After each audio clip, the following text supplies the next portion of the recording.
Good morning, everyone, and welcome to Paddle Daily's coverage of the Devizes to Westminster 2024 Senior Doubles. We'll be starting our coverage in just a few minutes, probably around 10 o'clock, as our team gets to the start line. If you have any questions or have any info on paddlers or how they're doing, please post those in the comments.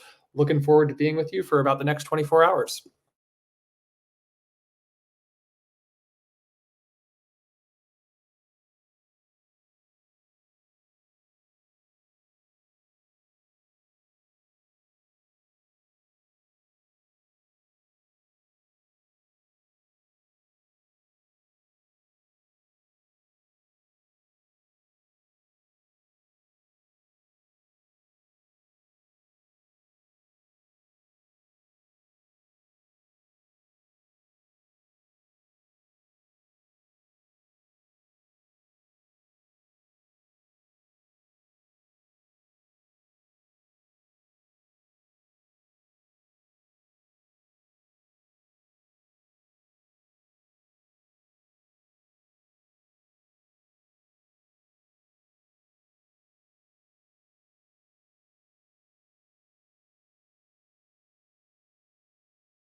Hi, welcome to Paddle Daily's coverage of DW 2024. We are here in Devizes at Devizes Wharf. You can see we've got some boats around here who are getting ready to start. The first few boats went off at about 4:30 this morning. You can check the tracking for all of the boats through their live trackers, which is on the DW Race website. So we'll be using that throughout the day to help track the boats, in addition to the live commentary and coverage that we're providing.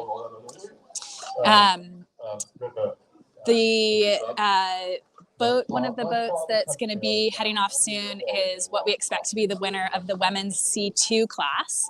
So they'll be one of the top starters, right, since it's a timed race. So maybe we can take a look over here at that boat. So this is Steph and Maria's canoe. This is a new type of canoe. It's a hybrid between the American and the UK style ICF canoes. So they're just getting the canoe ready now. And you can see that a lot of the racers put a lot of kit into their canoes for DW. That's to make sure that they're fully equipped for the race. When things are, not quite right or need a little bit of extra support, that is what the tape comes in for. So you'll see a lot of tape on the boats today. So yeah, Steph and Maria should be heading off in about 20, 25 minutes in C2. There's a lot of flow this year. So it's probably going to be a good year for the record potentially. And we'll see how fast everyone goes. So maybe we'll take a little walk around the course and see what things are looking like. All right. So this is the staging area. So we are now in the sort of special area where only the boats and paddlers, racers, and the site crew, so like the marshals, are allowed. Over here we have the marshals taking photos of each of the race crews before they get on the water. And you can see them kind of doing things up here. They'll do a kit check, which is great, to make sure that each of the boats has sufficient kit. So in C2, we can see boat number 320 going off, and this is 318 in K2 about to head off here. So I mentioned that there's a lot of boats that have gone off already. Those were the boats who are expecting to be slower. And that's why the first sort of class winner that we're focusing on at this time is the women's C2, because that class is going to be one of the slower boats to win their class. So that's Steph standing there with Richard Parrott and Maria, who's at the canoe getting everything set up for the race. So Richard helped design this new canoe type that we will be seeing. We're going to head over now to the starting area.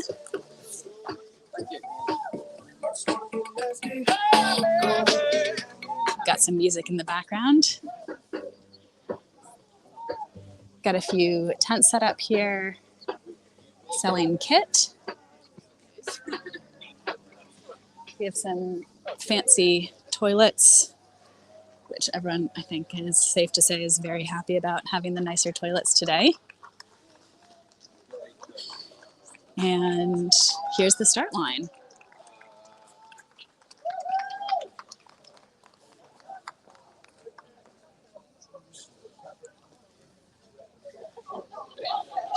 Because it's a nice day out, we'll probably see a lot of these narrow boats out on the course, like the one that you can see here. This was definitely a challenge last year because it was a similarly sunny day when the racers set off. So it can make it difficult for the paddlers on the course when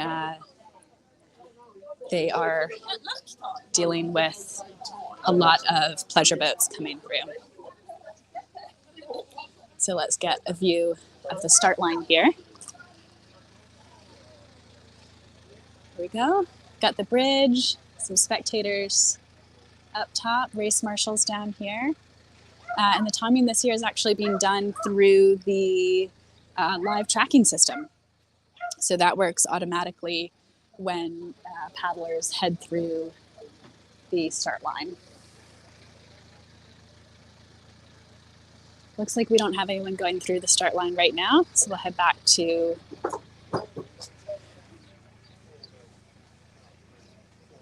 the prep area. Dogs.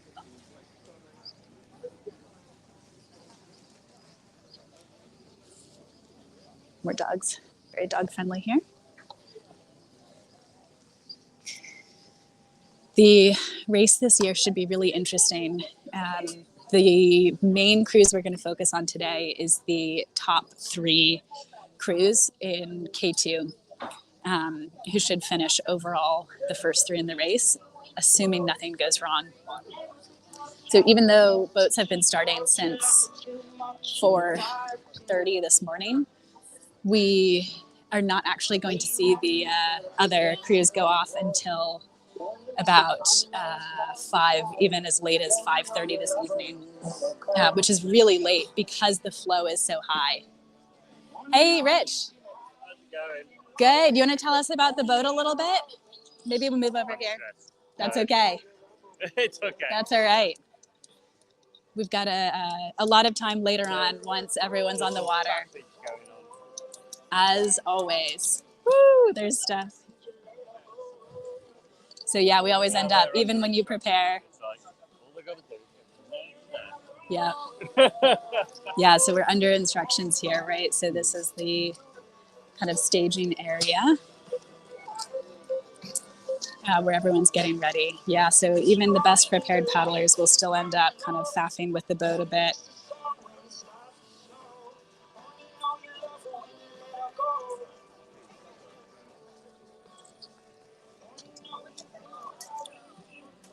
Lots of K2s that'll be coming through soon here as well.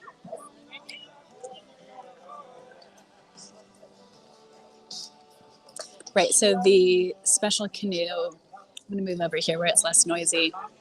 It's a hybrid between the US and UK style of C2, which means that it is designed to go quick, both on long and flat stretches, as well as sort of narrower and twistier stretches.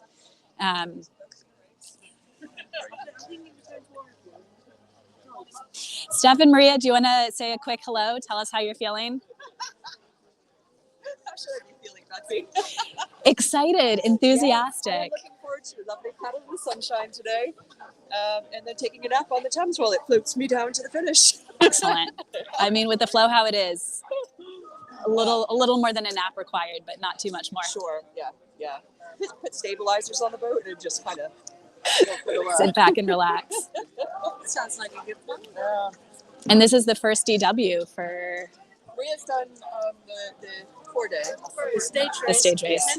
The stage race, which was caught up in Dreadnought, where we were told we can't go no further than that. See if that works. You can just hold it. Yeah. There we go. So yeah, no, they let us paddle to Dreadnought, and they told us that we can't go no further because there was too much flow. But that's 2018, 2017. So yeah, the 70th anniversary one only went to Dreadnought Reach. So this will be your first time at Westminster then? That's the first one overnight as well. So I was in a single that year. So yeah, exciting day in the office for sure. Yeah, but it's beautiful. I mean, all the rain has fallen without us being in it. Well, not today anyway. So it's good. Loads of flow. We'll be fine. Best support crew in the world. Best support crew in the world. You all do have a great support. It's a bit ridiculous, isn't it? Please tell us a little about the support. Oh, well, oh gosh. Okay. Well, we've got my partner, Rich, who's done the race a couple of times and has supported a few times. We've got Shireen and Al France, who are pros. They're the ones that are sought after. We had some advice from Mike. Yes. And then we also have some newbies that have put a lot of effort in and a lot of training in this week, as well as Lisa, who I think has supported a couple times and done, And my better half. Yes. Also Well, coming. he's one of the well-trained newbies. Yes. You gotta make sure to train your support crew first. Yes. Yeah. Just as important as your own. Yeah. Rachel's got an iPad with spreadsheets set up and all kinds of. It's very cute. Yeah, they know what they're doing. They know what they have to tell us. Yep. I guess now we only gotta get going and keep it. Hopefully, they tell us we're the right way to go. Yes. Yeah. So I was gonna say most nervous about. Turn left and Waterside B course. Remember that, right?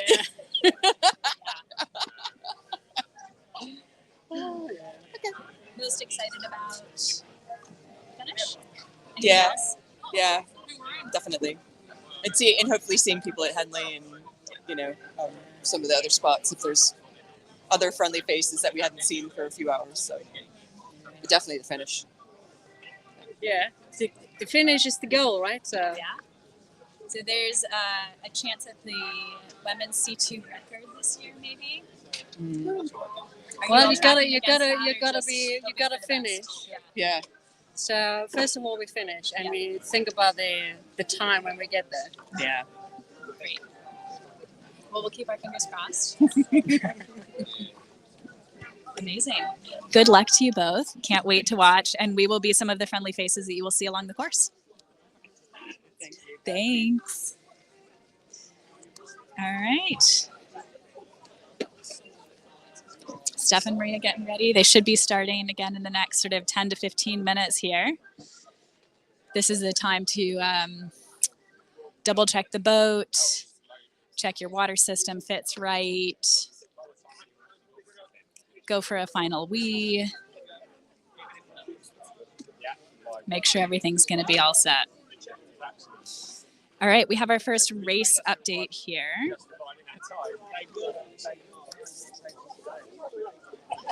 Allison Cooper and Katie Farley, boat number 310 in K2 Women, have just gotten to Pusey in 2 hours, 41 minutes, and 30 seconds. So that puts them as the 11th fastest so far to Pusey.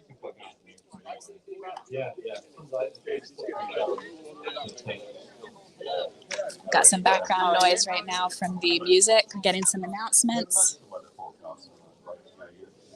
Got lots of marshals here.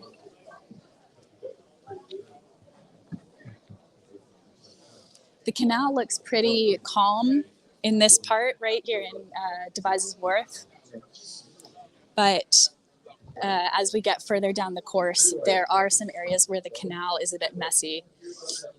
So specifically, there is a lot of flooding in certain portions.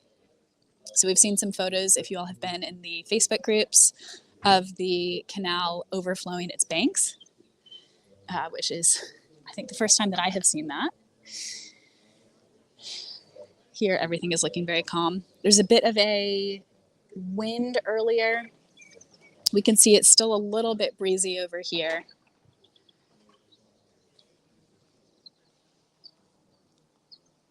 You can see the ripples on the water.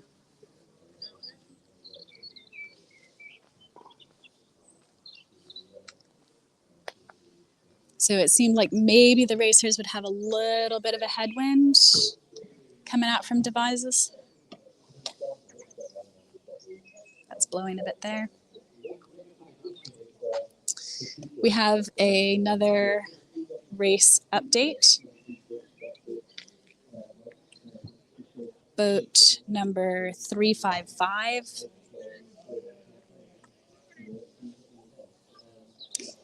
James Bamforth and Walker Peter in C2 Senior, so in canoe, made it to Pusey in 2 hours, 14 minutes, and 43 seconds.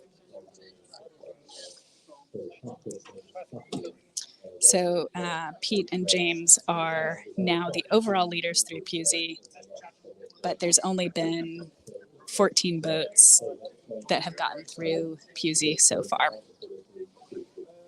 So as the day goes on, we'll see more and more faster crews head through. So we will expect to see faster and faster times from here at Devizes to Pusey. Better get out of the way of the K2. So they'll be putting on to head to the start soon. That is boat 333.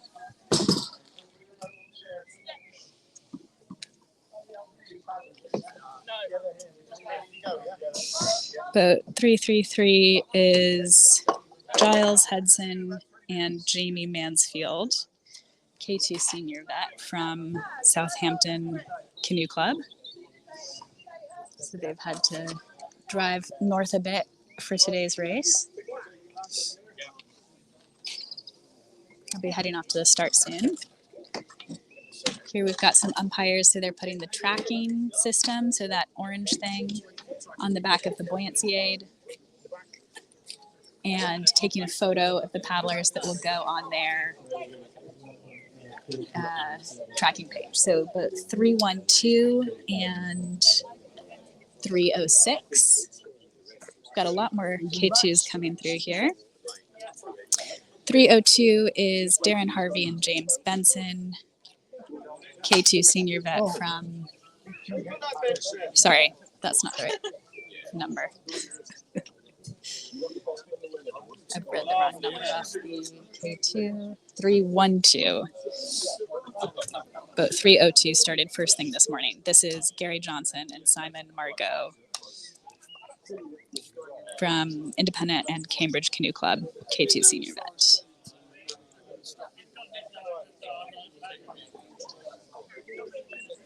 Let's sneak back to the start line, since we should be able to see a lot of the boats that we see right here heading there soon. There is Maria and her chief supporter getting ready to go.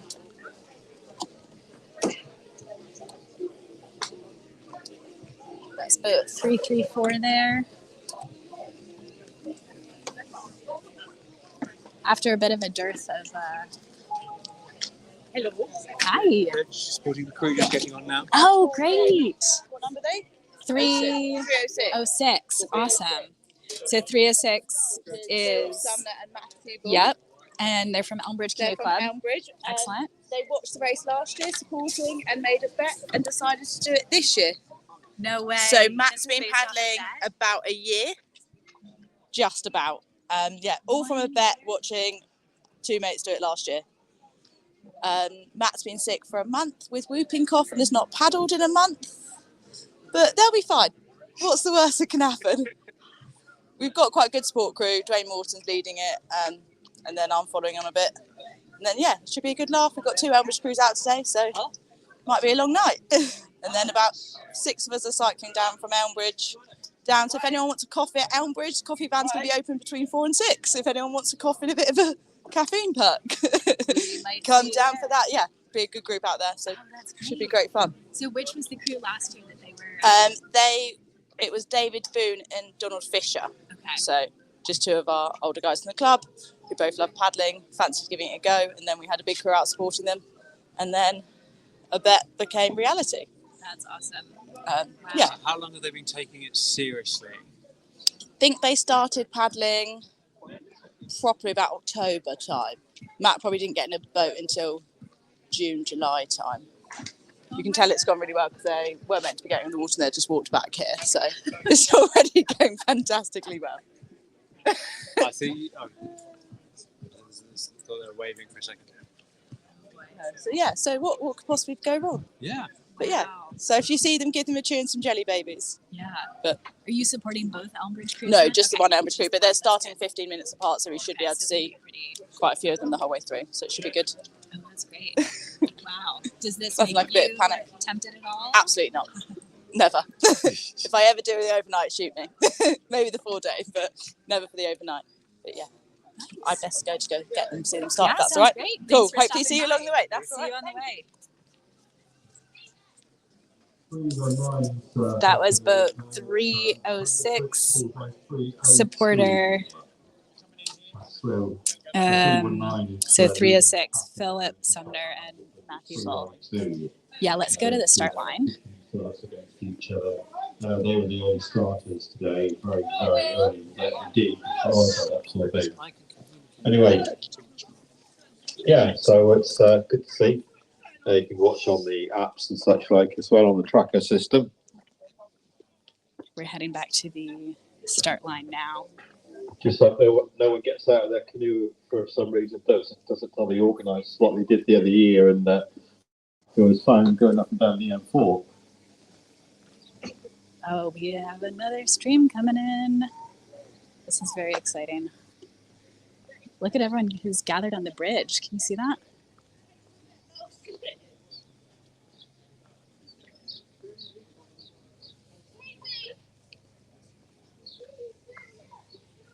The narrow boat with the dog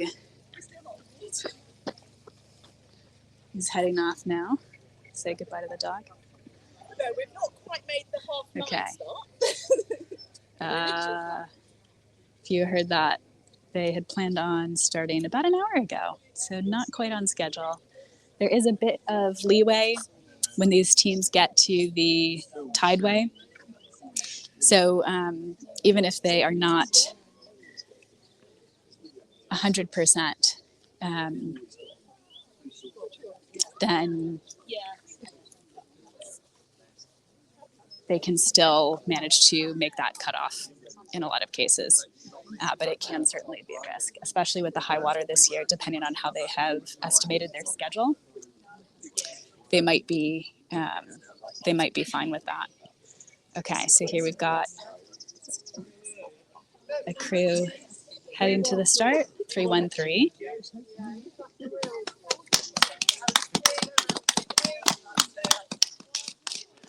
And go, off they go. 313, that is Theo Jarrett and Gary Carter, K2 senior vet. They are from Lincoln Canoe Club.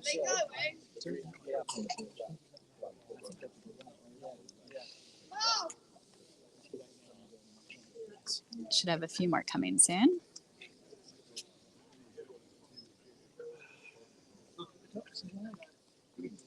Let's see.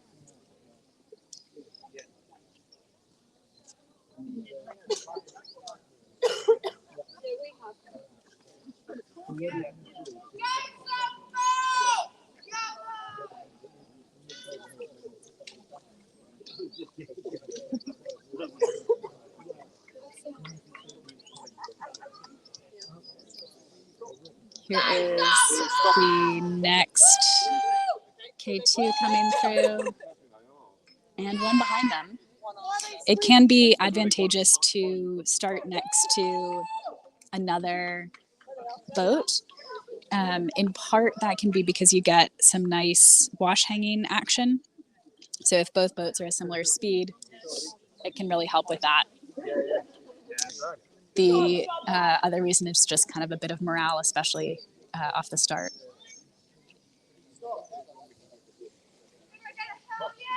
Hell yeah! Vote number, please. Vote number, please. 306. So that is 306, who we saw their support crew earlier.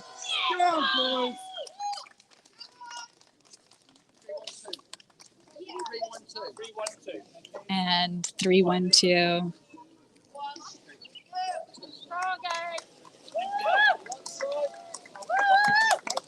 So 312, Gary Johnson and Simon Margot.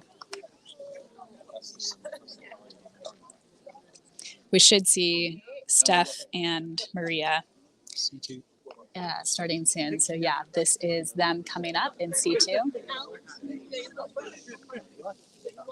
So you can see how this canoe moves on the water. Again, this is actually some of the only footage out there so far of this new type of canoe.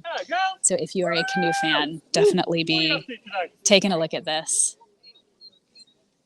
They're moving really smooth. These are experienced paddlers. Boat 358, Steph Mullins and Maria Fisher. Off they go, 10:28 start.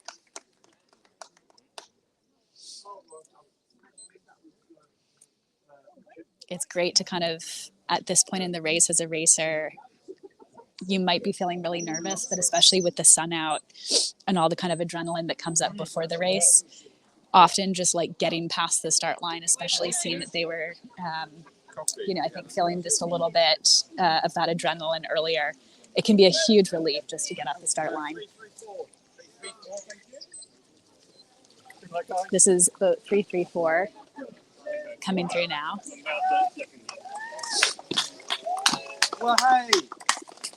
Those guys are looking pretty strong. 334. That is Samuel Craddock and Tomek Burgess, both independent.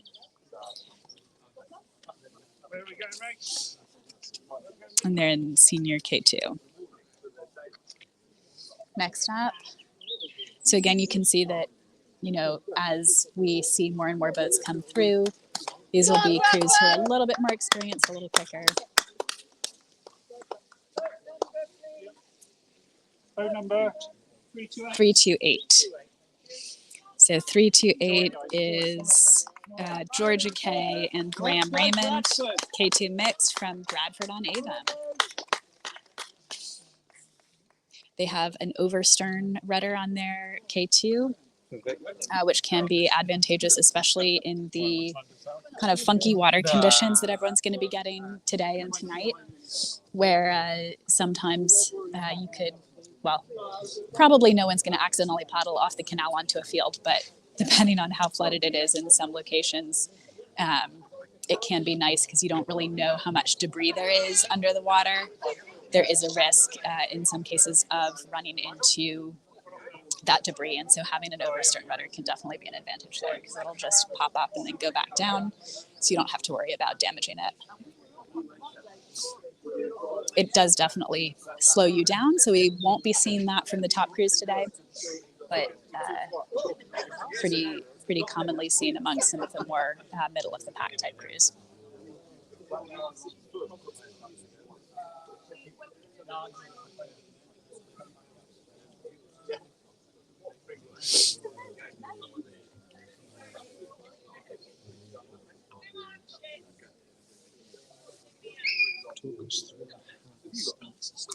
So the starts are staggered based on how fast you think you're going to be.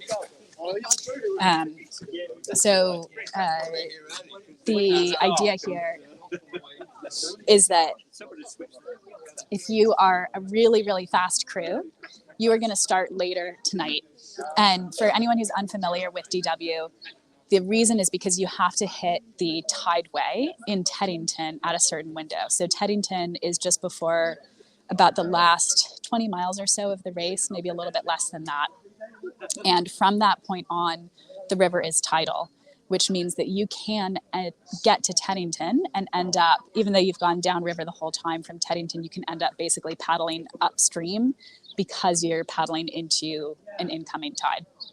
So the tide window is set between, I think it's about 5 to 7 a.m. roughly, that kind of window. So usually it lines up with sunrise and it's really consistent. So part of the reason DW is always on Easter weekend is not just because of it being convenient from a holiday standpoint. It's a 4-day weekend in the UK, which is great.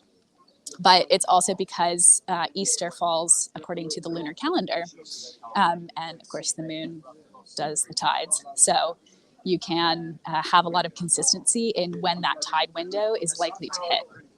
Occasionally the DW start gets flipped around. So everyone starts late at night, and that's if the tide window changes and you want to hit it at a different point in the day, but that's pretty rare. I think that's only happened in maybe one race, maybe a few more. If you're watching, or James, I'm sure can correct me on that. So it's the boats who are starting now are slower, and the ones who are going to come in later in the day, those are going to be the faster ones. One of the things that makes DW such a unique race is because of these staggered starts and having to hit the tide window. So I had a really great chat with Kat Wilson the other day, You can read some of the interviews with Kat on paddledaily.com. Kat has done the DW 9 times. That's a combination of her first race as a junior, racing in K1. So in the stage race, which is over 4 days, is when you would race as a junior and in K1, as well as doing it in senior doubles. She also has the women's K2 record in senior doubles. Kat is racing in women's K2 again this year. So she could be after that record again, trying to break her own record, but it's hard to say. She was pulled into it very last minute this year, so it might not necessarily be a record-breaking year for her, even though the flow is pretty high. So Kat was saying one of the things that she loves most about DW is the fact that you do have to schedule around the tide window. And so it means that paddlers who are experienced, who have a really accurate view of themselves and their own speed, are really the ones who tend to do best in DW. Any kind of ultra paddling race, you have to prepare a lot to do it, right? It's not just, can you paddle, are you fit? It's also, are you drinking the right carbohydrate mix and electrolytes? Can you stomach the right kind of foods going in? Do you know how to feed yourself? Do you know how to pace yourself? You know, if you burn out at the start of a 200-meter race, you're not really going to have a problem. If you burn out at the start of a, 200-kilometer race, you're going to have a really big problem. So Kat was saying that she loves that the additional element of DW with this tide window adds even more to that planning requirement, because you have to know how fast your boat is on each of the different sections of the course. So how fast will you be on the first part of the canal, which is pretty much dead water, but it can be slower or faster depending on how high it is, the number of narrow boats that are out or pleasure boats. You might run into traffic, and depending on how much debris is in the water. You have to know how fast you are on the later sections of the canal, which is where you get some river flow coming in. And so you actually, even though it's a canal, still get a fair bit of flow as you head towards the Thames. Yeah, this, as you can see, is pretty dead water. It's not really moving in one or the other direction. If anything, right now, it almost looks like it's moving backwards, but it's pretty dead. It might move a bit based on the wind. We do have some debris here. We'll see as we continue on down the course how much debris there is in the water. We did have a fair bit at Waterside D, because again, it's after a lot of rain and wind, and that can get caught on the bow of the boat, which especially in K2 can be difficult to get off. Racers will often have to kind of put the brakes on, bounce the boat a bit, try and get the leaves off. Some of them might have a weed guard at the front of the boat. So actually, I think Billy Butler told me that he's got a weed guard set up on the nose of him and John O'Grady's K2 for DW today. And that is because when Billy did the race last year with Dougal Glacier, they ran into a ton of the debris in the canal section, which, as I mentioned last year, there was a ton of debris. And got really frustrated with that, because again, you just end up like stopping, backing up, and especially at the start of a race, it's really mentally difficult to have a start. You really want to kind of go off strong, consistent, and then you just end up like running into debris. You have to stop, start, stop, start. It makes the whole first chunk incredibly difficult mentally when it's already pretty mentally difficult race. So you really have to get your schedule on target for each of those sections of the race. And the more accurate your schedule is, you can make sure that you're hitting the tide window at the best possible time to get the maximum flow going down from Teddington and onto the tideway to Westminster. Getting the flow there is important in part because it helps you go faster. It's also important because at this point of the race, you are completely pooped. You are completely exhausted. You've paddled through the night. You've been eating gross gels and stuff throughout the whole night. You're ready to get to Westminster, but it's still pretty far from that point, right? It's about 20, 30K to actually get to Westminster from there. And as you get to that stretch, the water gets a lot more challenging because you have commercial vessels, PLA boats, setting off really big wash. And so even in like a pretty stable K2 or C2 facing that kind of wash, it can be so big that it will just completely knock you off course. Last year, there was an incident where there was a few boats coming into Westminster to finish, and one of these really big wakes came through, and at least 2 boats got knocked against the bridge pylons, and one of them snapped fully in half. The other one was, I'm not sure if it was completely in half, but it was not good. Did it sink? Yeah, that actually sank, which explains why I didn't see it in 2 pieces after, because no one did. So that's probably floated somewhere on down to the sea. Looks like we have another K2 coming through here. I think that is Adam and Becky. Let's double check. Yes. So Adam and Becky are from Smith, are from Leighton Buzzard Canoe Club. And they picked up paddling within just the last couple of years, and have taken to it and decided to do DW. So they were out on the Waterside series. I think they completed the full Waterside series. Off they go. That's a 10:39 start. Adam looks like he's not dressed very warmly, but that was the same as what I saw from him at Waterside D. And he seemed more or less okay. So hopefully their support crew has some extra layers for them to put on later on in case he does get chilly through the night. That's another aspect of the ultra racing, especially through the night here. It's pretty warm outside right now. It's about, I think, 9 degrees Celsius. It's a mix of kind of cloudy and sunny, but when the sun is out, it's actually almost warm enough to take off your jumper. But as the night comes in, it gets a lot colder. So let's take a walk around and see what else we can see.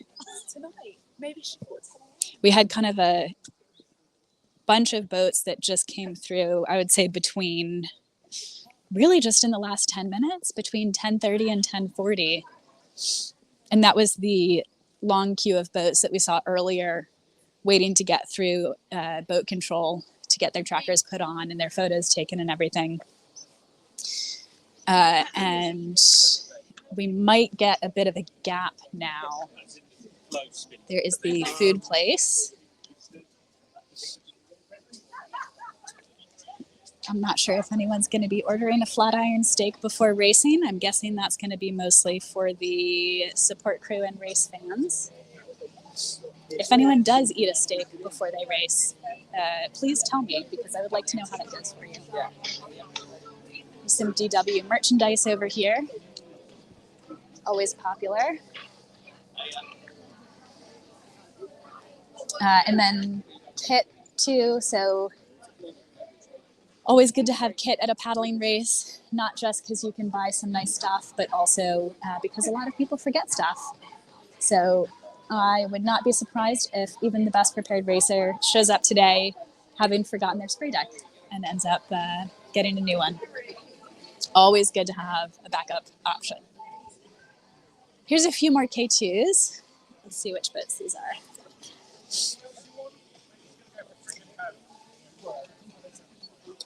We've got a K2 who looks like they are just about to hop on the water. There we go. Can't see their boat number, but it looks like a mixed K2 and then a men's K2 there as well. And whoever's in the front of that mixed K2 looks like he's wearing a Waterside Series finisher's hat. So they're probably feeling pretty comfortable on the canal, having done the Waterside races. 328? 329. So 329, Robin Tilbury and Jessica Long. K2 mixed from Pangborn and Falcon. And then we've got a K2 here, which is 353, getting ready to set off, that is Joff Hayes and Tony Garstang, K2 senior vet, and they are independent. Because DW is such a iconic race and doesn't have any sort of like club points aspect or anything, we tend to see loads of different paddlers from different canoe clubs around the country. Oh, that's what that overstern rudder looks like that I mentioned earlier. You can see how that looks out of the water. That looks like a very sturdy K2 that they're in, potentially, or maybe it was at one point. Looks like it's maybe had a few repairs since that point. But as long as it gets them through the race, they should be A-okay. We had a few boat updates over the last few minutes while we were watching the starters. So boat number 319, which is Amber Vader and Adele Vader Lambert. They are K2 women vet. They both have lots of waterside experience, and I think Adele Vader Lambert has done, I want to say around 60 Ws, maybe 7. I think maybe 5 or 6, because I think she's got 1 or 2 more before she is able to get into the 1,000-mile club. So it won't be this year, but she's well on her way to getting to be part of that 1,000-mile club. So that was boat 319, Amber Vader and Adele Vader Lambert, who have gotten through Hungerford now. They made it there in 3 hours, 20 minutes, and 26 seconds. So they are the first boat to Hungerford. We are going to be stationed at Hungerford a bit later on. It's a great spot to watch the action. And their split was 5:47:59. We also have boat 347, which is Sarah Williams and Georgie Sims in K2, who have made it to Pusey in 2 hours, 20 minutes, and 45 seconds. 371, Julian Glasspole and Lawrence Plant, K2 senior vet, have made it to Pusey in 2 hours, 8 minutes, 18 seconds.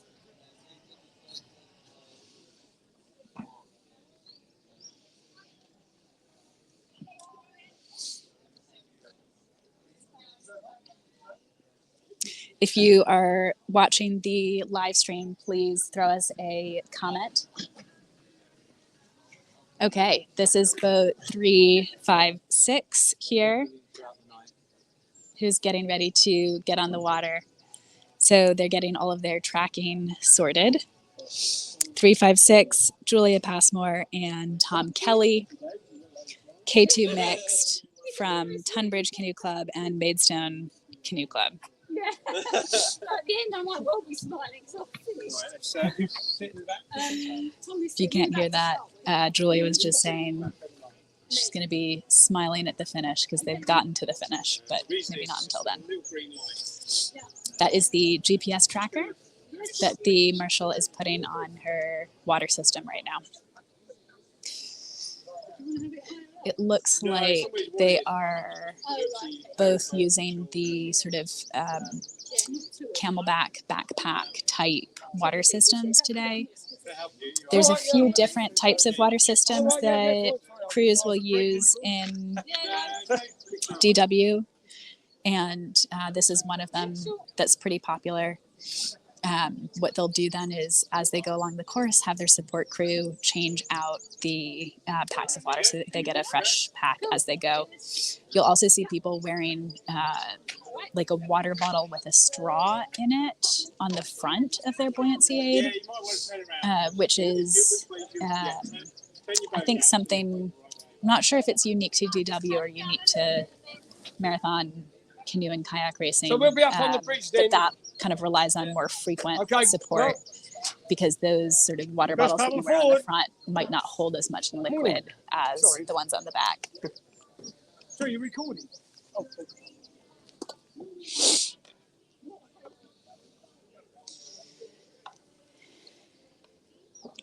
So again, that was Julia Passmore and Tom Kelly, K2 mixed.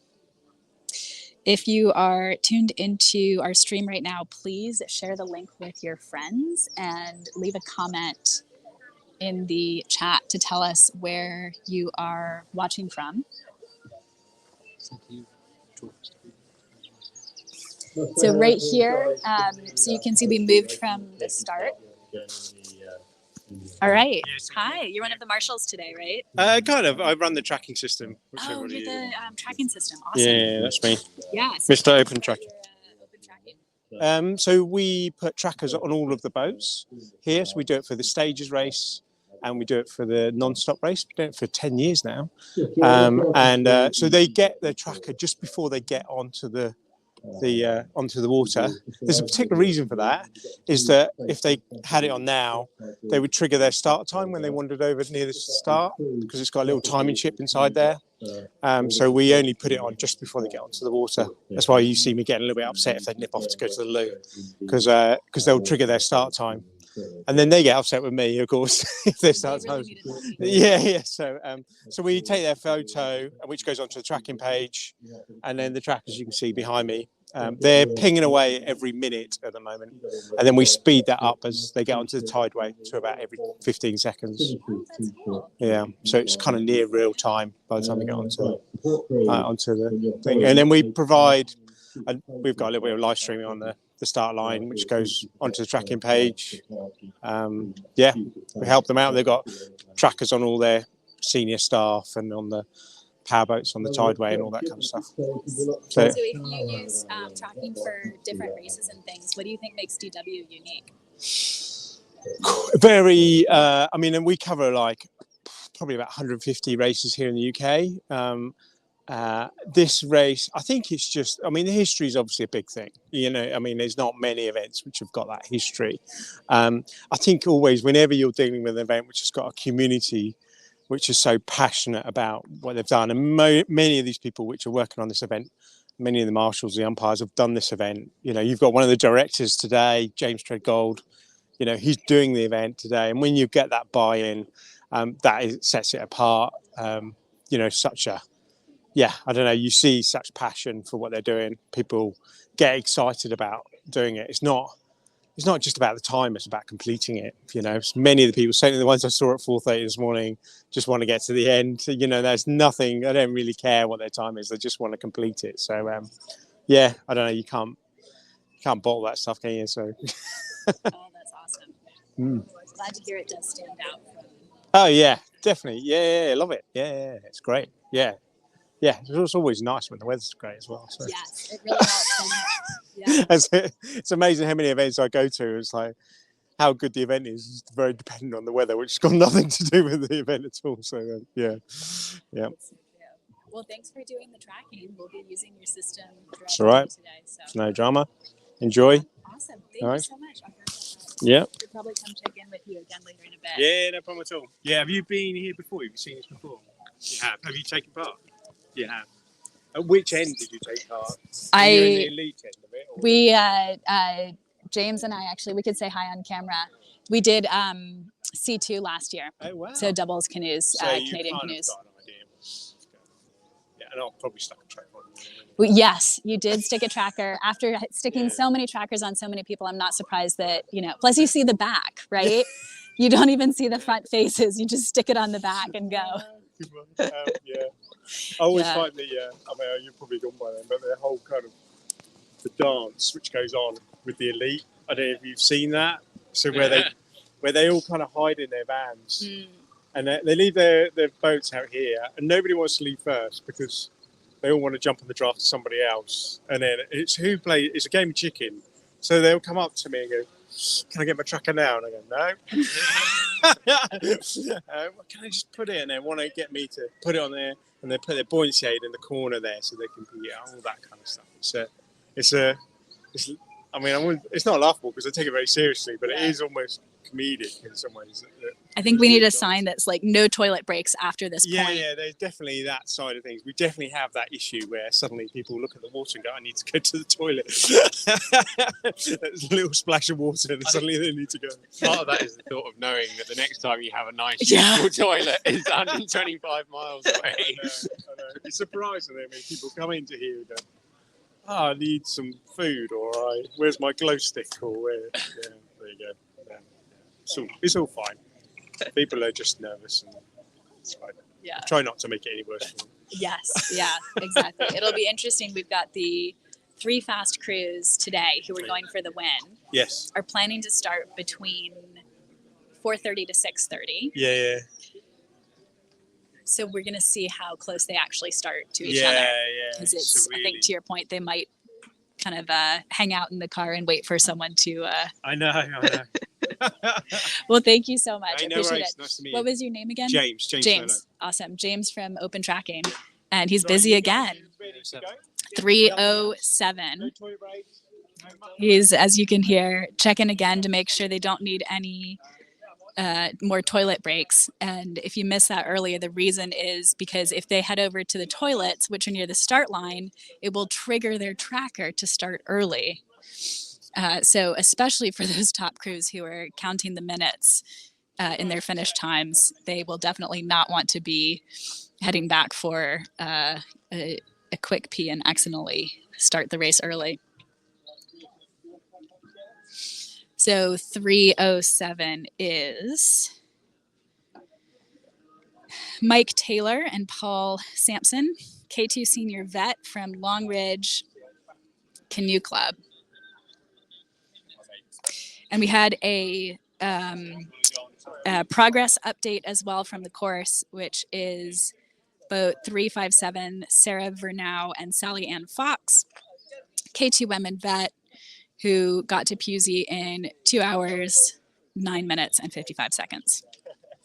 We also have an update from boat 302, Darren Harvey and James Benson, K2 senior vet, who have made it to Hungerford in 3 hours, 36 minutes, and 22 seconds.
And we all good?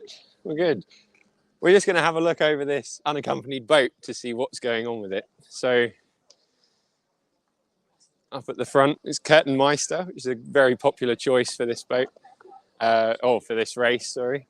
It's sort of one of the ones that's been around for a little while, a little bit more stable than a sort of top-end racing K2, but still nice and fast and racy for getting a good time in. If we start right up at the front, they've managed to look after their bow reasonably well in the warm-up and all their training. So they've got a bit of a ding up here, but that won't hamper them. See, it's a little bit more rigid than I thought down here. Hopefully they won't get any leaves caught.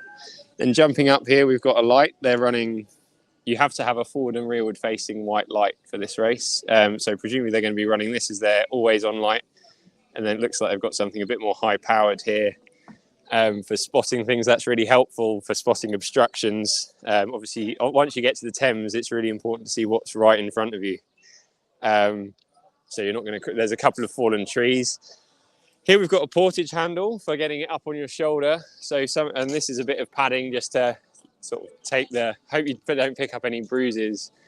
I'm not sure what's going on here, but hopefully they'll. I guess that's their battery pack. Coming back to the cockpits, they're going to have some compulsory kit in here somewhere. That's at the back here. What have we got down here? So they've tricked this out with a pump as well. Slightly unusual to go for the pump in the front. Oh, but they've got a middle pump as well. And they're pedal steering as well. Hello, sorry, we're live on YouTube. We're just admiring your boat and talking everyone through it. But you can. What do you want to know? Oh, everything. Go ahead. Well, are you paddling or are you support crewing? I'm in the front, my mate Malcolm's in the back. So, yeah, we're going to go off at midday. Wonderful. Yeah. Yeah, sorry, we were just... That was a change we made last year. So why did we do that? We just felt it was giving us a little bit more control, really. And it was recommended, really, by some other teams that we saw on the Waterside series. Brilliant.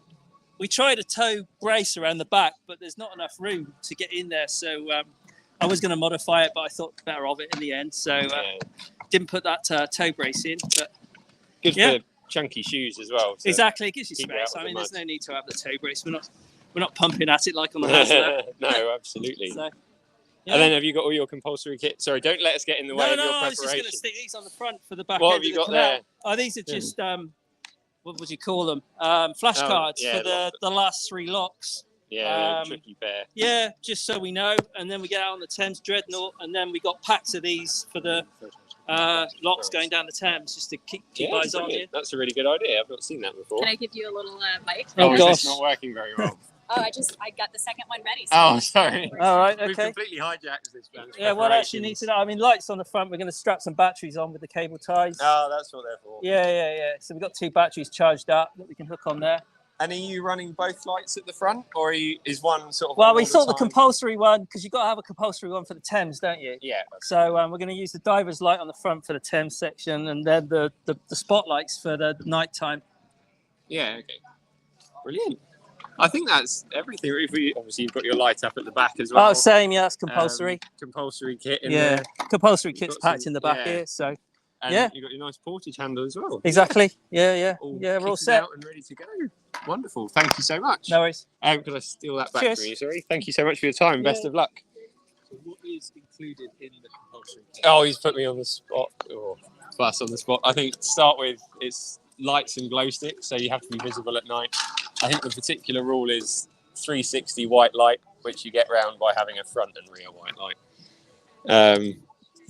And that's not just for the nighttime, but also through Bruce Tunnel. It can be a little useful to set it on earlier there, but it kind of depends on your strategy through the tunnel, whether you want to see where you're going with the light, which doesn't work super well, or try and let your eyes adjust to the dark. So yeah, I know some crews swear by closing one eye as you paddle up to the tunnel, which some people, like I say, some people absolutely swear by it. I feel tippy when I do that. And yeah. I tried it in my K1 over the waterside, so I just decided it was a silly idea. And my eyes adjusted pretty quickly. Yeah. So other than that, compulsory kit is sort of like you have to have 300 mils of water each, maybe. Yes. Full set of thermals, a survival blanket. I think both people have to carry a whistle. Buoyancy aids are compulsory for this race as well. I think that's about it. It all has to be in a dry bag. Extra gels. I think they do. Oh, a little bit of food. A couple extra gels. Just in case head of emergency. covering. Oh, yeah, a hat. Yeah. Oh, which has to be high vis on the tideway this year as well. It's first year. Oh, that's right. That's an update. I know Icon has been selling lots of their neon yellow Yes. hats very conveniently for everyone who needs a high-vis hat. Yeah. And that's related to the incident that I mentioned earlier about on the Tideway last year, where we had a couple of boats that got hit by a big wake that then ended up breaking. Well, one broke in half, the other broke and then sank. We received a tip that there might have been a PLA boat that was part of that, and not just the Uber boat. Unconfirmed. Yeah. This year, I guess we'll be getting the video footage, so we'll have to look out for any big wash and make sure we're finding the right culprits. But there shouldn't be any issues this year because they've got marshals who are actually going to be on the Uber boats, the commercial vessels, who are going to help the drivers of the boats, captains and stuff, make sure that they are not creating wash that's too big for the boats that are going to be on the course.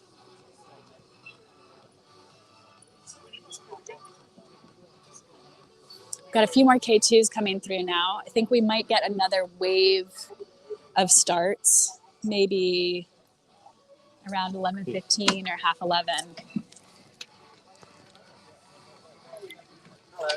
Hey. Can you clip that on? Should I put that on? Do you want to get on our live stream? Tell us a little bit about who you're supporting today.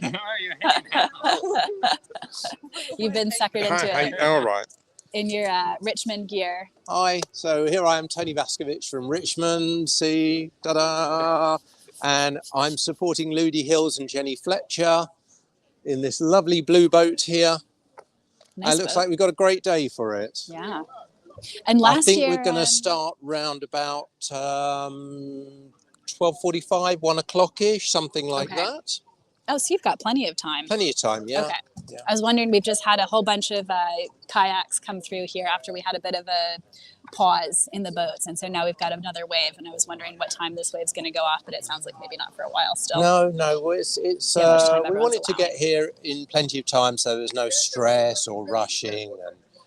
Always a good plan. And it's the first time for both of them doing the straight through. Yes. So Ludi did the stage race 2 years ago. She won the Masters, won on the Masters and that. And then Jenny hasn't done this before at all. And just a few months ago, she said, "Oh, I'd like to do these waterside races." So Ludi said, "Well, I can help you there." And now here they are. And Jenny is pretty new to paddling, right? Yeah, she's pretty new. Not been doing it that long. She's just a youngster, mere 24 or something like that. Well, I'm not supposed to say women's ages, am I? I'm sure she's fine with it, especially at 24. That's great. Which boat number are they? I was just going to double check. Oh, there it is. I think it's 339. 339. Yeah, right. 339. Found them. So Ludi Hills and Jennifer Fletcher. That's it. And I think when Ludi did the race a couple years ago, was she raising money for Ukraine? Is that right? Yeah, that's right. Yeah. Yes, I'd forgotten all about that. It's been going on quite a while now, hasn't it? Yeah. I mean, I was thinking it was last year actually, but 2 years. No, it was 2 years ago. So that's the 4-day stage race in K1. Yes. And now this year. And so that year they stopped at Teddington. It was the 3 days. Yeah, that's right. They didn't do that. So first time on the Tideway stretch. But of course, being at Richmond, we paddled that, and they paddled down on the Tideway anyway. Oh, did they do some practice sessions? We've done a lot. We practiced the whole course at least twice in up to about 300 cubic meter flow at Kingston. Yeah. So they're well used to the flow. That's not going to be a problem. Won't feel too fast for them actually compared to 300. Yeah. Well, I think I'm not sure. It might. My guess is it might just about touch 300. I'm not sure. This is the Kingston gauge. Yeah. But I don't know. Might not quite get there. Yeah. Let's see what that was at. I think when I looked yesterday, it was around 286 or something in that range. So it could still go up because I know they've let a lot of this water down the course. You have to sort of look back and see what's happening earlier on. If it's still going up earlier on, then it probably will. Exactly. Yeah, so that'll be high flow. Yeah, so Richmond Canoe Club, for anyone who's not familiar, is down on the tideway section of the Yeah, river. it's at the pretty much at the start of the tideway section. Yep. So we're about 3 kilometres down from the lock. So that's our normal training stretch from the club up to the lock and back, which is what we do most of our training sessions on. And then obviously for this type of event, people are doing lots of paddles on the canal and on the river as well. Yeah. Not everyone does much practice on the tideway though, I think. So no, probably an advantage I wouldn't call it a nice place to paddle on. We generally don't go. We have the benefit of having a half lock at Richmond, so I say it stops the rowers coming up, but it keeps the water level up, and there are many rowers and more commercial traffic the further down you go. Yeah. And that lock that's up at the before Richmond lock, the one that you were saying we turn at practice, that's Teddington lock. Teddington lock, yeah. So we'll be hitting that around sunrise today. Oh, hopefully. Okay, yeah. So, well, I guess there's, 72 boats converging on it all at the same 71. time. 71. Right. Right. Yeah, because of the conditions. Apparently they looked at the conditions at Kingston and said, absolutely not. Oh, right, okay. Well, I guess if they're not used to it, that's probably for the safest, really. Exactly. Okay. Great. Thanks, Tony, for stopping by. It's a pleasure. It's good to see you guys again. We'll see you all along the course. Yeah, no doubt. Best of luck to Ludi and Jenny. Well, I'm really glad that it is all going ahead. Yeah. You know, it's been so many years when it hasn't happened. Especially recently, just because the water and pandemic and everything. So, all right. I'm going to go, you know what? Oh, yes, I've forgotten about that. You know what? I'm going to go and get a burger now. Enjoy it. They have like a whole steak or something. I was saying earlier, I was like, if anyone has eaten a flat iron steak before they race, please report back. But I think you'll be allowed to enjoy whatever you like being on support crew. All right. Thanks, Tony. Stefan from Richmond. Okay. Stefan Dums. Yeah. He's Austrian national. He's lived here for many years. Yeah. And he's paddling with our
Oh, that's my coat.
Oh, we're back. We're back. Nice. Yeah. Hang on.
Sorry.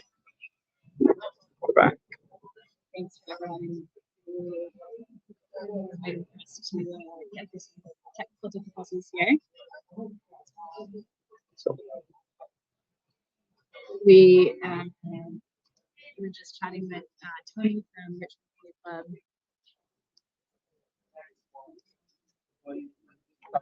The audio. That's not on, I don't think. So I need to press and hold that. Yeah. There. Okay. And Tony was saying that Ludi and Jenny, who are racing today from Richmond, have been doing practices not just on the stretch up from Richmond to Teddington, which is the usual area that Richmond Canoe Club paddles on, but also further downriver from there, below the Richmond half lock as well.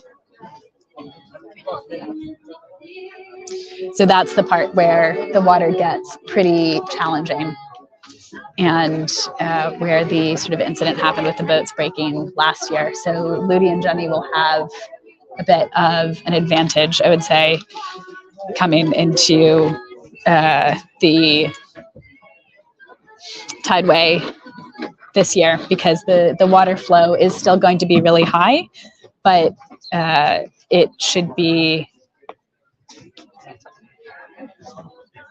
feel pretty familiar for Jenny and Ludi, since they've been paddling on it all the way up to 300 cubic meters per second.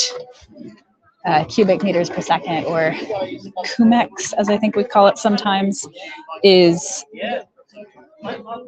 how we measure the speed of the water flow. I'm going to see if I can pull up what the levels are right now, because it has been going up. So there's a lot of concern this year that DW might not happen at all, because the flooding has been so intense over the winter. There's been tons and tons of flooding.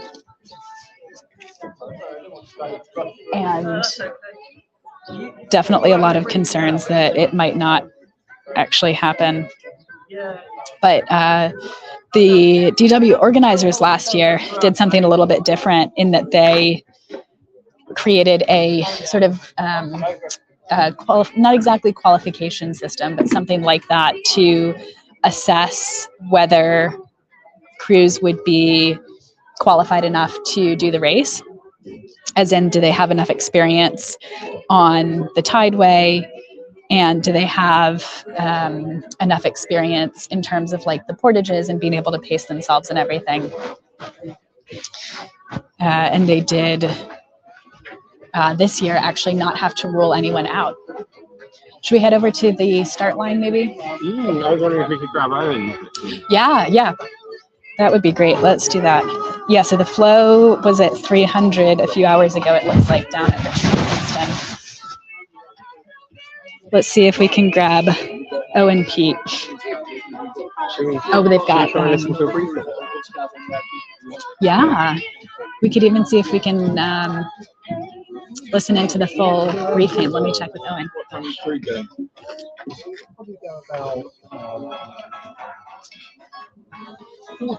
So Owen is the chief umpire of the race, Owen Peak, and he helped orchestrate the system last year that helped determine whether racers would be sufficiently experienced and qualified to do the race despite the challenging conditions.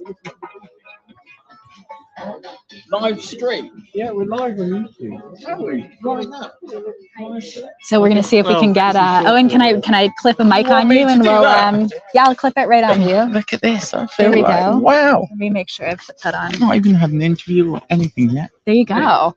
Yeah, so we were just talking about kind of the system that you put together last year, and then what it was like this year. Oh, so this isn't just last year. So Dan Seaford and I developed this. Dan from Reading.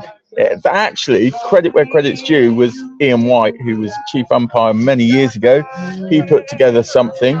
For my work, I've got an engineering business, and I work with a lot of... Are you doing it? Sorry, excuse me. Are you doing a briefing? Yeah. Owen is in high demand. Well, I'm doing one in about 30 seconds. What time is your crew going? Well, not yet, but soon. We're checked in now. So. Okay, so what, within the next hour, or? Listening to Owen do...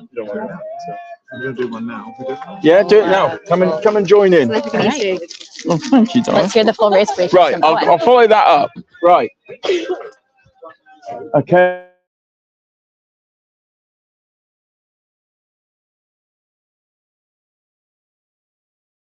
Put it like that. Last year I told everyone... 24. Yeah, sorry. Last year I told everyone we were at unprecedented levels. That was 115 QMEX at Reading. We're at 146 today, and I've not even got sweaty palms. Okay, we rolled out the paddler screening.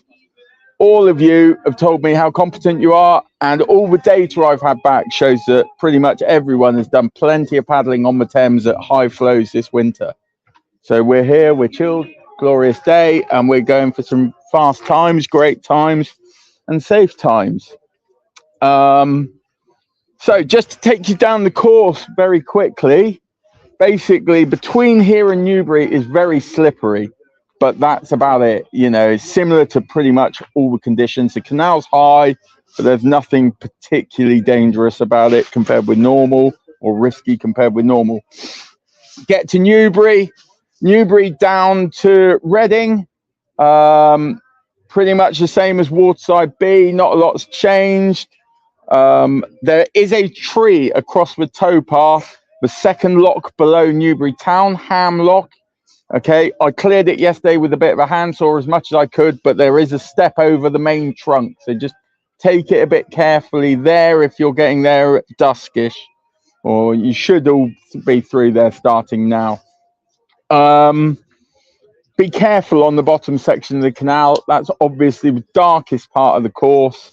There are some trees, etc., that are down in that area. Just be careful. It's all passable. Make sure you turn left as you get to Aldermaston Lock Cut. You know, that is easy to miss at the dark. So, you know, after Woolhampton, you go down, you go past the footbridge. Make sure you turn left and go down Aldermaston Lock Cut.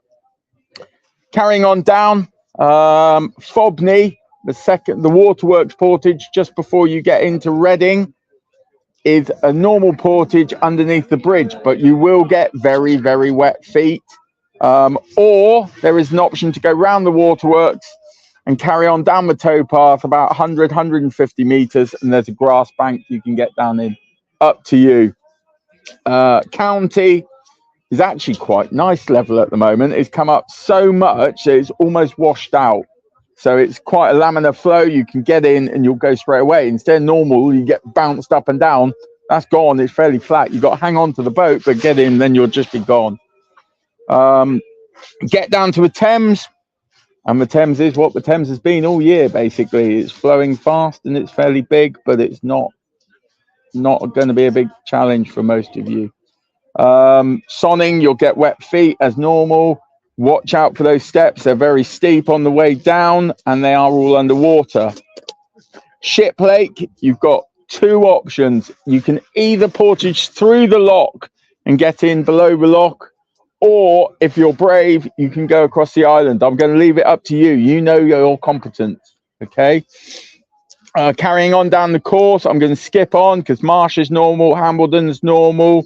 Hurley, again, I would go through the lock, okay?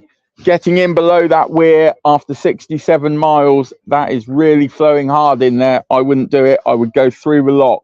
Come out of Hurley, hard left, get right across to get to Temple. You have not got long to get to Temple. Temple is closed to support crews, okay? There's ongoing works, but it's okay for you to portage through. Then we're down to Marlow. Stay well away from the weir at Marlow, but standard sort of thing. On down Cookham Bridge, there is the tree across, okay? Hopefully you've all seen photos of that. You know where it is. Stay river right, go through the right-hand arch, right of the tree, and then cut across towards the lock cut. Again, the lock is closed to supporters, okay? So then through the lock, carry on down to Bolters. Obviously go past the weir and then come left, and you need to watch you don't end up paddling up the lock cut. I mean, if you do, it's a bit of a pain in the arse, but it's a bit of an awkward portage. Bolters, I would go long along the island. You know, there's plenty of nice get-ins there. You've got all the benefit of the flow, so you should be still fresh as daisies by the time you get there and racing. Carrying on down, Bray, normal, except they've not finished the canoe portage because the river level's been high, so you've got to run down a bit further, as you will have been doing all winter in training. Bovney, you're going to get your feet wet on the rollers, but normal. Then we get, after Bovney, you're going to go under the sort of dual carriageway bridge coming into Windsor, and we're doing the compulsory portage over Eaton Bridge, okay? Get out river right. There will be marshals calling you in there. Nice little run up over the steps, down along, get back in the lock cut, paddle down to Romney, and then you're away. Round Windsor Great Park, you can get some really good speed around there. That's great. And then stay river right before you get to Old Windsor. Okay, stay river right all the way down the islands around that bit. Down Old Windsor lock cut. Old Windsor is closed to support crews, okay, but you can feed anywhere along that lock cut, okay, but the actual lock is closed to support crews. There's works going on. Next one down, Belweir is also closed to support crews, but if you need to, there is a support option above at the Runnymede car park, which is basically at the bottom of Runnymede there on the left-hand side of the road, so river right as you're coming down. You will need to call your paddlers over there yourselves, obviously, because it's not particularly obvious. There's a support option there. Belweir, then we've got the M25 bridge. 200 metres below the M25, there is a tree mid-flow, okay? So as you go under the M25, either right-hand bank or left-hand bank, doesn't make any difference, just not in the middle, okay? And then you can get past the tree on either side. Carrying on down, all normal, sort of Penton Hook. Chertsey will be getting out on the river left and doing the roadside portage, same as we did last year. Okay, it's not an option to portage across the island at the moment. Sorry, did you say Chertsey left? Chertsey's left. Yeah, get out on the left. Okay, there'll be marshals there and what have you. Support crews do not park on the pavement. Okay. That's great. Carrying on down, everything else from there on is pretty normal. Obviously, Sunbury, Molesey is underwater, so you're going to get your feet wet, etc. Yeah, and then we get to Teddington, and we get to a tideway, which is still the toughest part of the course in, you know, from our point of view as organisers, etc. Please abide by all the rules of the tideway. Do not paddle through any bridge with closed arches indicated by the red signs, etc. Stay away from buoys, barges, etc. And I'll see you all at Westminster in the morning. Support crews, middle of the night, you know, you'll be tired, the paddlers will be even more knackered. If you can have a portage diagram and just remind them, look, next portage is river left, the weir is on the right. Do that, be their eyes and ears. You know, take the mental strain off them. They've got more than enough. If you ask Tom Sharp and Keith Moore, who broke the record last year, they finished mentally exhausted, but not physically exhausted. They said every paddle stroke they had to look where they were putting the paddle in the boils, etc. Doing that after 20 odd hours, that is exhausting. So support crews try and take that mental load off so they don't have to think about that element of the race. But stay safe, look after each other, talk to each other, crews, and have fun. See you at Westminster. Where there's marshals at lock, are they having guiding lights for green and red or something? Yeah, so basically there will be green sylooms if it's a safe path, and any obstacle that we've been able to easily get to, there may be a red. So if there's a tree that is obvious, there might be a red and there might be a green in the middle to show where it is. We've not been able to get everywhere, obviously. Yeah, so we've done our best, but as you can imagine, we can't get everywhere. So yeah. For the bridges past Putney, are there any navigation that isn't going to be indicated on the bridge itself? So any navigation restriction that isn't? No, it's all of the tideway is pretty clear. Okay. Okay, there's always signs on the bridges, but as a general rule, you know, you pass on the correct side for the tideway rules. Okay. And as a bonus, obviously, all the clippers are monitoring where you are as well as, you know, so hopefully this year we'll touch wood, have no issues on the tideway whatsoever. But stay safe out there, guys. Enjoy. Thank you. Thank you. Oh, sticks left or right? I don't care so long as it's on. I don't care. Okay. Why do people think I'm anal? Don't matter then. Okay. No. Hey. Hello. Oh, Thanks for come on, still got letting that us there. listen Right. in on the briefing. Okay, no problem at all. So I was talking to you about the screening sort of stuff. Yeah. So yeah, I've got an engineering business. I design and build lifting equipment for all kinds of industries. So I've got a method of asking subjective questions to try and obtain objective answers. Okay. So it basically, I then have to test how am I asking these, and are my answers giving me a reasonably accurate, so that basically, you know, we've got a method of scoring the course. So I ask questions about flow, temperature, visibility, and the wind and wind direction, speed and direction. That gives me a course score that tells me how dangerous is the course this year. Then I need to find out how competent are the paddlers, how prepared are the paddlers. Well, you know, that's almost impossible for me to judge every crew. So I ask them a series of questions that enables them to assess their own level of competency. Now, the idea being that they can answer one, maybe two questions a little bit wrongly, and it doesn't massively influence the result. So overall, I'm still saying they're not a risk, or they are a risk. The other thing that's enabled us to do, and we rolled it out 2 weeks ago, is if we've got an overseas crew who maybe haven't got a support crew that are experienced in this country, we've been able to sort of say, look, this is what we advise you to do to become more prepared. So we're then able to add mitigation for individual crews. But if we had to do that for everyone, we couldn't do it. So it enables us to understand where we need to focus resource on people that aren't capable this year. So that's a sliding scale, obviously, compared with the course score. So the course becomes more difficult, so say the level moves. So it gives us a level of competence, but this was all done months ago and all tested against different crews, whether they be novice, your general DW sort of community paddler effectively, and the elite. So it gives us a really good, and we've got loads of test data. So here we are today, running in unprecedented levels again. Indeed. I've not got sweaty palms. I'm happy. So yeah. And you've been able to give, you mentioned you've been able to kind of give feedback to some crews this year, even if they weren't quite 100% beforehand. Can you give some examples? So, you know, if they're average across the board, they're average across the board. You know, they're a novice, they've been paddling for a year. This probably isn't the year for them. You know, they've got a couple of novice support crews, friends or whatever that have never supported before.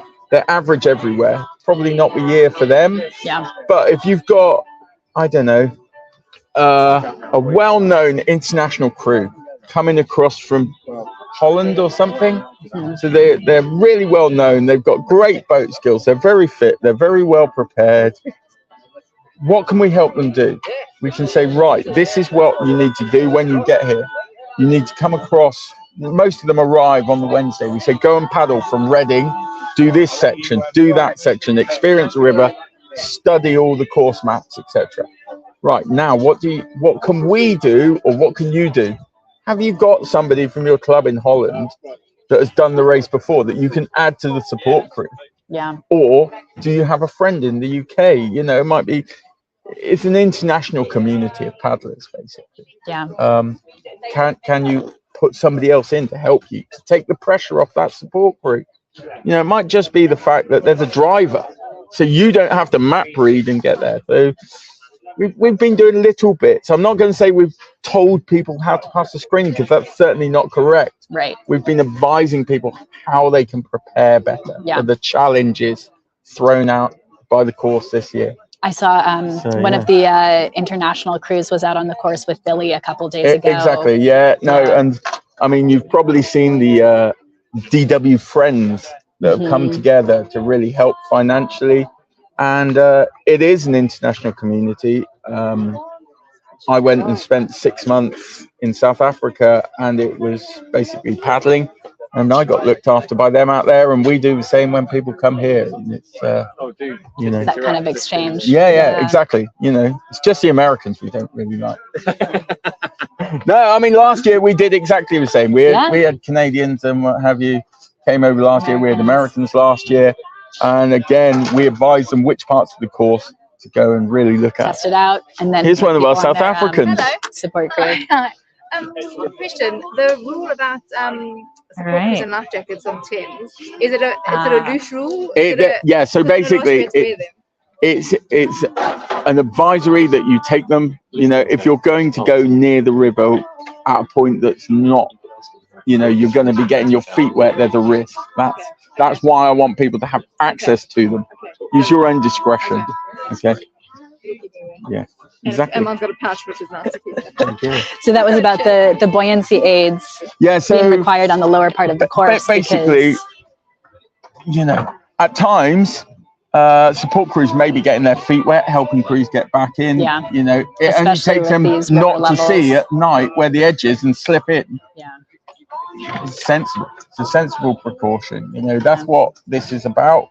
We've tried to take a very pragmatic view and manage risk accordingly, and that's a simple one. Yeah, all about that risk management. Exactly, risk management. Yeah. And you have done the DW yourself previously, is that right? Yeah, I mean, my DW experience goes back. Well, my dad first did it in 1967 as a scout. So my parents then met canoeing at Bradford Canoe Club, and I grew up paddling. So my first DW was 1998 as a junior. We had good flow then. And then I've got a bit of a history, really, which 2000, the year it got abandoned, I was aiming for the junior record. So when it got abandoned at Newbury, I may have carried on. You definitely didn't just hear that from the chief umpire. Yeah, so, yeah. Breaking news. I've got you know, I've got a little bit of a reputation within the paddling community. I'm not risk averse, is what I manage risk, understand risk. Yeah. Yeah. So I think that's part of why a lot of paddlers have responded so well to your risk management approach. Is you've been a paddler. I hope so. It's risk management. It's not just like all the way yes, all the way no. Yeah, right? Exactly. And that's what I'm trying to get to. You know, we just need to understand risk appropriately. Yeah. Yeah. So we'll get there. But then I've only done senior race once. 2009, myself and Dan Seaford from Reading, we went out there to do it. I did it once, did it properly in my opinion. Yep. And yeah, there we go. But I've got years of sort of knowledge of the course. I grew up in Devizes here. Yeah, paddled Bradford, paddled at Reading Canoe Club. So yeah. Yeah, I know the course reasonably well, and I'm passionate about it. Yeah. And it's definitely in the family blood. As I said, Dad, myself, and my sister-in-law, obviously, the world-renowned Kat Wilson, you know, heading for a second record today, hopefully. Yeah. Do you think she's going to get the? I don't know. If she stops talking, she might. You know. I've told her for years it slows her down. If she just shut up and got on with it. She's so nice to everyone. Not me. Okay, fair enough. But yeah, no, credit where credit's due. It's going to be good. There's going to be 4 potential records that I could see. One, you've got Andy Burkett and Tom Simmons versus Billy and John O'Grady. Yeah. You know, with that overall record. Possible, if everything aligns, one of those crews could do it. We've got the Century Cup, our very own James Tregold, director, and Paul Hayes. You know, the over 50s record could go. That's a good point. So that could go. You've got Tom Sharp and Anushka. The mixed record could go. Now that will really upset Keith. Because Keith has got 2 at the moment, Tom's got 1. Tom is trying to reverse that. So, well, especially if Keith loses mixed and overall in the same year, that would be a challenge. Yeah, and as I say, you've got Pat and Kath, you know, who are, you know, that's a bit of an unknown for the vet ladies. I keep winding Kath up because it, you know. Is Kat, she's vet now? She's vet. Yeah. She's vet now. So yeah, she'd have the 2 ladies records. That would be. So that would be quite special. If anyone was to have 2 ladies records, that would I be think. quite special. So yeah, we'll have to Kat's see the what person for happens. it. But yeah, it's going to be an exciting race. Yeah. Everyone's talking about the flow, but let's talk about the race a little bit. You know? Yeah. Some great athletes out there. It's a really good, even though there's fewer entries this year, it's certainly a very high caliber. Oh, definitely, definitely across the board. Especially at the top end. Top end, but across the board as well. Yeah. The experience level, the competence Yeah. is definitely higher than we have seen before. Which is also shown by the fact that you didn't end up having to cut anyone from. Well, yeah, I mean, we've had a few people defer. Yeah. Who were sort of borderline and they were struggling to, you know, find anywhere. But yeah, no, we're looking good. We're looking good. Let's see what happens. Well, thanks, Owen, for chatting with us. I No appreciate problem. the time. I'm going to take the mic back. Yeah, steal that back. We'll keep going. see. Are you going to head along the course I once will you're be done with all the later on. briefings? Yeah. Once I've kicked the fast guys out, Yeah. I'll be scooting along, catching They're up not with- starting for ages. They've got, I think, like we're getting later and later. later. Yeah. For So we'll see Andy what's and going on. yeah. Well, I'll be here until then. And Are then, you following along? Yeah, we're going to be leapfrogging along the rest of the course. So. Cool. Well, you'll probably be following me. Yeah, yeah. Thanks, Owen. Appreciate it.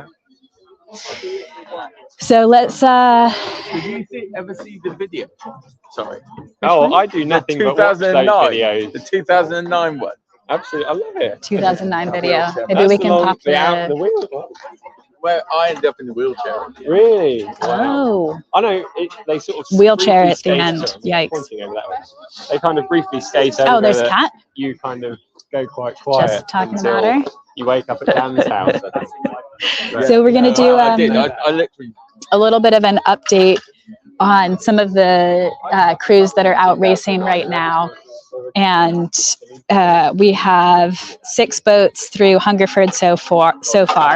Might be a little bit behind on this by about 10-15 minutes. But Amber Vader and Adele Vader Lambert are easily the fastest so far. And No, I did. we're going to start to see some more faster times as the day goes on. But yeah, Amber Vader and Adele Vader Lambert are the fastest time through Hungerford so far. They are, again, DW and Waterside vets, so very experienced crew there. We've had 21 boats through Pusey, and so far the fastest of those is boat number 316, Austin Paul and Barry Walsh. But it looks like their tracker has stopped working. If anyone is looking for information or updates on a specific crew, go ahead and put that into the comments on YouTube, which we are watching closely, and we'll make sure to kind of get you an update on them. Oh, there's a question about the temperature and wind in Devizes right now. So I mentioned earlier that there's a bit of a breeze. If we have a little bit of a look around, there's still a light breeze here. I'm not sure if it's quite enough to be considered a headwind because the water still looks up. As I said that, the breeze kicked up a bit. So we could see potentially an increasing headwind over the next few hours as the day goes on. We had some really wild weather in the London area and the south of the UK yesterday. So today looks a whole lot different from that, but it's still pretty breezy. Yeah, literally as I am saying this, I can see the wind picking up a bit. So that could be a challenge for the faster crews who are coming on later in the day, especially if this picks up more in the next few hours. In terms of the temperature, it's honestly pretty warm. It's been kind of up and down, and I think we saw Adam Smith earlier who went off in it looked like just a single layer on top. Should we jump into their kit check? And oh yeah, let's go see if we can take a look at Kat and Kath's kit check over here. So yeah, the temperature is pretty warm when the sun is out. So we could also see, especially for the crews who are starting about now, maybe a little bit lighter on the layers. So what we are looking at right here is Kat Wilson and Kath Drummond, who are going through their kit check. Let's see if we can get a mic on them. Kat, can I put a mic on you while you do your kit check? We're going to give everyone a sense of what the kit check entails. Pleasure. You're gone. We've just been talking about you with Owen. So, Oh no. We're excited. He'll have been very rude, I'm sure. Yeah, this is a backlight that will go on all night. Okay. Yeah. 2 buoyancy aids. Your whistle's attached. Yeah, let me check that Kath's is attached, but there's mine on a string. And she's pretty organized, so no, we're not there. Would you mind asking Kath for her whistle? So hold back on the whistles for a second. So these will be the spray decks we carry all the way down. And then we've got heavy duty ones that will go on the river. So we've gone for long sleeve wind stoppers. So there's one, and that's Kath's. And our headwear, we've each got a buff. Oh. No, we'll take them because it'd be handy. But it does say it on the, it says it in the rules. So. Not on mine, Yep. So it's 300 mils each, isn't it? So I've got 3 200 mils. So 600 mils. Thermal bags. Yeah. Energy gels. You just caught that on the video, but for their 300 mils each of liquid that's mandatory. She actually gave me a check, specific one she wants to use, but Kat just pulled out a bunch of Capri Suns, which I have not seen before. But you want light sticks. Do you want to see them attached to the buoyancy aids before you sign it off? Happy. So they don't need to be attached to here. So you can attach them either there or. Okay. Oh yeah, here's hers, her gel. Yeah. Oh, there's the other day glow hat. So the whistle. just so we'll just get the whistle. We have said to some Dayglow hats in the bag just in case you don't see your support group. But you don't have to. It's up to you. It's up to you where you want to go. Well, yeah, I won't get on the tideway without seeing the crew. I think. Which is fine. It's a good risk. Yeah. Okay, I'll talk to them about it. We could probably put it in the top of our BAs and they can whip them out and put them on. That's a really good shout. That's actually really good advice. Thank you. Just grabbing it. Perfect. So we just need the whistle and then we're good to go. Can we ask Kath, is that what she wants on the boat for the tideway? I think it is. Okay. If so, I'm just gonna Velcro it. Pardon? So that's Kath with a C, Kath Drummond, and obviously Kat Burbank. So she's Drummond. That's it. Thank you. How you keeping? Yeah, really, really good. Where are you living now? Hertfordshire. These guys are recording. What you guys don't know, we've known each other for about 20 odd years since. Yeah, 20 years at least. Since I've always been doing DWs. And so I turn up and I'm like, oh, can you scrutineer my boat again? So yeah, it's like this is the ultimate boat checking crew. We've done a lot of these together. A lot of these. And we volunteered. I've volunteered a couple of years, haven't we? And we did that together. Oh, that's amazing. Yeah, no, Hertfordshire. Still, same place. I'm up in New Tuxton, so When did you move? So I've been in. So I worked in Rolls to Derby. Yeah. So just as you came down from, I moved. You went up. We did that for the tideway. Perfect. You want this back? Yeah. Thank you so much, Kat. You're welcome. That was great. So that was Kat Wilson doing her kit check. We are getting a nice view of Ludi and Jennifer, who we were talking about earlier, getting their boat set up too.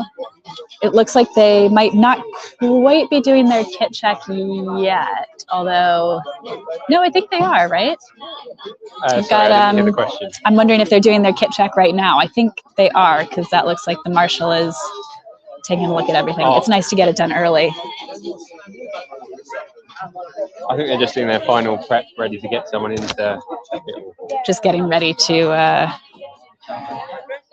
pre-kit check, making sure they get everything ready so they don't. So we've got an update. So earlier I said that boat 316 was having some tracking issues. It looks like their tracker is working again. So if you were concerned about them being stalled out, it sounds like they are moving again.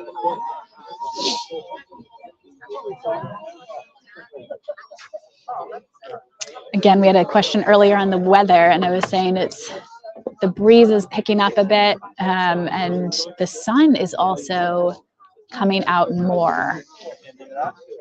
So it feels like it's getting even warmer as the day goes on. It'll be interesting to see if it cools off again by the time the fast cruise start after 4:30, 5 o'clock later.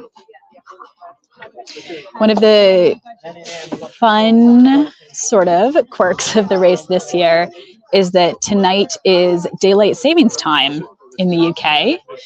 I'm not sure how often that coincides with the DW and Easter weekend, but the way that the DW is working this year is that they have said they are, all of the timings in the handbook and everything are operating on GMT. So essentially we'll just pretend until tomorrow afternoon that daylight savings hasn't happened yet. So we'll, there's the official boat check sticker. So Kat and Kath's boat is good to go. And you might have heard Owen say earlier, he thinks, so Kat already has the women's K2 record from a few years ago. I think that was with Alex Lane in, I believe, 2016.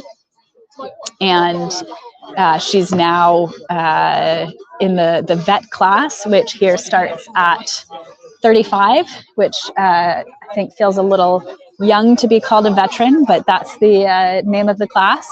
So Kat and Kath are in the vet class and could get the veteran women's record this year. So we'll double check what that number is. And then as they go along the course, we'll track how they are doing against that. Yeah, let's talk a little bit more about the records. So you heard from Owen earlier. I think he said, 4 or 5 records could be up for grabs in his view. I think, at least that many our records we'll be talking about today. So the top one that you see here, of course, is the one that made the news last year, which is Keith Moole and Tom Sharp. So we had high flow last year, but it seems even higher this year.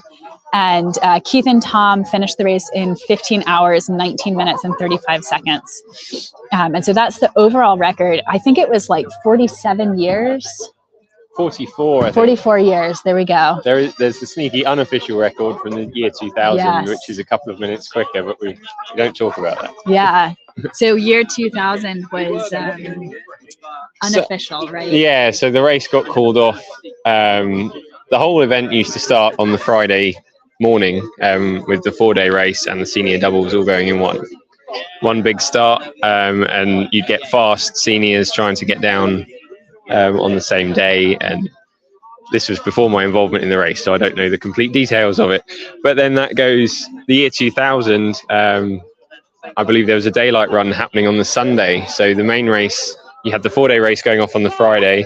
You had the majority of crews starting on the Saturday, and then some very fast crews trying to use the high conditions to get down and catch what would be the second tide for those starting on Saturday, but starting very early Sunday morning.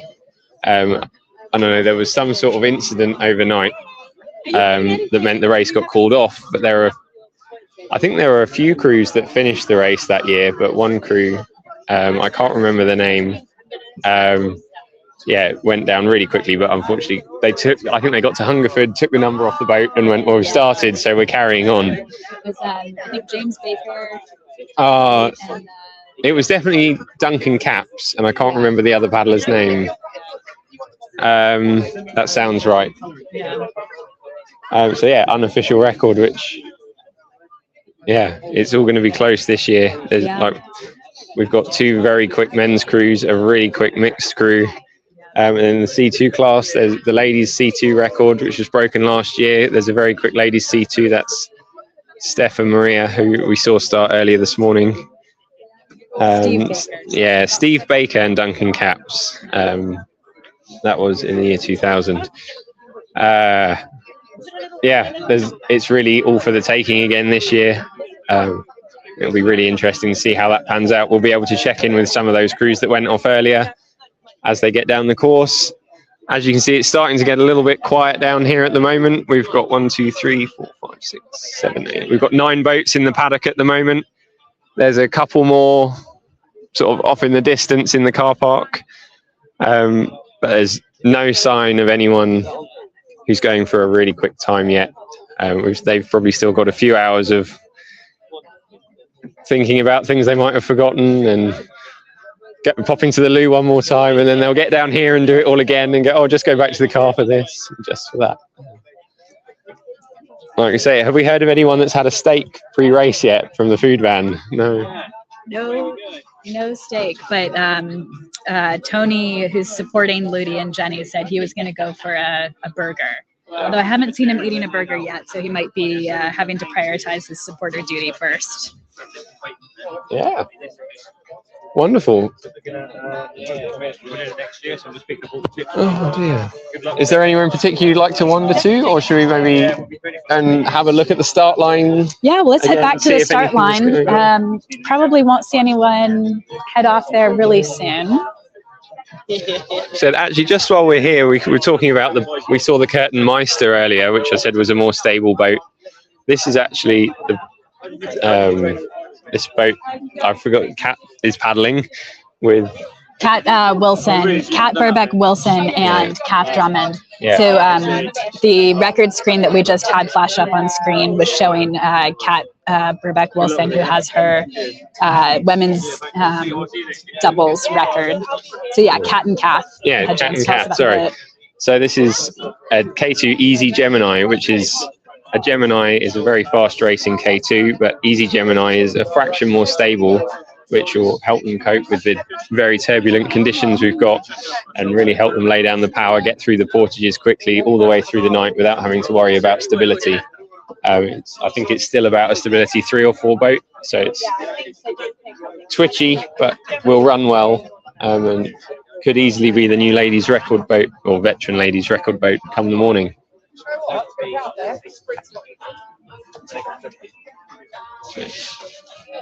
Yeah, let's walk back to the race start. Maybe we can see what the conditions are looking like now, because they are changing pretty quickly. It looks like the wind that I mentioned that was picking up a bit earlier is possibly picking up even more, because I can see a little bit of the canal is looking like they might have a bit of a headwind. But let's see what it looks like at the start line, because that was back behind us where they're putting on trackers, where it looked a little bit windier. It's definitely not a super strong and sustained headwind today, at least right now. Again, every time I say something about the wind, I get a big breeze that comes up, which is very classically English with the weather. So we can see the flags at the start line are blowing around a lot more than they were when we were looking at those earlier. Try and speak to some of the starters, see how things go. Yeah.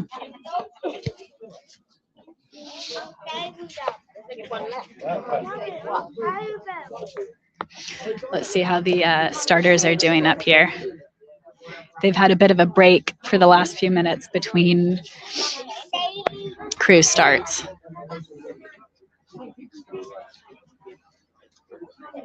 Hello. We're doing a live YouTube video with the race. We were wondering if any of you would be able to talk to us about how it's gone this morning for you, or anything. You all look so keen. Been slow. Would you? I was a paddler. Where? When did you do the race? 1985 and 1984. Excellent. I've done Devizes to Westminster twice. I was the first lady in 1985. Wow. Do it single. That's I incredible. done the Arctic Canoe race same year and Leeds to Liverpool same year. That's a fair few miles. Yeah, yeah. I went in the relay race on the Leeds to Liverpool on my own. That's Nobody amazing. would do it with me. It's unbelievable. That's so cool. Do you mind if I pin the mic on you? Can we chat a little bit? Because you've got a long break, it looks like. Yeah. So you said you were one of the first women to do DW single in 1985. Yeah. Wow. What was it like back then? There was a lot more paddlers then. There was 400 when I did it. Wow. And this year is 72. But because of COVID, it's dropped back a bit. Yeah. It's not really recovered in last year, and that we've had bad weather. Yeah. Yeah, the weather's been The pretty flooding awful. has been challenging, hasn't Yeah, it? Yeah. How were you? So let's see. I'm trying to remember what year DW was open to women for doubles. 1980. Oh, it was opened Around earlier there, for right? doubles. Yeah, Yeah, a few years but earlier. singles were 1985. That when was I did it. 1985. Okay. Yeah. And did you have to do it disguised at first? No, I didn't. Okay. No, I know some of the women did. There was one lady that did it. She shaved her hair, but she didn't talk to the officials, and they did it. Was that it wasn't official? Was it Anna Marie something? Anne can't Marie? remember. Yeah, I was reading about that in the history. The other day. Okay. I was the first official lady. You were the first to official win it. lady. That's Yeah, so cool. yeah. And how many women did it the first few years in K1? I think there's two of us in 1985, and then I'm not sure. Quite a few did it after. Okay. Yeah. Oh, that's great. Yeah. What was your did you have a good sort of like community then with the other women who were racing? Yeah. I did it in 22 hours, and I come 22nd in the senior men. Wow. Yeah. Did you beat some? You beat quite a few. I beat some military crews because I did it for the Royal Army Ordnance Corps. Yeah. And the army and the military was a big part of DW in the 80s, right? Yeah. But they're not always good as the club crews. Yeah. Did you join a club as well then? Yeah. I was in Bradford-on-Avon Canoe Club then. Okay. Yeah. That's great. Yeah, we've seen lots of Bradford-on-Avon paddlers out today. Yeah. Doing well too. They are a very good club. Yeah. And so is Devizes Canoe Club as well. I Yeah. joined them later on in the years. And both of those are so close to here. That makes a big difference. Yeah. Oh, that's great. I think Tom Simmons is from Bradford-on-Avon, right? Yeah. He's going to be one of the top boats today. Yeah. So he'll be around later. Yeah. Are you still involved in the canoe club? Not now because I've got a bad back, but I like to volunteer to help out. That's amazing. So I enjoy that now. How many years have you just been like involved in DW? Do you come out every year? I come every year I've been every year to watch, but I've been volunteering. This is my second year. Wow. But I love it. That's so cool. And do you live locally then? Yeah, I live near Devizes. I just live down the road. Down the road. Yeah. Oh, that's great. Yeah. There's a huge community in Devizes of just fans of the race. Yeah. It's so cool. Yeah. Yeah, it's lovely. Do Because you everybody's by the canal. Yeah. Yeah. What do you think really makes DW so special and I think it's because there's a big community of paddlers, and they come from all over. Yeah. Yeah. That's awesome. Yeah. That's so cool. Yeah. Okay, it looks like we've got a boat starting. Okay, I'm going to thank take the mic back. Thank you so much for speaking with us. That's what was all your right. name? Jackie Gay. Jackie Gay. Awesome. Yeah. We'll probably come back to you later. Thanks, All right, Jackie. thank you. Thank you very much. That was Jackie Gay. She was the first woman to win DW in K1 in 1985. Now we've got the start of number 354.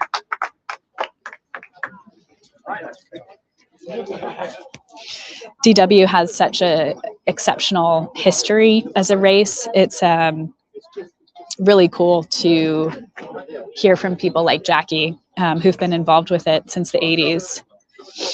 Yeah, there's a lot of I think locals and race fans in Devizes like Jackie, although of course she's the only one who actually was the first woman to complete it in K1 in 1985. A lot of history. So that was boat number I think 354. Is that right? I didn't catch it. I'm sorry. No. Check the camera records, but I believe that was Clive Merrifield. 354.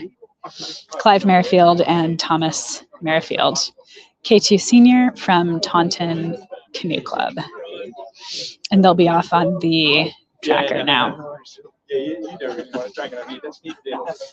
I think we have another leaderboard update coming on soon.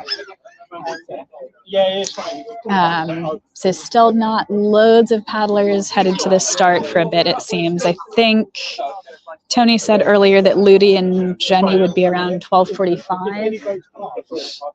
So we still got a little while for them. And I think Kat had said before that they were going to go for around a 1 p.m. start when I checked with her the other day.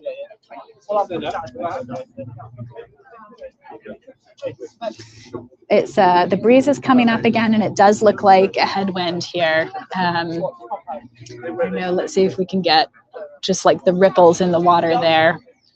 If you all can see that on the video. I'm going to get the wire. I'm going to get the pipe out first. There you can see we've got a bit of increasing headwind.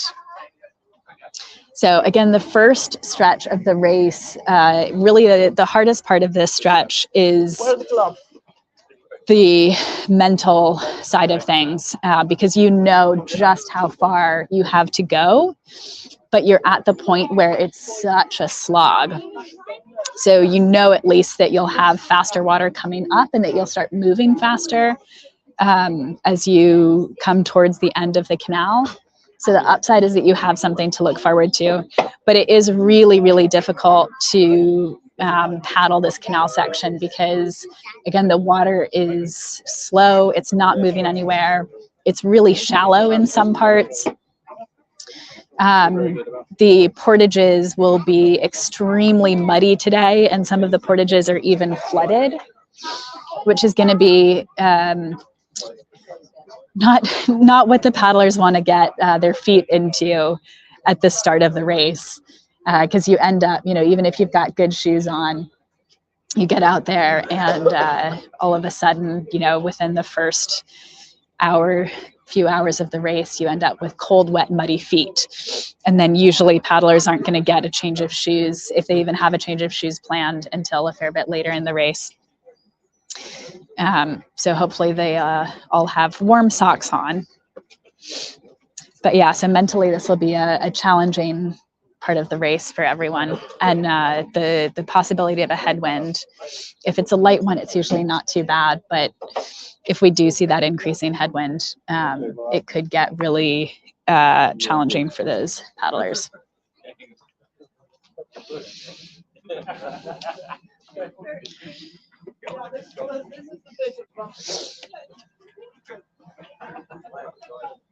Let's head back to the starting area and see if we can see which other crews are coming in. We should see some of the,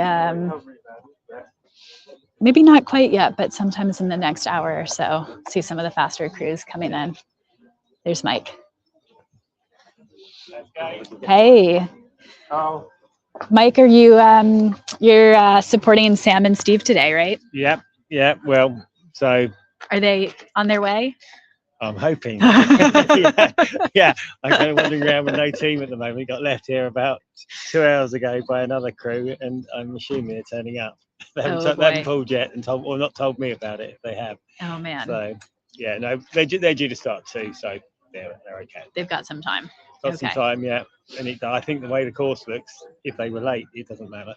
Yeah, it looks fast because it's fast enough. Yeah.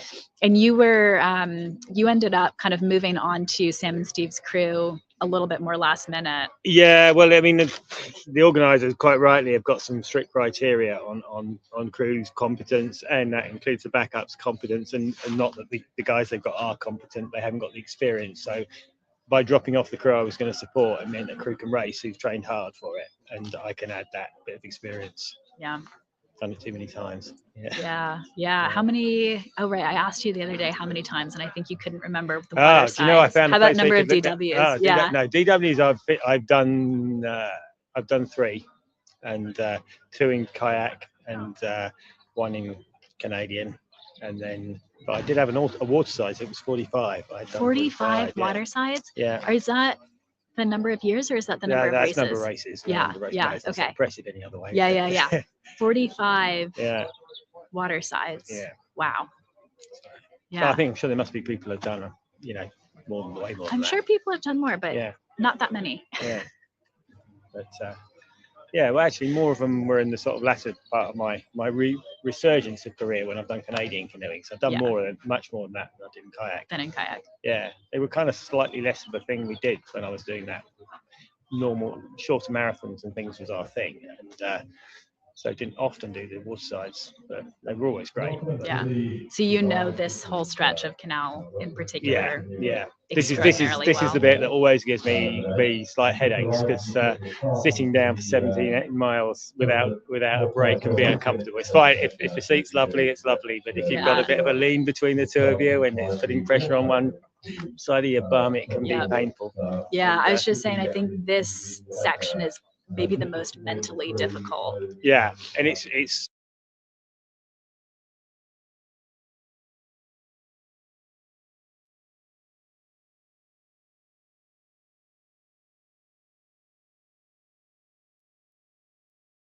I like that. Yeah. That's good.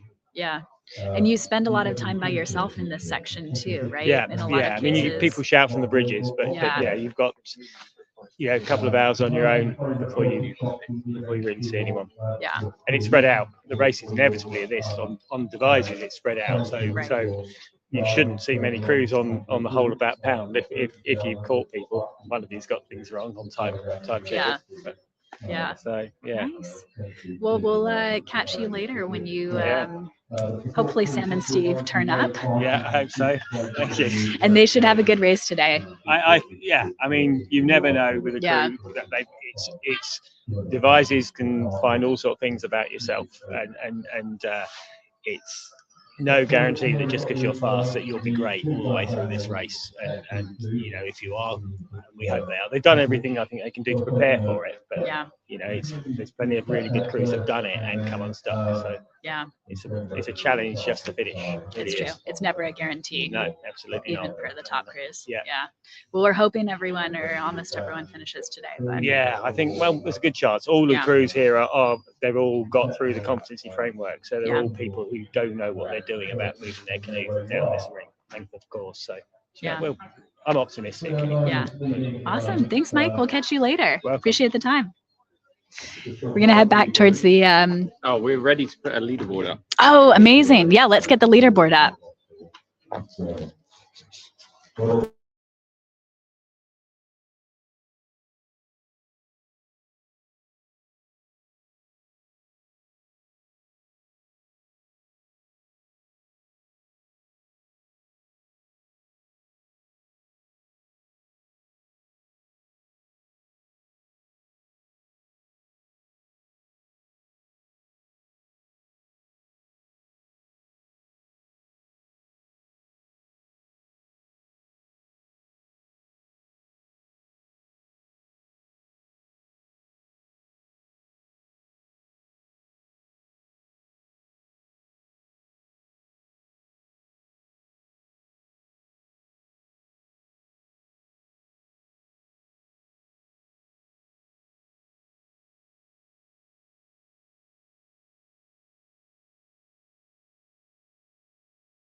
Oh, this is great. Okay.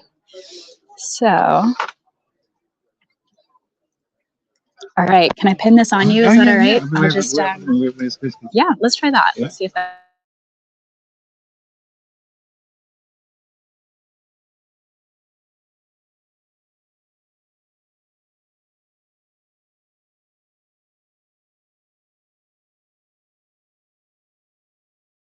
Yeah, do you want to hold it? Is that okay, James? Yeah.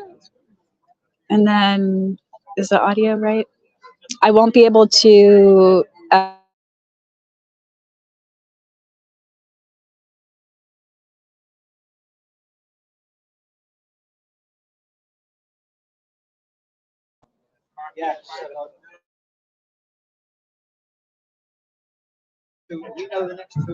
All right.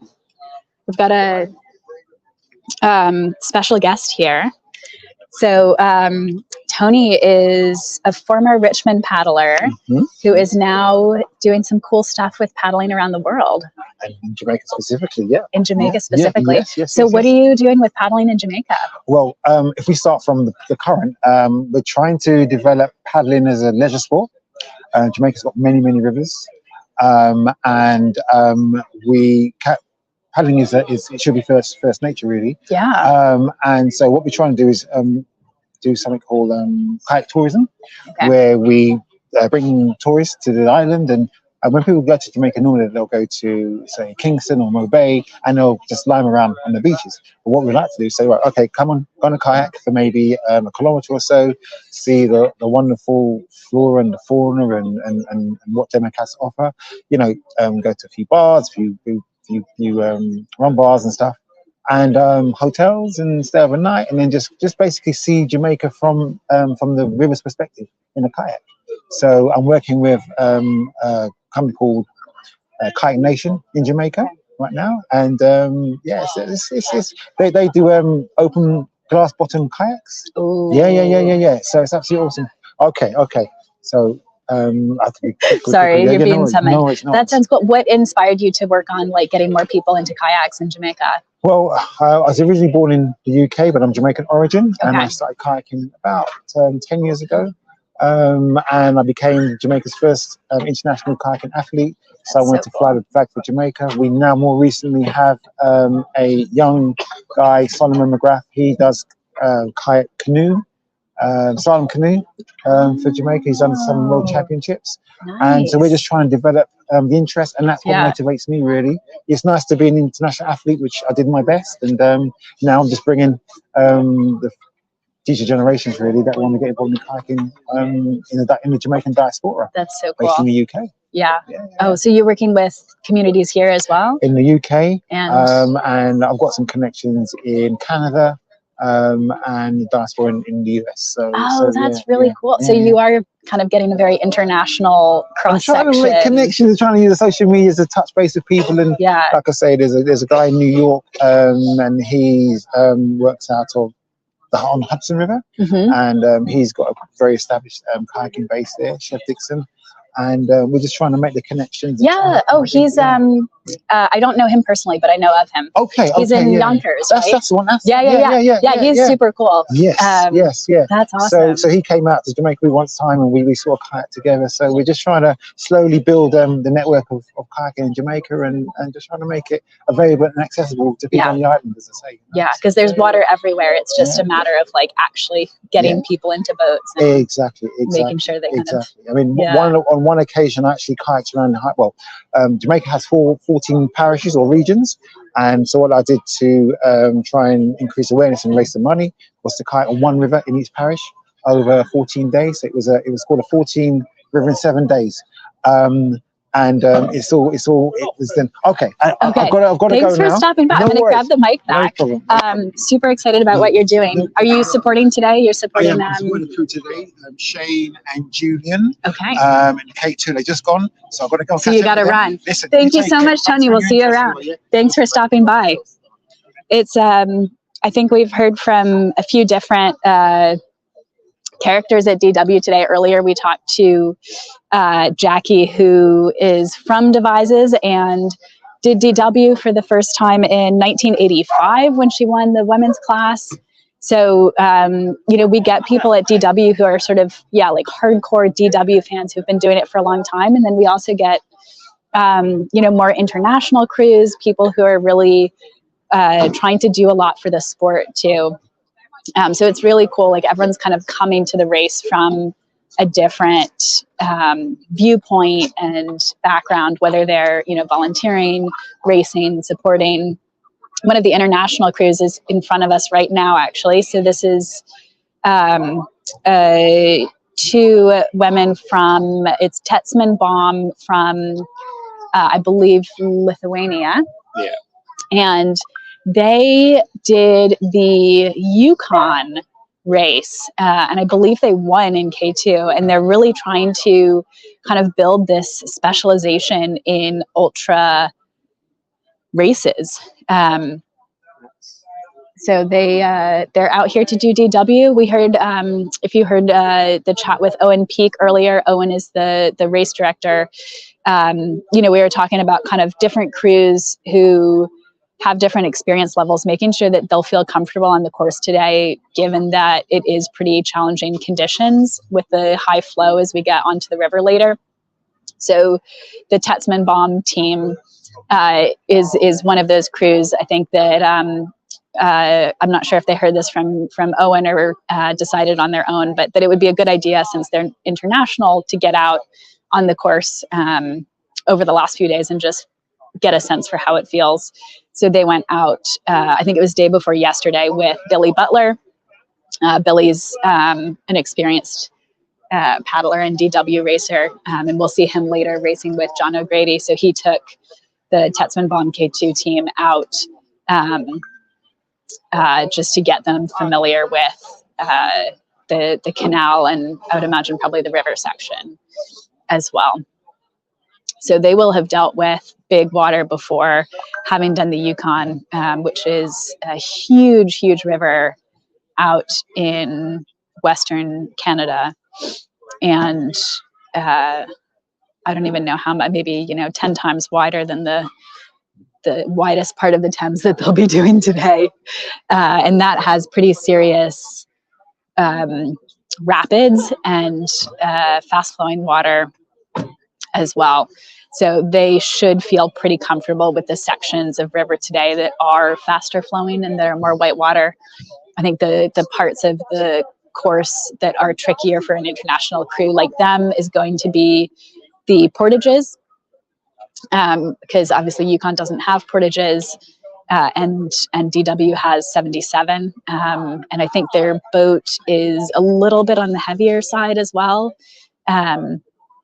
which can make it just a little bit heavy and slow to do those portages, especially if they haven't been doing a lot of portage specific training, which is, again, something that an international crew might have less exposure to.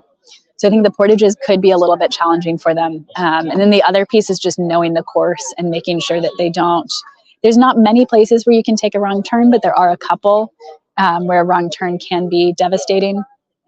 So making sure that they've got a good support crew in place who will guide them to not miss any turns, and guide them along the course at night. I was just going to say there's a couple of bits on it. It looks like they might have a GPS map up on the front of their boat there. It's quite difficult to see from here, but I know in the past there's been crews from America have had literal GPS route maps that have beeped as they've gone down the course to tell them turn left, turn right, take the right route round the islands. The boat in general is quite an unusual choice. Usually for the DW, for a fast crew like that, you'd end up with a boat more like this, which looks quite racy. That looks like it's built more along sea kayak lines, and particularly the cockpits are noticeably different from anything else we can see in the paddock at the moment. Great boat for adventure racing, I would guess, but it might be really hard work for them on this first portage section. I'm sure they're well practiced at getting in and out, but it will definitely be more difficult for them than other boats with these nice open racing cockpits. Down on the Thames at night, it'll probably keep them much warmer, keep the water out a lot better. Undoubtedly, they've tried and tested the boat and are feeling confident in it and their own abilities. as like we said earlier, that's got overstern rudder versus most of the other boats around will have an understern rudder, like we can see here on this boat up on stands. That might be advantageous with the high water levels, so one less thing to get damaged, but definitely an unusual boat choice for this race, and it will be really interesting to see how they go with it. I believe they're also aiming to sell the boat after the race. Yeah, I saw a post about that from them on, I think, the Racing Canoe Club's Facebook group. So I don't know if that's if they've brought it with them just to do the race, and then switch to something else. So we'll try and grab them for an interview later and hear a bit more about their plan. I think they are planning to start at 2 o'clock. So we have a bit more time before they go off. I did see Ludi and Jenny just head off to the start line. And Ludi and Jenny are in K2. So we saw them earlier. I don't think we talked to Ludi and Jenny, but we talked to Tony, who's leading their support crew.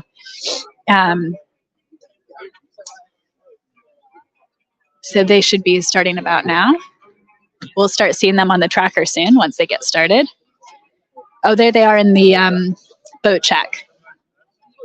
So we can see they're just taking their, looks like they've got their GPS on, and they're taking their K2 over to the canal.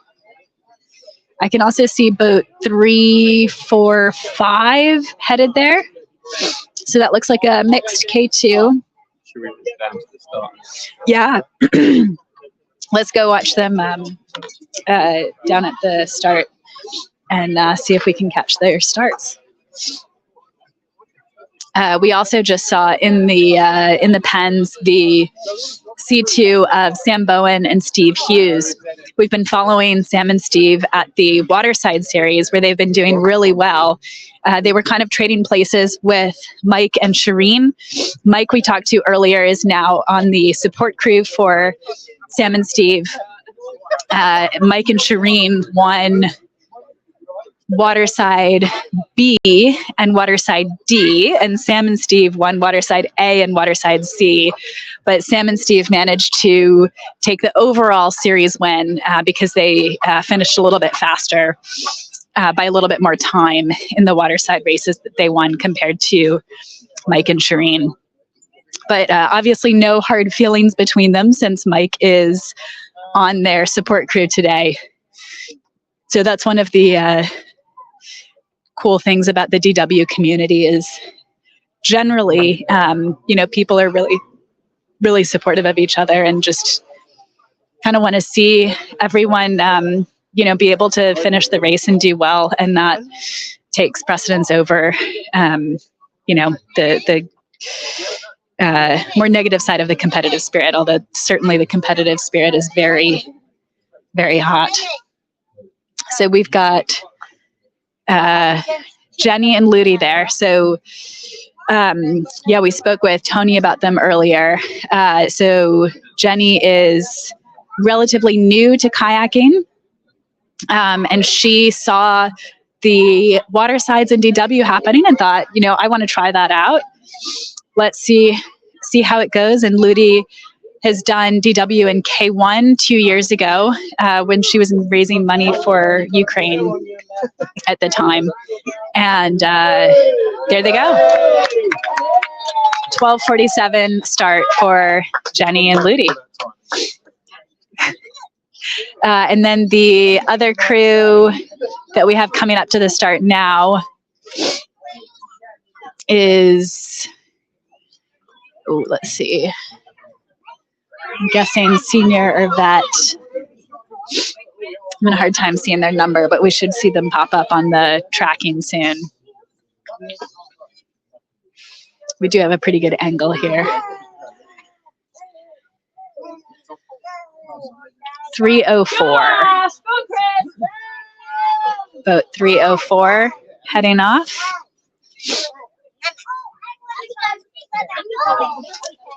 And I think we'll see another start soon, because I thought we saw another K2 earlier.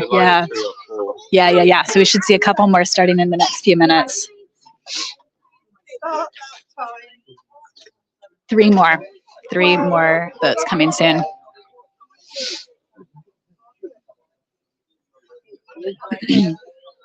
The sun has gone behind the clouds again here, which means things have cooled off, and I'm once again grateful to be wearing the jumper. And it's not too breezy either, so the flags are blowing a little bit in the wind, but not as much as they were a few minutes ago. So hopefully not too bad of a headwind. Hey, Rebecca. Rebecca in the comments was here in 2016 when she and her husband Mike Davis set the mixed C2 record. Yeah, it's really sunny out today. Even right now with the sun behind the clouds. We were really lucky, and last year was sunny too. So I'm sure next year won't be. There's no way that English weather will give us 3 sunny Easters in a row.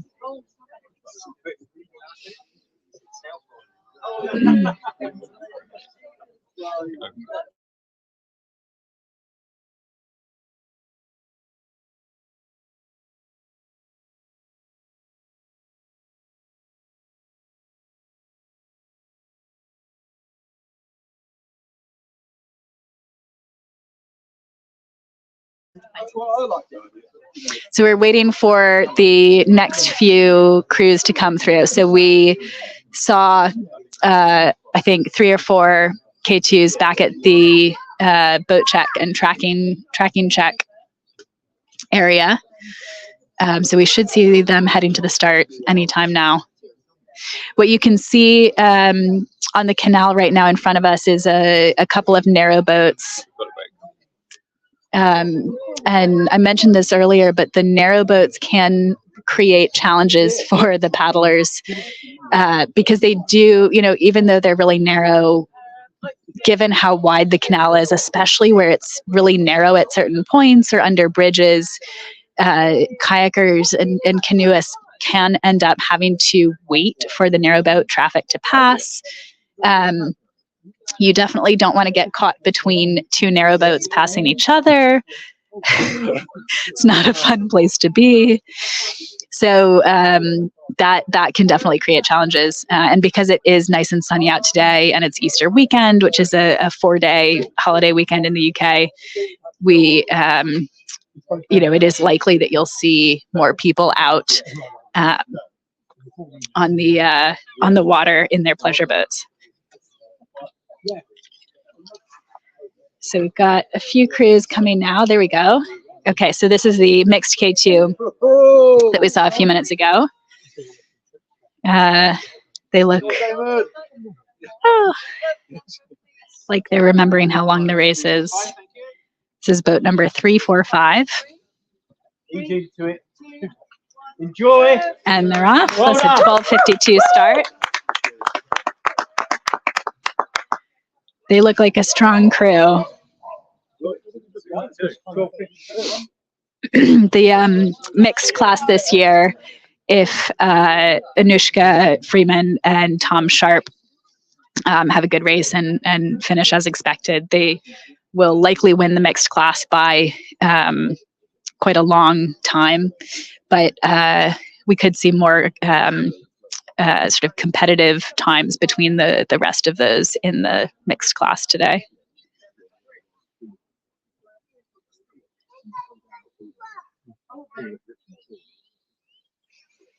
Should have, I think, a couple more coming through soon.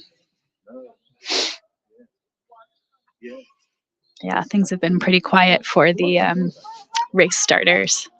I'll take a peek over. Is that the full list of everyone's start times? Yes. Yeah, getting more and more full gradually. Yeah, it's filling up. Yeah, I know there's some Slowly filling later up. ones, but then we're Yeah. approaching the later ones now anyway. So Yeah, probably 30 odd left. I don't know. 30 left. So more than half have started at Oh, this yeah. point, right? Yeah. 5, 6, 7, 8, 9, 10. I'm just counting. Could I just get that 20 for a second? 20. Yeah, yeah. People Yeah, don't yeah. see things like that very often. Yeah, that's really cool. So we're looking at the starters list. So they're taking down the start times of the different boats that are going off, which should line up with the tracking system too, right? Yeah, the tracking system is there, but the official start time is actually the Is what you all are putting down. Okay, great. I feel that makes me feel a little bit better. As much as paper and pencil is kind We of had some discussion earlier about the boats, the narrow boats that are alongside this device, and Yeah. how it might affect them. So yeah, we would have had to perhaps taken some manual intervention to get the times right on the tracker as well. Yeah. If that affected them. That's a great point. We were talking earlier too with the I think James, who's doing the tracking, the tracking guy, and he was saying if they put their tracker on and then they run to the toilet and back, that could trigger a start too. So Yeah, the technology is wonderful, isn't it? But it's its limitations. yeah, I'm definitely reassured that you've got the paper and pencil You can't go wrong with paper and pencil. option down here. You can go wrong with paper and pen though. Yeah. if it's wet, the pen wouldn't write. I know. I was going to say if it rains, then we'll all feel we'll have to eat our words. Yeah, that's right. That's great. Thank you. So that's what we say 30 something boats left. I think so. Yeah. Yeah. Sorry. If you're watching the stream, you can rewind and double check that number for us. But yeah, 30 something crews still left to start. And then those will probably kind of, we should have a wave over, I would say, the next hour or so. And that'll be the probably, I guess if we were to kind of classify everyone, we'll have sort of like the top elite crews. So those will be the ones starting like after 4:30, right? Yeah, so it should, now you're getting into the people who are sort of at the higher end of the waterside races that we've just had. You can see the boats are getting a little bit skinnier. Generally, the crews are getting a bit more well drilled, not to take anything away from the crews that have started earlier. But they're sort of looking more at the performance end of the race now rather than the challenge that is the 125-mile canoe race. So yeah, we'll probably, I think we're looking at, what's the time now? Coming up for 1 o'clock. We know there's a few boats looking to start around 2, and we think they're aiming for sort of around the 18-19 hour mark. We have some top secret information on when some of the really fast guys might be looking to start. I think we could still be streaming from Devizes when it starts to get dark, so read into that what you will. But yeah, I think we've had everyone starting who was on the water just now. It'll be interesting to see. Every time I've done the race, I'm usually packing up about now and getting off on the water. It'll be interesting to see when some of these faster crews start turning up and how nervous or otherwise they might be in the paddock dealing with their boats, how much gaffer tape gets put on to hold various bits and bobs. Yeah, it will just be a really interesting thing to get to witness, and hopefully those of you online will see something you don't normally get to. If you do have any friends that are interested in the race, don't forget to share the link. Stick it out on Facebook or Instagram if you use those platforms. Yeah, we're going to be here all night. Our next stop will be down at Hungerford, so we're going to leave a crew up here at Devizes until the last boat goes. Then our second team will head down to Hungerford and pick the race up there, and then we'll be with you all the way down through the night. I think our provisional plan is to stop at Newbury, then we'll see where everyone is. Next planned stop is Dreadnought, but if there's something particularly interesting going on, we will try and pick it up. Then down the Thames, we're going to make sure we're at Bolters, Shepperton, and then Teddington, and of course Westminster, and we're going to do our absolute best to keep that uninterrupted all night for you. So if you're struggling with a bit of insomnia, my dulcet tones will help lull you off to sleep. And then Betsy will pop back up and say something interesting just to pique your interest again. But it's sort of lovely afternoon here at Devizes. Sun's back out. I can feel the back of my hand getting warm on the camera. Wind's calmed down. Might even be blowing the right way this afternoon, which is an extra bit of luck. That's true. It looks like it might have shifted to a little bit of a tailwind now. The water's nice and deep this year. I know certainly for us last year racing, we got on and found that the water level on this first pound had dropped a bit since Waterside D, and we weren't going quite as quick as we were hoping. And it was a nice sunny morning or sunny afternoon, but slightly slower across the water than we were hoping. And we still went along quite nicely, and the boat ran well, but not quite as slow or enough of a difference that it started to worry me anyway. Then we got overtaken by a few quick K2s, and it started to worry me a lot, given that I'd sort of forced myself into leading on the time planning. I was thinking, oh God, I've ruined it for us already. But that won't be a problem for anyone this year. Certainly, we're speaking to a couple of support crews this morning. They're saying sort of they're asking their crews to start later and later because they're saying this is going to be a fast year. So if you can hang it out, you're going to get down in a very quick time. Obviously, there's other challenges that come with high water, like people's boat skills will be tested. You compare this to the 2011 when it was baking hot, no flow, really shallow. That year, of course, was the year Ben Brown and Ivan Lawler attempted the K2 record. I think they got down the canal in Devizes to Reading in 7 hours and a couple of minutes, which is still the fastest time ever down to Reading. But then absolutely no flow on the Thames. There's well documented record attempts, but yeah, for crews this year, it'll be a case of hang tough on the canal and get down to the Thames, and then you'll blink and you'll miss it, and you'll be at Westminster. Yeah. Sure.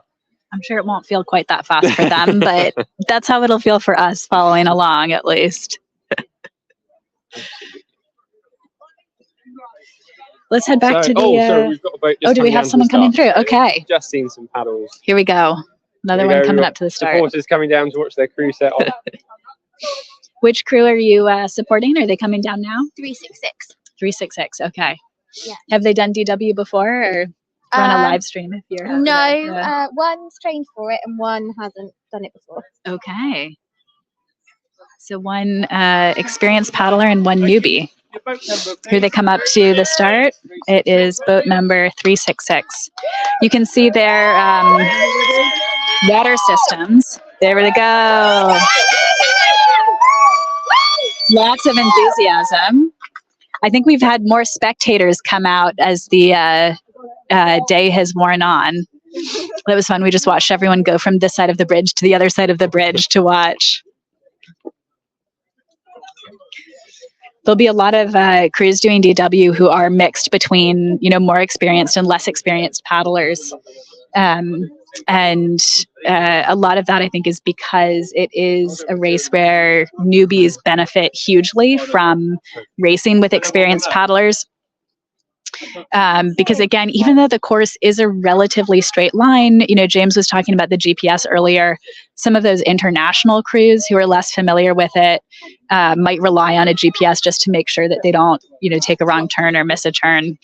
But it is a relatively straightforward line, but there are so many nuances to it, like, knowing how to do a great portage, knowing what the water is going to do on the river, if it's going to be sort of fast on one side or the other, or if you're at risk of spinning out.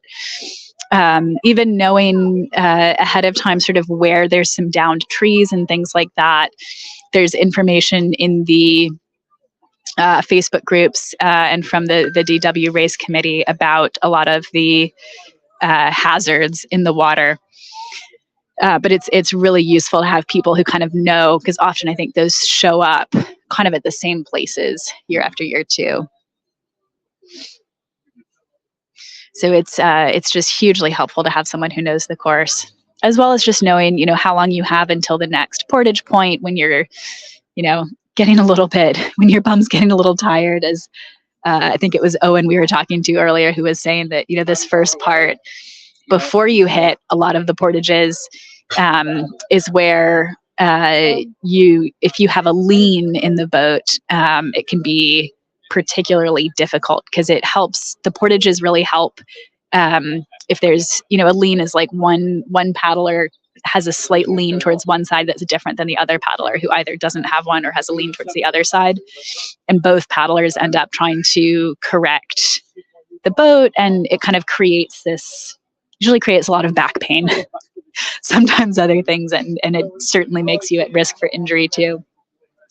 But when you have more frequent portages, it can help with issues like that, because you're getting in and out of the boat so frequently that it is a nice reset for your body.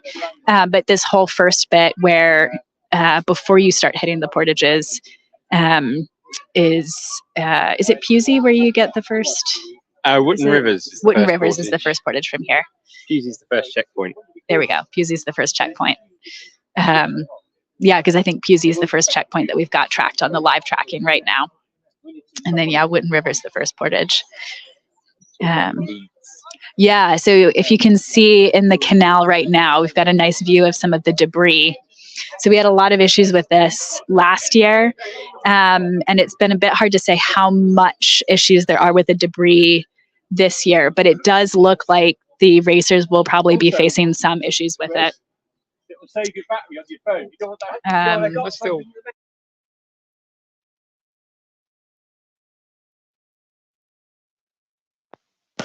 Oh yeah. We're back. Okay, sorry everyone, audio issues, but yeah, we've got a fair bit of debris still, it seems. So right now we can see, yeah, like some weeds that look like they've probably come off the sides of the canal, and what looks like kind of like a big chunk of wood, maybe. Yeah. Maybe cardboard. I wouldn't want to run into that with a boat. No, absolutely. So you have two risks there. Obviously, the larger chunk of material that's in there could potentially damage your boat, and then the little bits of reeds, particularly for the K2s, if they get caught on your bow in this first section, it's pretty much 2 hours for most people, this first long pound. And if you get a piece of weed that you just can't shift, that's going to distract you, maybe annoy you. And if it's big enough, once you have one piece on there, you can pick up another and another and another, and that really does take the run off the boat. You can lose sort of 0.2 of a mile an hour, which over 2 hours, that's quite a big difference. It's a lot of effort that you didn't want to have to expend. Obviously in the C2s, the bow paddler is usually able to reach up and knock that off, which is a real advantage. But if you're stuck and then you're maybe bouncing the boat and you might twinge your back, it's just, you don't want to have to worry about it.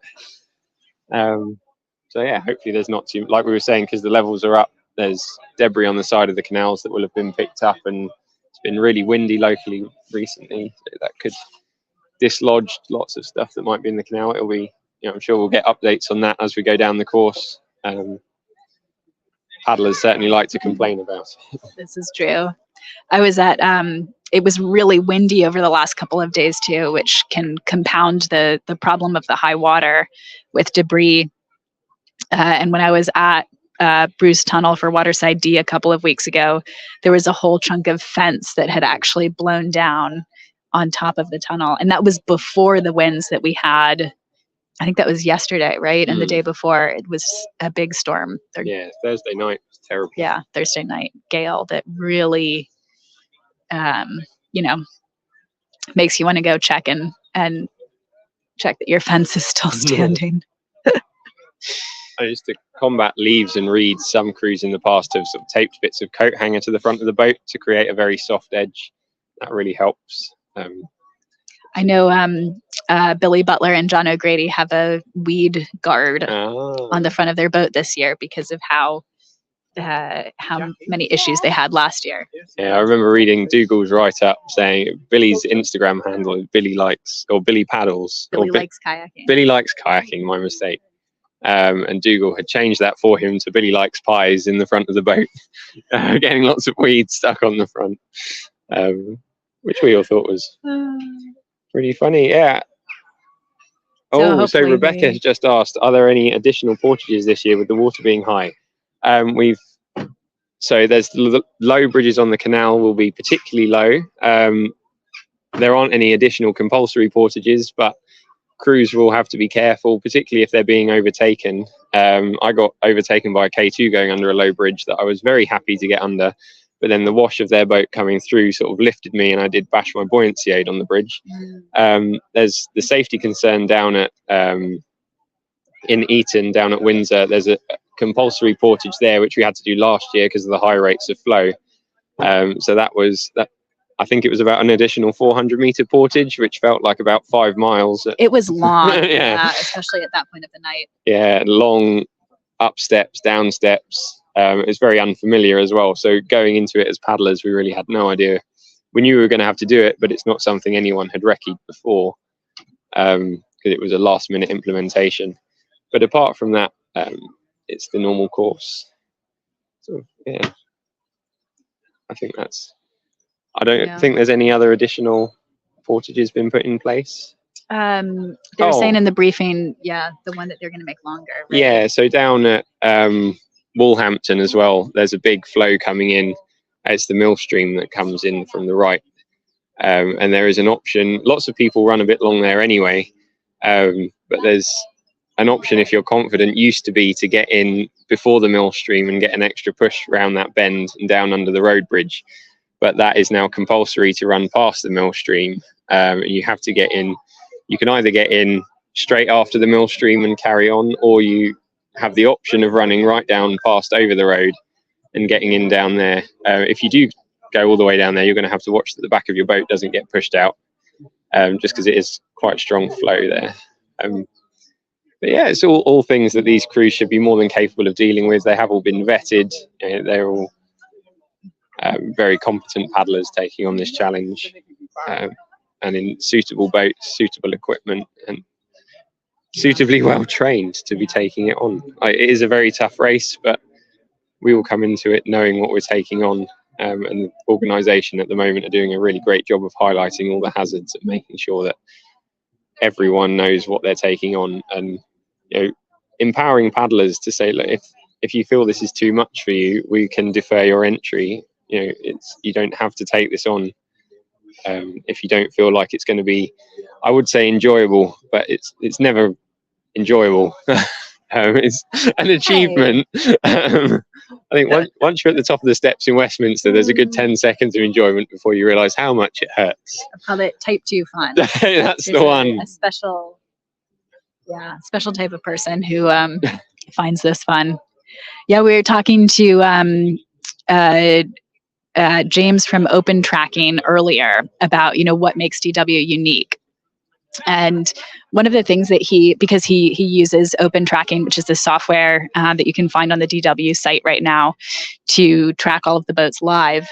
So he, does tons of races, not all canoe races around the UK. But DW, one of the things that he mentioned is what it stands out about it. Obviously, the community, which I think you'll hear a lot about today. And if you have had any part in the race before, I think it's pretty quickly obvious just how amazing the DW community is.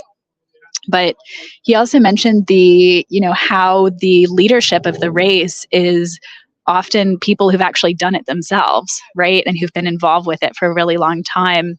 And I think that was something that stood out when we were talking to Owen earlier, Owen Peak, the race director, who was saying, he is a paddler, he's done the race before, and he wants to, the chief umpire, I think I said race director, he's chief umpire. He wants to kind of set guidelines for risk that will be both safe and reasonable. And sometimes I think we see in races, different sort of types of paddling races around the world, they might make a call that's very much all or nothing, right? Which is like either you're doing the fun course or the boring course, and everyone does the fun one or everyone does the boring one. And sometimes that's, like a limitation of the race or the course. But it's, I think, one of the cool things about DW that it's designed in such a way where there's so many ways to do DW regardless of your experience level, and to do it in a way that's safe. And, for senior doubles, that's what we were talking about earlier, where, instead of having a fully newbie support crew, maybe you swap in someone who's more experienced, or instead of having, two newbies in a boat together, you have one experienced and one new. And then, of course, you've got the 4-day stages race as well, which started yesterday. And today they're off from is it Newbury? Yeah, Newbury down to, well, so the juniors are stopping at Reading today, unfortunately, because of the high river levels and the risk attached to that. So but one of the measures that's been put in place that means some of the juniors can get their race is that they're only racing Devizes down to Reading or Dreadnought Reach. Then everyone else will carry on down to Marlow. I think it's finishing at Marlow Rugby Club slightly earlier than Longridge. So it'll be really interesting to see. We must check on the single or the 4-day race. 3 days this year, sorry, they're not unfortunately being able to go all the way down to Westminster just because of that, again, added risk of that last bit of the race. So it'll be really interesting to see how they've got on today, what some of the times are. I know there's some fast K1s, see what's going in the juniors race, all that sort of stuff. I think it seems to have got quite quiet down here. Yeah, let's head back to the see if any of these slightly faster paddlers have got anything unusual going on with any of their boats. All right, we're going to head back to the other area, and we'll be back with you momentarily.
Let's see if we can, sorry about that. How about now?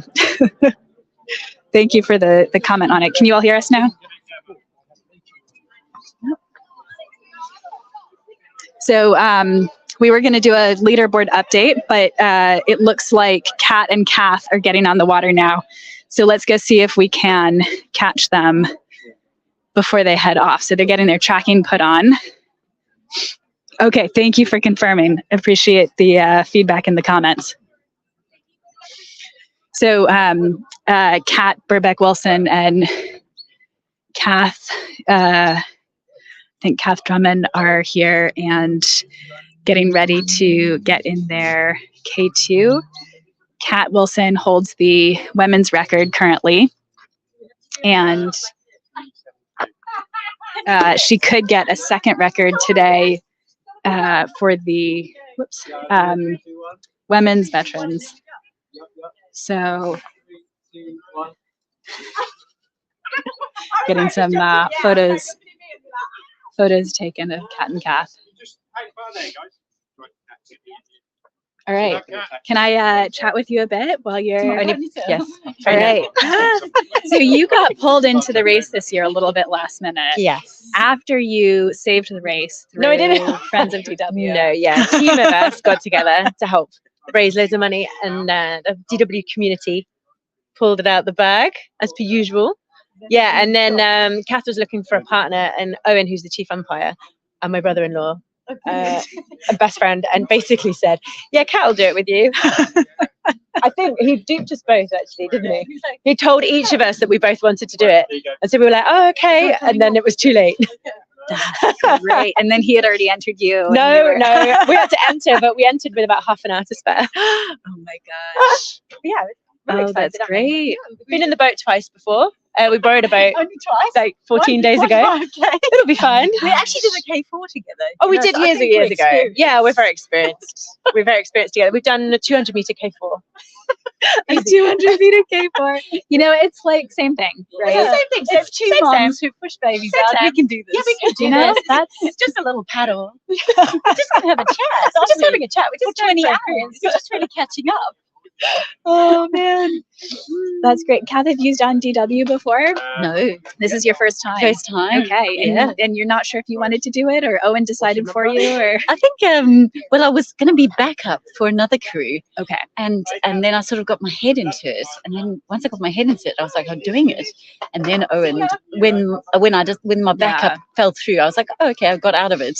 And then Owen was like, no, you I've got a didn't. partner. No, you haven't got out of it. You're back in it. Oh, that's great. So yeah, really excited. Nice. Okay. And Kat's in the 1,000 Mile Club already. So we know that you're the right experienced partner to have in the boat with someone who's a first timer. Complete novice. Yeah, it's going to be fun. It's going to be really fun. Really, Oh, really that's different great. from last year. Yeah. And Owen said that you might be after the vet ladies It's not that we're after it. We would have happily let it go, but the river's so high that no matter which way I put the schedule, I don't think we would be anything other than inside it, just because of the river conditions. Well, And I think that we're a reasonable obviously crew, you're but pretty good it's- paddlers But as it's kind of a bit of a bonus. Nice. Oh, very Yeah. fun. Well, we will be excited to cover that.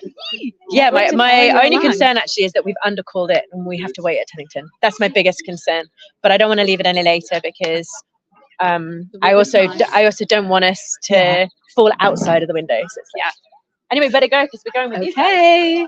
Enjoy. Good luck. Hey, Rebecca. So here's Rebecca and Alex.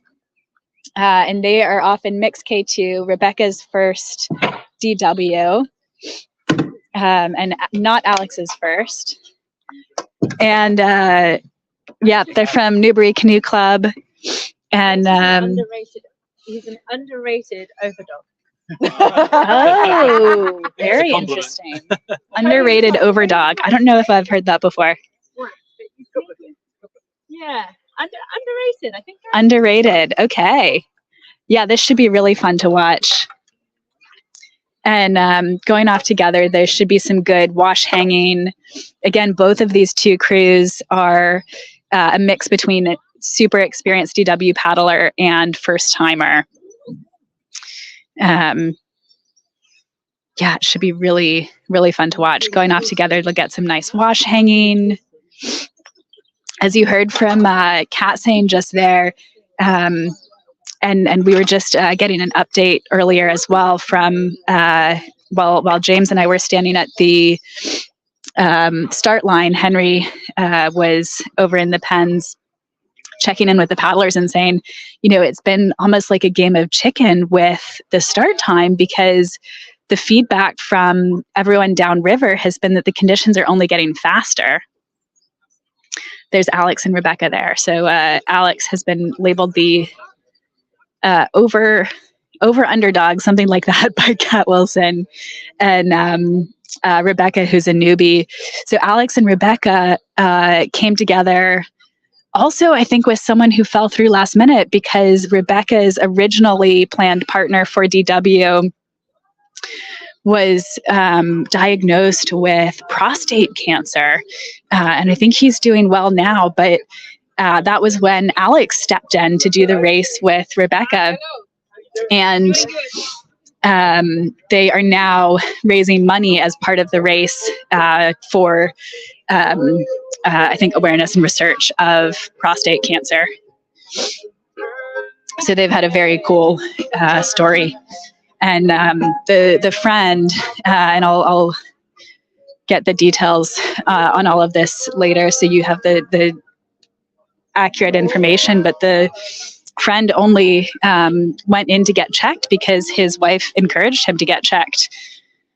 And that was really lucky that she did because he had no symptoms. So I know that was part of the message that Rebecca and Alex want to get across today is really just, specifically for, I think it's men over age 50, just make sure you go and get checked, even if you don't have symptoms. We get a lot of crews raising money for good causes at DW. All right, here's these two K2s. Hello, everyone. The women's crew is Kat Burbeck Wilson and Kath Drummond. So Kat and Kath. What time are they aiming for? That is a good question. Okay, here they go. Let's see, maybe our graphics person can double check the vet ladies record and put that up on screen so we can see what they are likely to beat. Let's head back to the pens because we've got a few more people there. Yeah, I think starting together they should do really well. And No one else is getting on in the next 10 minutes. okay, we've got a bit of a break before some more crews are getting on. I was saying earlier, it's a little bit of like a game of chicken almost with when they put on, and that's because the conditions are getting faster. They don't want to hit the tide window so early that they end up having to wait at Teddington, because obviously like you lose a lot of time with that. And upside, right, getting a break is kind of nice, but honestly at that point in the race most people just want to get to the finish, and your body is already in such a state, it's like you're not really going to benefit from that break. So you really don't want to just lose that dead time at Teddington. So that's the big risk, and that's why we saw Kat and Kath along with Rebecca and Alex kind of hanging out a bit longer than they had originally planned for, because they want to make sure they don't get to Teddington too early. I will say Kat is, I mentioned earlier that I've had a great chat with Kat about part of what she loves about DW is this planning requirement, and that, you really, really have to plan correctly and effectively to have a good DW. You want to have an accurate understanding of how fast you as a crew are going to be on different sections of the river, and plan for that. So not sort of overestimate or underestimate yourself. So I expect that Kat has estimated very well. So I think they'll probably hit Teddington at just the right time because, after, I think this is her 10th DW this year, 9th or 10th DW this year. Kat definitely knows what she's doing. The C2 that you can see here is Sam and Steve. So Sam and Steve will be aiming to win the Canadian doubles class. They are in a classic ICF canoe. And so that's what most of the UK racing canoes are. So compared to the canoes in the US that are typically used for C2 racing, the ICF is a bit longer and built more for, I think it's a bit longer, and it's built more for really like flat water, rather than kind of twisty, turny rivers. But it's still perfectly fine in the fast flowing parts of the river. Okay, we've got a crew there from, I think. Okay, we've got some leaderboards that are coming up, and then maybe after that, I think we want to have a chat with the international women's crew over here. So I'm going to just pause for a few minutes and you can check out the leaderboards.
Nervous for sure. It's a lot of different than the races what we done before. Mostly because of the running part. Yeah. Uh, Do you want to go? We are live. now? We are live. Oh, yeah, My live. battery's a little low. See how it goes. So it's different, but we can say that when the distance gets longer, the better we feel. We have done Yukon 1000 race. We have done multiple other races which are very long distances. We have paddled in the dark. Yesterday when we came here to the starting spot, we tested the angle of the lights. So Aneta said, like, what did you say? I don't remember. she said, it feels like home because we are we are used to training and also competing in darkness. In the dark. Yeah. Oh man! And remind me where you all are from. For From the listeners. Estonia. Estonia. Okay. And that's pretty north, right? So that's in the winter. It's cold. Yeah. We have a proper winter, and then the winter we are skiing, cross-country skiing. Yeah. So different sports. We have some viewers today from Michigan who also cross-country ski in the winter and paddle in the summer. I'm not sure how similar the Michigan and Estonia weather is, but I don't know either, but yeah. Yeah. Wow. Oh, that's great. And so you all did the Yukon 1000. Was that last year? It was last year, yes. That's amazing.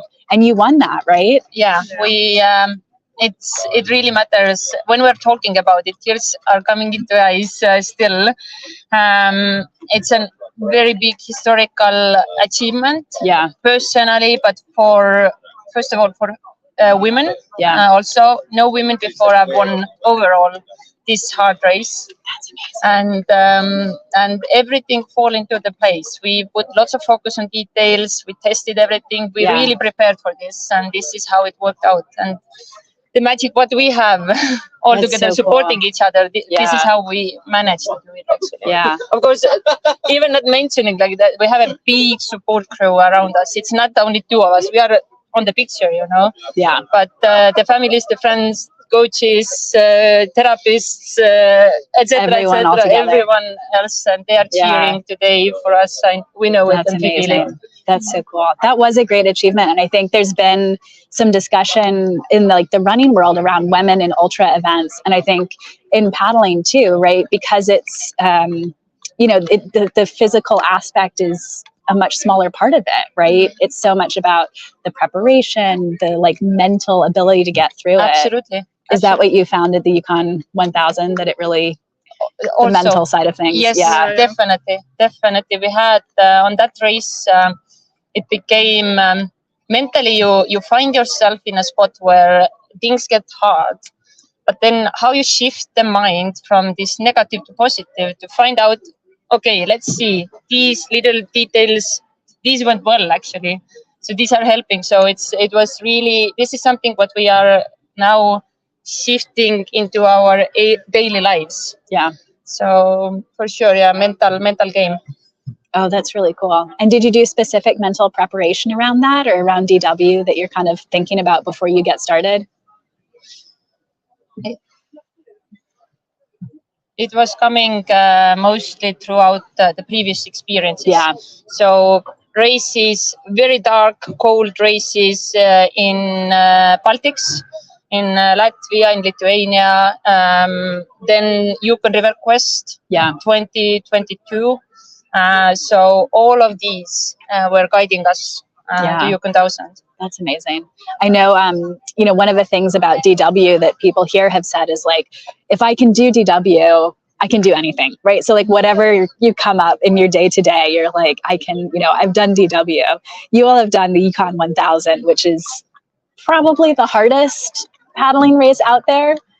We take it as that if you haven't done this Yukon 1000, you can do everything. Yeah. Also this TV race. Yeah, I think you'll. But we are open for surprises. We know every race is a race itself. So bringing your mind here, being physically prepared, being in the spot, this is, and we are not underestimating. We don't think that we are the winners of Yukon 1000. So we are I don't know what kind of stars or anything. We love to inspire children, men, everyone, because paddling sport is amazing.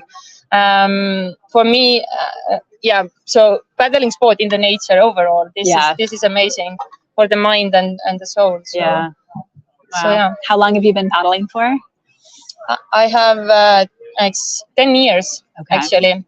My childhood sport was horse riding. Oh yeah, I think there's a lot of like horseback riders turned paddlers.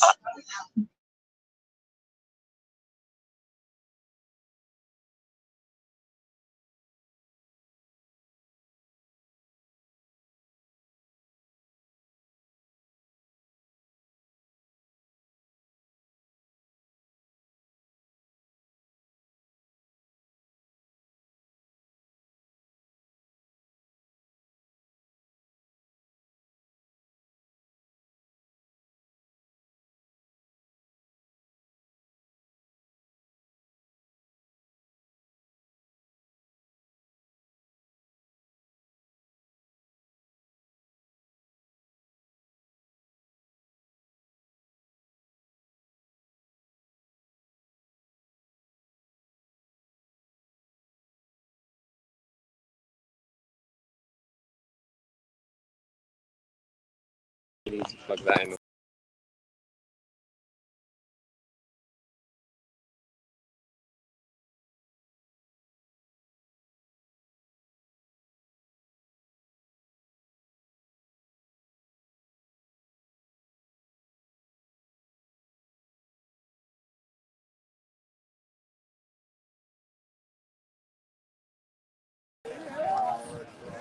Oh, we've been here.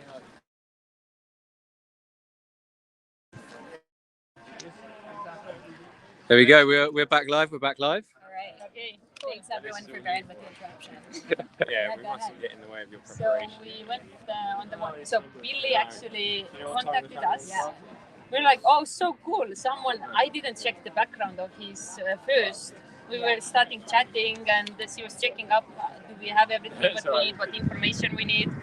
It was so cool, and then realizing that he's really the top paddler going to chase the top place. It's so cool. We really felt that we are welcomed and helped, and all this really super cool.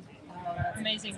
I think there's such a great community at DW, and so it's always good to hear that, you know, even as an international crew, you just get welcomed and chat. I think Billy and a lot of people are just like genuinely people are into it too, and just going in and just ultra paddling and showing the world what's possible. Do you have anything planned after DW? Yeah, we have lots of plans. So next are competitions in Estonia, Turi-Tori downriver race and Wuhandu marathon, which is the biggest in the world. There are already 1,200 teams registered on Wuhandu marathon, which is 100-kilometer race with 4 portages where your support crew can carry your boat. So you are on like really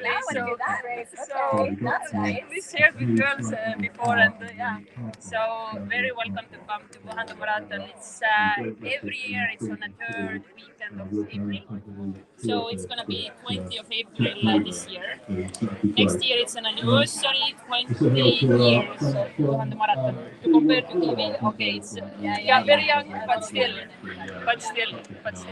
And so you'll be able to, like, because you do so much ultra racing, your body will be recovered in time for that. Yes. That is awesome. And so we have plans for, actually the core underneath plan is what is different on Turi-Tori downriver race in Wuhandu. We are going to paddle a canoe. We are preparing for Yukon 2000, which is taking place in 2025. So, and it's allowed only with canoes. So we need to adapt to a different discipline, different boat, different strokes, you know. Okay. So this is like a core plan, like a big plan, 2025. And throughout this year, we are going to have preparation races for Yukon 2000. We will have some fun in wild water. and we will see what's coming in the autumn, if it's going to be some long distance in a kayak once more. So, Oh, that's important. I can't wait to follow along. thank you. Thank you so much. Good luck. Thank you.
There we go. Hello, hello. Good morning. Well, good afternoon. Yeah, we're just live streaming right now.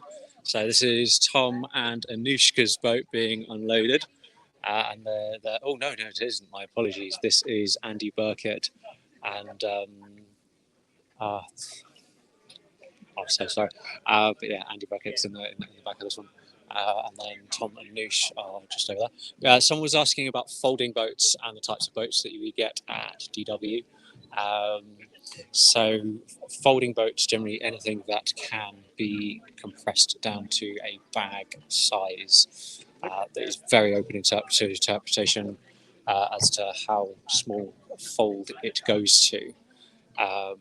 But just wanted to do a quick dive on this boat. It looks top side much more seaworthy than the average K1, K2. The fittings and so on look to me curtain plastics. So I don't know who did build this boat, but that's where I put my money. But yeah, very, very interesting seagoing craft. So we could probably about stability 5.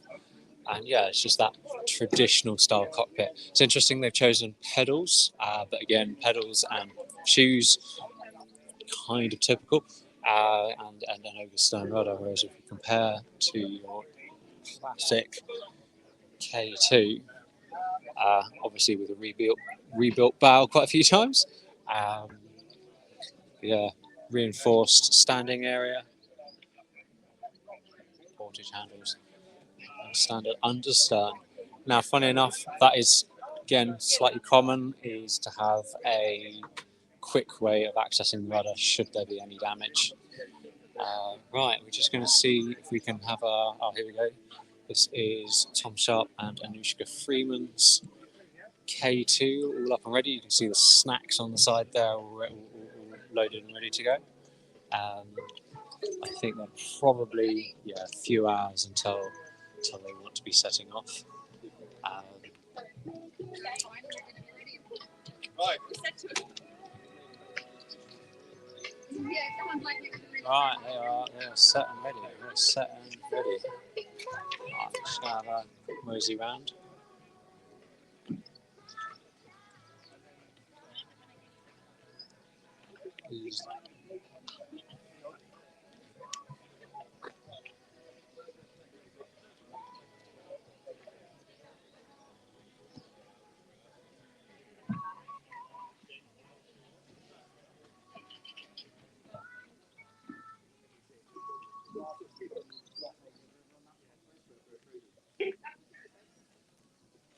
Love the striping on this, glow in the dark tape.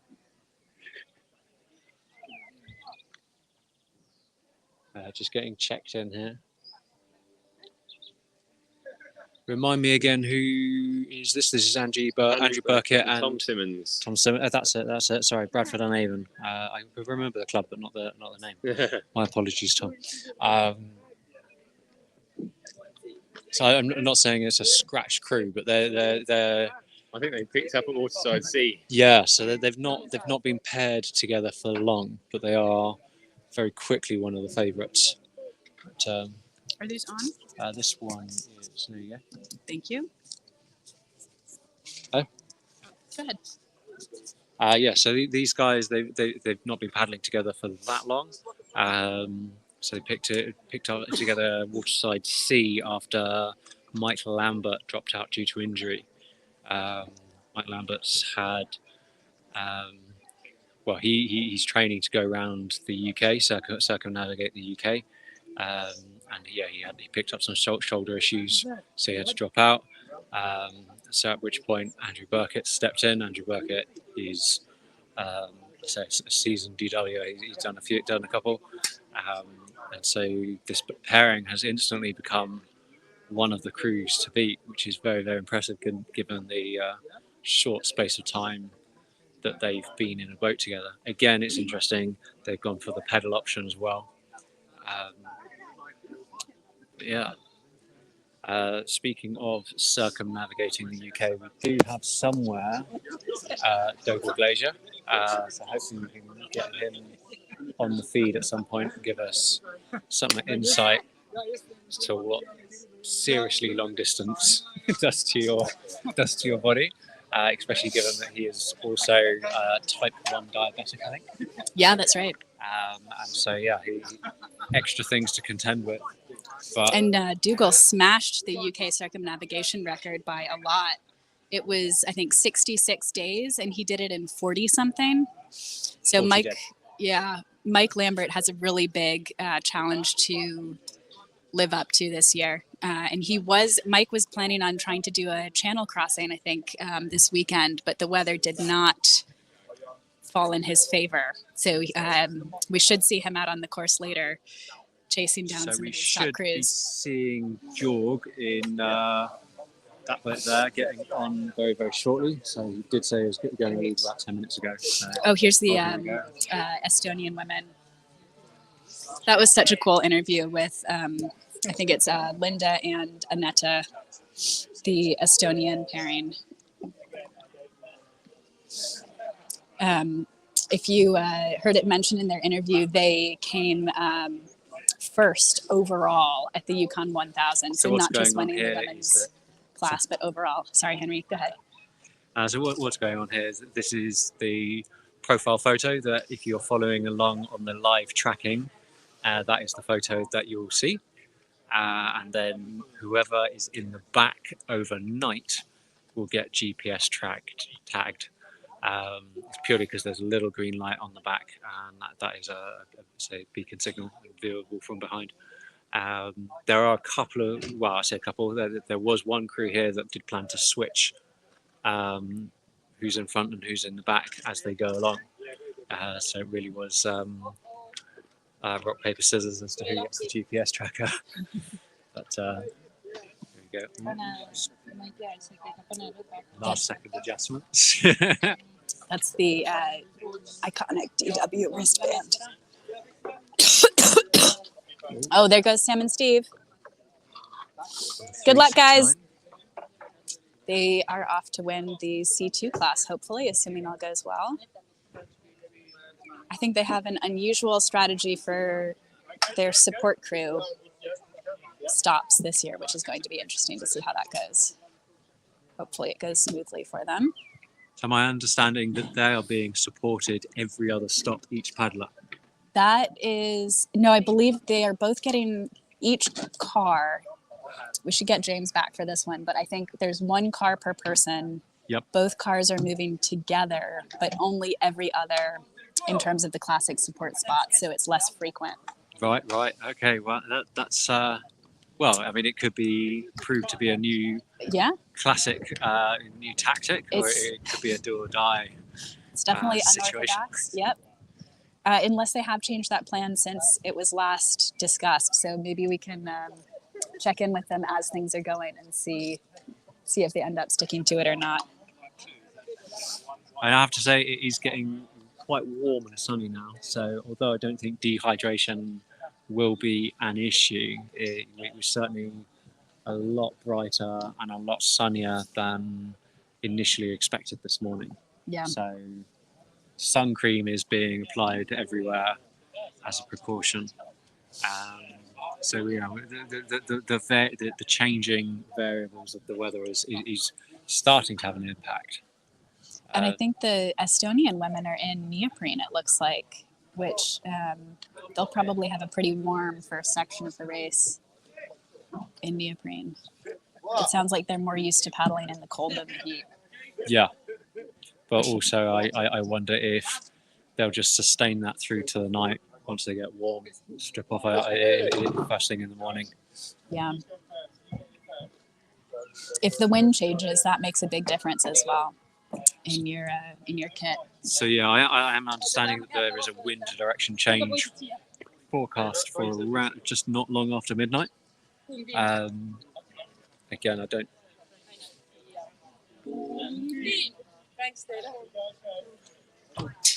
That was cool.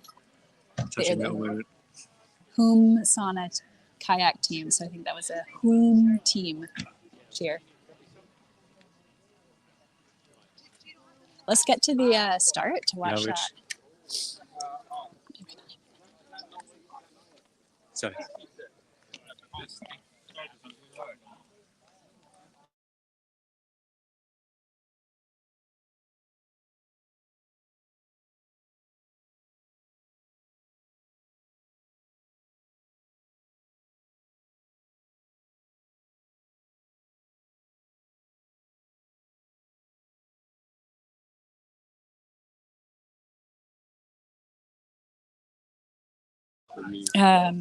So just going to head over to the start where the through the start or they Whom stay team there. are heading towards. Stop well before we've the bridge, got shout out the number, and then say the so three yeah. big players. So we'll go, stop here now. and then you can have a rolling start. the starters will count them off. Okay. So if they stop here and the line is here and they say we're this ready, has but to we be want to be rolling, one of as long as the starters know. So if you want to tell the most starters, that's fine. stacked Yeah, they're pretty support crews flexible. I've ever come Yeah. across. But we'll Yeah. go more into that Okay. over the night. We've got some Well, they're writing it down to the second. Yeah. Okay, so you're gonna. I left the camping chair behind, like on your so just car. heading towards the start. Now, interestingly, we weren't expecting this. We weren't expecting this. But if the C2, here we go, go with the team Whom, you could see some interesting wash hanging tactics go. There we go. Start the timer, Rachel. No, I haven't. Yeah.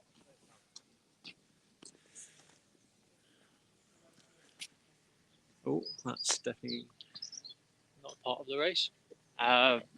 We should have Team Hume coming up in a minute. So it's interesting. For me, I'm not a seasoned DW paddler, but watching the tactics of who's leaving when, who's trying to leave with whom, so that they can get an advantageous wash to hang on. It really, it's not quite a cat and mouse game, but certainly interesting to watch in the paddock. Just everyone eyeing up who's leaving when, so that they can get a favourable wash.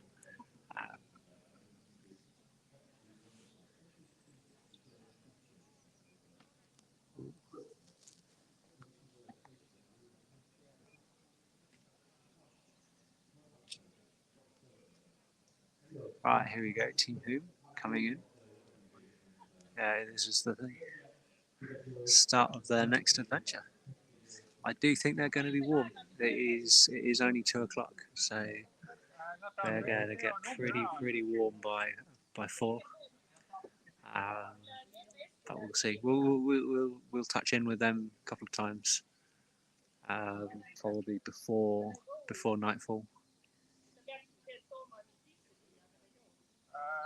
That's a very extensive GPS tracker they've got on the front there. Most paddlers will suffice with a Garmin watch, but that looks like a... Number, please. Yes, it's 350. 315. 315. Yes. When you're ready, just come forward to the line. Amazing, and thank you for all the organizers. We're going to have awesome experience that we have never had before. So thank you for organizing it.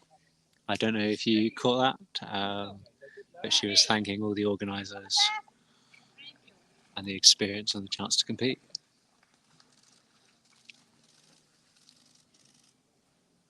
Right, there we go. I think that's all that's getting on the. I think that's all that's getting on the water for a little bit. So we're just going to head back to the paddock, see what's going on. So we've got live stream going on. You okay to chat? Yeah, I can chat. Yeah. So I'll give you. So I'm just here with Keith Moore, who is current record holder. Last year, absolutely smashed it. You've been doing a few videos of how to take the record.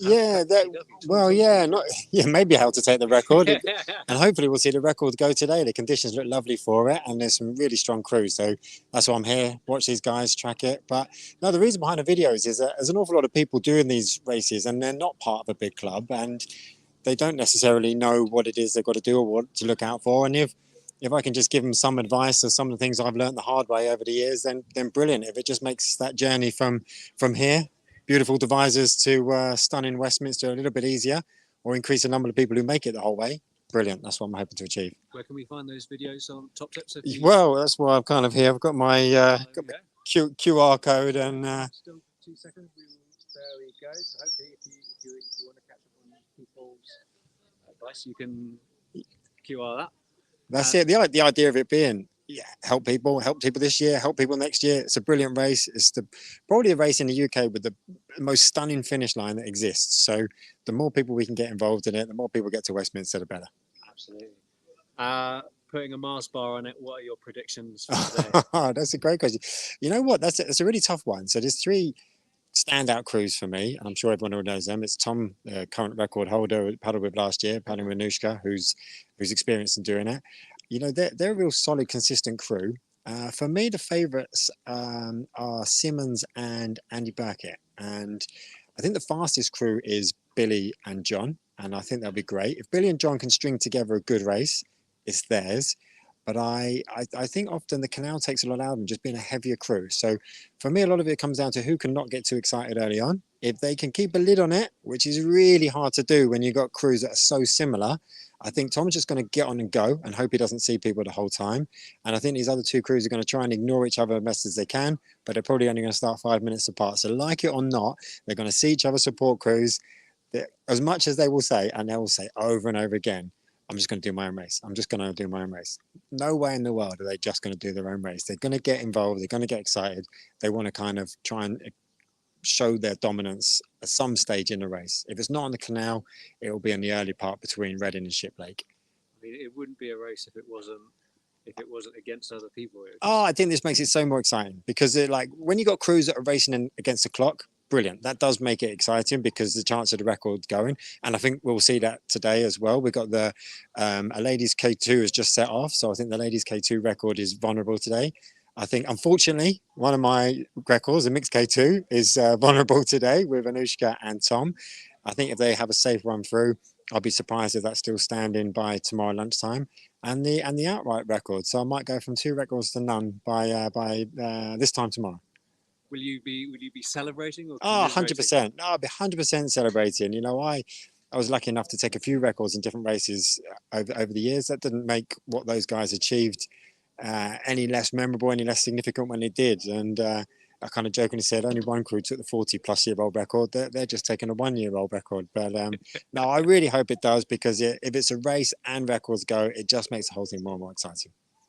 So for you, where do you see DW in the next 5 to 10 years? Yeah, you know what? It's a great question. And for me, as I said before, it's a race that the finish line is so significant, like such a landmark. So to ensure that we carry on with the history of the race and finishing at Westminster is brilliant. But an ultra endurance race, the longest non-stop canoe race in the world, I believe it still is, you know, it's significant. What we need to do is raise people awareness of it, because the race itself has got everything it needs: the infrastructure, the support, the iconic landmarks, the whole way. You go past Windsor Castle, you go past Hampton Court, you start in this sleepy little village.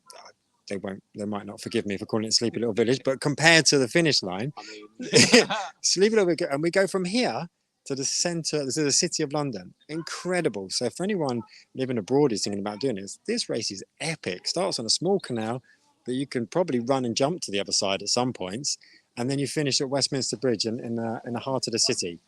So for me, 3-6 just starting now.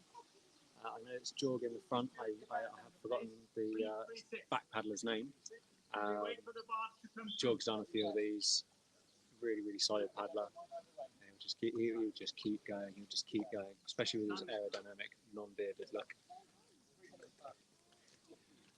So I think one thing I really do want to ask you now is, for anyone that's thinking about DW, not necessarily committed to doing it, what or why should they take the leap and do it? oh, you know, that's a great question. And the fact that we're sitting a year out from your opportunity to do it next Easter, you've got a whole year to prepare. And once you've done the DW, it's always on your CV. It doesn't matter if it takes you 15 hours or 30 hours. As long as you get your way from Devizes all the way to Westminster, you can say you're part of an elite group of one of those people who have done it, who have achieved it. I think there is actually a crew from Elmbridge who they literally saw it last year and made a bet, and they're here this year. So if you get a chance, do touch in with them. Fantastic, and that's great to hear. I had the privilege of working with some people quite a few years ago who'd never canoed, and they took it up a year out, really committed to it, to learn the sport. I remember swimming in the canal with them, trying to keep them upright on their early attempts at paddling a K2, but they made it all the way from Devizes to Westminster in quite a nice fast year in around 24 hours. So it's great to see that people can access the sport. It's not the sort of one you can just rock up 2 months out and have a go at. You need to have experience. You need to be trained and practiced, but it's an awesome challenge. I think there's an interesting point there that actually Nushka Freeman, who is today one of our potential record takers, she's certainly in contention for the mixed crew win. She actually started at DW, so she didn't come up through the clubs and through the Hasler system, which is, I guess, traditional in the UK. But she actually started with DW, so that's a real testament to the fact that this race can actually produce some top end paddlers. She's gone on to do some top level paddling. Absolutely right. And I think Billy's come from a similar pathway as well. So the fact that you've got two people who started as, I think it was a school's approach, or came into it as DW and the Waterside Series as one of their entry vehicles into the sport. And then both of those guys went on to represent Great Britain as well in the marathon scene. So it's a great gateway into the sport at the highest of levels. And the fact that hopefully today they got the chance to put their names in the history books of this race as well, even better. Absolutely. I don't know what's going on. Do you understand? Sorry, I don't DW, so I'm not sure what's going on here. So what are these guys waiting for?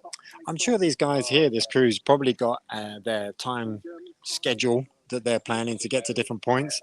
And a lot of it is holding your nerve. You want to get on the water in readiness to make sure. But, oh, here we go. There's an extra clue for us. We've got a narrowboat that they didn't want to meet as they... within the first 2 minutes of their race. Does it get pretty narrow straight after this? Is it?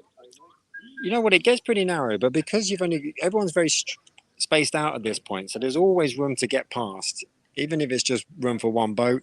When we've had the warm-up races and you've got a lot more crews going between here and make the way to Pewsey onto Hungerford, yeah, it can be narrow, but there's always room to get through. You never have to wait. So what's the first obstacle these guys are going to come up against? You know what? For me, the first obstacle is actually the mentality of not rushing this first part of the race. There was a lot of drag. As I said on one of my videos, it's very shallow. In fact, when we see this narrowboat going past, you see as it goes past how much it just kicks up the mud from the bottom of the canal. It's not deep along any of this. So if you've got some heavier crews, and they're used to training on a river, one of the first obstacles is for them to get used to the fact that it feels sluggish, it feels heavy. So if they could just get going and settle in and forget about the pace and enjoy it, here we go, off they go. It's Jorg of Richmond with an international crewmate. Oh, I can double check.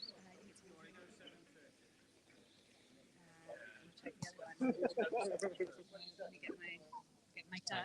Thanks, Keith, for joining us. Actually, Keith, if you want to stick around, maybe we can ask you a little bit more about your race last year. And yeah, of course, yeah. Yep. I'm going to hand you your mic back. So, Keith, last year you broke the record with Tom Sharp, who's racing again today. What was that experience like? Oh, it was brilliant. You know, that race we planned for, we'd attempted it a couple of times before, and we came back to it because we thought it was a bit of unfinished business there. And you know, Tom's excellent at this race, and I'm really excited to see him racing again this year. But we had a clear intent of breaking the record. We thought it could be broken. We're sure it could be broken. And we said about the training intensity, we really pushed it up a notch. And I think that's helped with the standard that people are applying now. I think people train a lot harder for it, especially when they try and win the race or set records. So it's really great to see that. And yeah, we enjoyed it. You know, it went really smoothly for us last year from start to finish. Same as every crew, you've got to dig deep in that latter stages of the Thames, but it went perfect for us last year. So we really enjoyed it. That's great.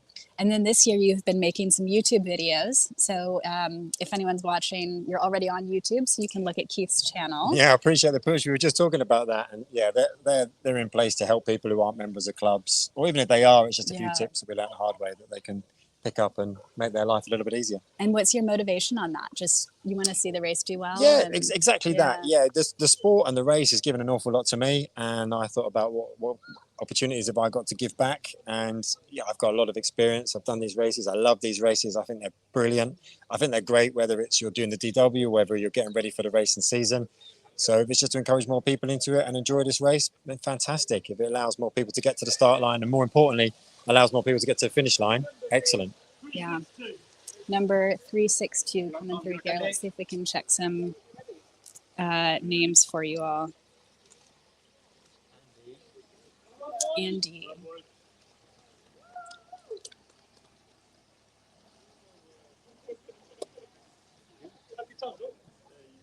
So boat number 362 is Andrew Seddon and Tom Dawson. Thank you very much, Keith. Thanks, Keith, for your time. I think Keith's going to be out watching the race himself today. One of the biggest questions, and I don't know, Henry, if you asked Keith about this earlier, if we'll ask him later, is whether Keith's record will stay standing after this year. So Keith is actually, he's saying he's quite optimistic that it will go. Okay. So yeah, he's looking forward to seeing the challenge. Seeing it broken.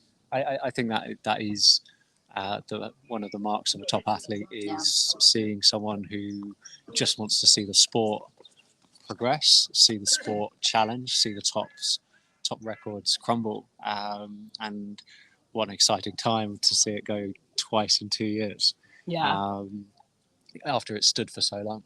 I think part of that might be down to the wider community wanting to see the race go ahead. I don't want to say regardless of the conditions, but there's certainly been a noticeable call for a bit more fluidity regarding whether or not the race goes. Yeah. And I'm not going to make a judgment, but if you want to see records go, you got to run the race. You got to run the race. Yeah, and that's what we talked about with Owen earlier. And I think one of the differentiators of DW compared to some other races is that they've been able to do this very graded option.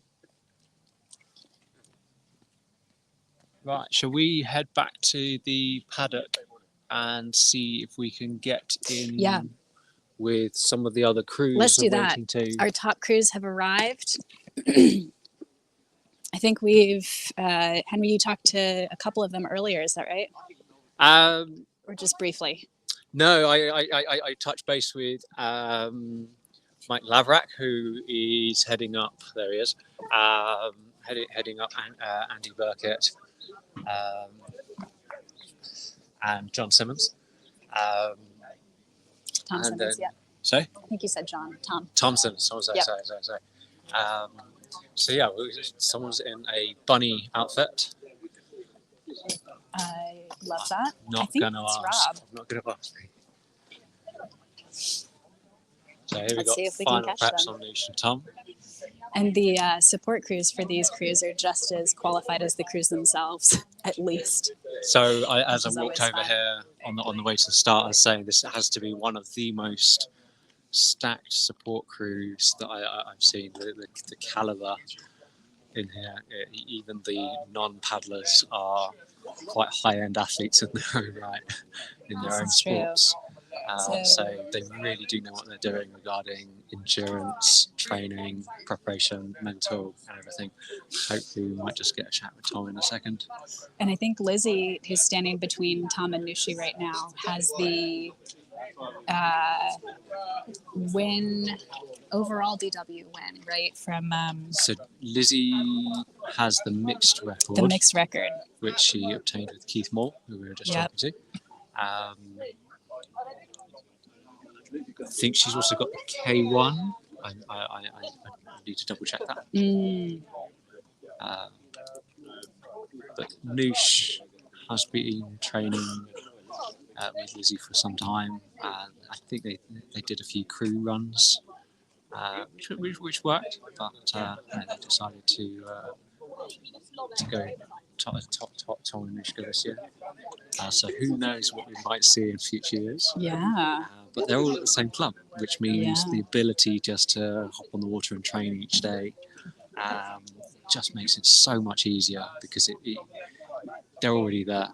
Whereas if you're training or if you're planning on doing this with someone who lives halfway across the country, then you've instantly got a geographical barrier into getting into a boat and training. Whereas these guys have been able to just jump on the water every other morning and get going. I think we got a stat last night. They've actually clocked about 750 kilometres in the last 2 months together. Wow. And that's together. That's incredible. Solo, they've got many more on top of that.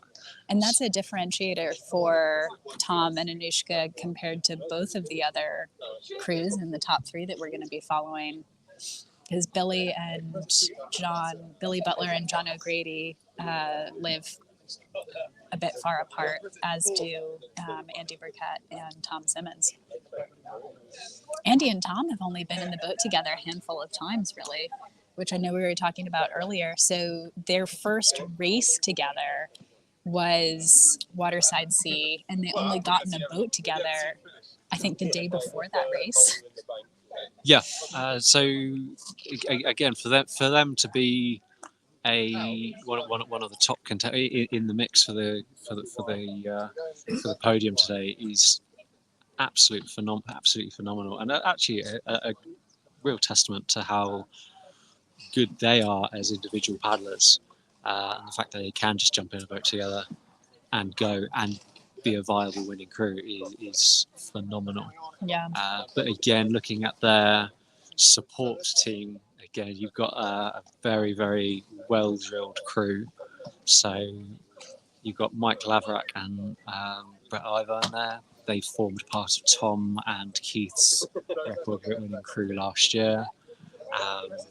So again, I think it's one of the things that Keith Moore touched on in one of his videos is certainly post their record-breaking run last year, is just how much your support crew can make or break a good run, and having them well-drilled, knowing what they're doing, organised, really does make a difference. It is not just a crew it is a team effort. I think we were talking about that a couple hours ago.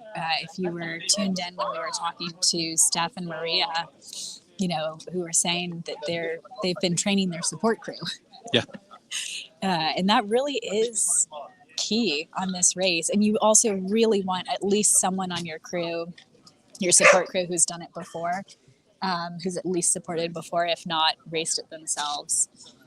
And then even the newbies on the crew, you also want to make sure that they've been properly trained for it, which is a little less about putting in the miles on the water and a lot more about, practicing changing your water system, knowing what food you might want when, knowing what food you absolutely don't want, and you'll immediately spit it out.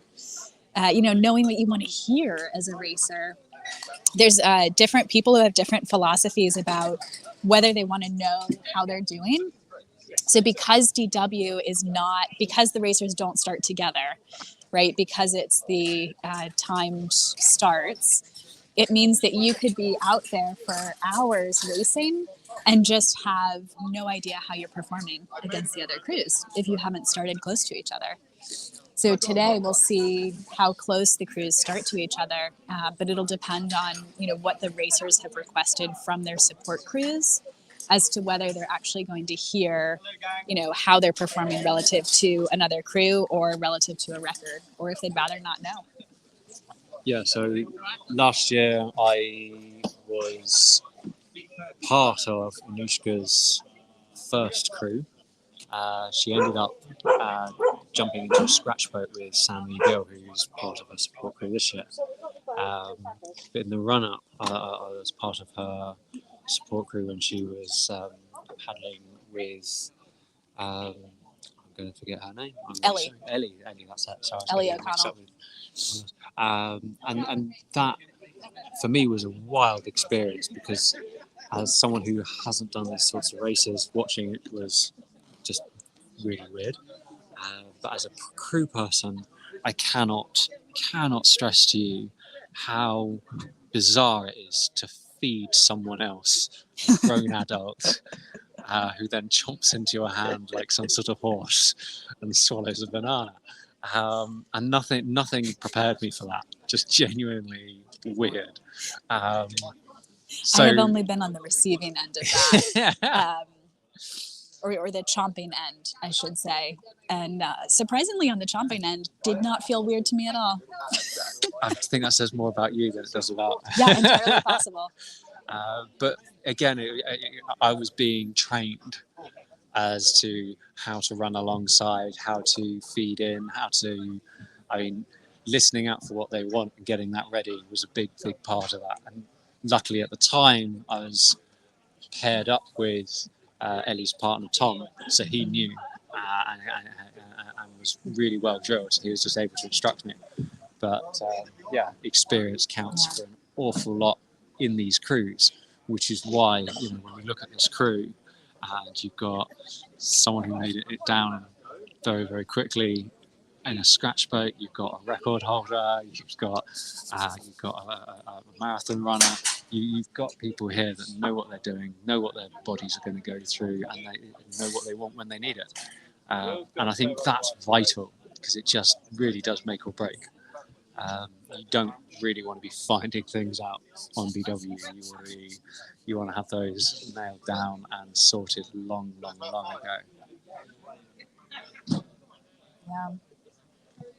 And even just kind of something seemingly small can throw everything off, especially for a crew that is, one thing goes wrong and then something goes wrong with their support crew and you can get really off track. So even something like, equipment failures, Billy Butler, who's in one of the top 3 crews this year with John O'Grady, when Billy raced last year with Dougal, he ended up, I think they had a rudder failure, and then Billy ended up basically going blind towards the end of the race. And so those are the kind of things where, if something small goes wrong, it might be one missed stop of many. But if something big goes wrong, it could be pretty serious and critical to have the right crew. Yeah, they're doing some extra rudder checks here, right? So I was just having a sneaky peek because vested interest in that. And that's because you have worked on this specific boat. Yeah, I worked on this specific boat. I've worked on that. I blow my own horn here. I think for the last 2 DWs, I've had 2 winners go through. So they're not my boats, but they're boats that I've maintained.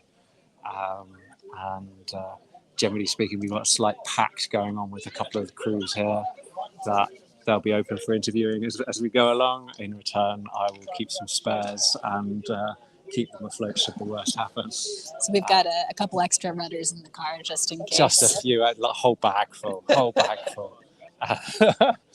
But hopefully no one will need them. No one because I mean, realistically, a rudder change, it can be done in a minute or 2 minutes, but do you really want to spend a minute or 2 minutes changing rudder? No. Yeah. But the other factor is, and this is what I think some viewers may not appreciate, is the rudder breaks, but you're nowhere near your support crew, so you've got to get to the next stop. So you've now lost 5 minutes off your planned time. Your support crew gets there, they then find out what's wrong.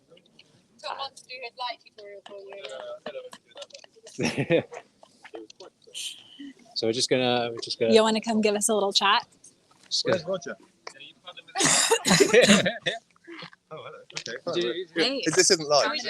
This is live. This is live. You can say no. Oh no, go ahead. catch you I was there. wondering if Yeah. you wanted to start talking. Or Yeah, Go for it. Yeah. Put it right here. You can Oh, crumbs. tell us how you're feeling. We're feeling excited. Yay. Pretty apprehensive. Not nervous, but you know, looking forward to see what's going to happen. Quite a lot is going to happen in the next. Well, you've both done this before. Yeah. What's different this time? Flow.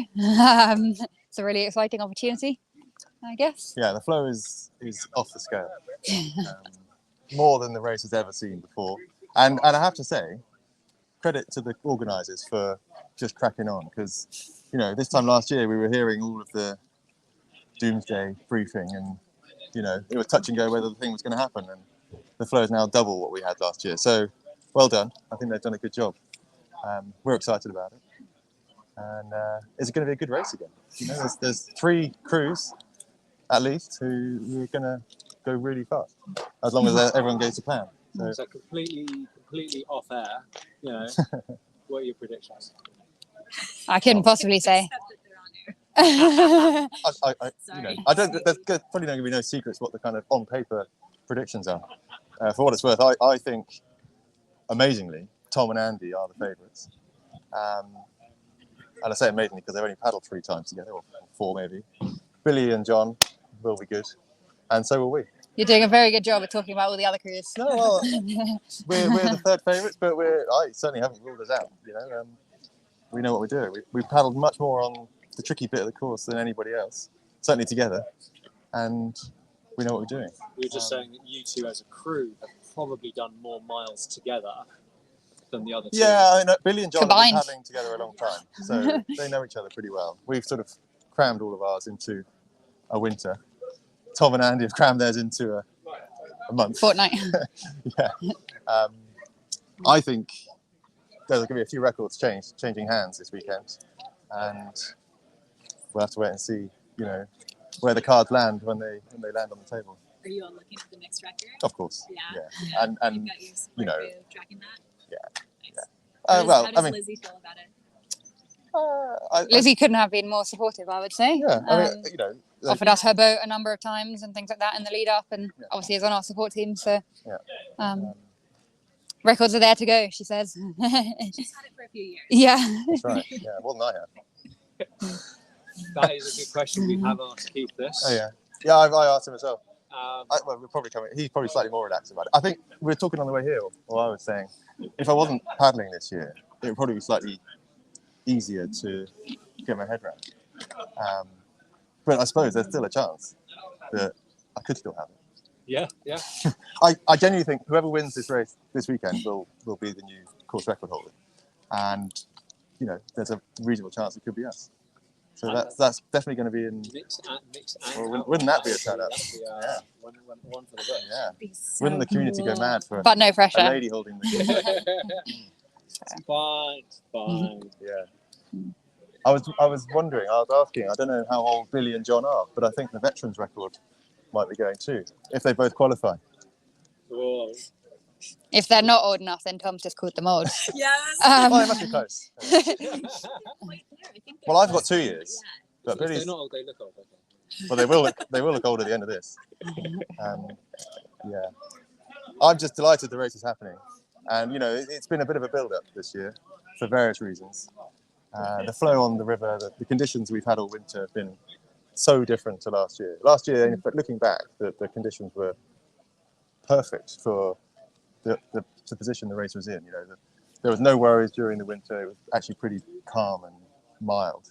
And then suddenly the flow arrived to the point that they could just about cope with. You know, and going through last year for the organisers has meant they can now cope with this, which is brilliant, actually. And I really hope a great race this year, which is going to happen, and a history-making race probably, will do another bit of push to get people back in, because the race is still in trouble. You know, I mean, yes, it's happening now, and there's been a big effort to make it happen, but all it's done really is put off a potential catastrophe of the race not happening at all. And So more effort is needed in the next 12 months. That's for sure. Touching on that, you know, this year the race was down by £30,000 Yeah. and needed that to run. Yeah.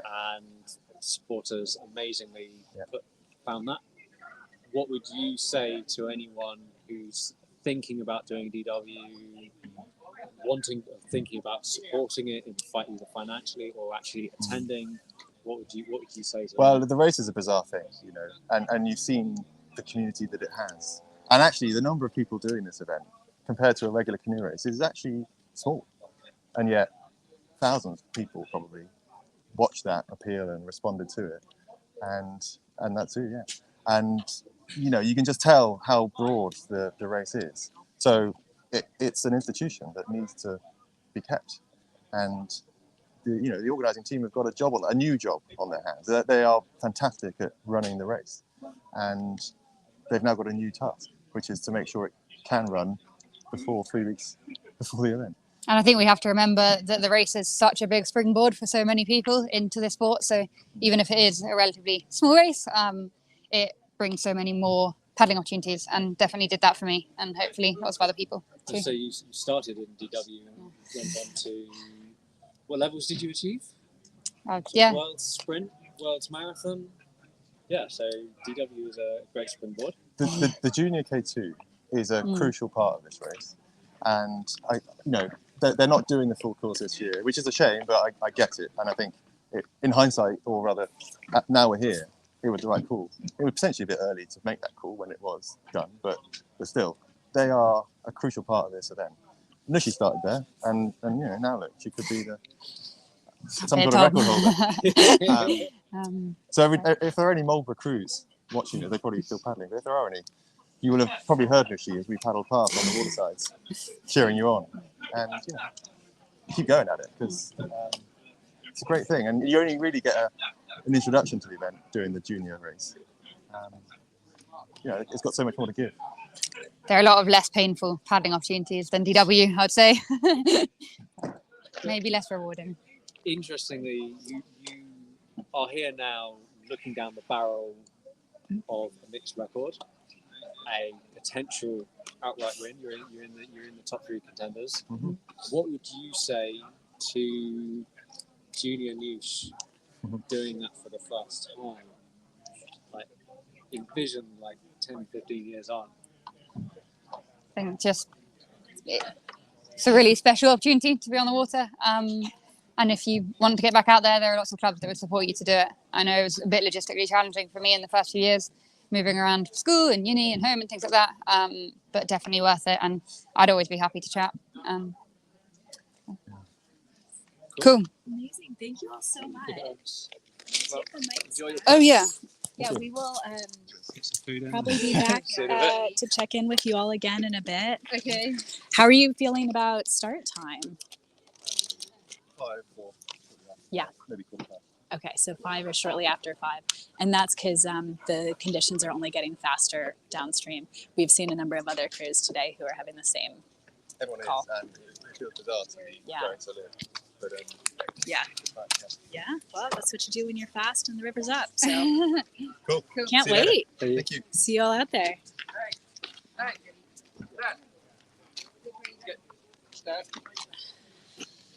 That was great.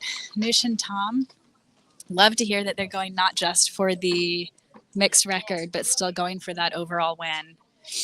This would be the if they got it, which I think everyone can agree, it would probably take something going a bit wrong with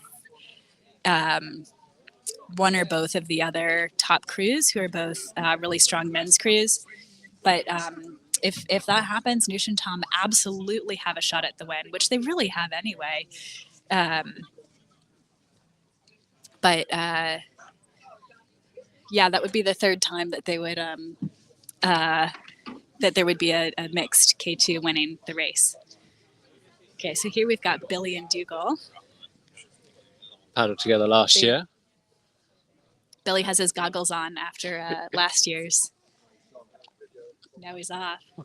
Dougal, we'll take you though. Are you supporting this?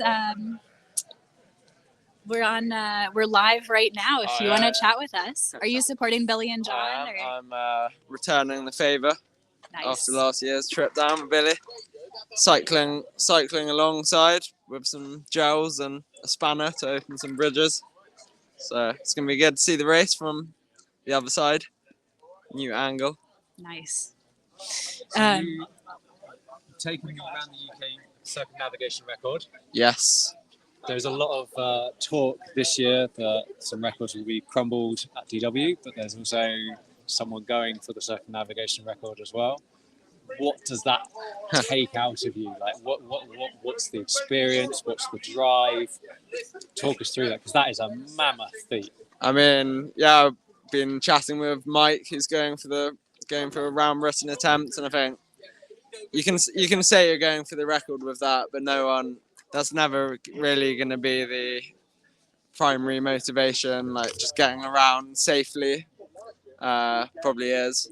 And it's one of those trips where you just kind of find new reasons why you're doing it as you go. So I was watching, along with a lot of the paddling community, just watching your updates, literally watching you on Strava, but also the broader community updating on Facebook. It was just phenomenal to follow. So firstly, thank you. But what really, really shocked me was the last 48 hours, where I think you were due to do another 5 days. You're still within the record, but you just decided to go for it and just chomp off a huge chunk of that record and bring it down to 40 days, I think it was. yeah, it was about in the last week. I had sort of 400 kilometers left or something, and looking ahead, I could see like 40 days was probably possible, but it was super tough with headwinds all down that east coast, and yeah. So what did it for you? What was that? What was that last thing that made you go, you know what, 40 days, let's just go for it? wanting to get it done in an arbitrary number. And yeah, had Billy paddle with me actually for the last leg of the trip. And I guess in the first week it was maybe the toughest, and then the body kind of adapted, and by the end I was capable of sitting in the boat for like 14 hours and just really didn't want to have another night of camping on the beach and pulling on that wet kit in the mornings. The worst part. So go on, colours to the mast. What's the predictions today? You probably know some of these crews better than anyone else. Oh, wow. We won't hold you to it. I'm going to be loyal and honest to the team I'm supporting. Say Billy and John are going to take the win. And then, yeah, I'm going to say Anushka and Tom, and Andy and Tom. But And I'm going to say that a record's going to be broken. You're going to say a record's going to be Yeah, broken. Any idea what? Not going to say which, but But yeah, a yeah. record. Okay, I think that is a broad consensus today. Was that in order? Do you have Nation coming behind Billy and John? Yeah. Nice. So it's going to be exciting to follow. We are really excited to follow the action. Yeah, so we'll be following these three crews, hopefully all the way through the night, stopping and checking in with their support crews, seeing how they're doing. It's going to be a long one. Yeah. See you down the course. Well, yeah. Thank you very Thanks, much. Dougal. Appreciate it. So that was Dougal Glacier, who, as you heard, set the UK circumnavigation record last year. That was after he raced the DW with Billy Butler, who is racing DW this year with John O'Grady. And it really does take something to be able to say DW is my warm-up. It's most Seriously. people channel a couple of years worth of training and planning into this. So for someone to make that part of their warm-up to so I'm not going to say a bigger feat, but as in a feat the size of that is just absolutely phenomenal. Oh, for sure. And that was also what really stood out about the Estonian women's crew earlier, where I was shocked that they said they were going to go do another ultra marathon in two or 3 weeks. Really? Okay. Yeah. 2 or 3 weeks. Because it takes so long from your body to recover from DW. I think anyone who's, as you say, like treating it as a warm-up race for something else or planning to do another ultra right after, that's really serious ultra athletes who are able to do that. Big commitment.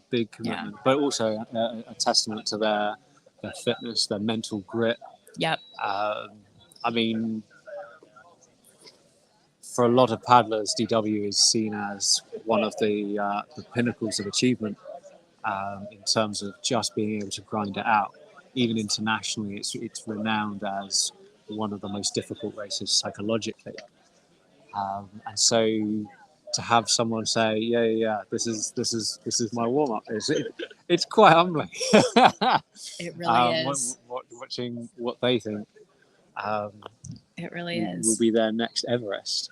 And that was the plan for Mike Lambert, who we spoke about earlier, was planning to go K2 with Tom Simmons. And because of his shoulder injury, he was replaced with Andrew Burkett. And Andy is an exceptional paddler. So Andy and Tom Simmons have a really, really good chance at the win. Even though Dougal's got them, coming in third and his best guess. So it really shows like how close these top three crews are, especially over a race like this, that we're, hearing different things from different people about what order they think it's going to go in. So it's not a given by any stretch. I think we're really going to see a good fight out there. I think we last minute team photo.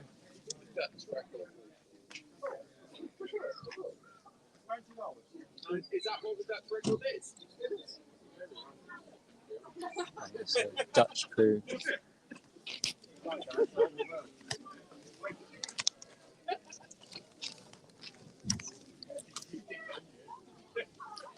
I think we have some updated leaderboards that we can swap to now. So let's see if we can switch over this. Oh, we were checking the comments. Awesome. We've got comments for Tamanushi, 314 for the Netherlands. Oh, there's our Dutch crew.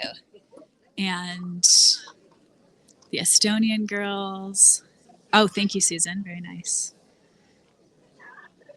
So 314, yeah. So this is our 314 is our Dutch crew. Yeah. So this is Jouke and Floor. Jouke has done the DW a bunch of times, and he is a very experienced DWer who is going for the 1,000-mile club. So Floor is new to DW, also from the Netherlands. And they should get on pretty well today. So they've been off doing the waterside races, and they've done really well with those. I think they finished 4th at Waterside G. I'm gonna have to double check that. But yeah, they've been performing really well, and they should have a good day today. I think they're probably not, top 3 or record setting, but really just outside of that, and especially coming in as an international crew. They made a huge commitment, and they have been coming down every other weekend just to do the Waterside series to make sure that they are ready for the DW. We've just got the GPS tag being put on the back person.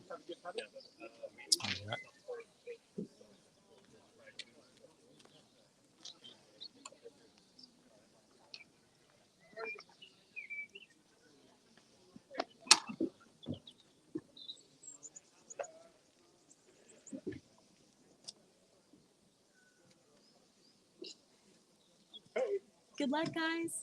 We'll be filming you along the way. How are you feeling? The Dutch record. Oh, the Dutch record. 19 hours. 19 hours. But Oh, that's awesome. You all it should have won't a good. last another 19 hours. Yeah. Oh, you all should have a good chance at that today, I think. So absolute best of luck with that then. Yeah, good luck. We'll see you all out there. Have a great race. Going for the Dutch record. I am almost losing count of how many records could be going this weekend. Quite a few. I think what was it? Dogal's prediction of 1 record will go is actually quite conservative. Oh yeah, for sure it'll be more than 1. There is a potential 4, maybe 5 records. At least, and Owen Peak earlier also mentioned the Century Cup, I think, which is 250 plus. So here we have Andrew Burkett, who is basically scratch crew. I don't know if we can call it that. I think that's an underestimate. Oh gosh, I'm not sure about that. That's putting a bit of undue pressure on us, I think. But yeah, we're just keen to get out there. It's been a tricky week, just itching to get in the water. Yeah, quite blessed, quite lucky with the weather. Hopefully it doesn't get too cold overnight, but it should be okay. I was training with you during the week. Yeah. And you weren't letting up then. You weren't resting. So, what has been your preparation? What's been your... I think, training as normal right up until Waterside D. And then after D, I just did sort of 1 day as normal, fairly hard, 1 day less so, or even rest. Yeah, that's pretty much what I've been doing up until now. So yeah, I find doing too little, you jump in the water and your arms feel a bit alien to you. So yeah, I like to just keep on ticking over. Definitely don't want to race too much.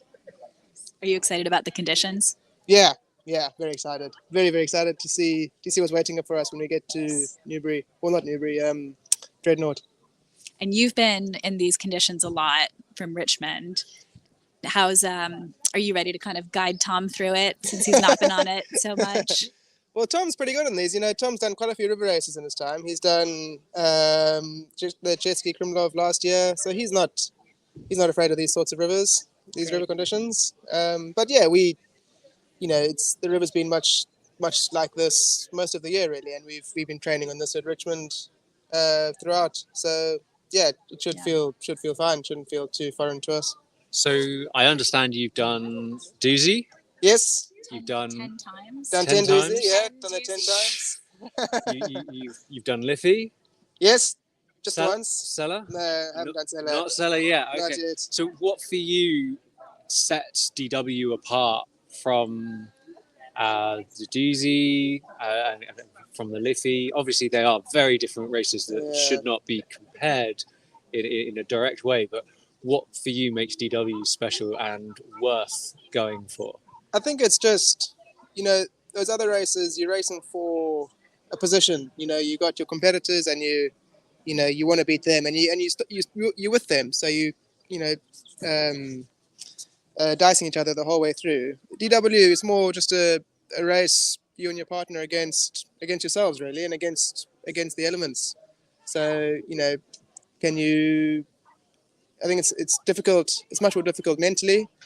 A lot of the time you don't see another person for hours on end, and you just got to motivate yourself to keep on going. I think that's what sets it apart from those other sort of races. And I think you won DW a couple of years back. Yeah. But they stopped shy at Thames Young Mariners. Yes. So 3 days. Well, the 3-day course. Yeah. Obviously going the whole way this year. Excited for that. I get the impression that was a big deal for you. You wanted to do the full course. Yeah. So how does it feel to be like literally on the edge, about to make that jump?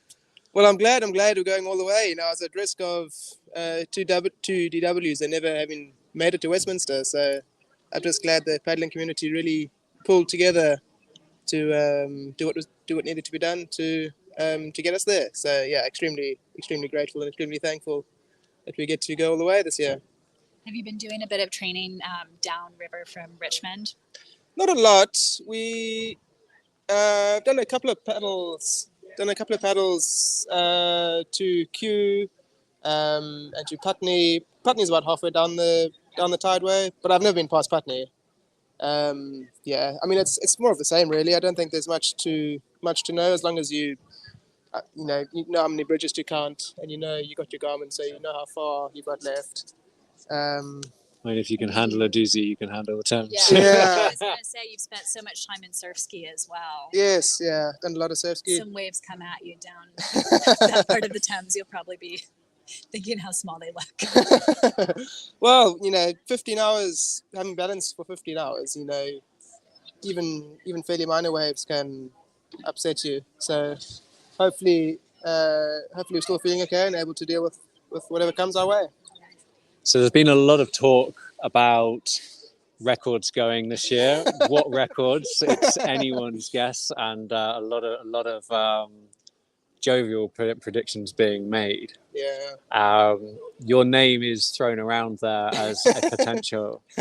How does that feel like to be considered up there as someone who might just take one of the, well, it's no longer one of the longest standing records, but one of the records that people have gone after time and time again, and some heavy hitting names in that list, and you're now in that list. Yeah. Firstly, how does that feel? And secondly, and I know you won't want to jinx it, but if you were to be the new name at the top of that list, how are you going to celebrate? Gosh, yeah. Well, I mean, honestly, Tom and I haven't really even spoken about chasing records or anything like that. I mean, just come what may. Yeah. So I think our first priority is to, paddle to the best of our ability, whatever that is, and then as long as we do that, that's our only goal really, to be the best that we can be, and then, if we are able to do that, then naturally, we'll hopefully win the race and we'll hopefully come close to the record. But I mean, to be considered in the same sort of breath as Keith and Tom and people who've come before that, they're obviously exceptional paddlers, and if it wasn't for the flow that we've got this year, I don't think we'd be, we'd be close really. But we've just been quite fortunate. Just the heavens have opened in the last week, which has made this opportunity available. So yeah, I mean, we'll try. We'll see. We'll take stock at how things are going at halfway through at Dreadnought, and then if there's any sort of potential, if it's close, then we'll say okay, fine, let's go for it a bit. But first priority is just to race within ourselves and do the best that we can do. It's very interesting because it's almost contrast as to I'm not going to name them, another crew that were sort of like, yeah, we're going for this. This is what we're going to get. There's no point turning up unless we're going for it, which is great. No. That's not what he told me yesterday. So he's lying to somebody. He's either lying to you or he's lying to me. Or he's lying to himself. I don't know. I think different athletes work differently. Some people want a goal and want to go for it. Some people want to come what may, and see how it goes. I mean, I think day to day too. You're like, your mind will change, right? Some days you're really feeling it. You're like, I am absolutely going to get the record. And then, you know, halfway through, you're like, I just want to get to the finish. Just want to get to the end. Start. You know, with the records in mind, you tend to get a bit worked up and a bit too excited. I think you know, keeping some energy in the bank for later on is what. Funny enough, exactly what Keith was saying is actually the biggest obstacle you face off the start line out here was not getting too excited and not putting down too much too soon. Yeah. And on that, you're his favourite. Really? You are Keith's prediction today, which I think is quite a high honour for a current that's record good to holder. know. That's good to know. Yeah. So yeah, no, we're hoping for good things. But Thank as you. you say, come what may. Thank you. Come what may. Thanks, Andy. Thank you very much. We're really excited to watch you all, and too. yeah, we'll catch you before you get on the water. We still have a bit of time, so. We do. All right. See you later. Thank you. So that was Andrew Burkett in boat 361. He would be with Tom Simmons. I keep getting those. Tom mixed up. Simmons. Tom Yeah. Simmons. We have 2 Toms in 2 of the top crews, 2 Tom S's, Right, which okay. can be confusing. So Tom Sharp is with Anushka Freeman, or Nushi or Nush. She's probably got more nicknames Okay, too. so officially it is Nushi. Okay. But when I was training with her during lockdown, that became Noosh. Noosh. Because it just shouts better across the water. That's true. And so Very hard to shout Nushi. yeah, exactly. Big So difference. from a supporting perspective, it's Noosh. You can bellow it. So we will be cheering for Noosh and Tom Sharp. And then with Andy Burkett, who we just spoke with, is Tom Simmons. So that'll be Andy and Tom, and then Billy and John O'Grady. So who do we have left? So I'm just going to walk through the paddock. Yeah. So we've got Andy Burkett and Tom, Tom Simmons. who is a top 3 contender. Call it what it Definitely. is. I would say they've been, in terms of like water speed and racing so far, they are fastest on the water, and that's what we've seen from the Waterside series. They didn't complete the whole series. They literally got together before C, did D, won both. And Actually, what- they lost C technically, I think. And what Keith was saying is they are a lighter crew, so they might find the canal easier going, so they'll have more energy in the bank. Yeah. Come the river, and the river is Andy's homeland. At which point they home advantage. So that's boat 1. That could be great. And Boat even though 2. they haven't paddled together too much, they're definitely strong. Boat 2, we've got. Billy Butler and John O'Grady. I don't know much about this crew. Billy did DW last year with Dougal, and they were they were up against Keith and Tom. Keith and Tom got the record last year. Billy and John knew that Keith and Tom were going for the record, and so they knew that they probably were not going to win, but they really wanted to hang on Keith and Tom's tail and just make sure that if something did happen to them, that Billy and John were right there and could take that record. Unfortunately, they had a few mishaps. So we talked earlier about the rudder breakage issue that they had, and then Billy going blind. I think they fell in at one point. We just got 367 getting on the water now. There we go. So that is, I believe, James Treadgold and Mike Priestlund. Is that right? Sorry, we're doing a lot of this off memory. Just checking the official list so we don't tell you the wrong thing. It was 3. We've got 361. 361. James Treadgold and Paul Hayes. Paul Hayes. Okay. So they are K2 senior vet from Newbury Canoe Club. And when we spoke with Owen Peak earlier, he was speculating that they could be going for the Century Cup record, which is 50s paddlers. So their ages together add up to at least a century. And James Treadgold is on the race committee as well. I think he's So that's another record that's in contention this year. Yeah, exactly. Another record in contention.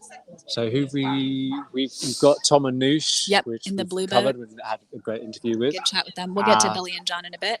And then we got 370. So 370, that is Mike Reese-Clark and Ed Dobson. Okay. They are from Devizes Canoe Club. They're K2 senior. And I think they're both really strong paddlers.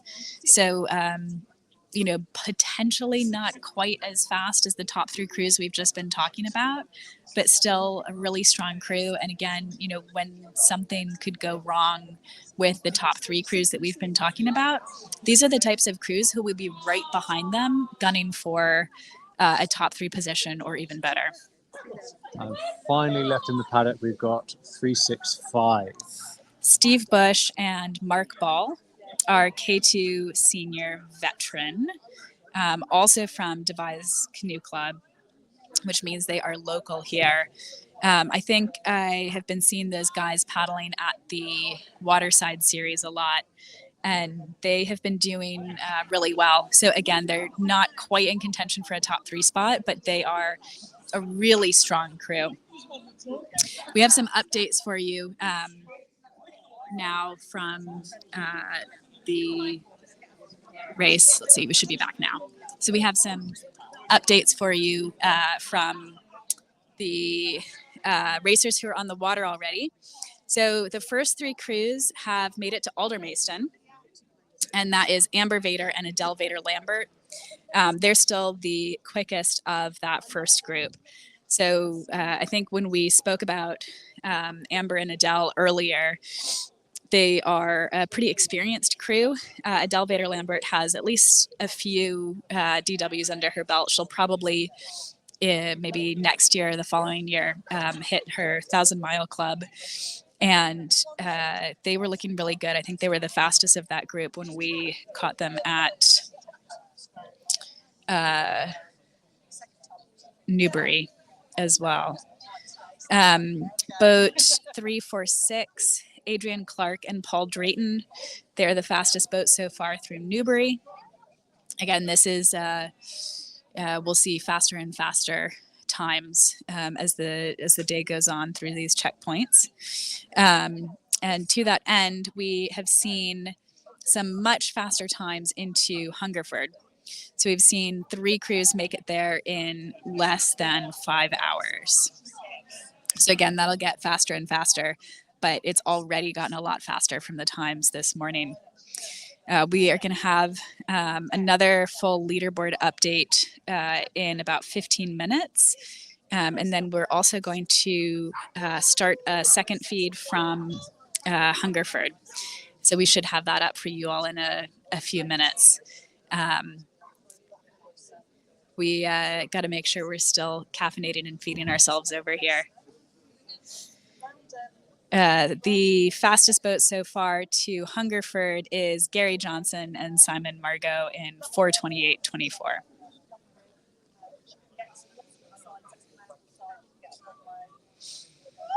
Yeah, so that's 1, 2, 3, 4, 5 boats left, I think. 5 boats left to go. Yeah, just 5 boats. We're not missing anyone, at least that we're aware of. It'll be good once we get our feed up from Hungerford. We're hoping to catch some of the first canoe teams. So most likely, I think Steph and Maria will be the first, one of the first C2s who gets through the who gets through to Hungerford. But then we'll also expect Sam and Steve to be getting through there as well. And we should also at that point probably have a bit of a sense as to how their unorthodox support strategy is going. So we'll see if we can check in with their support crew Probably around there. got another 2, maybe 2.5 hours until the top 3 crews here make a move. So given that most of the facilities are actually in the middle of packing down, we've still got 2 or 3 hours to go before the crews actually leave. Hopefully they leave some toilets for us. and for the crews, probably Optional, more optional. importantly. Oh, Yeah. Bunting's coming down over the bridge. Oh. It was fun driving into Devizes this morning because they've got some huge banners for the race all over town. It's a really big deal in Devizes, and if you missed it earlier, we did a brief chat with Jackie, I think Jackie Gay, and she's a Devizes local who was the first woman to win DW K1 in 1985 and has been involved with the race, either spectating or racing or volunteering ever since. So we were talking to her about how big of a deal this race is in the town here. It's really cool to have that kind of local support. I think you can certainly, at different events have either a positive or a negative relationship with the local community. And in the case of DW, it's certainly a hugely positive relationship.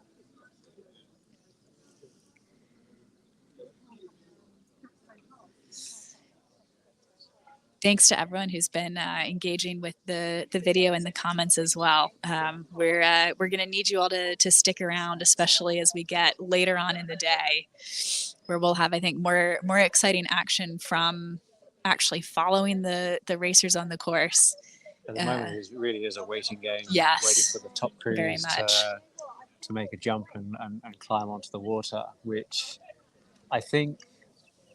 Oddly, I'm going to say the atmosphere seems quite calm now. Yeah. The apprehension in the air was actually amongst some of the more not the top three crews. Especially like first-time DW racers. At least even the overnight. Watching some of those crews making the choice of, do we go now or do we leave it because the conditions are good? The better the conditions, the later you leave it, and sort of watching them do that maths. And genuinely, the anticipation was actually thick in the air. Whereas now it does seem very, very calm.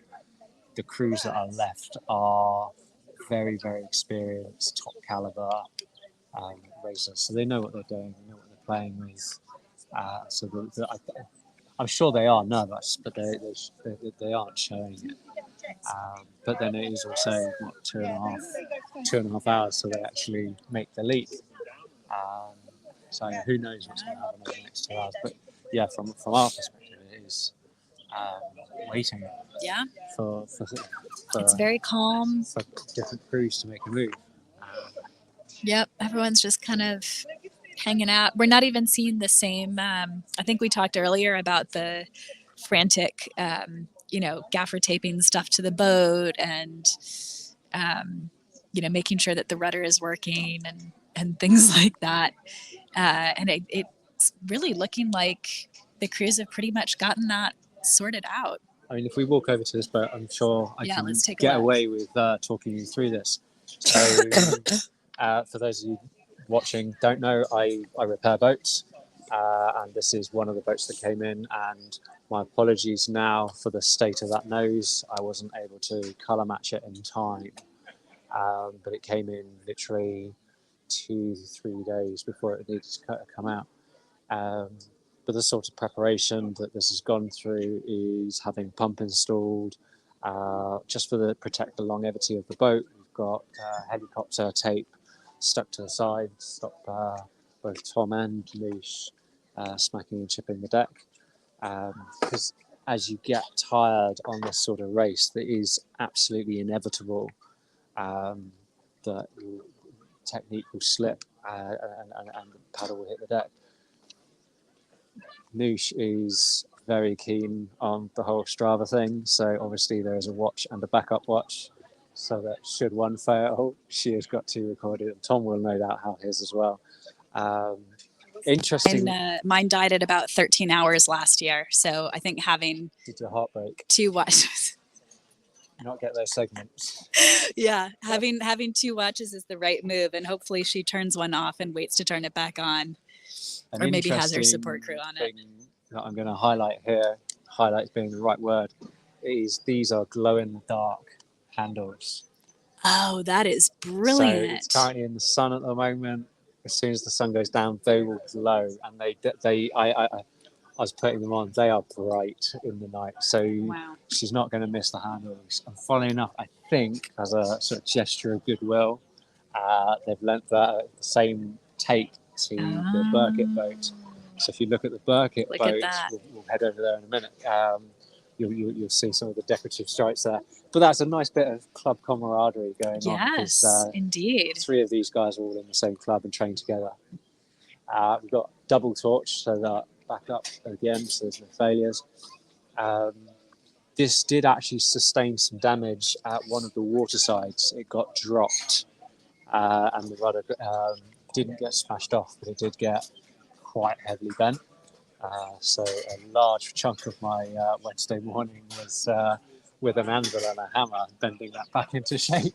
And I'm not even exaggerating on that one. So if they turn the wrong direction, we know who to blame. We do know who to blame, and I will own it, which is also why I feel responsible and have umpteen rudders in the back of the In the car boot, we're ready with rudders. Interestingly, and this for me goes into something I see with a lot of clients coming in, is how many paddlers fall at one end of the spectrum or the other. So this boat is a new boat. It turned up with those fittings where they are, and Tom just got in and went, and he didn't make any adjustments. He just, right, that's the right length, done. Nushka Freeman, on the other hand, likes her setup to be exactly just so, which there is absolutely nothing wrong with that, because at the end of the day, the more comfortable you are, the faster you can probably go, the longer you can go for. Comfort is a relative thing, and it does strike me not as odd, but it's an entertaining irony that we've got Nushka Freeman, who is very particular about her setup and likes things a certain way, and Tom Sharp, who is very much at the get on with it end of the spectrum. I'm not sure how accurate we can say that is when Tom's GPS holder says Tom on it. Yeah. Well, yes. I think that's a level of personalization that tells you about the paddler for sure. Yeah, That's pretty great. But I do think it's interesting for me when I'm setting boats up for clients, the specifics that they ask for, or the lack of specifics, and it's just like, anywhere will do. And it's like, what? You don't want me to make this more comfortable? And I'm like, no, it's fine. It's interesting for me that people who are at the opposite ends of that spectrum are in the same boat. It's true. And competing on such a high level.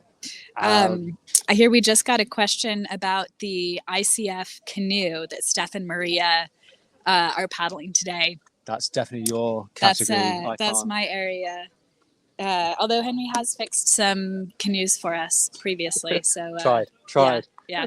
So the canoe that Steph Mullins and Maria Fisher are paddling today, which you won't see right now because they're already well on the water, and we're hoping to catch them through Hungerford in a little while, is that's the glow in the dark tape. I think he's actually glowing in my shadow, so that's how bright isn't it? That's how bright it will go. Oh, I can't wait to see that on the go. I think glow in the dark tape is probably look, they've put it on the sides. Yeah, they got it all the way running. Oh, this is going to look really snazzy through the dark. This is hands down the prettiest boat here, I think. Yeah. It'll be the prettiest in the dark, at least. In the daytime. I think in the daytime, it's a very, very pretty boat. It's a rare. There is a story behind this, and I don't know how much I'm allowed to say, but anyway, I'll let you talk about. Let me talk about the canoe, and then. Talk about the canoe. So to answer about the canoe that's out there today, so it is the canoes that are typically used in the UK, because a lot of the racing we do here is on canals, which is what we're on right now, right? Which is kind of dead flat water and very straight lines. Or it's on the Thames or other sort of similarly wide rivers where you do get kind of flow, and sometimes you get parts that are a bit more twisty and turny and exciting. But a lot of the racing really is on water where you want to be able to go super fast in a straight line. And so that's why we see, or a large part of why we see in the UK, the popular canoes for canoe racers here, which also is called sit and switch here, because it's not high kneel canoeing, which is a type of canoeing you'll see in the Olympics, is the ICF canoe. And that's a bit different to what we typically see in the US and in Canada. In the Canadian doubles racing there, C2 racing, marathon canoe, whatever you call it, because it does have a lot of different names. Those are at the top end going to be pro boats, which are diamond shaped. So the ICF here has, you can still kind of see it as almost like a long and narrow diamond, but the pro boats in the US are a much more accentuated diamond shape. And the sides are built to be able to go really well around turns. So what Steph and Maria are racing today is a hybrid between those two types of canoes. Oh, wow. Okay. It's Yeah. very special. Very special, and it's brand new. So Richard Parrott, who we saw earlier in the stream, is Steph's partner, and he is on her support crew today. He helped design that with Gene Newman of GRB in the States. So Richard's from here, Gene's from the US. And the idea is to take the speed advantage of the ICF. So in a straight line, the ICF does run faster than the American Pro Boat, but also give that ICF a little bit more of the maneuverability that you get from the Pro Boat. And it does, the ICF and the Pro Boat really feel different when you're, driving them, right? When you're steering them. And that was certainly something that I experienced coming over here when I got in the ICF for the first time. It definitely has a different feeling than the Pro Boat, and it's not as maneuverable. And so the idea of hybridizing those, I think for anyone who's paddled both, and I think, Rebecca, who's watching, has paddled both. So most of what she does is pro boats in the US, where she wins many things. And then, also coming over here to the UK and doing DW in 2016 in the ICF, right? Because that's the faster boat on this course. I think anyone who's kind of had exposure to those is going to be really curious about this. So Steph and Maria, who have both paddled both types of boats before, have been using the new C2 in all of their waterside racing so far. So they completed the whole waterside series this year, all 4 races, using that special C2. And the feedback that they've given has been pretty positive. So we might see a new class of C2 come through? I believe it's technically the same class because it'll be the same length as the ICF C2. It's just more of the design because there's not, in DW at least, it's just Canadian doubles as a single class. We hardly get recognition for mixed and women's. I think we technically do these days, but it's mainly just Canadian doubles. I think in the US it would be interesting. I'm not sure if that boat being raced in the US would be considered a different class than the C2 Pro Boat. It might be. And we might have people on this stream as well who can even hop into the comments, which I'm not able to see right now, but I know Dylan Kirk was also involved in helping put this together, and we'll see if we can catch Richard Parrott later for an interview too, to talk to him more. But they've been really happy with how it's been running so far. And they're a strong team anyway, but I think if they have a good race in that boat today, and especially if they set a record with it, could be looking good for that boat. So just out of interest, is it possible, is it allowed for someone to enter doing a knee-high canoe? Or is that just in DW? for DW? Oh, I think it would be. High kneeling over long distances is challenging. I have a friend who did Chattajack, which is a 30-something mile race, I think 36-mile race in the US in high kneel C1. And he did it. I think he was hurting, but he absolutely did it. I think in part he kind of wanted to prove that it was possible and also show High Kneel C1 to a new audience. So that would be really cool to see here. So we got Rob here, who is part of Nushka and Tom's support crew. But this is a very unique support crew outfit. You definitely See the little tail. Yes, and if you tilt your head down, yes. There we go. Why? Well, the issue is that it's Nushi's, so it's a bit short. Oh, this but, is this is Nushi's yeah. Easter Bunny outfit. So she gave it to me to try on. Thought it'd be the perfect day for it. It I is. mean, I'm sure by Westminster it won't be quite so white, but. Do you have any eggs? Sorry? Do you have any chocolate eggs with you? No, I forgot that part of that. Yeah. I could imagine Nishi wanting a cream egg as a portage. Maybe we'll have to find some in Devizes, I'm sure. But, is this your first year supporting properly? I was supported last year as well. I'm not in this outfit, but stepped it up for this year. Yeah. So I mean, I know you compete in other sports at quite a very admirable level, much better than I could ever hope to achieve. What's it like for you watching something like this? Because you're a marathon runner. It's a pretty unique experience. I mean, yeah, I guess before I heard about this, I thought doing marathons was like an endurance event, whereas sort of that's like a few hours. One morning, whereas this is like go through the night, and it's mainly not the exercise side, but all the like preparation of all the kit you need and all the support, and it's more of like a military operation than sort of sports event. But yeah, sort of. Would you ever be tempted to jump in a boat and go? I don't know. No, don't know. Who knows? Ooh, that's a strong maybe. I think that's a strong maybe. I think the fitness would definitely carry through. Definitely. We'll see. Maybe some upper body. Are you? Yeah, I don't think these arms have seen any workout for too long. But are you running alongside for any of this, or no? In the support car. In the support car. Whoa.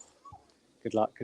Thank you very much. I think we've got to cut through to a leaderboard. Okay, are we ready with the leaderboard?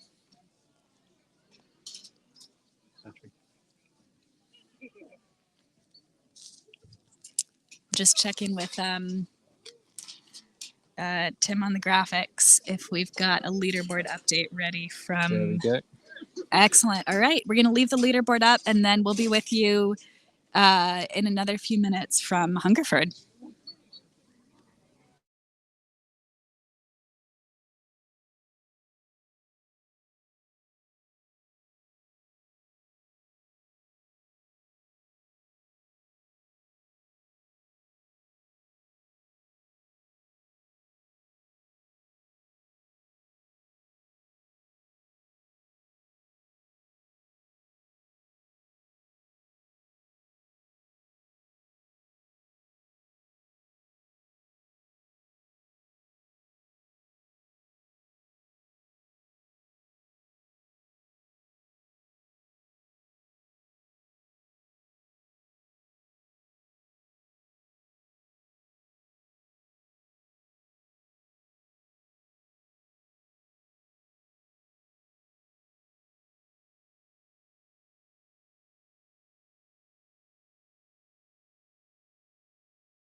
Hello, so we are live at Hungerford. We've just got Steph Mullins and Maria Fisher coming through the portage now. Up on shoulders, looking great, ladies.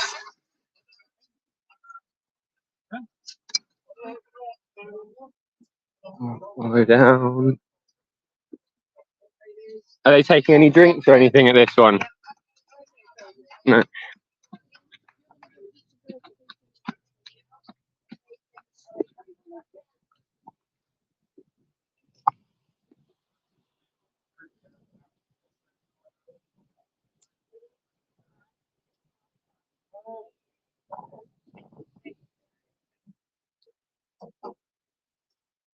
So they're just getting in, they've just taken their feed nice and slick. See the water levels up, just getting a quick update from the support crew. Away they go.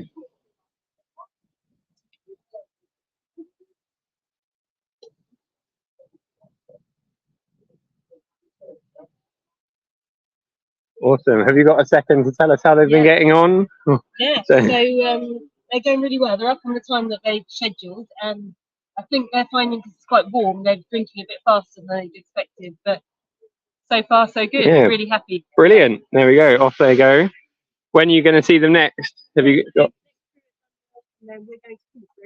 There's Dunmill and then Kimberley.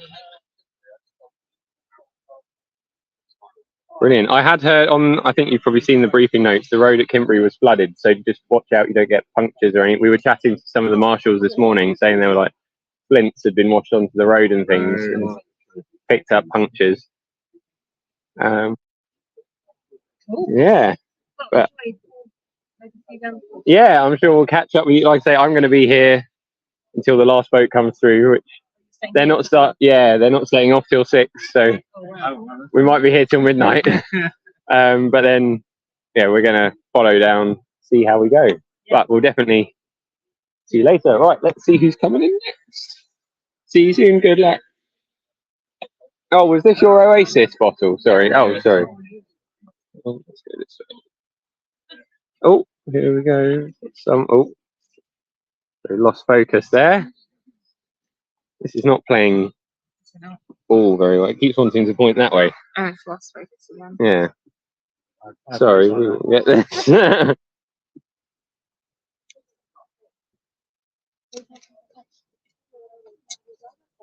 Sorry, we will get this sorted out. So yeah, Hungerford, like we were saying, on Waterside D.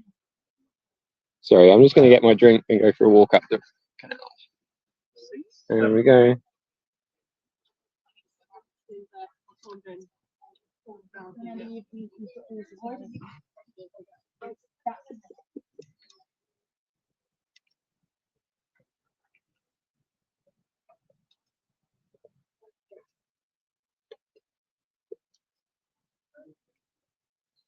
We've got another K2 coming in here. You can see by the outflow there that it is really very full canal this year. So we've got 2 boats coming in. I'm going to go. See, we've got the support crews calling them down into the lock.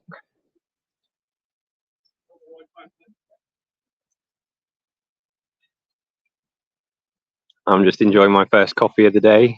Managed to put it off till 20 to 4. Looking nice and smooth. Of course, Hungerford, you know you're through the worst of the portages. See how these guys go. We've got Adam and Becky live on YouTube right now. How's it going, guys? Excellent. Looking nice and smooth.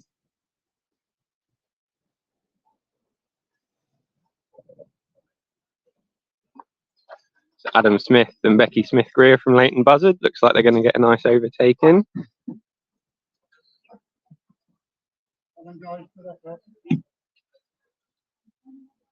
And we've got another crew coming in here behind. It's a real hive of activity here at Hungerford at the moment.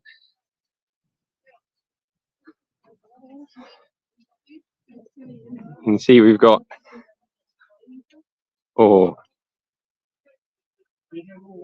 Probably 20 portages already down so far. Little adjustment there.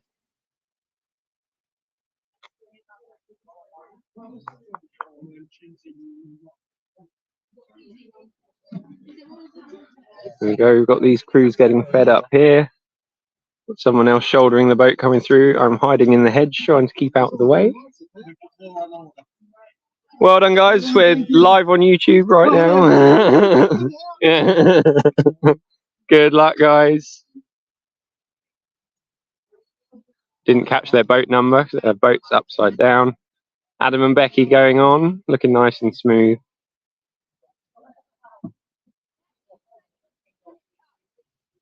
That was boat 306, just getting in. Oh, sorry, I'm having a bit of a meltdown on the gimbal. There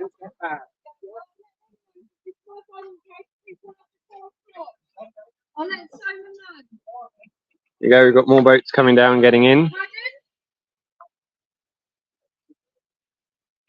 See, it's absolutely beautiful day here in Hungerford. We seem to be out of the wind, but there is a bit of breeze coming over the top. Just having a quick pause for an adjustment on the drink. Yeah, that looked like a twisted drink tube. There you go. In the boat and away. We had an update on Steph and Maria in the C2. They're well up on their schedule. I think about 12 minutes up. But at this point, that's got absolutely nothing to do with flow. That's just them outperforming, which is really great for them to be up this early. You know, it sets your confidence. They will have set a good schedule, so they'll know that they've got plenty of time to either make up or lose. And they'll still make that tide window, which is really looking good for them. Great job, completely wrong crew. Oh no! The sun and wave completely the wrong boat.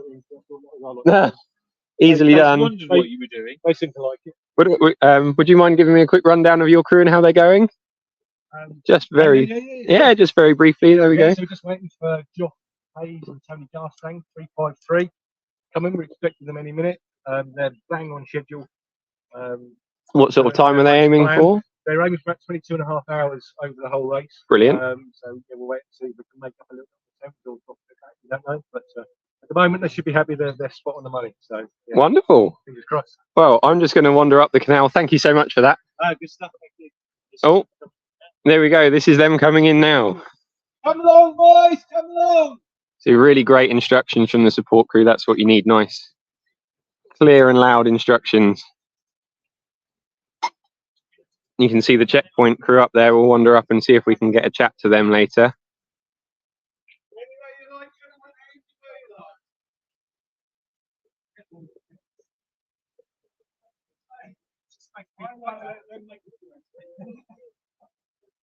Hello, guys.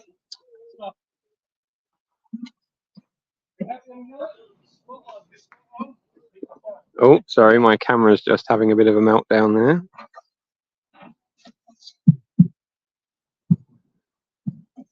There you go, just a quick adjustment on boat carrying.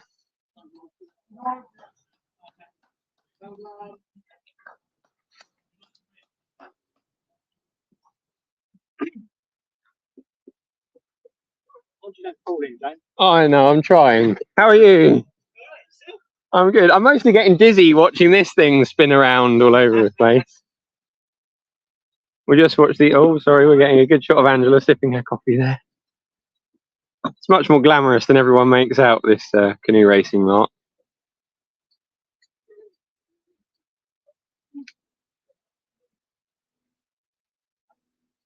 Okay. You can see, so although we're, some of these guys have been going for maybe 6 hours now. Obviously, as the quicker boats start to come through, the less time it will take them to get here. Some boats will be looking at maybe 3 hours really down here. I think boats now, I'm sure, will have the checkpoint times up. I think it can take sort of cruise up to about 6 hours to get down to Hungerford. all those portages can really start to slow you down and take it out of your legs. Then you get back in your boat and you try and give a good bit of leg drive, and there's just nothing there. So it's important to stay on top of electrolytes. Chatting to Steph and Maria's support crew, they were saying it's a little bit hotter than they had anticipated, so they are finding they're drinking a bit more. But hopefully they've packed enough to stay on top of it. Right, we're just going to catch up with Rob before he runs away. Hi, James. To find out who you're supporting and how they're doing. Julia Passmore and Tom Kelly from Tunbridge and Maidstone, respectively. Brilliant. They're on their schedule for a 23-hour finish is the plan. Very nice. Do you know what sort of time of day that is at Westminster? It should be 9-ish. Okay, very nice. Whether we've got the numbers right. Sorry. Whether we've got the numbers right. Yeah, We'll find out later on. absolutely. And what happens when we get onto the Thames? Yeah, it's rising and falling and who knows Every what. time you look at the numbers, it's going up and down, but it's still a big number. Yeah, So we'll see. absolutely. Absolutely. How have they been finding the conditions? Are there any complaints or slippy towpaths? Or, wow, yeah. It's beautiful sunshine. You get so used to the towpaths. Julia, I know. Well, they're both running in basic trail shoes, so Yeah, both big enough perfect. to do it. So what's not to like about it? Brilliant. And the toe. I mean, we've been walking up and down the towpath, thinking, I'm sure this was supposed to be much worse. Yeah. So you can see we've got our big heavy walking boots on, and then we Didn't need came up here and up now.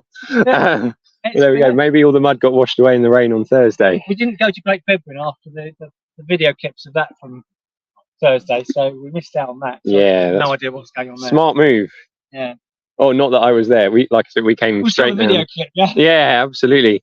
We came straight down from Devizes this morning. Oh, who's this? Yeah, so sorry. We got up to Devizes for our, sorry, cameras. You were filming a young lady. She was talking to you. Yeah. So Beth, hello. yeah, she's still up in Devizes. She's gonna stay till the last boat goes off, which rumor has it is about 6 o'clock this evening. Yeah. Yeah. Sounds So, really enthusiastic to be on, not start until 6. yeah, absolutely. I think if yeah, absolutely. If you know that's what sort of time we're targeting. I think if it's taking you too much less than 20 hours, you need to paddle a bit further just so you get the real, if it took, if most of us only, make it interesting. at 15 hours, you're still feeling pretty fresh, aren't you, really? No, we should. Well, but compared to 20 hours plus, it just gets worse and worse. Yeah. Brilliant. Well, I'm sure we'll keep bumping into you as we go down the course. So I think Betsy's next stop will be Newbury. I'm going down. I think we're going straight to Dreadnought from here. But we're not planning on leaving here until about midnight. So, we're waiting for the last boat to come through. So if they're, I suppose maybe a bit earlier than midnight. Might be gone by 10. I was thinking about that. A really fast boat, I guess, gets here in about 3 to 4 hours. Well, they can do Waterside D in 4 hours, can't they? So they must be coming through here in about 3 hours. Have you heard any news about anything going on the court? Any incidents or? It's all been very polite, very. The We've been chatted up by Bill and Matt from Elmbridge with a massive crew. Yeah, we had a quick chat with Ivan this morning, which was good fun. Always great value. All in there, all in there. Oh, I don't know. Yeah, Don't he know. has. Well, everyone knows. Oh, our full 30 followers now know that. Right, I'm just going to walk up this way, but we will be back shortly. So let's see if we can. Yeah, I know.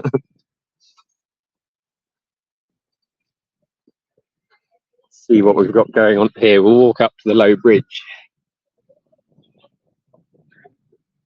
Oh, we seem to have lost our focus a bit, so that's the sunlight disturbing my camera. You can see the forecast was, or the predicted conditions were going to be pretty muddy, but just walking up the towpath here, it's nice and it's good hard standing, a well made up bit of towpath right here, but no mud. There's a few puddles, but no mud particularly. Support crews are saying that it's been pretty good conditions. I say just from what we're looking at. Oh, So I've just seen that we have a question from Rebecca asking about whether the canal being high leads to it having flow, or does it actually back up and become harder to paddle in? That is a brilliant question. To start with, for these first few miles, we've got deep water is good. Generally, there's hardly any flow. So yeah, the more rain, the fuller the canal, the better for the most part. Once you get further down the course, or so sort of into Newbury, it starts getting a bit flowy. Certainly for some of these water sides, it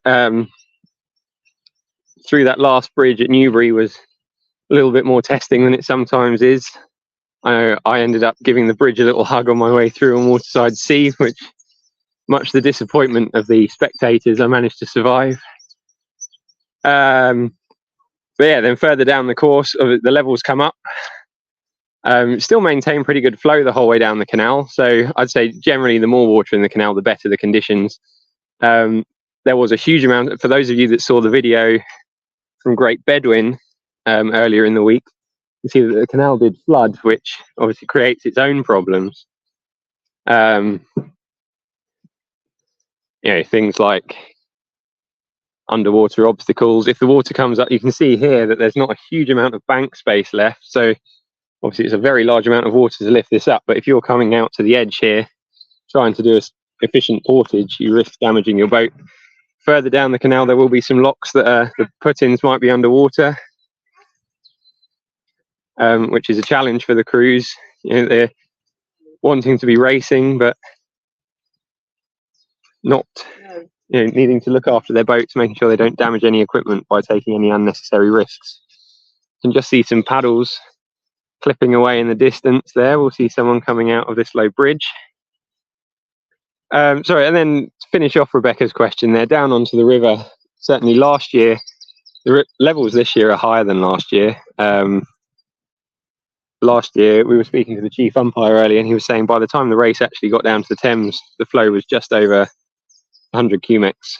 I think he said 112 by the time crews were actually down on the river. This year, it's like 150 cubic, so that's cubic meters of water per second. And lots of the put-ins were underwater, so that meant wet feet the whole way down the Thames. Some of them were sort of going over knee deep. You can see we've got a crew coming through here. Well done, looking good. This is crew 356 heading past, looking very nice and smooth. And we've seen them at the Waterside series, looking nice.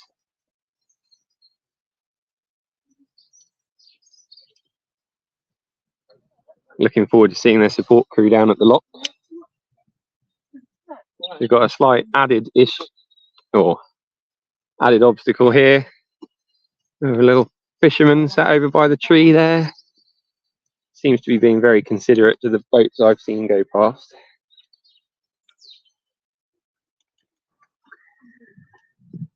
Yeah, so always a pleasant sight is picking up the Hungerford Church spires in the distance.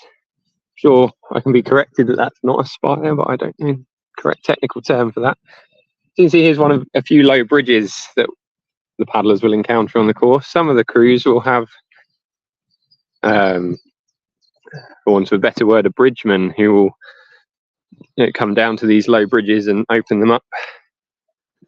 Very sorry about my camera, it's not enjoying being pointed into the sun.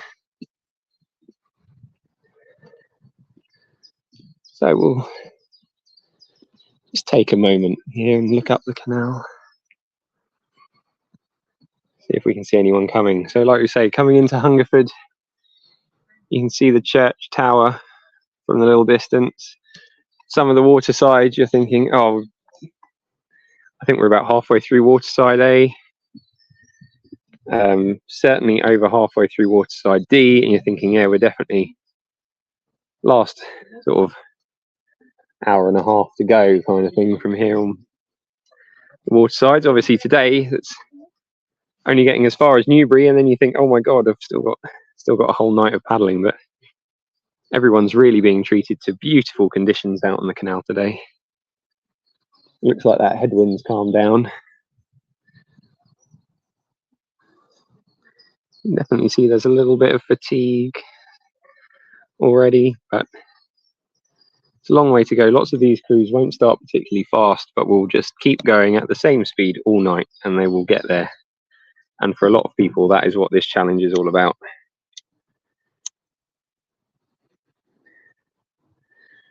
Again, apologies for the focus. It is very, very bright here right now.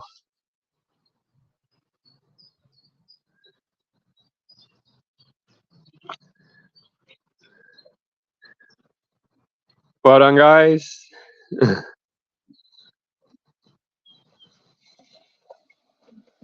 So here we go, going under the bridge.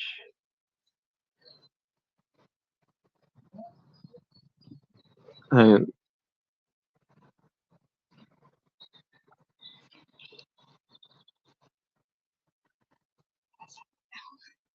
said that? Okay, I'm not going to say it.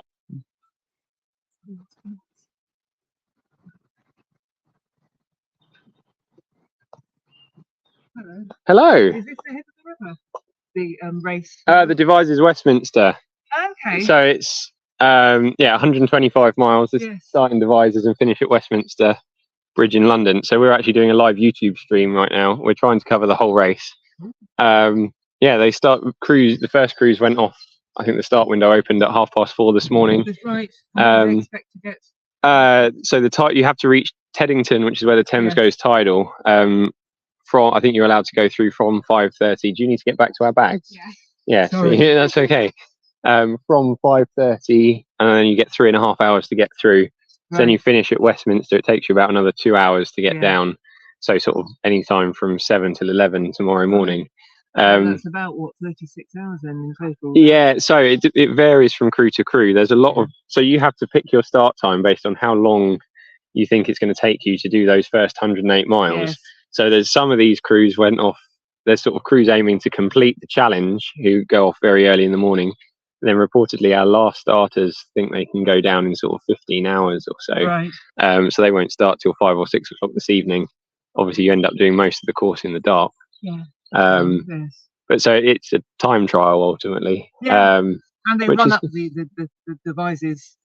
Oh, so we start at the top of that, fortunately, right, yeah. which is, there's been a couple of years where people have suggested that if the race gets cut short, we could start further back than Devizes, but none of us fancy running up those lock flights. And No, it sounds good. yeah, absolutely. About 50 years ago, I did, it was only, I think it was Hunger to Newby, but you had to make your own craft. Oh, wow. And we sank just underneath the bridge and swam. Oh, no. All great fun, though. Yeah. But this is a beautiful day for it. So, yeah, absolutely. Yeah, anyway, it's nice and sunny. No, that's all right. It's always great to have conversation. That's kind of what we're relying on, is people coming and asking what we're doing. Thank you so much. Have a lovely day. Right, my phone is playing up again. Let's see how if we can get this lighter. Nice and straight. I think, sorry, I'm just going to take a second.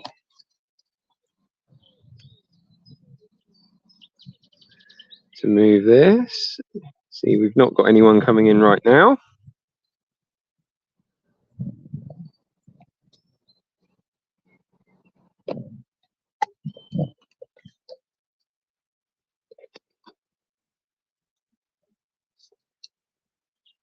Very sorry about this. My gimbal is not playing the game again.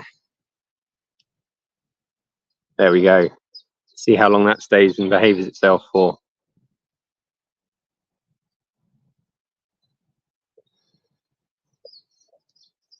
See, we've got a few more fishermen enjoying the afternoon out here.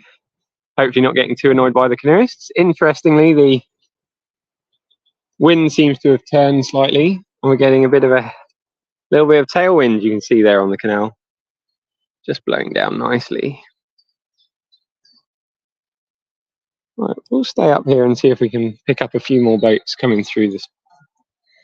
Although, as I recall, those boats had quite a big gap. I'll see if we can pick up the live tracking somewhere. See if we can go and chat to some more support crews. See off in the distance, beautiful sunny day here in Hungerford.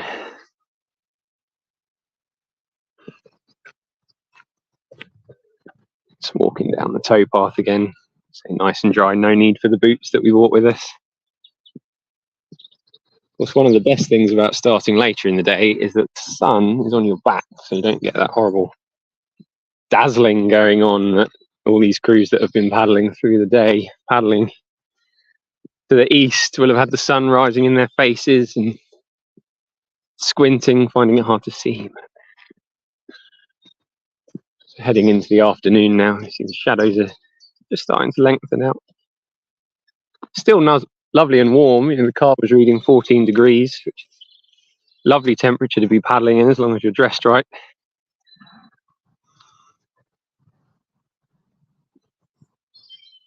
So we have an interesting time update. The Estonian ladies have got to Pusey in a blistering 1:57, which is the second fastest ladies so far, presumably behind crew of Burbeck.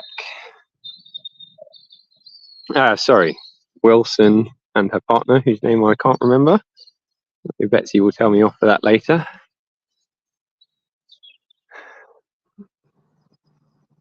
There's the two crews in contention for the ladies win.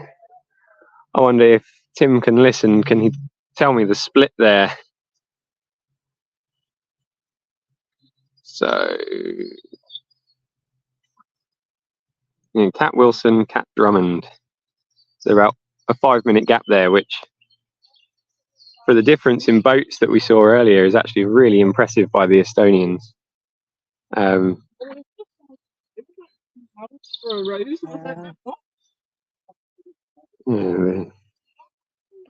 The Wilson boat is a much more built along much more racing lines than the Estonians boat appeared to be.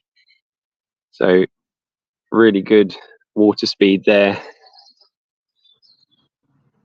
I think the experience that Cat Wilson has, she's very unlikely to slow down. You know, generally, I think in the past, when she's paddled mixed, she said the tougher the conditions, the better we're likely to do. You know, they will hang in there and get down to the finish. So yeah, that's looking really encouraging. Very impressive from those Estonian ladies as well. Just wander down to the lock and see what's going on down there. I don't think there's anyone coming in right now.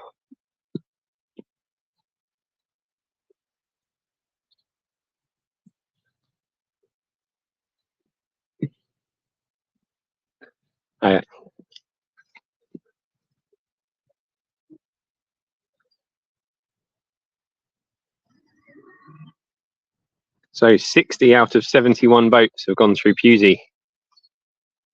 But if our reports are correct, there might be boats still waiting to start for another 2 hours. There will definitely be boats out on the water between Devizes and Pusey. But it'll be very interesting to see when those last 3 boats choose to leave and in what order they leave. We've definitely got some very fast potential. And we'll see if there's any games at the start. So for those of you that weren't around when we were speaking to James of Open Tracking earlier, he was saying that it's often fascinating to watch what happens there, how it all unfolds with, oh, can you put my tracker on now so that I can go and sit in my car and then just come down and go. Of course, those crews will really fight it out and they won't want to give an easy wash to someone. You know, the last thing you want is for someone to start 30 seconds behind you, sprint to catch up and then hang your wash the whole way down. That'd be disastrous. So this looks like a good setup for the Hungerford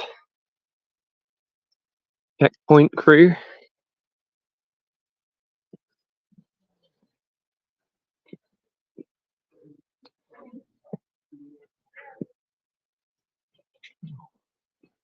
Hello. My name is James. I'm just doing a live YouTube video. Would you be able to talk to us for a second about how things are going? Or any problems? You really don't have to. We're live on YouTube at the moment, but it's a lovely sunny day. And there's absolutely. So what's your job as a timer, obviously? But Yeah, absolutely. So what sort of things are you looking at as boat? Is it just recording the times? Recording the times, boat numbers, and checking on the welfare, make sure all the crews are happy as they go past. Brilliant. Healthy, fit. Looks like a wonderful day for it. What time have you been here since? I know we had some very early starters. Oh, okay. We were doing it yesterday. Yeah, that's just everything over here. It looks like a really great setup. Is this a volunteer group you've got going on? Oh, first Hungerford Scout group. There we go. We've got a boat coming through now.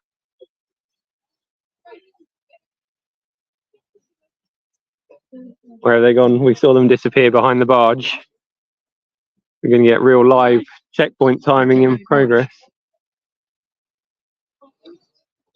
There we go. We're just going to nip down to the lock to see them go through, and I'll be back to annoy you in a minute.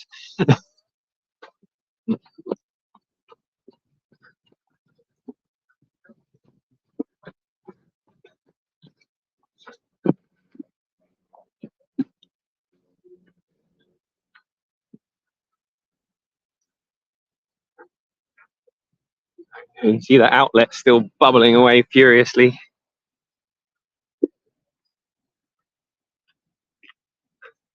Just going to run for a second, catch up.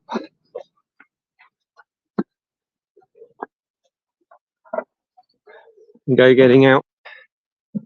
Making use of the ladder to make it a little bit easier.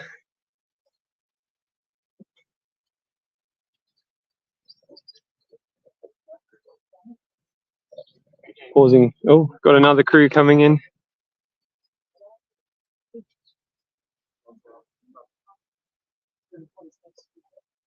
Just taking the run.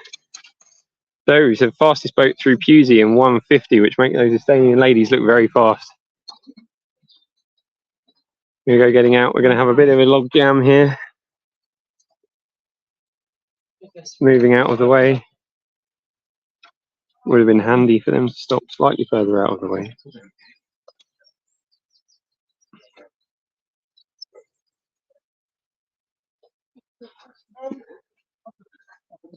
You can see there's a bit of toing and throwing going on. No doubt these two will bump into each other all night long. They take it in turns to stop and take a little bit of food, just bite, quick drink. Oh, little stretch there. Like we say, we've been in the boat for quite a few hours now.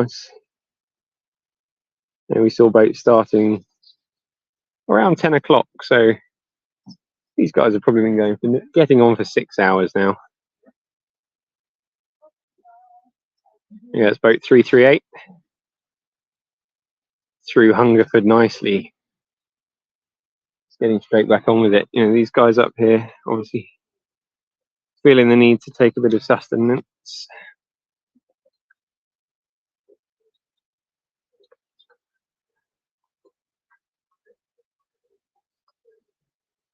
Like I say, some of these boats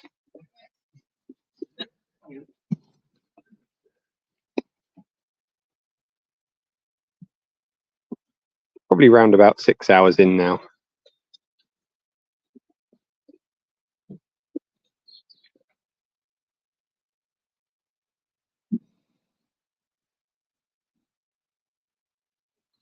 So we've got boat 338 is actually 4:33.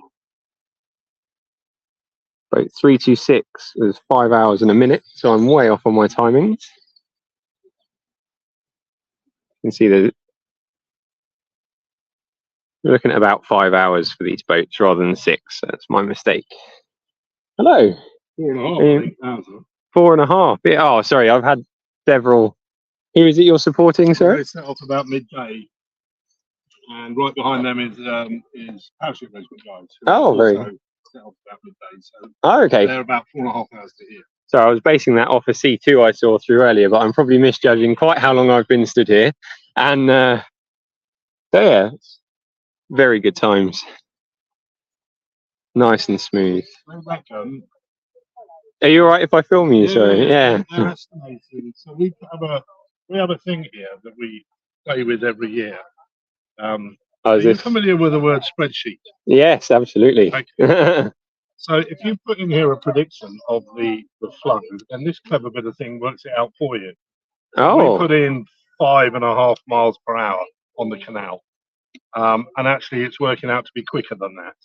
Oh, that's good. And then you predict what it might be on the river up to Teddington, and then on the tideway. It's a guide. Really. Yeah. It just depends how things go, and you have to have a bit of wiggle room. Yeah. They fell in here once. Just oh no. So it does happen, unfortunately. Did they go for a kit change, or was this training? Very rarely. Yeah. Very rarely. Do you know what your plan is as it starts getting later? So the guy I'm supporting, he started 18 times. Wow. If he finishes this one, that will be the 15th time he finishes. Oh and my there's word. only 3 other people done it more than that. Yeah, who is it you're supporting, if you don't mind me asking? They're an independent group, Tim Smee and Ben Snell. Oh, okay. I recognise the names. Yeah, so Tim's, as I say, he completed this year 15 times. That's incredible. And then I had a look at how many people have actually done it. Do you know how many competitors in the last 74 years? No, oh my word. Have a guess. 74 years. Oh. It's 4,000. Oh, I was going to guess 5,000. So to be in a club where there's only like 4 other people. Yeah, I think that's right. We were talking to somebody last night on the committee, and he confirmed he thought that was about right. Yeah. So it's pretty. Yeah. It's hard enough doing it once, isn't it? Well, absolutely. I've done it twice, and it took a good. I was 9 years between attempts, and then I sort of this year looking around, going, "Oh, conditions look really nice," and then I remember just how much it hurt. Did you do it under 24? Yeah, I was 19 hours in a minute. Brilliant. So that was in a Canadian canoe as well. Yeah. So we won our class, and we were 3rd mixed and 12th overall, which was we were pretty pleased with. But don't tell anyone. But canoes. C2 harder or easy? So it's top secret. This you're not allowed to tell anyone. C2 so much easier. Is that, yeah. Yeah. So they don't run as well. You don't get as much glide. But you're sat that much higher, and because you're changing sides fairly regularly, it's not a rest, but it's just working slightly different muscle groups. So you're doing sort of between anything from sort of 3 strokes to 15 strokes, because you steer by changing sides in the canoe. And it just works. You're working your right side muscles, then your left side muscles, and good time, isn't it? That's a very good time. yeah. So we were our time last year was the 4th quickest C2 ever, and we were a mixed boat as well, which was so the record for C2 is held by a mixed crew from America. Wow. They did 18:20, I think. So we were hoping that we might break the record, but we. You see what roll guys do as well.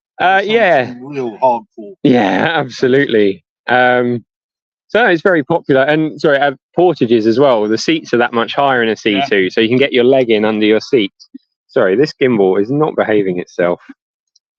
I ignore it for a minute, and then it shakes you around. So yeah, it's like I say, the boats don't run as well, and they are generally a little bit slower. But you tend to, like, you look at times to Pewsey. The first year I did it in 2014, we ended up 6th overall. That was in C2 as well. But in looking at times to Pewsey, we're sort of 30th or something.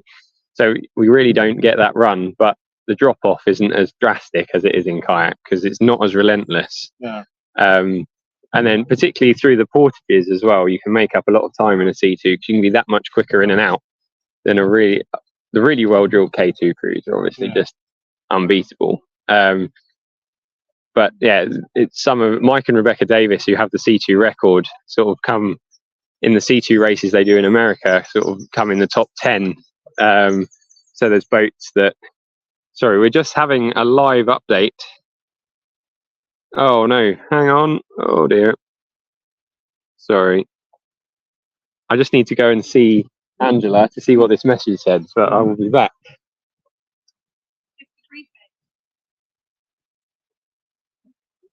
Oh no, don't worry for now. How mysterious. There's an update, but we don't need to worry about it for now. We'll let you know as soon as we hear anything. Well, yeah, we don't know. We don't know. Betsy's going to pick it up back in Devizes shortly. So yeah, I'd thoroughly recommend everyone give C2 a chance if they can. Like I say, you won't get in it and think, oh my God, this is quick. But after 6 hours, you might be thinking, this is a bit more comfortable than I'm used to. Have you got a time prediction of when your crew might be getting in? Oh, don't say a word. Jesus, don't say a word. Yeah, but don't say a word. Why, is there something been put out on race control? Oh, okay. No, okay, let's not say anything. That rumour start. Yeah, oh, vicious rumours. That's glorious, isn't it? Blue sky. Yeah, absolutely. I was saying the wind seems to have turned round. We're getting a little bit of tailwind. Yeah. Nice sunshine.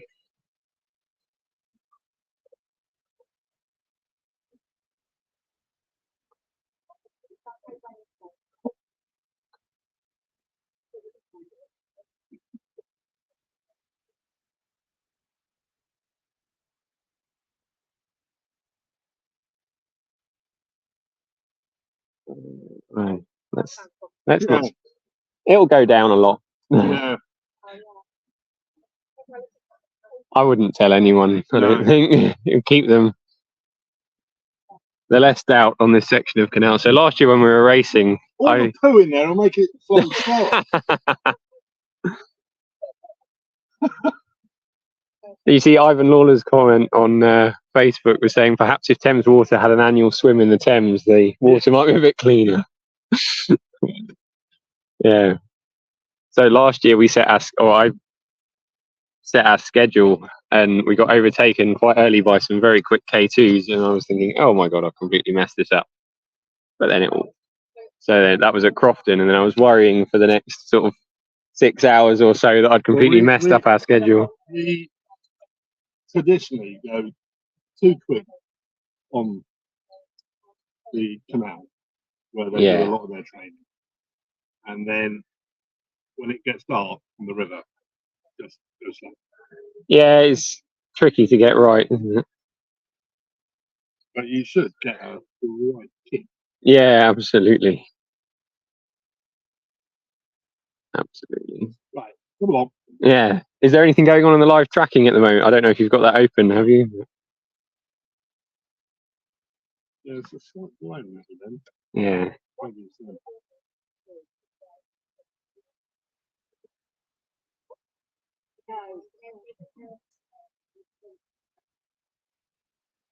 Who's that?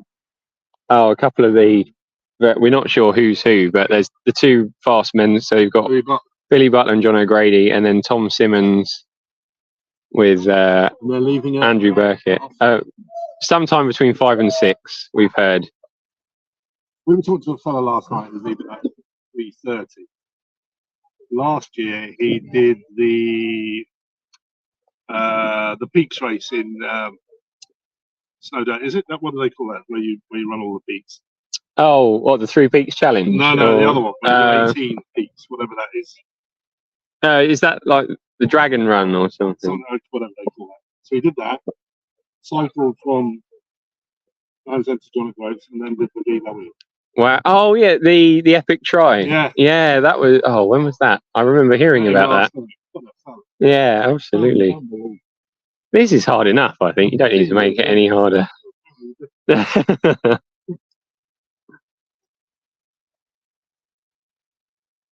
Yeah, absolutely. It's all flurry of activity a moment ago, but now it's all gone quiet again. You see support crews having a nice time in the sun. A few people joining us from down there.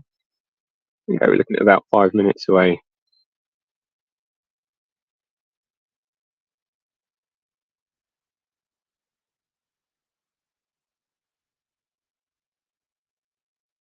Yeah, so if something happens, they just lost 5 minutes there. They could have gone for a sprint. Yeah, could they have seen their other support crew at Foxfield or something? No. Oh. Very dull. Might have stopped for a cheeky wee or something. It's quite a long time though. Obviously, no one stops for a cheeky wee on DW. We only ever go to toilets. Do you know where you're going to next? Do you know where your next support point is? Yeah, Kinbury. Very good. Excellent. And then it's an hour and 35 to Newbury. Yeah, okay. Was that from here? Or, yeah, that sounds about right. So then It tallies very well with what I was saying on the stream earlier, so I completely agree. Yeah, so first bit 2 hours is reasonable. Yeah, absolutely. Next bit 2.5 is reasonable. Just to here. Yeah. And an hour and a half. So what does that give you? 2. Sort of 4.5. So 6 hours. Yeah, 6 hours down to Newbury is a good time for a Sounds right, DW doesn't it? run. Yeah, absolutely. So if you're on that schedule, you'll get to Dreadnought at.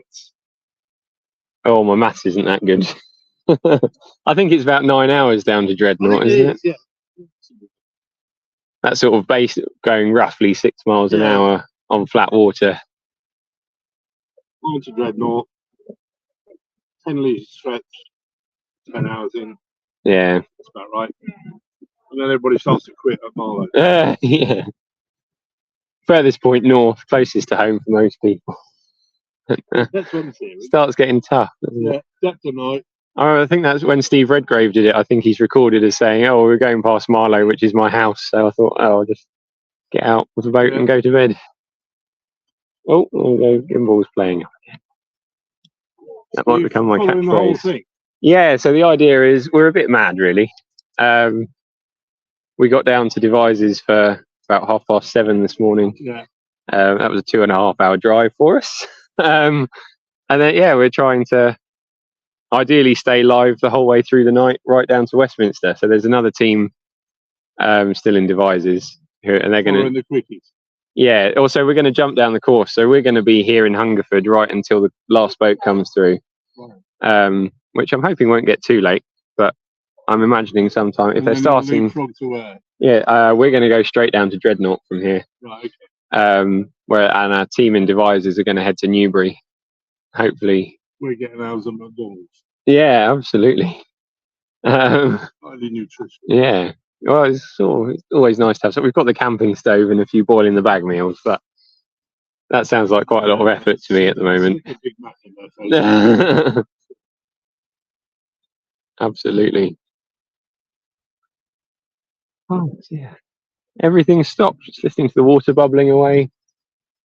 Lovely, relaxing Saturday afternoon for everyone not staying up all night following the Devizes to Westminster canoe race. What more canal boats? Yeah. You know why?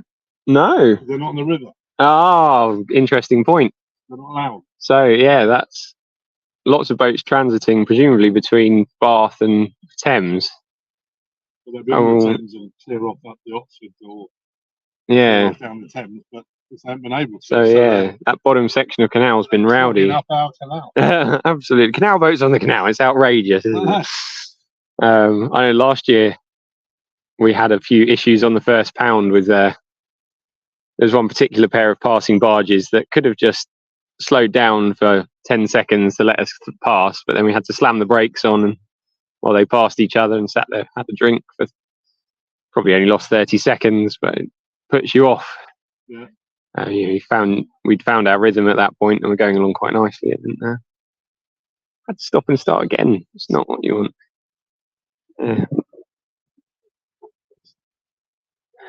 Yeah, it should be here by now.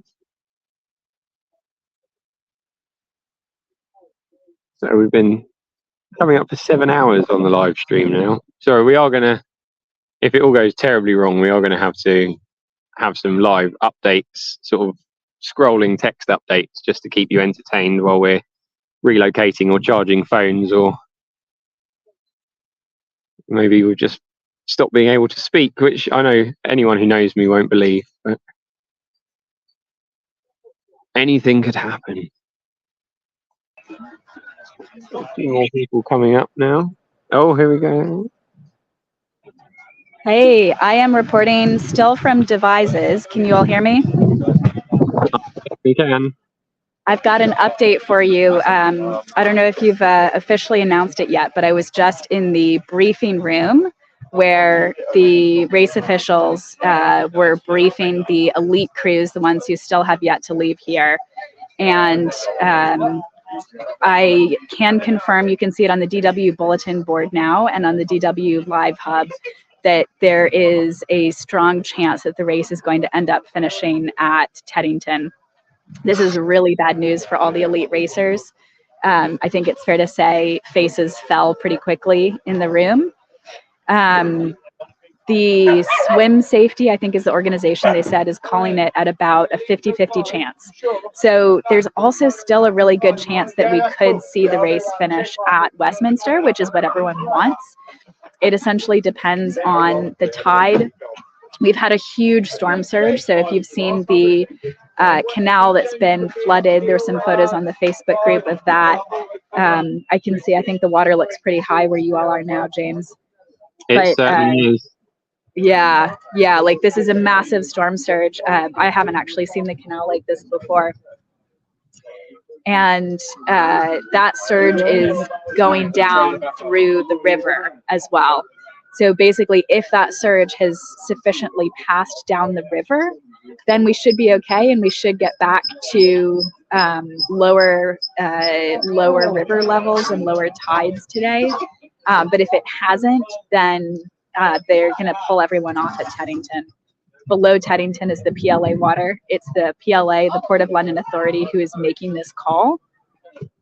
And it's called a red flag, and it could literally be the difference of a few centimeters. So the race organizers are working really, really hard to keep the Westminster finished. They're really trying to negotiate this with the PLA. Yeah. I thought it happened today. Oh, probably completely wrong. There's 8 of them. They're not like these. What was that? Yeah, again? no. Oh, that. Oh, sorry. The elite teams are definitely unhappy. I think the racers are going to be figuring this out from the marshals as they go along, or from their support teams who are getting told about it now. But everyone keep your fingers crossed that the tide number is below, is 2.6 or below, and not even a few centimeters over, because that'll be the red flag, and PLA won't let everyone continue. So that's the update I've got for you all right now, and we'll keep you posted on this, and we'll also check in with these elite crews to see how they're feeling after that news. I think I'll go back to James if you're ready. Yeah, we're all good. I'm very sorry for talking over you. You know I'm a bit of a technophobe, as my amazement with Google Sheets still shines through. So this was a crew, we were chatting to their support crew earlier. One of these guys has 18 starts and 15 finishes. I can't remember their crew name, and I can't quite read. I think this is 308. They're just heading through. It was really interesting to chat with them. Obviously, for their sake, we really hope the race does run to Westminster. Yeah, we'll have to see how that pans out. But fingers crossed here. I think the only thing is it has stopped raining. We've had good weather for a couple of days now. And certainly the canal's come down a lot since that massive surge yesterday. Oh, sorry, it's just Thursday, so it's dropped a lot. And that water is piling down. Obviously, the downside is all the water from around the Thames Valley will be finding its way into that lower portion of the Thames, which is really not good for the race. But everyone who lives in the Thames Valley could stop flushing their toilets. And then hopefully the river will come down by a few centimetres. Thank you very much for that update, Betsy. I'm sorry I was talking over you so much. I hope everything's going well in Devizes. We'll be settling into a lovely evening. I'm going to wander back up to the bridge to see what's going on up there. Like you say, as we just mentioned, the canal really is up. Sorry, if anyone's been watching for a while, they've seen me observe this 3 or 4 times now, but for anyone just joining us, you can really see how high the canal is by how that outlet is really furiously gargling away over there. I don't know how well that's showing up on my microphone, but to listen to really doesn't sound very nice, and crews are going to have to watch out how they're going once we start picking up some strong in and out flows further down the canal.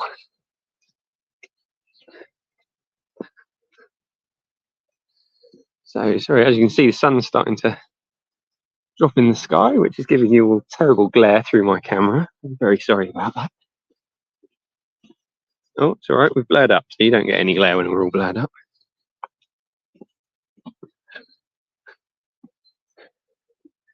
Back up at the... Was this first Hungerford Scouts, did you say? I'm very sorry. All good. You see they're starting to get packed up now. Do you know how many crews we're still expecting through? Roughly?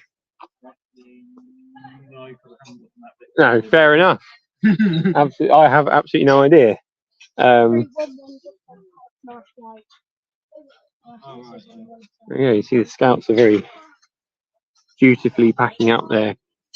What was a very nicely smelling campsite earlier. I was very jealous of the smells of cooking coming out of there. Is there a special badge you get for doing DW checkpoint marshalling, or have we not got one of those yet?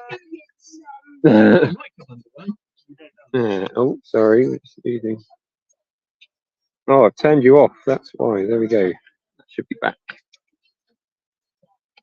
Should be back now. Sorry, this is supposed to hold my phone nice and level, but it mostly wobbles it around when I don't want it to. Right, anyway, thank you very much. I'll see you on my way back in a moment, I expect. There you go. As you see, it really is a huge amount of involvement from lots of community support all the way down the course. Anyone who's supported down at Thiel will know about the scout setup that's often down there. And look forward to some of these crews starting later. We'll have it's a real treat for the support crew to get a hot coffee and some nice cooked food from the scouts down there. It's a nice little fundraiser for them as well. And I seem to recall further down the course that there's checkpoints run by the army.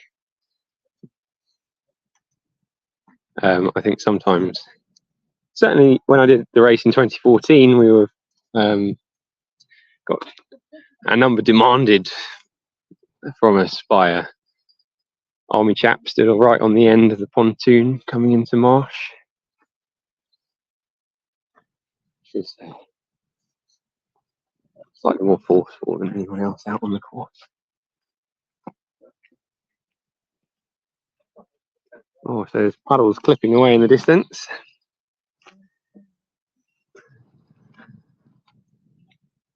Not sure I'm going to be able to get past these walkers out enjoying their Saturday afternoon.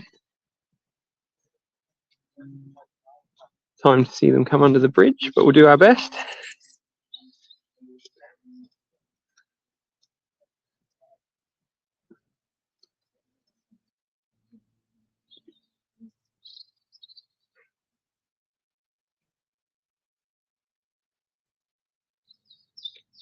Looks like we'll be getting another leaderboard update shortly. Okay, that's just ticked over 7 hours of our Paddle Daily live Devizes to Westminster canoe race event. So we will be ticking that right up. There we go, we can just see this boat coming under the bridge.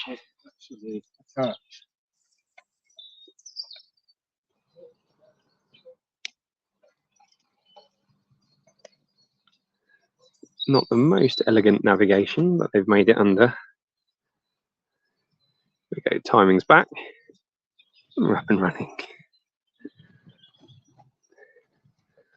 Well done, guys. They'll be looking forward to getting some food in a minute, I expect. Hiya.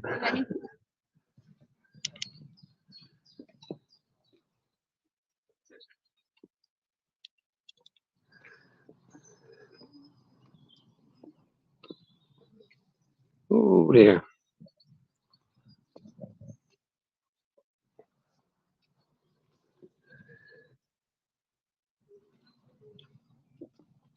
Back up at the bridge here at Hungerford. I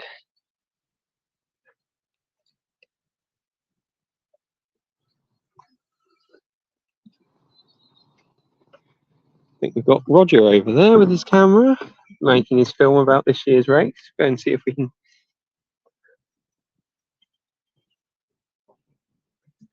See if we can get any observations from him. Talk to her.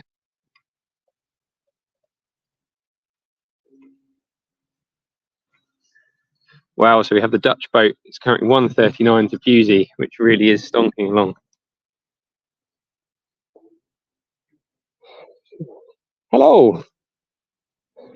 We're doing a YouTube live of the race. I don't suppose you mind talking to us for a second, would you? Or are you busy shooting off? Just for your... Yeah. So, well, you have a unique perspective on the race with your. If I go up the bank and sort of crouch down, is that all right? So I don't want you to have to look into the sun. That's right. We're complete amateurs, obviously, whereas you're very much the professional here. You can see by the camera, and I've just got a silly gimbal that won't ever point where I want it to. So, obviously, you've been filming the race since 2009 now, I think. Was that your first year? Yes. Or? I love the videos on YouTube, and I watch them over and over and over again. I was overexcited last night, and I watched most of them.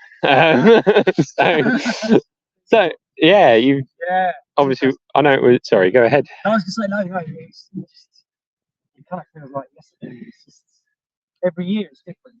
Yeah, absolutely. It's just I don't know what it is about the race that just keeps me coming back. It's just addictive. I do believe you said you captured the record, and that was maybe it. But yeah, I was kind of. It's a good way of wrapping up that video. All right, that's it, I'm done now. But yeah, it wasn't serious. No, absolutely.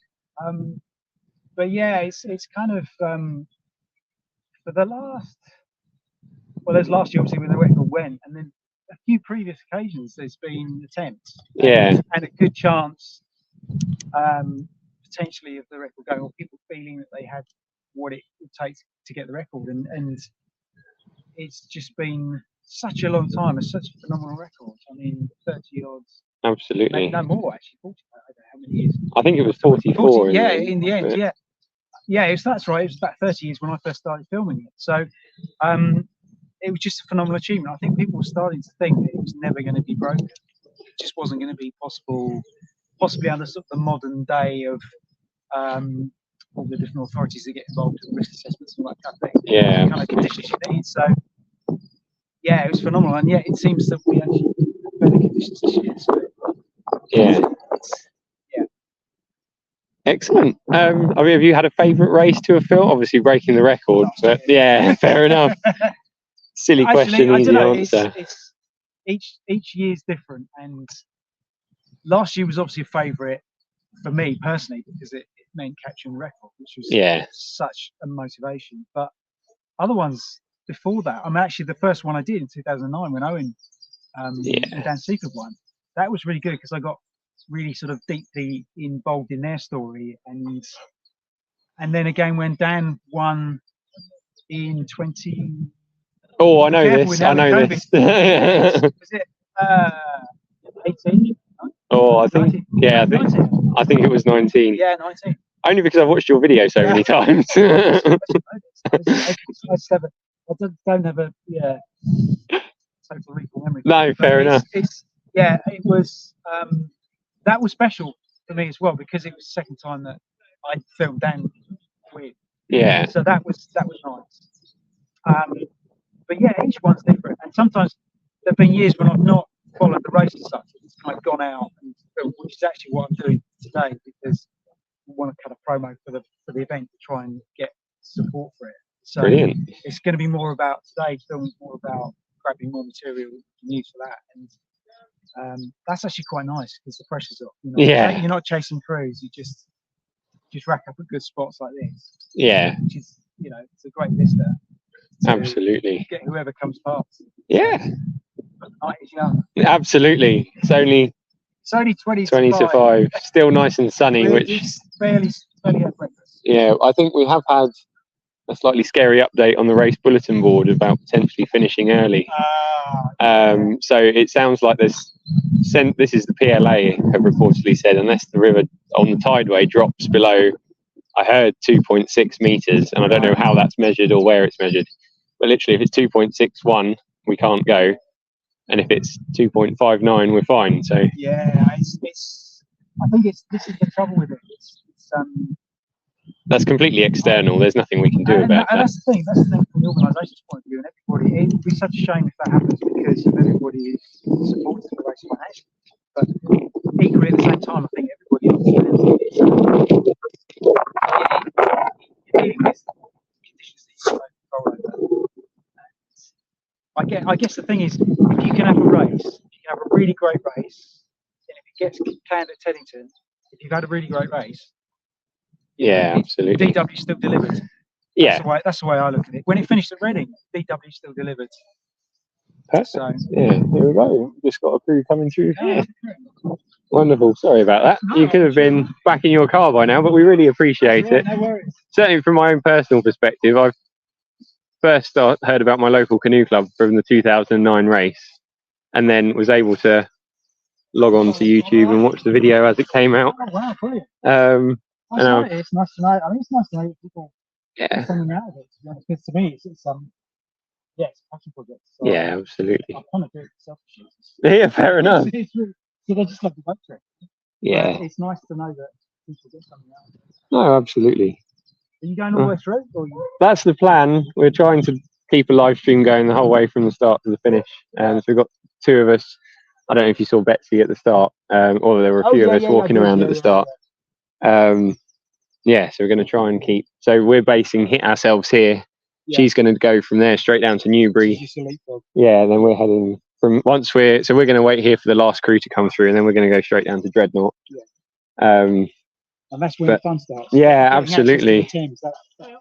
Yeah. Well done, guys. That's boat 359 heading through the bridge.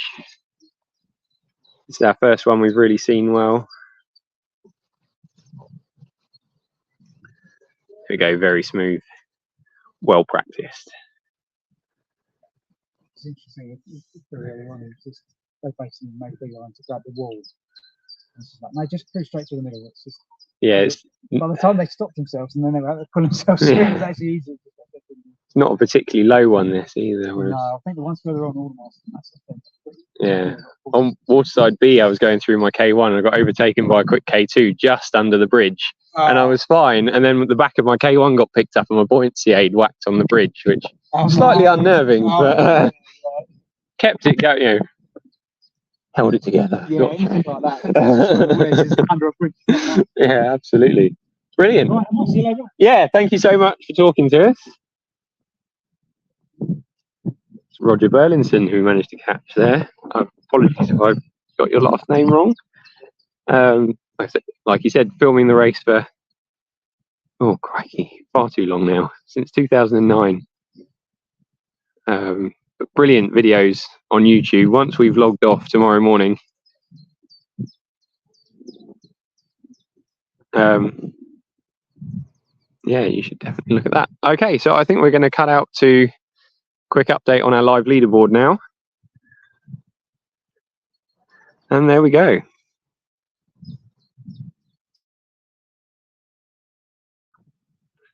So there we go. Times to Pusey scrolling through there. See if you can spot any familiar names to yourself. There we go, Steph and Maria we just saw saw them come through a while ago now. Let's see all the different classes we've got going on. Some nice times there. There we go, back up to the top 150 at the moment. Danish crew. Very fast. That's the whole top 7 all within 5 minutes by my reading there. Oh, we saw Steve Hughes come through. That looked like a good time for the C2 crew. Have to wait and see if we can catch that the next time it pops up for me. All these very nice times through to Pusey. It's a good bit to get kicked off because you know you've only got 3 miles to go till the portage. First portage.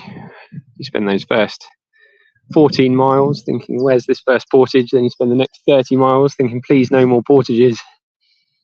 And then it all just starts blurring together. So there we go, 2:02 for the C2. That's very quick into Pusey for them.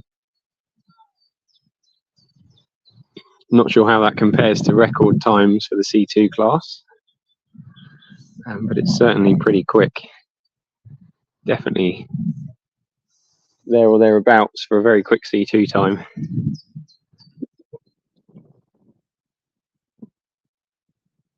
There we go. I don't know if it's possible to hold on that top 7 for a moment next time it comes round, just so we can have a quick talk through what's going on.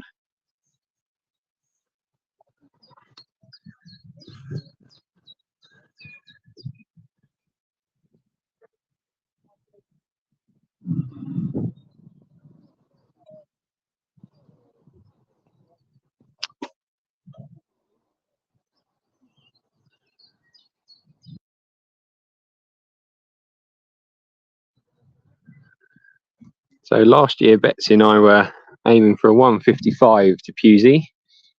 I think we dropped a few minutes, so maybe looking at a similar sort of time to Sam and Steve. Might be bigging myself up there a bit, bigging us up, I should say. I can't remember what we did. I think we found that first pound very shallow. Certainly the water today is nice and deep. You can see it's right up near the top of the watermark on the side of the canal.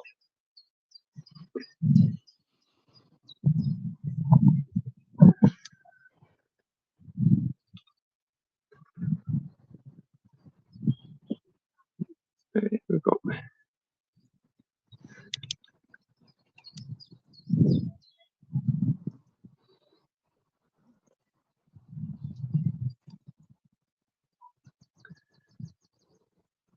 I've missed that top page of results. Who have we got jumping out there? Got some ladies crews doing very nicely. Veteran crews doing well.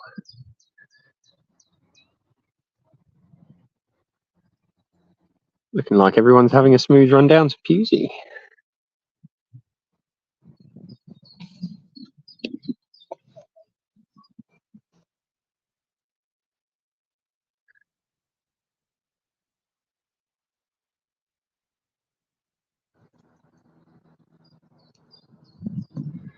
So there we go.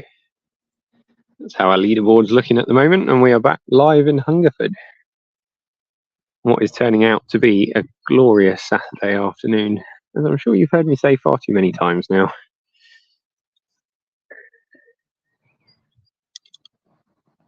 So, you can see the breeze has calmed down. This is sometimes quite a cold one. Certainly. I once supported at Hungerford Common, which is the lock one up from here, and it was so windy that we didn't have a particularly brilliant gas stove that year for trying to heat up our tea. And it was colder after 10 minutes on the stove than it was when we started. I think that was back in 2015. Oh no, that was 2013, in fact, the year before I raced, and it was really cold. Yeah, sort of big, long 2 to 3 inch icicles hanging off people's hats. I was supporting for Harley and Mike Webb, who may well be listening in at the moment. Let's go down to the other side of the bridge.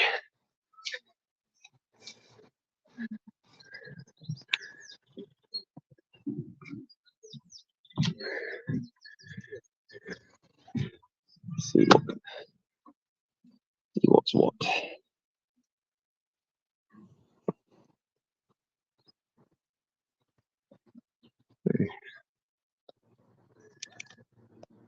Nice and serene. You can see these bridges do swing out of the way, but if anyone is thinking of doing that, you need a windlass to take out this big nut. And you release the chain, swing the bridge open, and your crew doesn't have to duck as they go through, which can save you a few seconds here or there, which for some crews does make all the difference. A bridge like this, you're not going to lose that much time by ducking, but if you can keep the power on the whole way, you will. It saves that interruption. You don't have to risk banging your head on the way through. I think Tim will be sitting at home running the show on the computer thinking, thank God Betsy and James didn't ask me to run about opening bridges as well as all the other stupid stuff they had us doing. But now we know about it, next time, Tim, you're going to have to watch out. Okay, we'll see if we can wait here for another boat and catch them coming out of the lock. Not sure how long we might have to wait.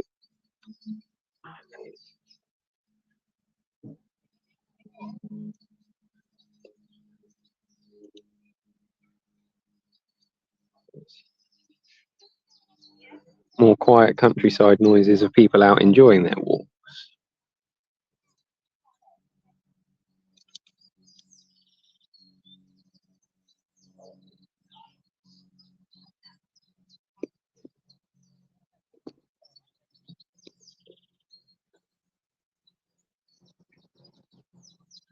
So we're having a moment with the camera again. Here we go. We've got someone coming through the bridge.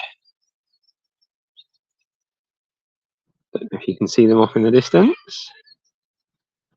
Apologies for the hand, but it's stopping the sun dazzling you, so it's certainly the lesser of two evils.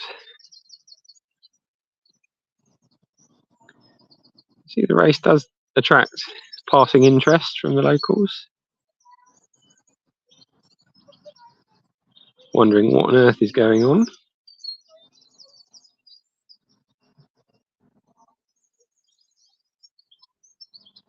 It's going to be quite hard for you to see, but this crew is approaching at speed. It should be quite a smooth transition.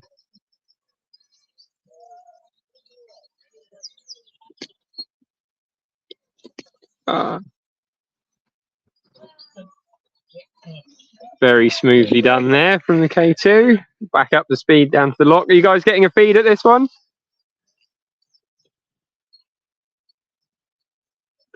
Away they go. Didn't catch the number, but certainly paddler from Newbury in the back, whose name I can't remember. Looking good. I think they're probably the best crew we've seen so far handle that bridge. Certainly approached with confidence, got under it smoothly, and then back up to race pace. Looking very nicely put together. Good timing, as you'd expect.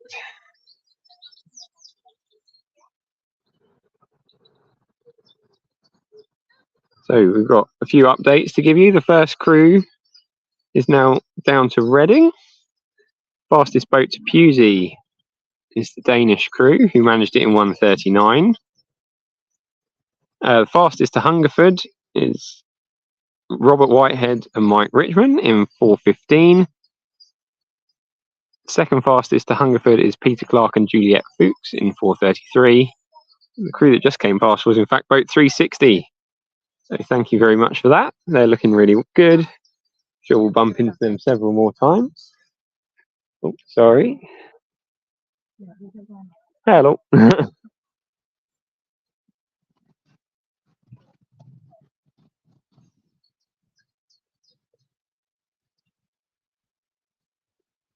Yeah, I've said several times already, lots of people out enjoying their lovely Saturday afternoon.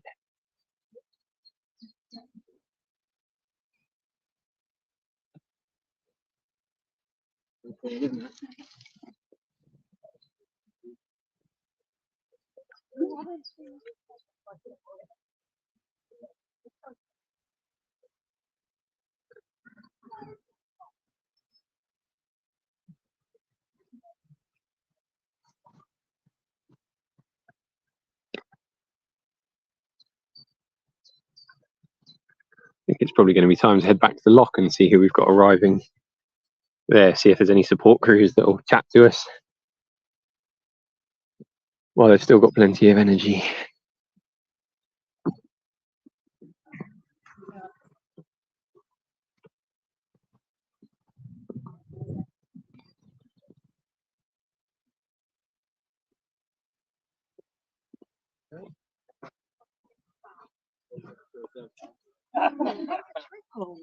Should we get the last one?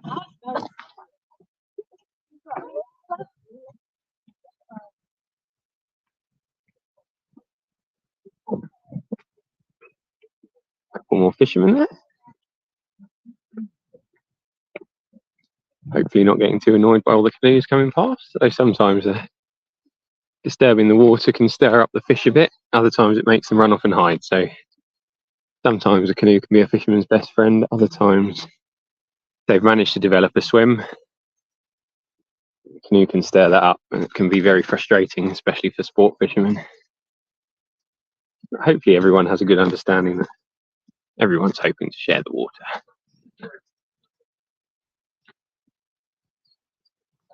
Oh, thank you.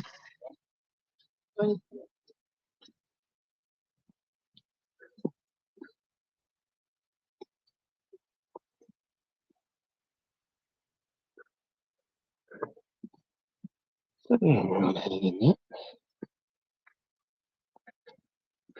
As you can see, I'm sure you've seen this bit of scenery over and over again now, but it is a really beautiful section of canal.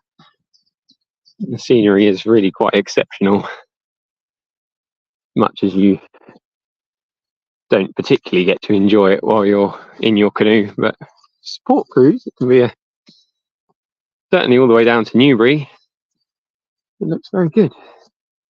It starts getting slightly more industrial, but everything's starting to pick up. You're starting to have to pay more attention. Everything's starting to get a bit frantic as the night comes in down past Newbury. And like we said before,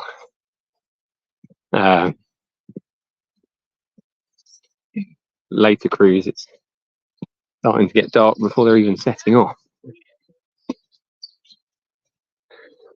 It'll be interesting to see when some of those really fast boats are going off. I don't know if we've got any updates on who's left up at the start, still looking to go. It will certainly be tough for them to stay. We had that live update from Betsy saying that the race may be stopped at Teddington, which would be very sad news, but ultimately safety is the #1 priority. And if it's deemed too dangerous, particularly after the nasty accidents we had last year, then we want to avoid that as much as possible. So coming back to the lock here at Hungerford, we haven't actually got any support crews around, which is slightly concerning. It's usually a very popular support point.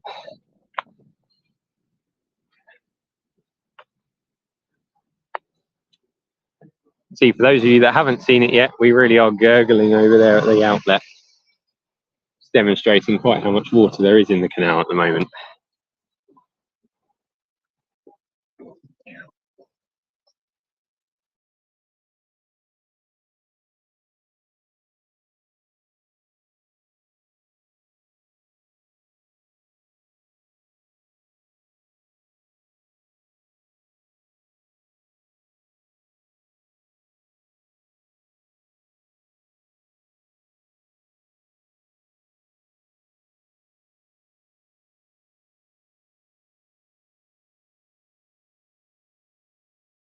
The microphone.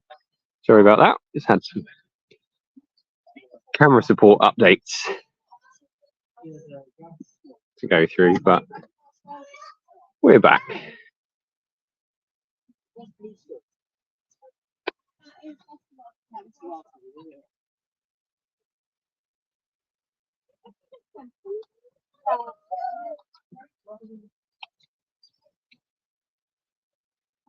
So I'm just going to park myself up on the lock gate down here and see what goes on. Hopefully we'll have some... Oh, we have got a support crew down there.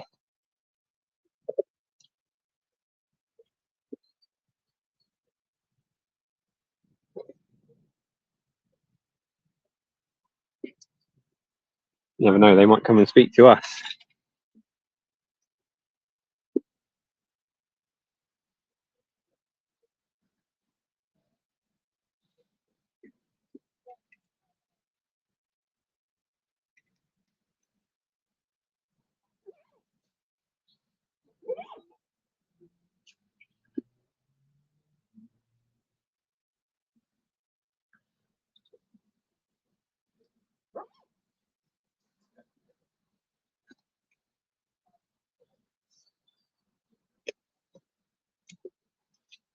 Oh, this has run out.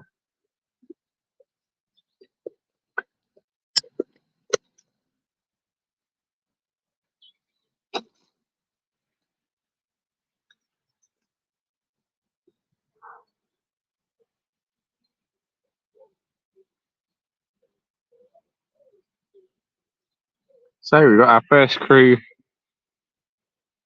down at Reading. Next boat, 332, should be Shane Horting and Julian Anderson. Should be coming into Hungerford shortly.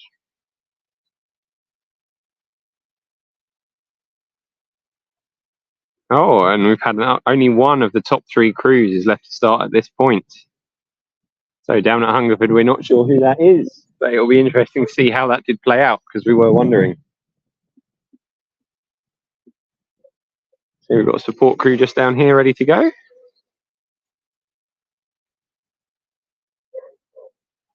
Here's a lovely afternoon, slightly cool here in the shade.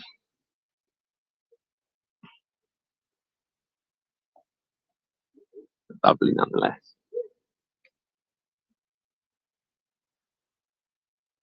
Saw a fish splash out of the water. Maybe we should go and tell those fishermen they're in the wrong place.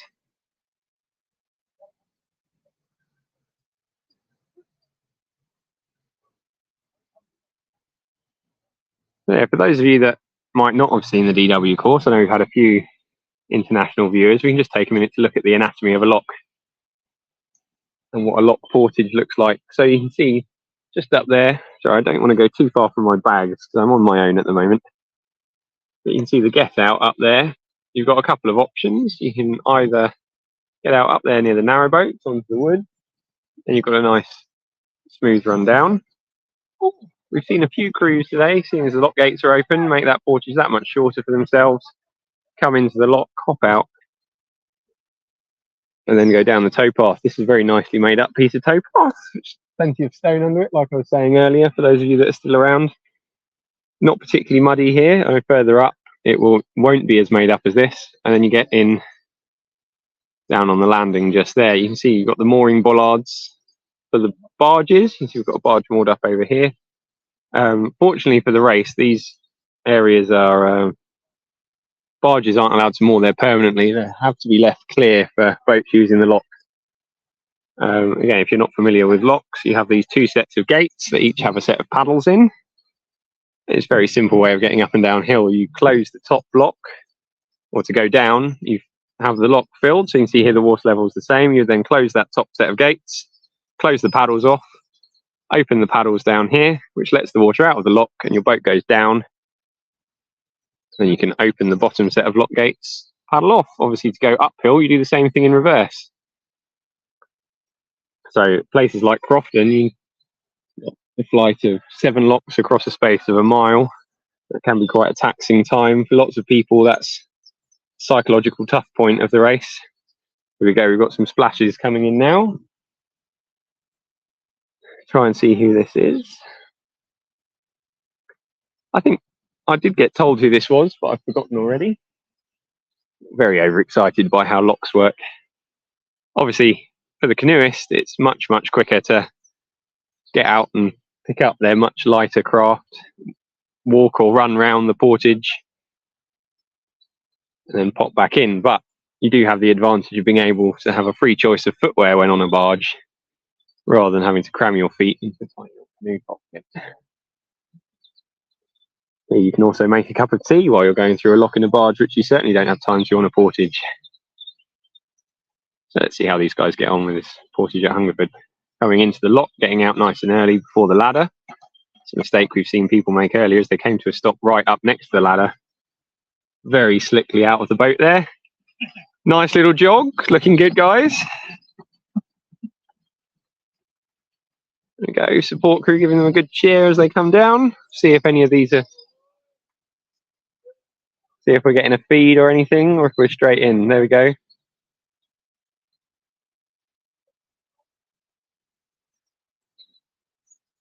Nice quick feed there. Boats in the water. Plenty of room behind. So they've left lots of room for any other boats. Looks like we haven't got anyone coming in at the moment, though.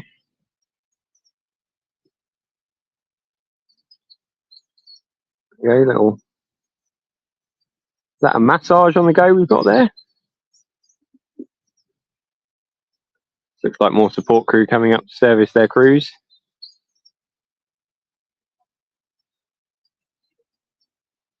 This is something that, if this is the most efficient way for this crew to operate, that's absolutely fine, but can't help but feeling they're wasting a bit of time there. They've been stopped for good 30 seconds, getting on to a minute.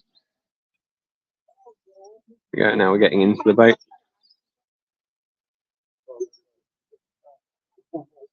But the support crew have done their job nice and efficiently. Looked like a massage was needed there. Hopefully nothing too bad. Just a bit of easing into it pain. And they're off again. Probably just moaning too much. Do like a good moan when we're down on the DW course. The support crew heading off to the car. Rushing back to the car, zooming down to the next support point within the speed limit, obviously. And then hanging around for half an hour, 40 minutes till your crew show up again, getting cold. So the cycle goes on all night. So we've got another support crew turned up here. Just having a look around.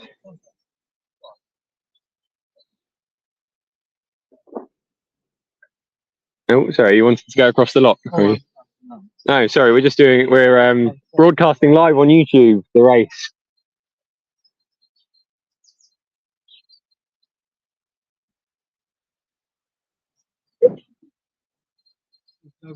So, no, well, so we're trying to run a live stream. I think I might have paused it there by mistake, but we're trying to... No, that's all right, it's my fault. I tapped something I shouldn't have done. So, yeah, I know, absolutely. I'm 30 now, it's terrible. So, yeah. See, no, that's absolutely grand. Like I say, for those of you that haven't been with us from the start, this is the Paddle Daily YouTube live stream of the Devizes to Westminster canoe race. We're hoping to be with you all night, all day, all night, and all morning. Started our live stream over 7.5 hours ago now, and we've had almost uninterrupted coverage since then. Hello. Oh, watching at home. Are you out here doing support crew duties? Sorry, you've just signed up to talk to me? Yes, you're obligated now. Absolutely. We can look down the canal if that makes you happier. So who are you out supporting? Damon Grimsey and Claire Brohen.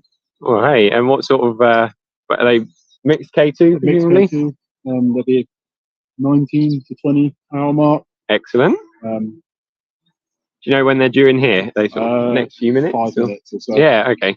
Yeah, 5 minutes. Excellent. Is that the rest of your support crew wandering off up the canal?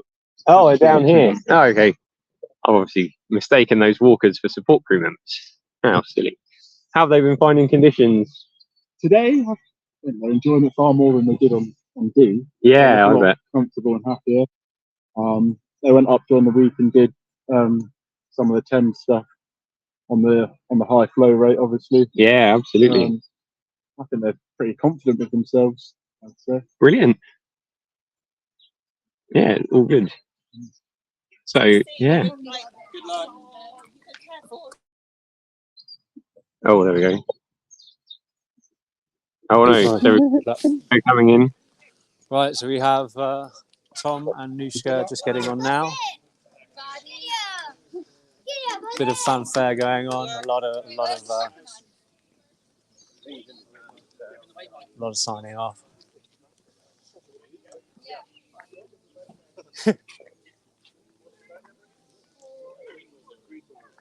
So they've got to get their track up, but because they're the last ones, well, among them, some of the last to go, everything's, I say, shut down at this end. Everything's relatively packed up.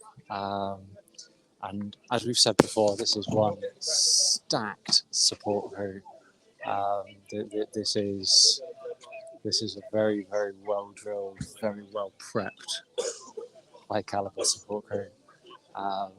There we go. They're having their profile picture taken. That will be available on the live track, the GPS live track. Is it open track? Open tracking. Open tracking on the DW which is live hub and everything. Yeah. So if you go onto the dwrace.co.uk website, there'll be a link to the live track. Nushka's just being tagged up. And if you all missed the interview earlier with Anushka and Tom, you can go back and maybe rewatch that after they set off.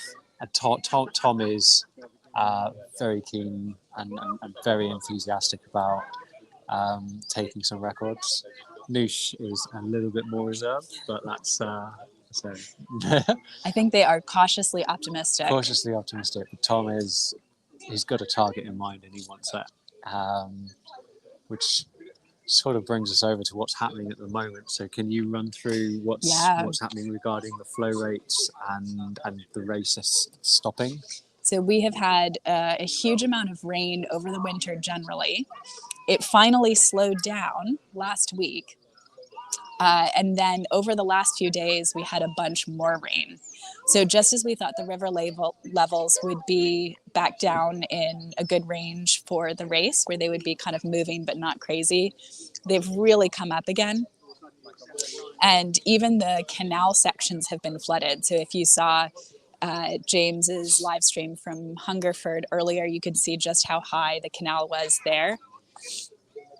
And where it really makes a difference is on the river. And so the height and speed of the flow on the river can be dangerous.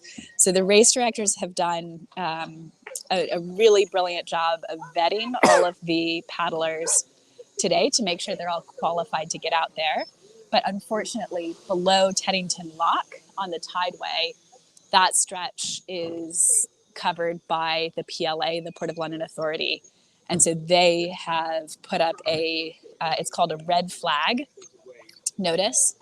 That means over a certain level, the race will not be allowed to proceed. So the race organizers are doing their absolute darndest to negotiate with the PLA. It could literally be a difference of a few centimeters whether or not the race is allowed to run. If it's not, everyone's going to have to pull off at Teddington.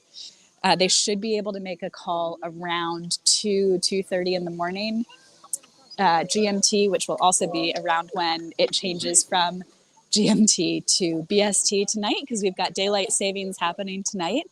So there's a good chance there'll be a little bit of confusion about that. Let's head off to the start so that we don't miss their start. So yeah, we're hoping that everyone continues on to Westminster as planned. Right now, the odds are apparently about 50-50, but there is a good chance that we'll end up getting pulled off at Teddington. And I probably should point out at this point, in the past, notably, I think the year 2000, was it?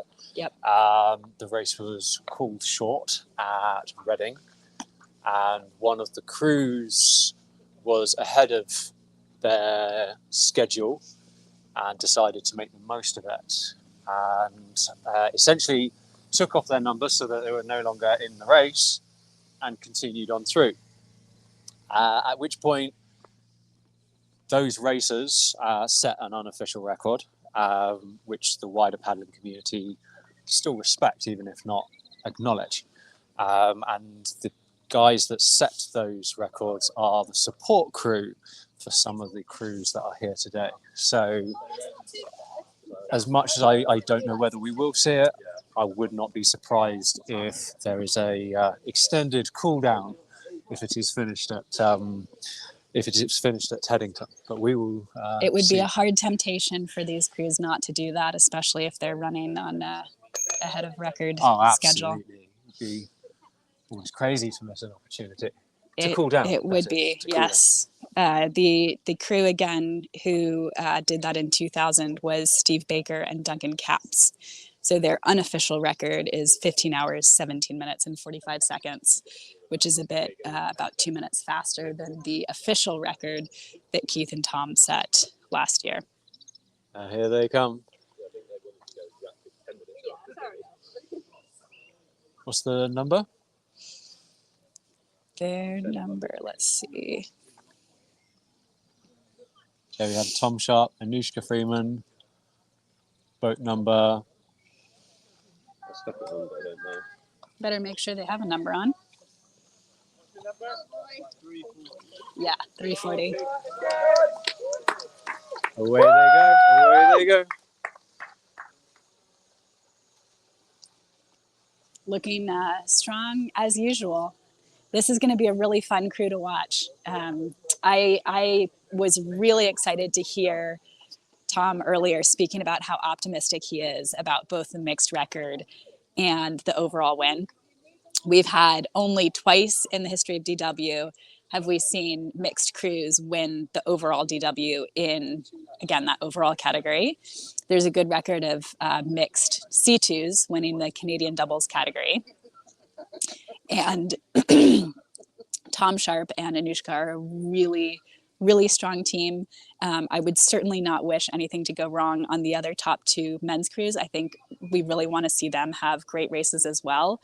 But it should be a really fun battle to watch today. We've got an update coming in. Let's check the updates. So the next crew is planning to go off in about half an hour to 40 minutes, I think. Okay, so we've got a little bit more time here in Devizes until the next crews go off, and it'll be interesting to see how close Billy and John versus Andy and Tom go off. Yeah, I think what's going to be really interesting about those two is, yes, they are in direct competition with each other, but they would theoretically be faster working together. Yep. So if either of them want a shot at the record, they really do have to use the other person, the other crew, to maximise that. Yeah. That's not an absolute, but it certainly ups the chances. Yeah, and I think we saw that at Waterside D when the stakes were lower, when Noosh and Tom went off with Andy and Tom Simmons. Because, again, the stakes were lower, I think that's where we tend to see that more often. But it is a huge advantage if you go off with another crew. Of course, the risk being that gives the other crew a better advantage than it gives to you. But also, as we were interviewing Keith Morwell earlier, and he was pointing out that the weight difference between the two crews will actually have quite a significant impact over the canal section of this race. And so Andy and Simmons will really, really want to get ahead on the canal because that's where their advantage lies. But at the same time, having such a appealing wash in the other crew is going to be very hard to resist. And so again, it's playing off that mental battle of, do we work together? Are we better alone? Are we faster alone? It's who's dragging who? Well, not dragging, but who's giving a wash to who? Interestingly, Tom and Anushka's crew are all hanging around, waiting to see the other crew off. Indeed. I heard someone say 10 minutes earlier, but I don't know 10 what minutes. that was. Okay, well, if it is to. that would be a quick, because Billy's told us that they're going to go off around, I think, 5:40. Yep, that's what I was. 5:45. That's what I was basing it on. Let's go. Let's go get some insight. Yeah. So. And I'll share an update from the other crews as well. We have boat 345, which is Claire and Damon.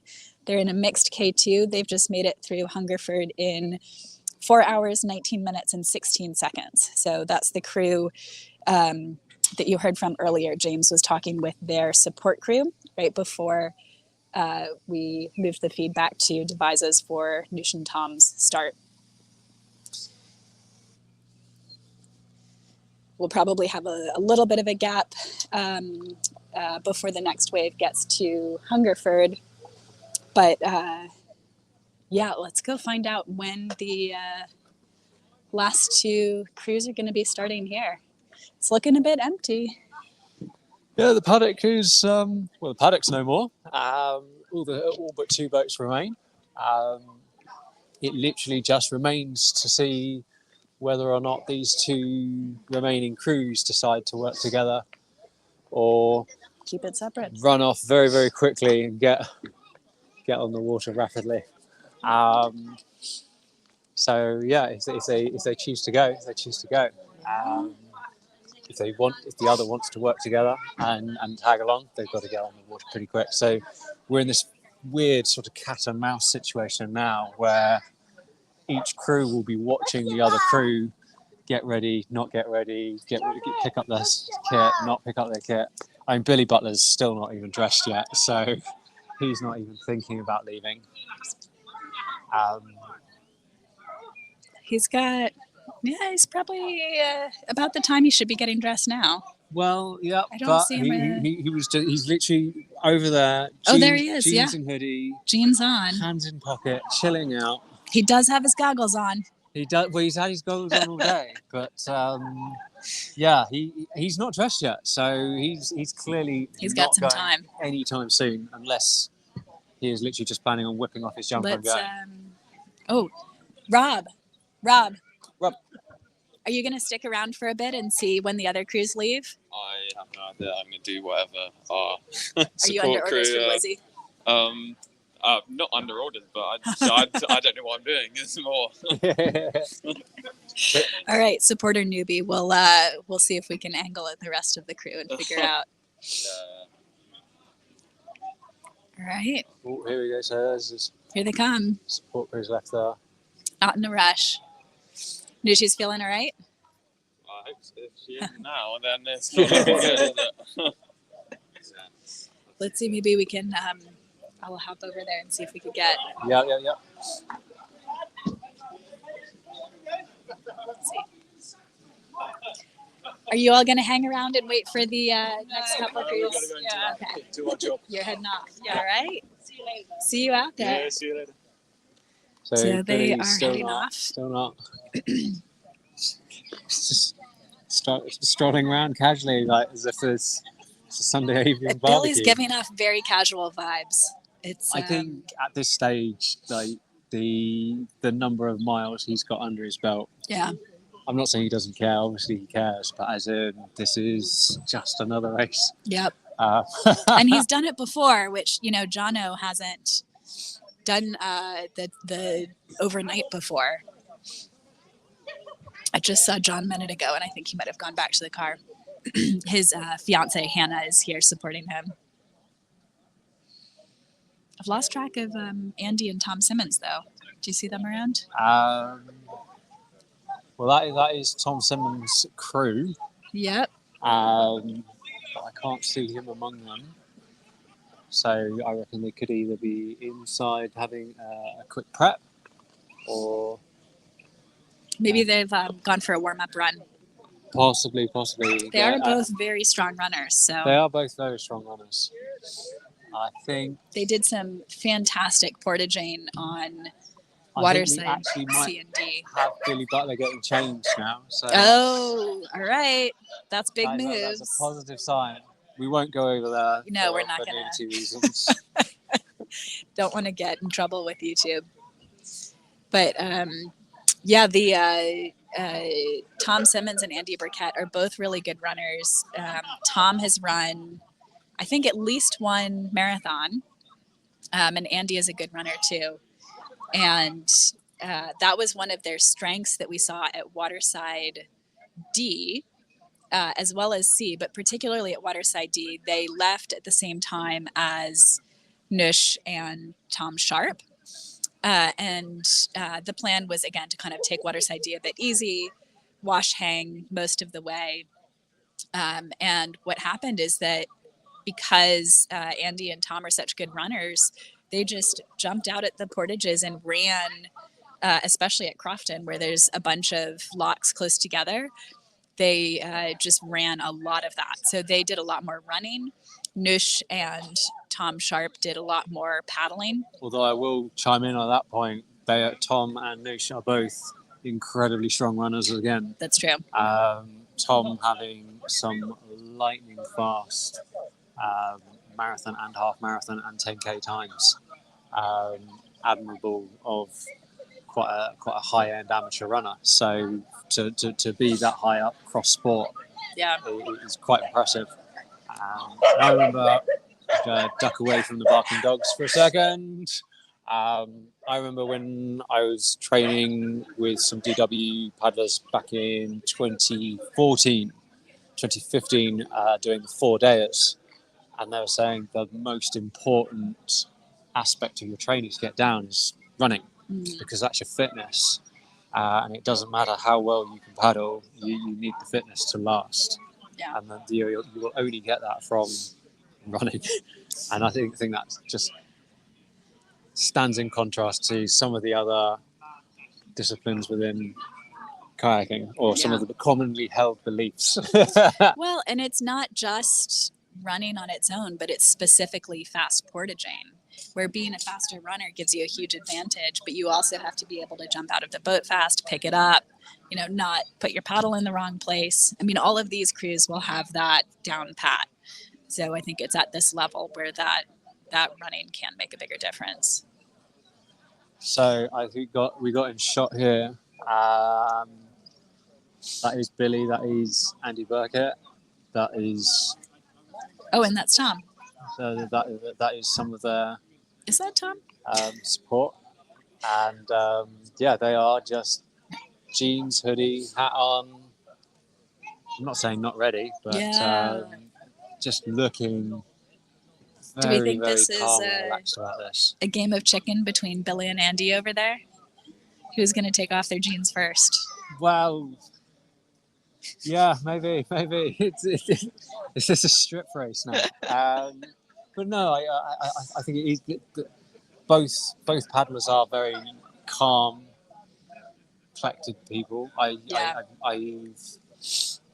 paddled with Andy quite a few times. I've worked for Andy quite a few times fixing boats. I'm not saying that he damages boats, but He does a lot of paddling. He does a lot of paddling, and sometimes that leads to that you don't get a lot of collisions. So yeah, he's a regular in my workshop, and he is just a very, very calm, very, very polite, very, very lovely guy. And so he's just taking it chilled. And I'm not seeing any body language here that's insinuating that there's no peacocking going on. There's I Tom. find that interesting. And again, both crews just chilled and not yet ready to hit the water. Let's see if we can get... Hey guys, how you feeling? Good. Yeah? Awesome. What are you all thinking about in terms of starting times?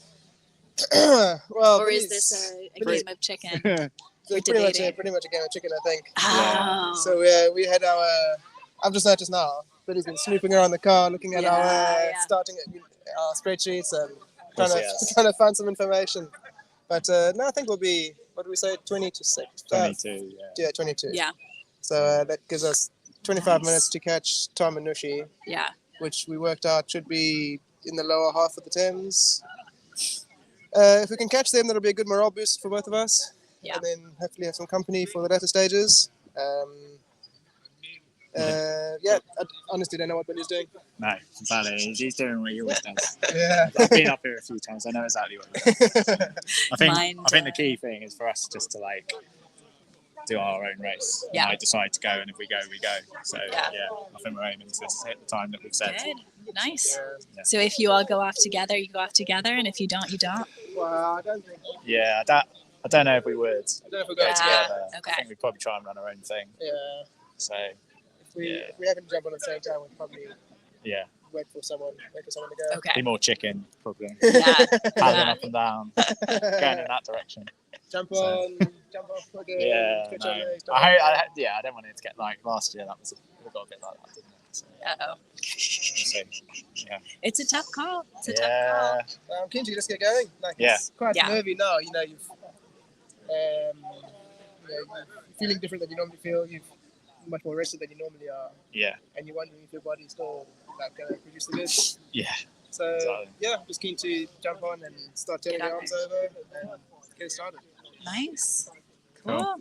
Tom, we didn't have a chance to chat with you much earlier, but anything else you want to add about how you're feeling about the race?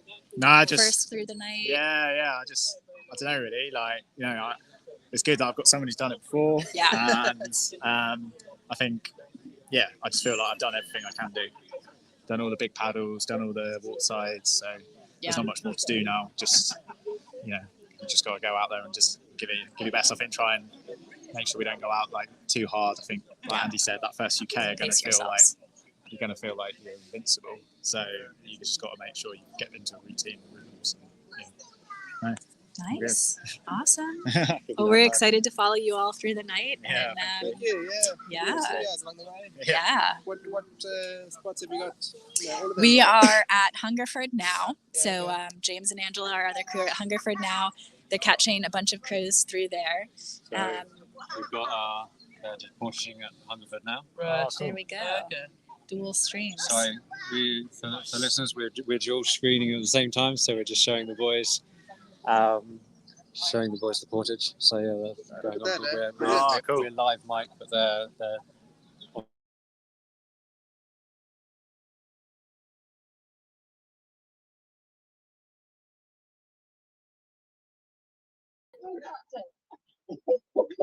So it looks like Henry's muted, but I don't know. We can observe from here and listen to Henry, which might be quite exciting.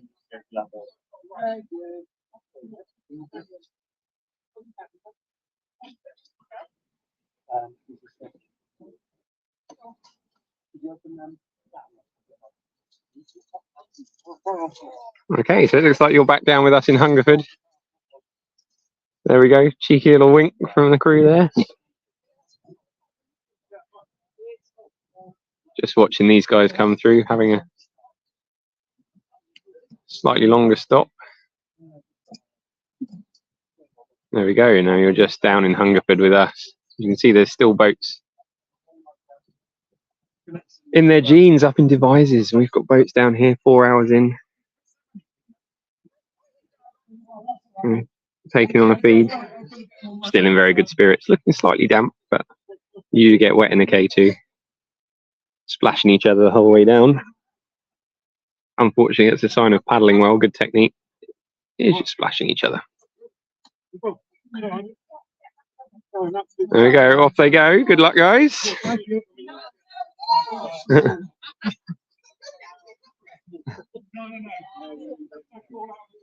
Nice and careful down the portage.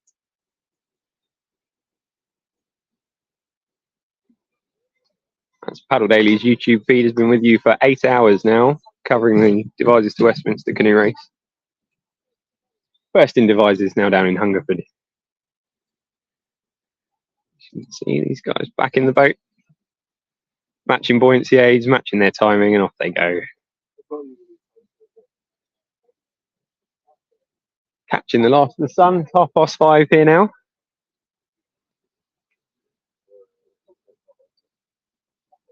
Paddling off into the sunshine.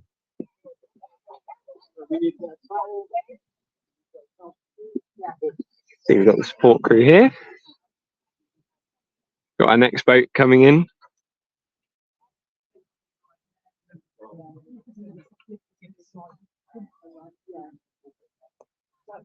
Fortunately, my gimbal ran out of power, so getting my juddery hand instead of it shooting off any which way it fancies.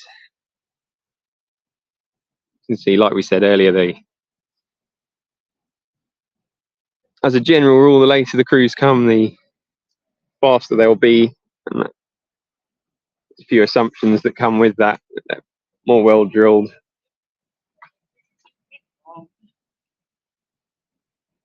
Everything starts to get a bit quicker. Nice get out. Well done, guys. Whizzing straight through.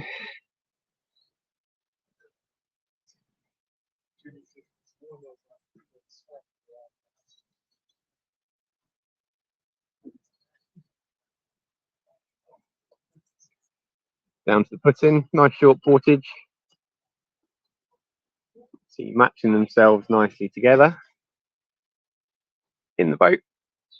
Paddles in hand, off they go. Very nice, neat portage there, nice and efficient, not wasting any energy. It's good to see. Hopefully they'll have a nice, productive night ahead of them. Yeah, it's both got it on there, right? And it's one of them, I think, has it on their pointer. Excuse me, we're just doing a live YouTube video. I don't suppose you'd be able to give us a quick update on your crew, would you? I don't have to if you don't want to. But if would you mind telling us how they're doing? Yeah, they're doing great. Yeah. It's all right if I film you. Sorry, I'm pointing the camera. Yeah, wonderful. So who are you supporting and how are they doing? It's Rebecca Bird. Excellent. Yeah, they're on schedule at the moment. They should be here in probably 2 or 3 minutes. Wonderful. Yeah, so they're on. Do you know what sort of time they're going for? Probably just under 20, 19 and a half, 20 hours. Excellent. That tallies very well with other people that are around and about now. So that's always good to know. What sort of thing are they eating and drinking at the moment? Do you want if we take a look in your... on potatoes, sandwiches, cold pizza. We're just going to have some fruit and a little slice of chocolate. Very nice. Yeah. Change of drinks. Yeah, absolutely. This is a really great example of an organised support crew with a nice little tote, drinks and snacks ready to go, presumably colour coded for who's a who's, and labelled up drinks. Are they drinking the same thing all night, or have they got different options? They've got 3 different options. Oh, okay. Yeah, so they've got one with caffeine in it, and then they've got one. Oh, here we go. Electrolyte. Yeah, wonderful. Is this your pair coming in now? I suppose hard to tell. Hard to tell. There's somebody in front of us.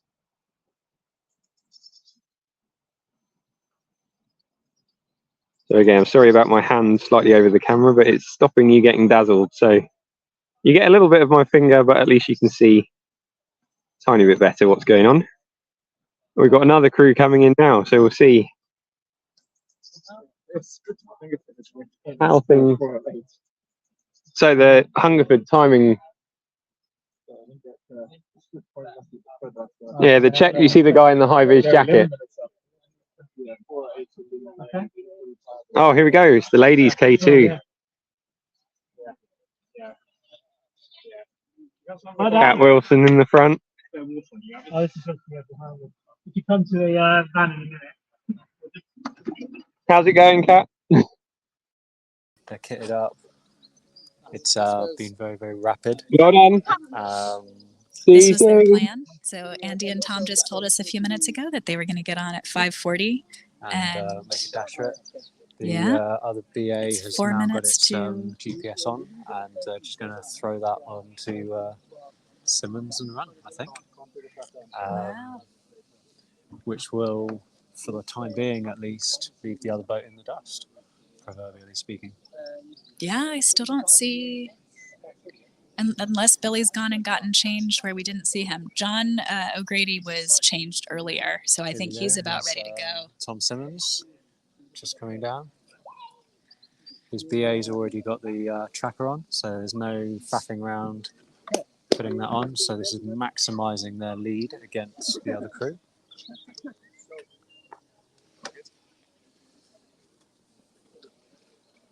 Quite a bit of excitement now, a bit of bit of jitters. Definitely. I mean, I'm nervous for them. Oh my gosh, can't wait! This is going to be fun to watch. Right, here we go. So we were talking about the pros and cons of starting at different points, and at this stage between Billy and John versus Tom and Andy, who wants to be off first versus second? Because if you go off first, you have potentially a bit of a mental advantage if you don't get caught up, right? Because they'll know that Billy and John haven't caught them. They won't know by how far behind they are, except for what they'll hear from their support crew, which they'll probably get some good updates on. They've even got matching shoes. That's pretty good.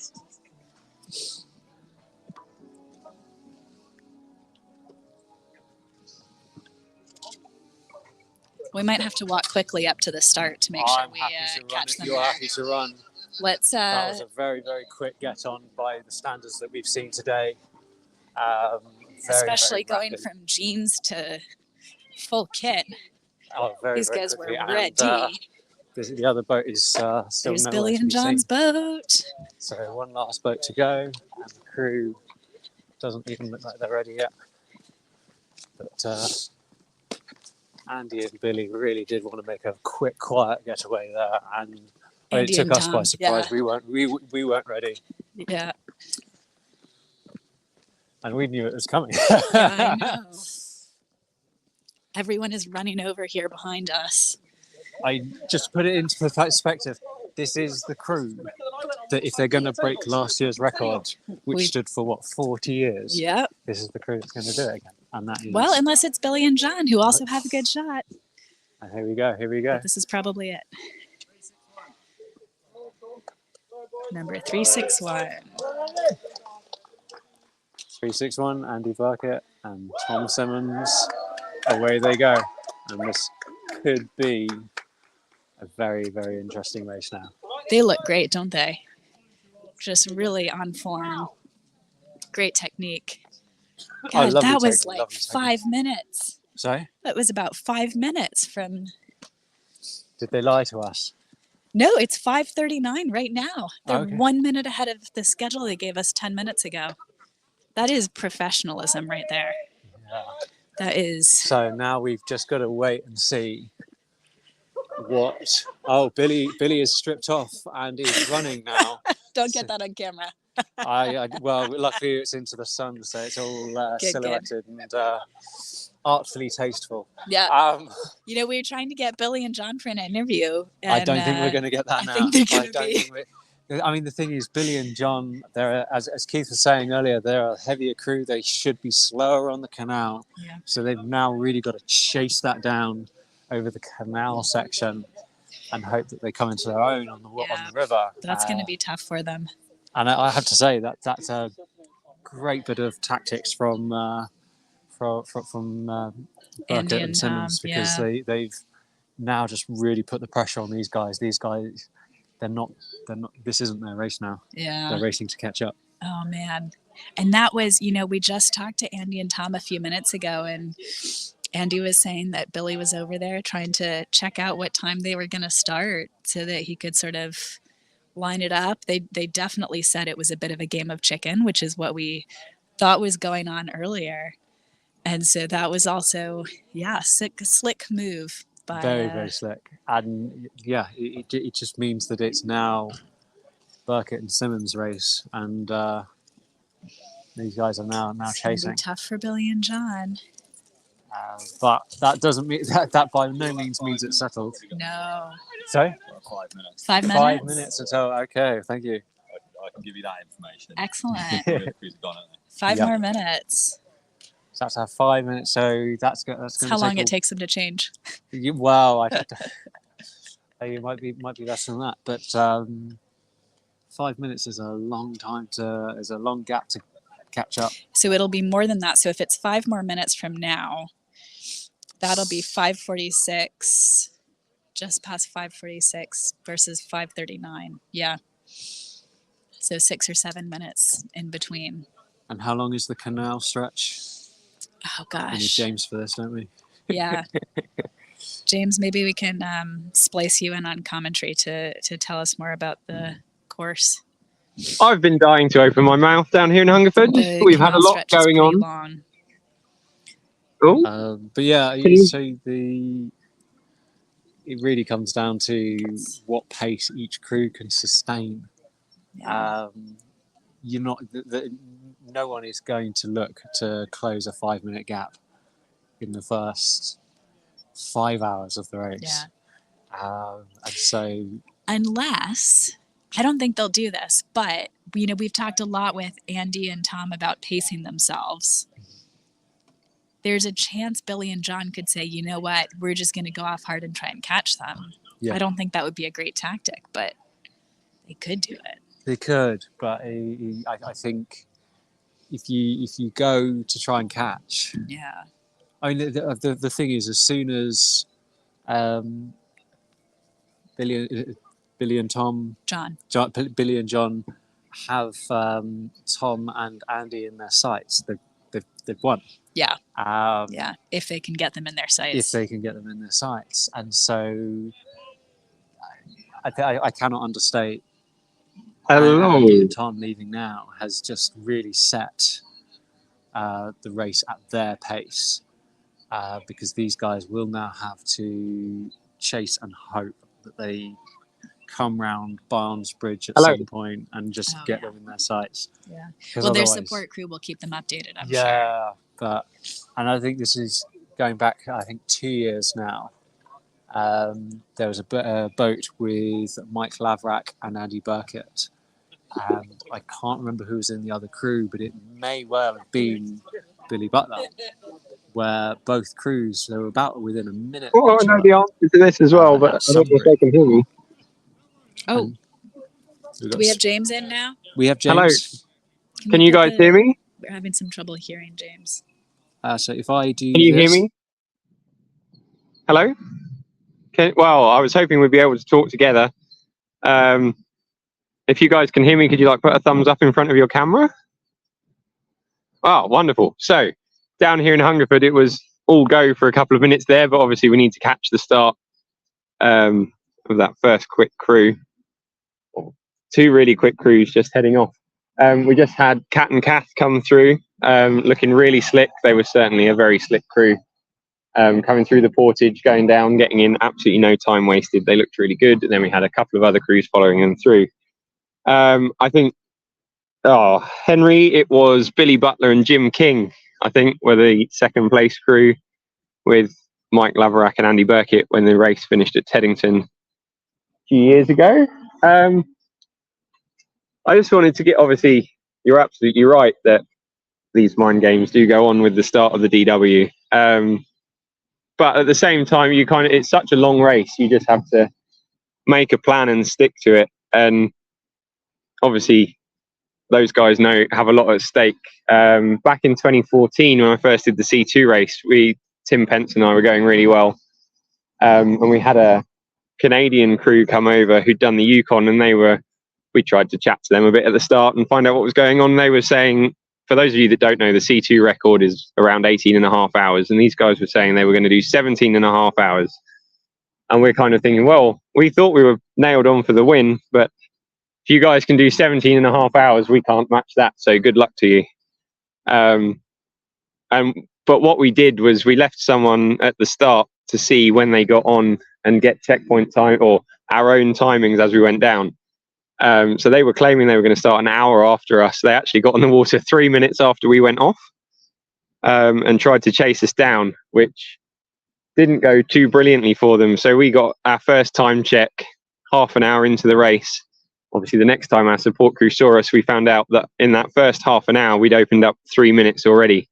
So no doubt these two crews will be, just seeing that they're there or thereabouts. Betsy and I, when we raced last year, we had a quick crew over from America as well. Do feel free to jump in on the audio and contradict me. It's all about the discussion, and it's just my opinion. About to go the same direction that you were going, so keep on going. Wonderful. So we had a very quick American crew come over. Joe Schlimmer and Dylan Kirk. They may well be here listening. I certainly hope they are. And we found out that I can't remember where it was. They started, I think, 15 or 20 minutes after us. We knew it was going to be a tough race the whole way down. At the start, we thought this could be a record-breaking year. We did what I still feel is a very quick time. We did 19 hours and a minute, which was the fourth quickest C2 time ever. But going into that, we were thinking this is going to be a tough old race. We got our first checkpoint update at Pusey. Oh, sorry, the first checkpoint official time was Pusey, which we got our first real-time update at Crofton. We found out that at Pusey we were 6 minutes down, but actually we knew that they were going to be better on the water than us, and we had a good chance of making up time across locks. So you kind of go, well, actually, as long as it's less than 10 minutes, we're still very much in this race. We've got, it's nothing really, is it? When you're talking for these K2s, you're looking at 15.5 hours. Are we getting some action back up at the start? Yeah, so we've got the crews getting in place now. As promised, about 5 minutes, and yeah, they're almost to the minute. on. They'll be jumping on in 2 seconds. But as you say, it's just about running your own race, isn't it?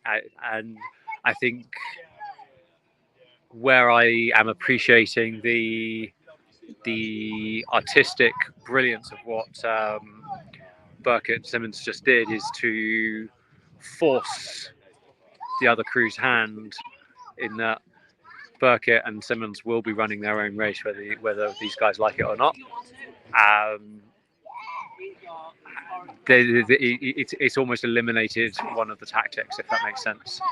Yeah, I think for sure it's super important not to, you don't want, when you've got these guys, it is going to be a race for them. You don't want the other crew to be able to get on 30 seconds after you, sprint to catch up, and then wash hang you, knowing that they're 30 seconds up as long as they're next to you.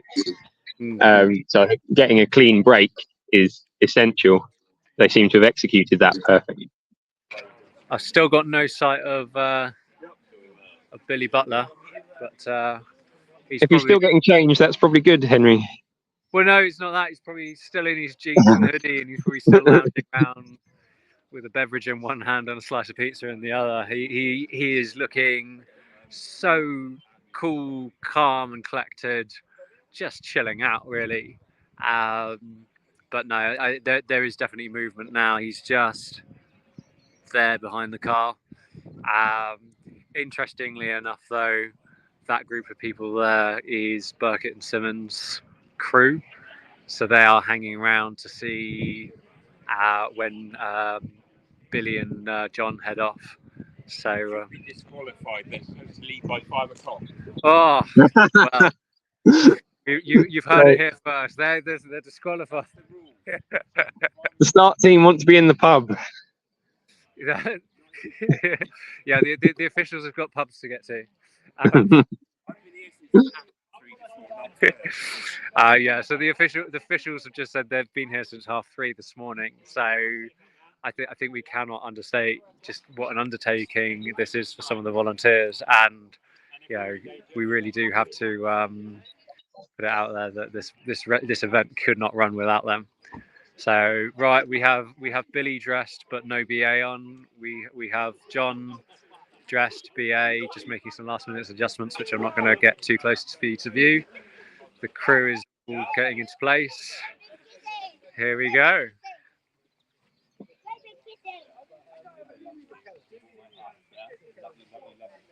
I hope you win, Daddy. Are you his granddad? Are we back on the mics again? Yeah, we're back on. Okay, excellent. So this is great. So Billy and John are ready to do their race. Just said their goodbyes. Billy's little boy was inspecting the gels that they have on the boat and wanted to know why John didn't have as many gels as Billy. He also is well aware of which one is Daddy's favorite sports gel, which probably tells you something about Billy and his family and the future paddling career of that little boy. Well, I do understand that Billy does love kayaking, so... I got you until 2-something in the morning, and I've got your support crew. Yeah. I got a few support crew people. It's because we're going to be tracking the guys through the night. Feed, GPS. Very exciting. So we can keep track of that. They're well equipped. I think we're seeing some differences in kit between the teams going off later now. And most notably, the daisy that's on the boat. Oh, yeah, the dandelion. I think, yeah, there's a dandelion. My apologies. Thank you. Right, team photo. Right, that's right. Thank you, Dougal. Oops. Here we go. So this is the crew, support crew. Dougal getting in there. There we go. Once again, this is a very heavily stacked crew. Horrible thing to say about John. Right, you on? Hang on. Okay, so Billy and Jono are matching, except for the shoes. So that will cost them. That will cost them. Yeah, could be some minutes lost over that. Are they going to remove the dandelion from the boat? pump out These are the important questions. Well, So these I are mean, my I think kind it of was questions. a good luck dandelion. So I'm guessing it'll stay on until it falls off. So Dougall's got an epic adventure ahead of him, cycling alongside on the canal. So That's true. Once again, Oh, on he's doing the brand. whole way. Yeah, that's definitely on brand. Nice. We're just saying you're on brand, cycling along the whole Dougall's route. going on another epic adventure. Oh, The dandelion came has out. been moved. It's not his own fault. Okay, all right. Have a good time. Thank you. Lights are last minute on. lights. Are the lights a requirement all night, all time, or is that just All through the night.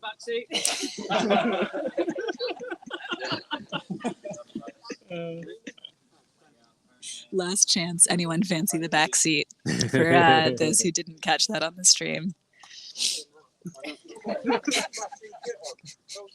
I can't actually repeat some of the jokes that were made earlier, but I can tell you this is probably two of the funnier guys racing. Yeah, they've got a good sense of humor. Very, very good. Okay, let's go up to the start. Yeah, we got to rush to the start. Yeah. Last crew here. Everything's almost emptied out. Much to the officials' complaints. Yes. So apparently all crews are meant to be gone by 5, and it is... They had to get special permission. Currently 5:55. Did they get... No comment. Okay. No comment.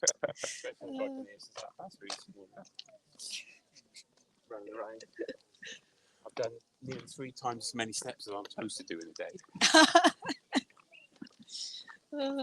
I tell you what, if your feet are in as good a condition as our voices by the end of this, Oh gosh, seriously. In case you can't tell, Betsy and I already slightly raspy. It's already, yep. Who knows what it's going to be like at 6 a.m. tomorrow. That would be the only plus side of ending at Teddington, is our voices might recover. Actually go through. Yeah. On the Thames, I really do. You think 50-50? That's what they were saying earlier? Yeah, it is 50-50. Yeah. Okay. It's. We're really keeping fingers crossed. Yeah. I think it's perhaps a little more than 50-50 now, I think. But it's the authority, running authority. Yeah. Laws Not much we can do about that, is there? Everyone keep your fingers crossed. I think everyone on the live stream is very much hoping for the Westminster finish. And we all want to see the records fall, too. 2 years in a row. Yeah, that'd be unbelievable, wouldn't it? If they did. That'd be great. All right, let's go check. They might be doing a little warm-up here. Let's see. The sun is getting close to setting, I would say. Sorry? The sun is getting close to setting. Yeah, so the sun is officially down at 6:30. So we've got 34 minutes until it's officially down. Yeah, and it's a little longer than we expected between Andy and Tom and Billy and John. Yeah. So Andy and Tom, I think, left at 5:39. So that's going to be almost 20 minutes. Right, here 20 they are. minutes. Oh, no, they're going back away. They've done Go in the other direction. You know what? When I saw them at some of the water sides, they were also, they did a bit of a warm up before they got to the start. So I think that's kind of something they've set as a routine. Yep. I was going to say, you've got 201k. Like, how much of a warm up do you need? Well, you know what? They're going for every minute today. So. Okay, so you got to hit that flying. You got to hit that. I think the flip side of the argument is they've been waiting around all day for this. Their muscles are going to get cold. So no cold kilometers really. You got to really hit hard. Yeah, maybe they'll have a good start. Getting a really, really beautiful sunset here. See if we can get a couple other.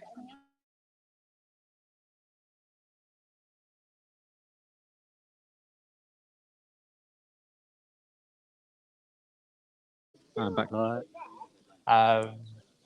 So Billy and John are just doing a bit of a warm up. They've come down to the start line, done a U-turn, gone back up again. Betsy was saying that was part and parcel of their water sites. So we'll see. I've got a few other updates while we wait for Billy and John to get to the start line. So of the boats so far that have gone through Pusey, it is boat number 314, which is the Dutch crew of Jouke and Floor, who is the fastest through Pusey so far. And there's only 4 boats left to pass through. The Dutch record that they told us earlier that they're trying to beat is 19 hours. So they are really well on track to break that record, which is very exciting. Again, assuming that we are finishing at Westminster. Another record update for you. Oh, the grandkids are watching. Oh, Do you wanna hello say- to the grandkids. Do you want to say hello to the grandkids? Hi to our grandkids. There's Finley, Kian and Jasper. Hope you're watching and you're excited. Thank you. Where are they watching from? Southport. Southport. We love people tuning in from all over. So another record update for everyone is in the women's C2. So Steph Mullins and Maria Fisher, they are at Newbury in 7 hours and 1 minute. So that's boat number 358. They are also looking really good Here they to come. get that women's C2 record. And we So thought we've that got would be the splashes coming case. down. But okay, Make sure here's they Billy don't and do another John. U-turn. He's starting the GPS. Here we go.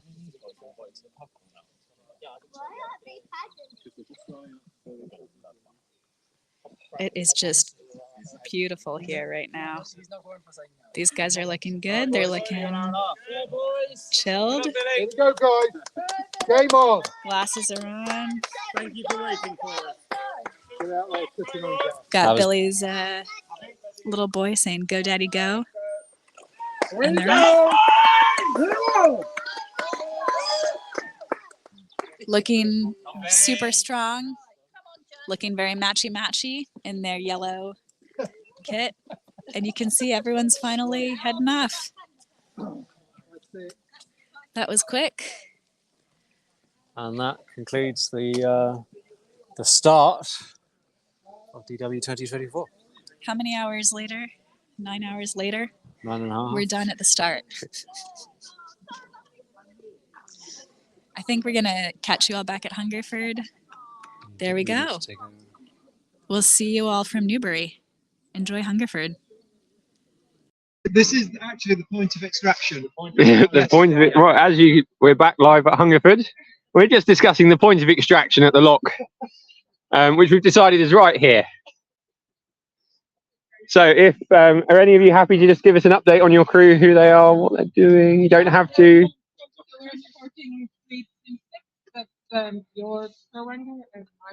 Oh, amazing. They're flying along. They're doing really well, yes.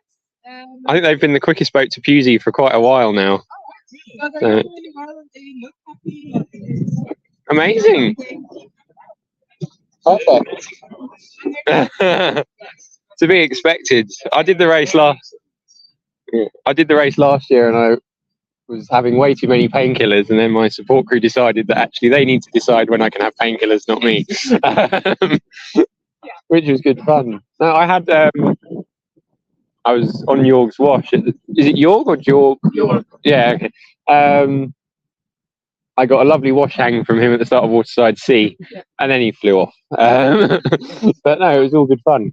So this is this Floor's first time doing this, or is he? This is York's 5th time. York's, but yeah. Martin. Oh, Martin. First time. Martin's first time. Oh, okay. Yes. I've obviously got my K2 partners mixed up. Yes. Sorry. So Martin's first time and York's 5th. Wow. Has done this 5 times. Yes. Yes. Why? He keeps coming back. Yeah. Good question. No one has a good answer. Yeah. Well, you know, once you get to fight, you just you might as well do 8. You just see it coming.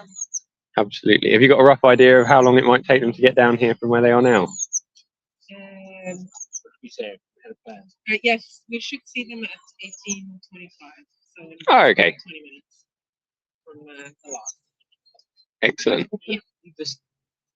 Is this not open on purpose? It was open when we got here, so there's no reason to close it. And I'd kind of, it's personal preference where you get out in a lock like this. I'd probably always get out a bit earlier just because I don't like scuffing my hands on the stone and things.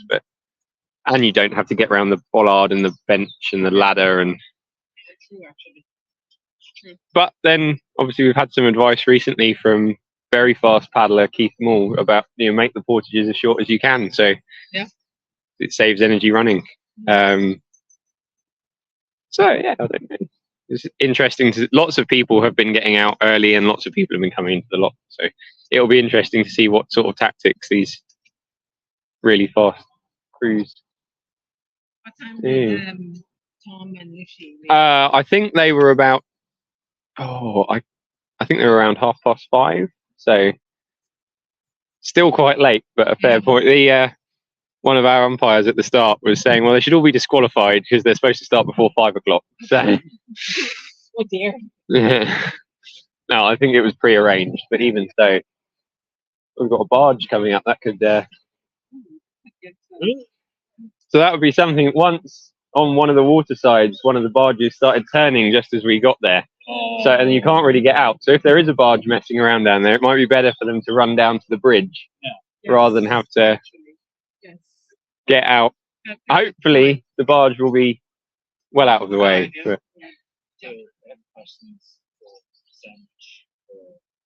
yeah. So, what sort of thing are they eating? Potatoes. And the plan was to keep them going on potatoes to Newbury. Okay. There's been requests already for so become prepared. Yeah, absolutely. It's really fancy a bit of chocolate cake or something. Not yet. It's a reward. Yeah. Have they got a plan for any clothes changes or anything during the night? Or? What did they say? What did the Kinshry? Oh, okay. That's the next one, I think. Oh, no, sorry. Maybe 2. So, yeah, sorry. Dunmill next, then Kinbury. Yeah. We're expecting the wake. Yes. Okay. Yeah, it's definitely starting to feel the temperature drop off here in Hungerford. Yeah. The sun's going down, like they said in Devizes. Might have to put my warm hat on later. Certainly some of these K2s will be getting quite soggy, splish-splashing away. But they're all very experienced and well equipped to deal with it. I doubt it will cause anyone any problems.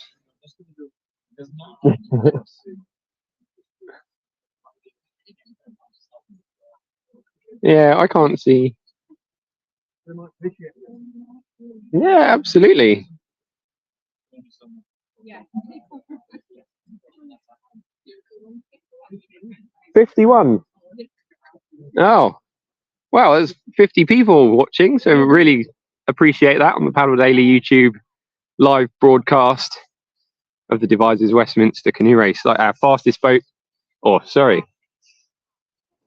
self-predicted fastest boat, and they've predicted themselves the fastest by leaving latest. Got underway, I think, a couple of minutes past 6 o'clock, so 5 minutes away from Devizes now. They ended up starting 5 or 10 minutes. That was Billy Butler and John O'Grady were the absolute last boat to leave Devizes.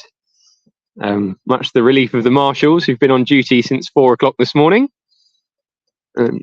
Very grateful for them to putting in such a massive shift, getting everything safe and sorted for us to run this amazing canoe race at 125 miles, as I'm sure you all know. Devizes in Wiltshire all the way down to Westminster Bridge in London. And there have been some bulletin board updates about the status of the race. There's a question mark over being able to go down the tideway. It's been, I think it was the PLA have said it is literally a 50-50 chance that if the water's too high and they have to red flag it, that's it. There's nothing we can do. But as long as it's I think I heard 2.6 on the gauge is the limit. So if it's 2.61, we can't go. If it's 2.59, we're all good. So fingers crossed from everyone here that we are able to run all the way down to Westminster, because it's certainly looking like a very fast year. Canal's still nice and full. You can see right up at the top of the watermarks on the side. That'll also be quite a big advantage further up the canal. Some of those portages in low water can be quite tricky, particularly the first of the Crofton get-outs. Can be very high. Certainly last year for Betsy and myself racing C2, we had to make sure she got out of the boat first before me, because if I got out of the boat first and her end of the boat went down, it just made it impossibly high. But with my superb counterbalance skills, I was able to hold the front of the boat down, which lifted her end up out of the water, and hoik myself out. But that shouldn't be a problem. Obviously, something that will be a bit more of a problem today is all the low bridges that we start to run into below Newbury. We've seen a few boats go past Hungerford Bridge just up round the corner. Varying styles getting under that. Most of the crews we're seeing now will fly under it very confidently. Like I say, it's one of the higher low bridges, and good to practice how you're going. So we should have someone here in the next 5 or 10 minutes, we think. We've got our Dutch crew coming in. They were, for quite some time, the fastest crew to Pusey. It's very encouraging. They're going for the fastest Dutch team to finish the race, which I believe is just over 19 hours. So fingers crossed for them that they do, or are given the chance to get all the way down to Westminster, as that will certainly be a good challenge for them. See the sun really starting to go down. I've got my down jacket on now. Definitely feel the chill in the air. The wind has almost stopped. We are in a nice sheltered point here in Hungerford. You can see the hills start to pick up over there in the distance. The canal starts to drop into a bit of a valley for a little while. You start to get the River Kennet, which you can see the trees off in the distance around the River Kennet.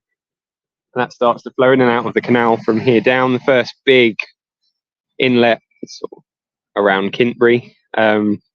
Then you start getting a few cross flows, and then once you get down into that stretch coming into Newbury, you get your first big push, and you get to feel, you know, what sort of a helping hand you might get down to Reading. Then joining up on the Thames. See, some years coming out onto the Thames, you can think, oh my God, are we really here? I know a friend of mine raced in 2011. They came down the canal thinking, oh, thank God we've made it to the Thames, only to realise that there was absolutely no flow. I think that was 2011. Yeah, absolutely no flow, baking hot conditions, and a long, hard slog all the way down to Teddington. For those of you that haven't done the race, even though when you get to Teddington, it is your fastest part of the race. Last year we did about 6 miles an hour from Devizes all the way down to Newbury, then picked up a little sort of 0.2 or 3 of a mile an hour with the flow, but getting tired down to Reading, and managed about 6.5 miles an hour through the night on the Thames. Then down through central London, we managed to pick up to about 8 miles an hour, but you feel like such a tiny dot on such a massive landscape. It feels painfully slow. You do not feel like you're moving at all. When I worked out that we were actually going 8 miles an hour, I couldn't believe it. Just looking bridge after bridge after bridge, hoping that you arrive in Westminster. Must be round the next corner, it must be round the next corner, and then eventually it's there. Obviously, we really hope that all these crews setting off today are able to experience that relief and elation at making it to Westminster. Like I say, fingers crossed from everyone here that the race isn't curtailed due to external factors.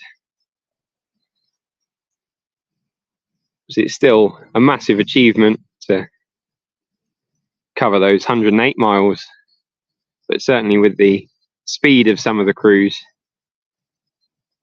it will be interesting to see what times they go at. So we've got someone coming in now. They're just going past those narrowboats down in the distance. They'll be here in a moment. Didn't look like the Dutch pair, but it could be. And then we'll have a quick run down. Make sure we don't get in the way. See if they take a feed or if they go straight through. Looking very purposeful. As they come into Hungerford. See, we've got a gathering of support crew just down there, checking out what's going on.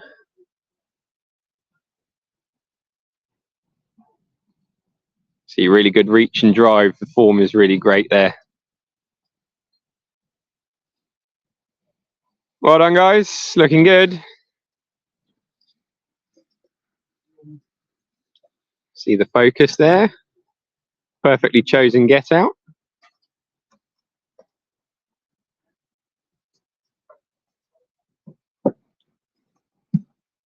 There's no one coming, so we're going to have a little jog down.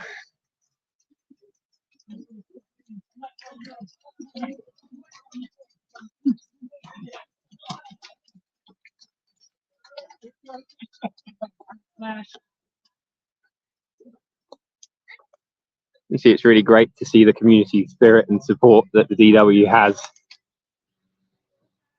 Just an admiration for the challenge that these paddlers are taking on by committing to the challenge. Nicely done, Portage, no time lost. And we're away. Like I say, definitely starting to get a bit cold now. Paddlers are starting to look a bit more wrapped up than they were when we arrived here at Hungerford about 3 hours ago. It was glorious sunshine.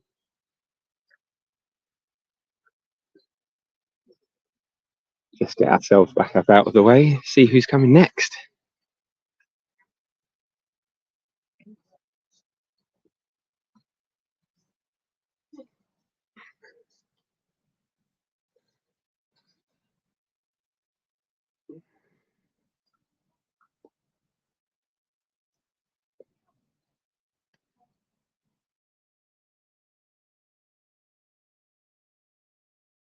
Sorry about that.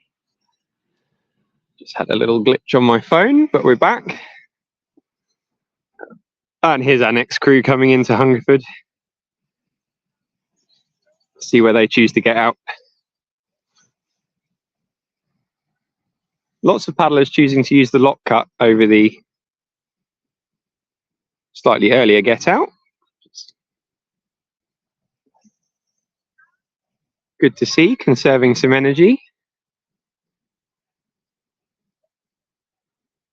So we're about 20 portages in already. No portages for that first 14-mile stretch.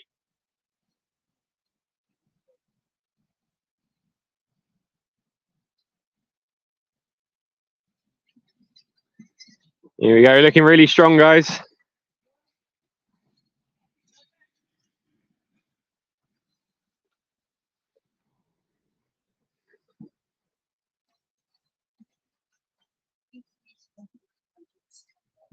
Oh, really? There we go, out, along.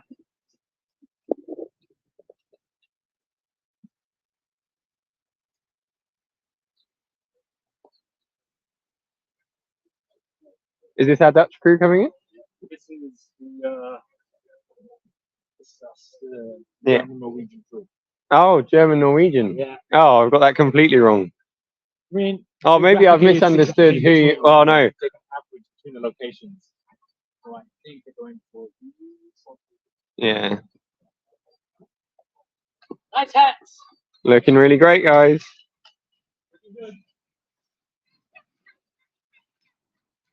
So I've got a little bit mixed up on who our crews are. This is German Norwegian crew coming through. Asking for a lot of food. See what a lot of food looks like when we're in the middle of a race.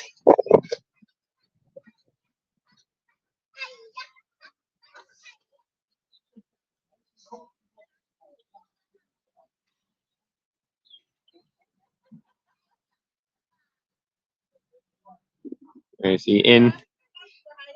Bottle changes for both paddlers. quick mouthful of food. See, the support crews are really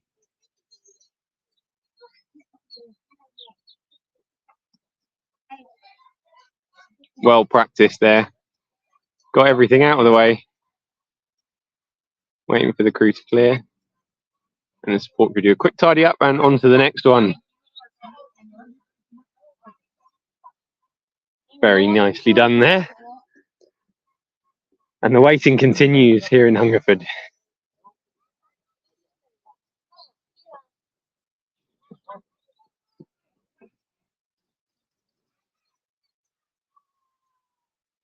See the narrow boat here, just lit its fire. See the smoke coming up out of the chimney. Hopefully it won't give everyone a lung full of smokers on the way past. Often you do have to appreciate people are living on these boats, so they do unfortunately need their fires and their engines to keep themselves warm and maintained. But sadly for the paddlers, that does occasionally mean a lung full of diesel fumes, or a big gulp of smoke usually hits you right in the back of the throat just when you don't want it. But it adds a bit of interest and keeps you alert as well. You see the pace of the portaging is starting to pick up.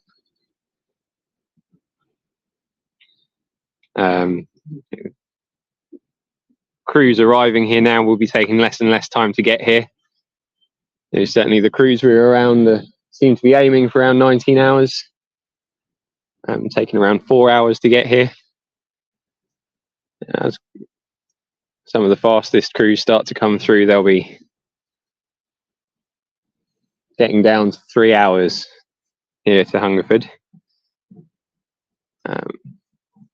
Certainly looks like those last two men's crews are definitely going for that record attempt by starting so late in the day. Can't be too much longer till we see the C2 crew of Steve Hughes, Sam Bowen.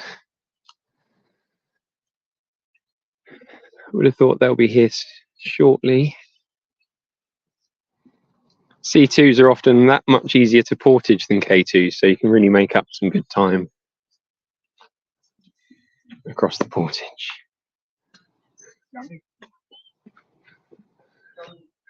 Just head back up to the bridge, see how people are getting on with that.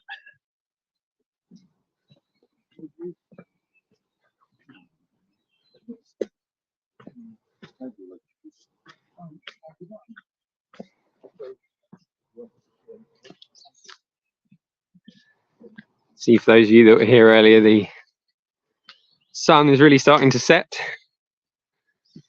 Temperature is starting to drop. I don't think it's forecast to get too cold tonight, but paddlers are going to need to make sure that their hands don't get too chilly.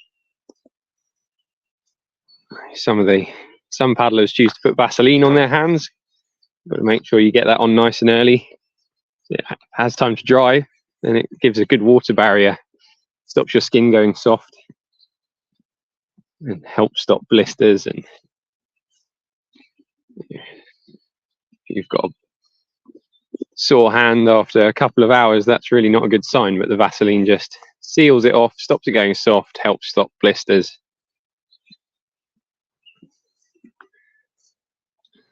See, everyone now has been training hard and will have many, many miles under their belts.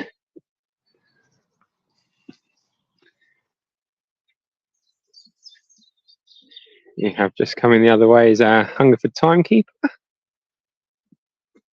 They've had their station set up since yesterday for the stages race, which is really impressive. Hello.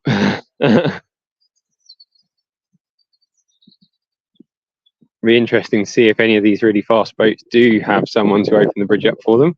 I think what that gentleman was actually doing was setting the light stick up on the bridge just to warn paddlers.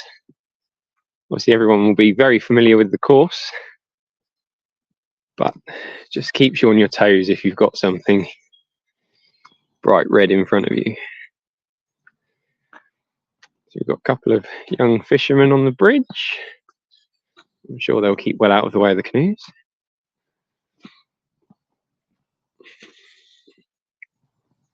It's bridge 85, as you might be able to see there. So that's something that doesn't always go recognised, is that there are, I think there might be over 100 bridges to navigate along the Devizes to Westminster. Don't know if that's a stat we'll be able to pick up. Obviously, most of them don't present any challenge to the paddler. They're very high bridges, easy to navigate for a barge. And then further down the course, obviously, once you get onto the Thames, they're much, much higher bridges. But there are a few notable exceptions. There's a few on that first early pound. Nothing too low, but you have to adjust your paddle stroke as you go through. I think I just heard a hut in the distance, which might indicate C2 on the way. Might have imagined it. You have huts on the brain.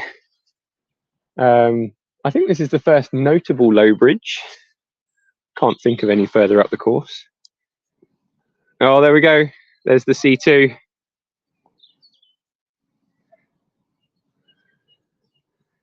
Coming in now. See how they deal with the bridge, and they'll try and run down to the lock with them. This could be a challenge for your intrepid cameraman. Just going to pop you down for 2 seconds.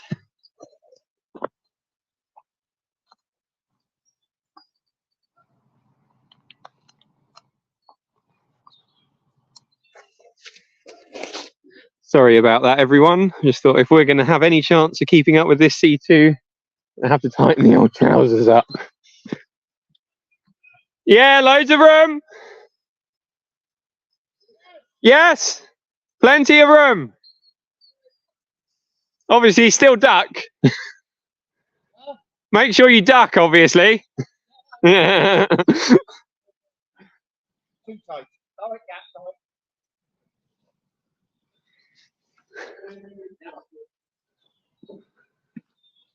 Loads of room.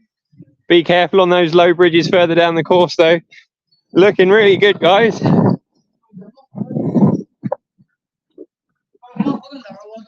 Oh, okay. Yeah, it's definitely not worth picking up a head injury. It'll be all right for you, Steve. Just as last year's bow paddler.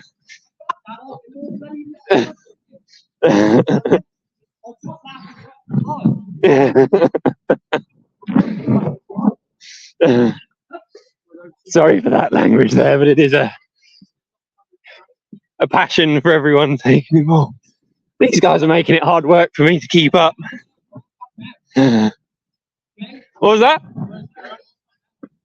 20 lengths. There we go, we're just going to run down to the portage.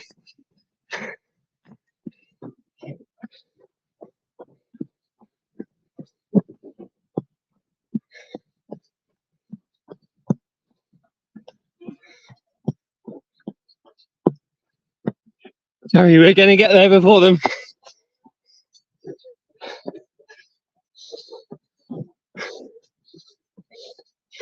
But they are moving well.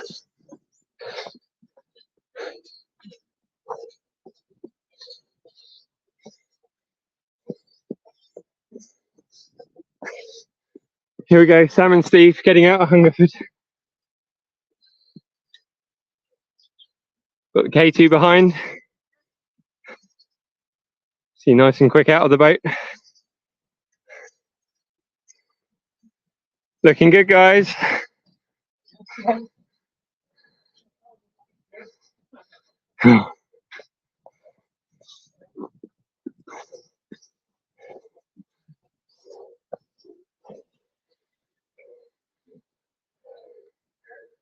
This is Sambo and Steve Hughes going for the C2 win. I'm going to set their schedule for around 19 hours. You can see in and away, no messing about. Nice and quickly. We've got the ladies. K2, good luck, ladies. Looking good, ladies.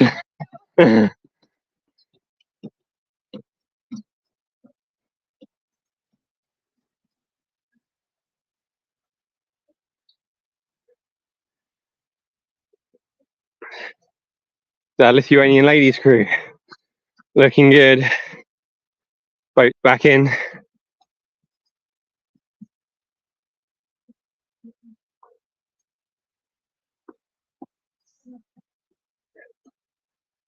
Really slick, looking really good. Good luck.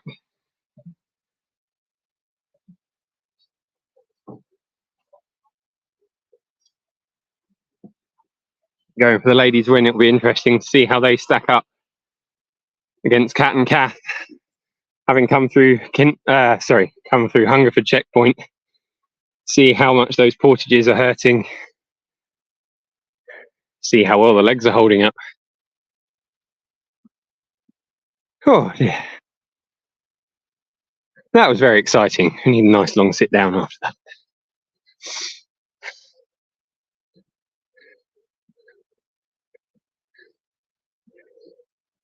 Certainly for the paddlers, you can really see looking back towards the sun, it's feeling pretty dark, but actually with the sun on your back, looking to the east towards London, still plenty of light left in the sky.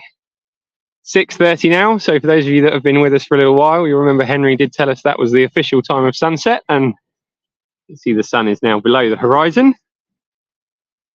Still plenty of light left in the sky. And paddlers' eyes will start to adjust. Once again, it's everyone's favourite outlet. Water pouring down.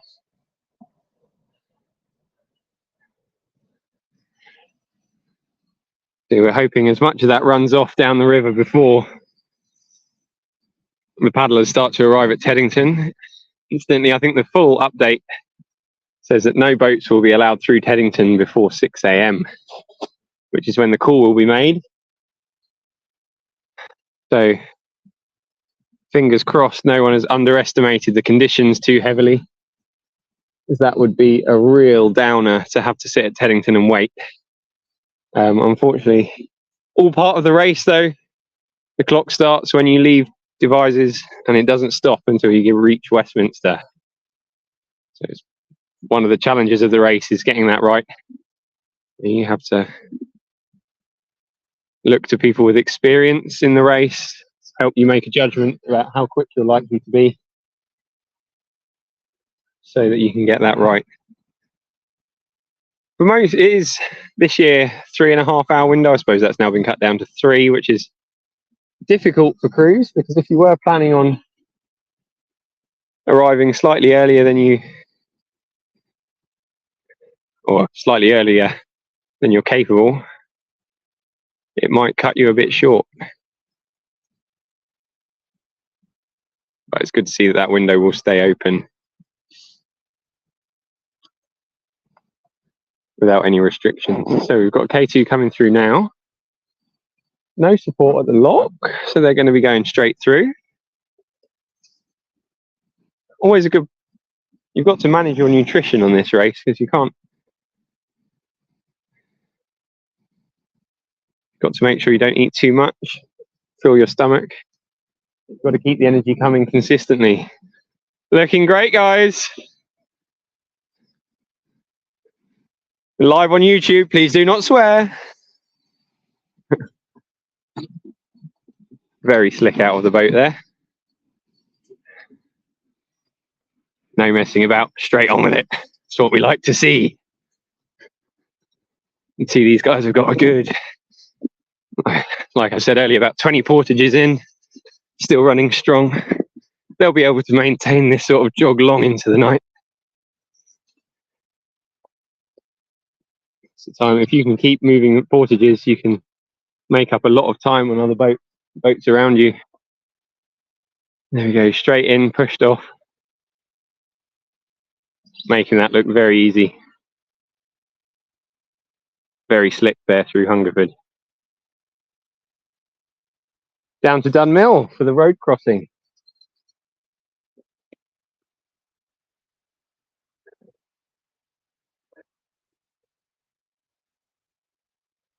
All good. I believe for quite a while that crew was our fastest crew to Pusey. I think they got there in 1:39, which is very good pace.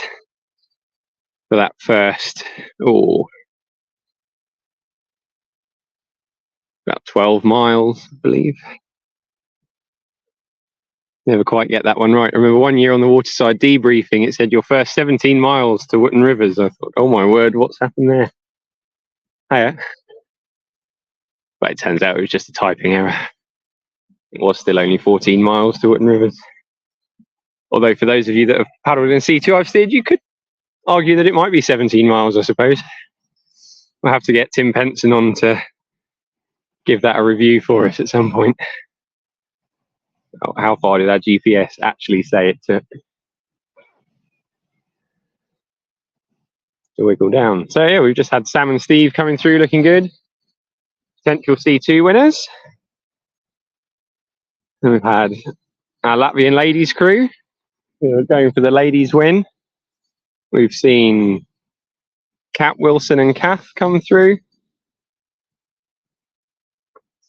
challenging the veteran ladies record, but they'll take some keeping quiet on the ladies win today as well. And we're going to be here at Hungerford right up until those last boats come through. So we're anticipating that being around 9 o'clock. Estimating about 3 hours to get down here to Hungerford. Covering those first 20 or so miles.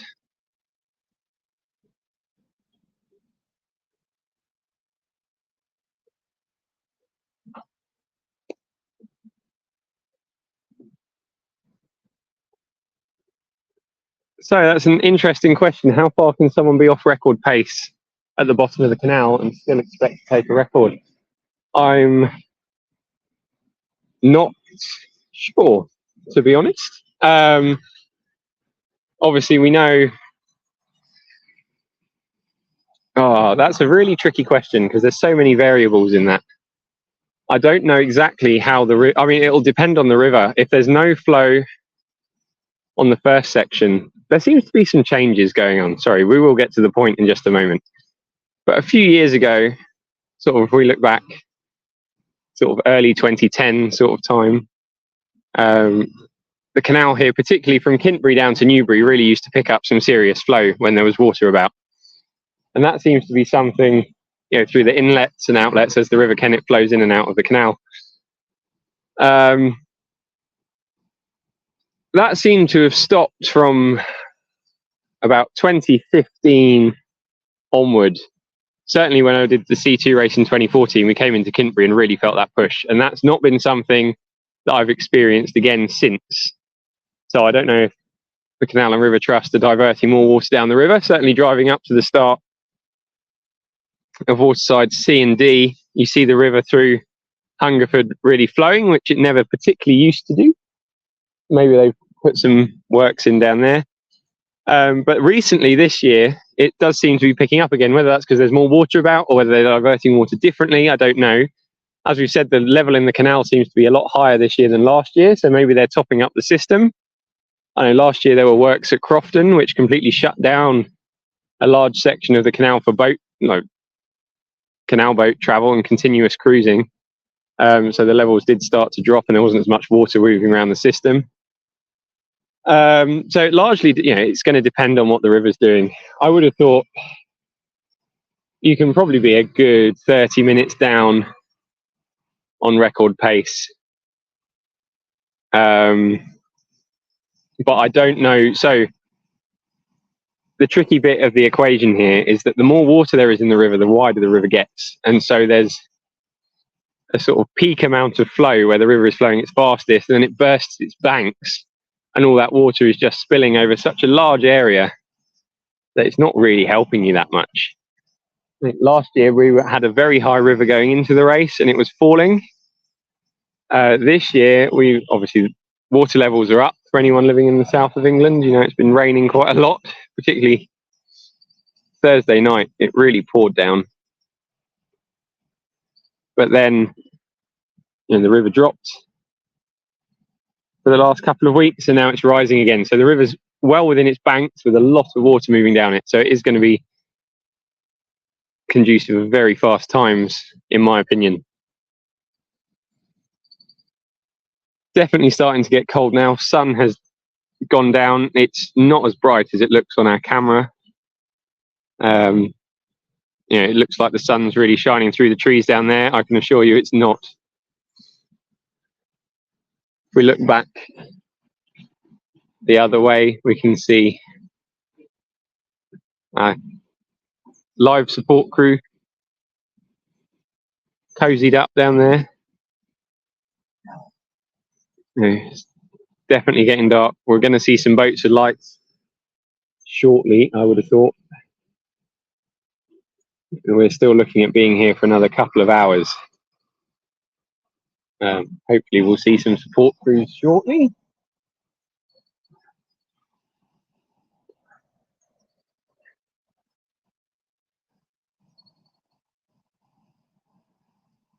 Just ticked over, for those of you following us from the start, 9 hours of Paddle Daily's live broadcasting on YouTube of the Devizes to Westminster canoe race.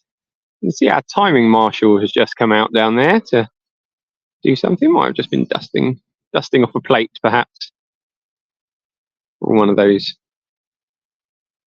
lovely burgers cooked by the 1st Hungerford Scouts just off at their checkpoint.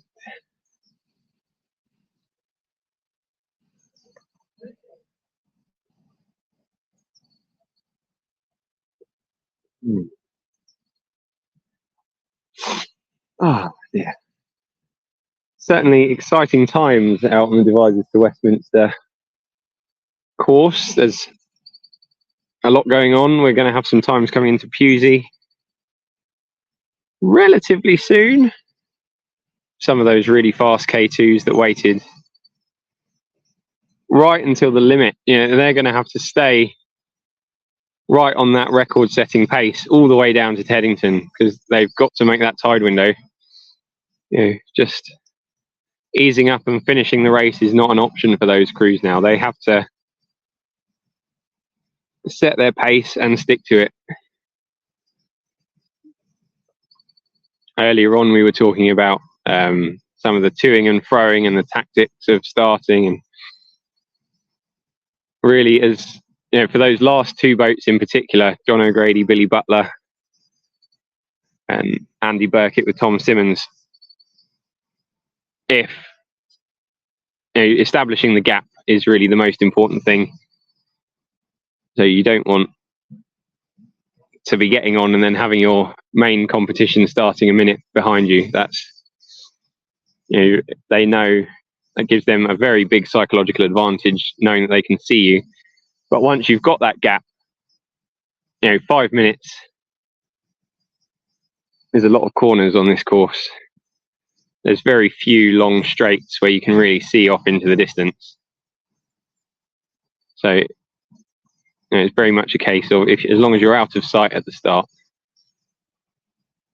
And you know, if they do start catching each other, then that will be a big lift. But at the same, as long as you've got more than a 5 or 10 minute gap, you know, it's very hard to close 5 minutes at this end of the race. So if a crew has managed to close 5 minutes on another crew, that is a big difference this early on. But I think we ended up with about a 10-minute gap at the start there, which will suit them both very well. As far as I'm aware, both crews stuck to their strategies of when they wanted to start, and there wasn't much toing and froing. There wasn't a sudden hive of activity. It was very, but I'm sure Betsy and Henry, who were there live for us, will give us a rundown of how that panned out once we get down to Dreadnought Reach. Lots of midges starting to appear. That'll be more of a pain for me than anyone else, I expect. Everyone else is moving around quite a lot. I'm stood still. We've got a support crew coming up to Hungerford. Hello. We're live on YouTube, just doing a live broadcast of the race. I don't suppose you'd be able to give us a quick update of who you're supporting and how they're getting on? Yep, Paul Hayes and James Craig Gold going well. Excellent. Yeah, I think they're on time at the moment, so seems to be going well. So brilliant. Happy so far. Yeah, it's a Newbury Canoe Club. Absolutely. James Treadgold, one of the directors, of course, of the organisation. He's done the DW a few times before. Yeah. Excellent. How did they race the watersides together? Or Yes, yeah, they did. do you know? Although they missed race D. Oh, no. They didn't do D. Fair enough. Was that a tactical decision, or did they just choose not to? No, it was family. Basically. Oh, fair enough. Family. Yeah, no, it's absolutely fine. Okay. They paddled it on the day before. Oh, okay. They didn't do the race. Yeah, obviously quite a few crews choose not to do that or take it easy anyway, so it's nothing lost. Do you know roughly how long it'll be until they're here with us? About 5 or 10 minutes. I think is what we've got on our schedule. Wonderful. And are they Masters K2? They probably are. Yeah, so they'll be looking to take the win in the class, I expect. Hoping to. Yeah, absolutely. So it'll be really interesting to see how they get through. Wonderful. Anyway, sorry, don't let me interrupt you. Just there's only so much listening to me that we can make people put up with.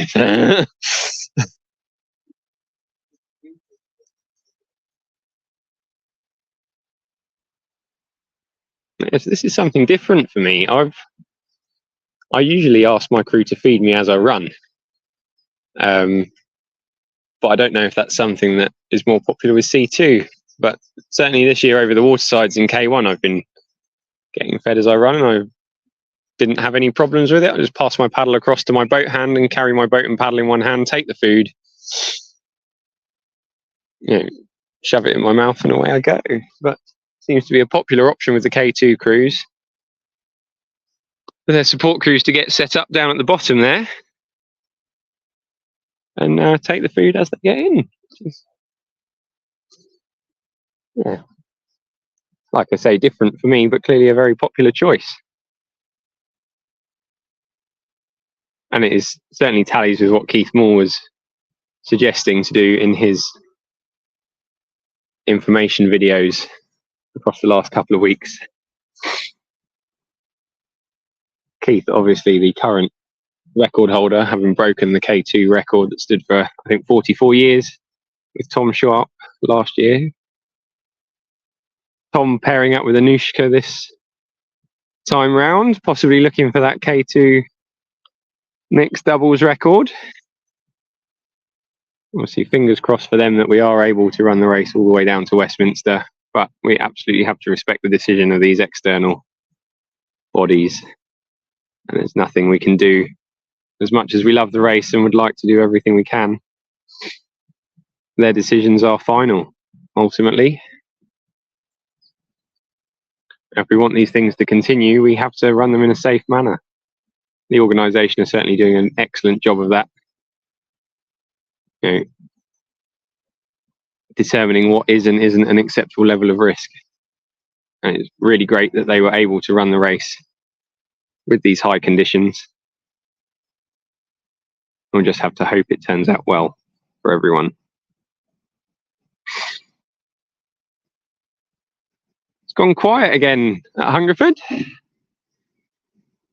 can see those fires are getting nice and warmed up, so the smoke's rising, which will be nicer for the crews going through.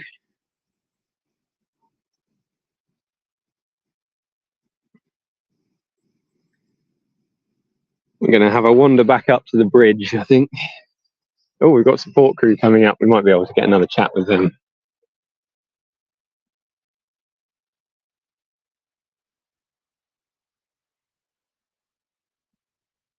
Whew.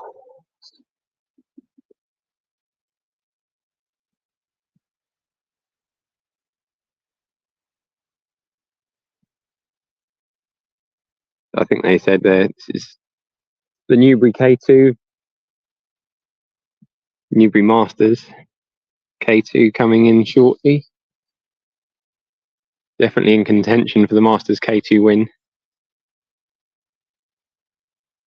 On the list for a top 10 finish, as predicted by Kat Wilson in her much loved runners and riders predictions. Definitely plenty of experience in the boat.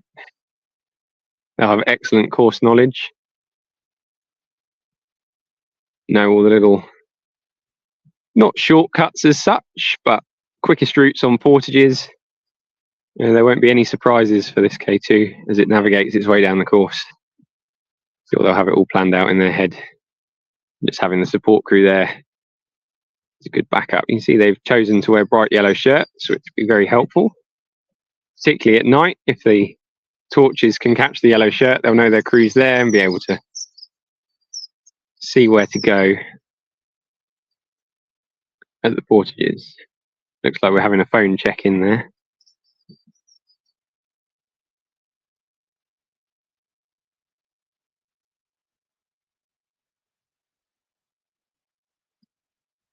Don't know if you can hear it on the microphone, but the birds are just starting to sing their evening song.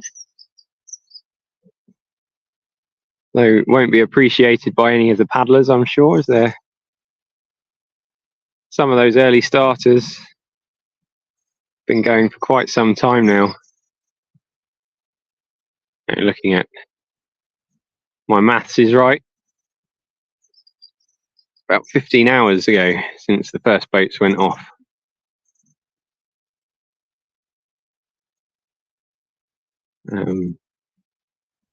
I'd assume they're all the way down on the Thames already. Hopefully enjoying some of those nice conditions. It'll be good to see how the stages competitors got on.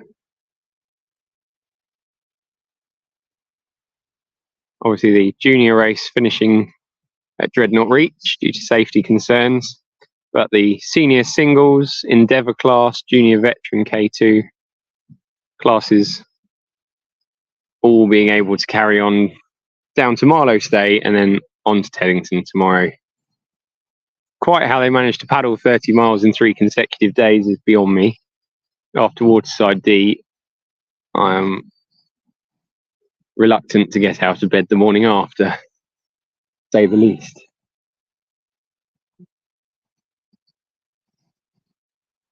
But they manage it. There's other stages races around there that are equally arduous,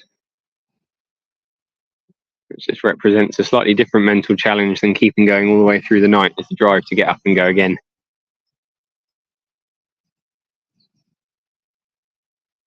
Really starting to get quite dull here at Hungerford. The sun's dropped completely.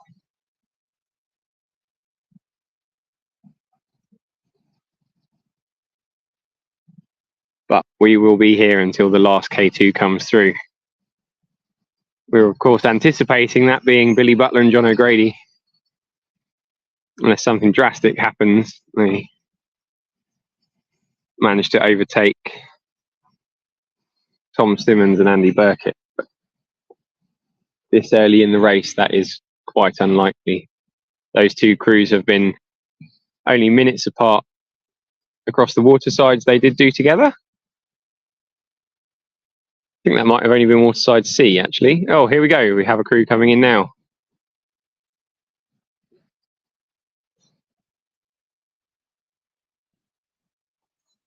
So yeah, checkpoint timer's just gone to take the number. We'll get positioned, see what's going on.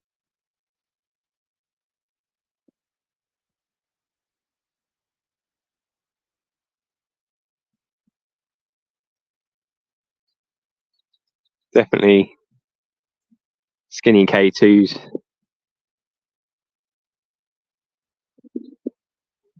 These paddlers are very, very capable, not worrying about stability.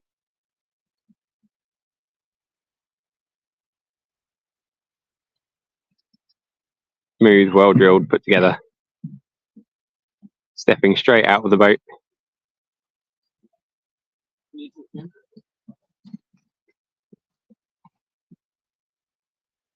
No bother getting straight on with it.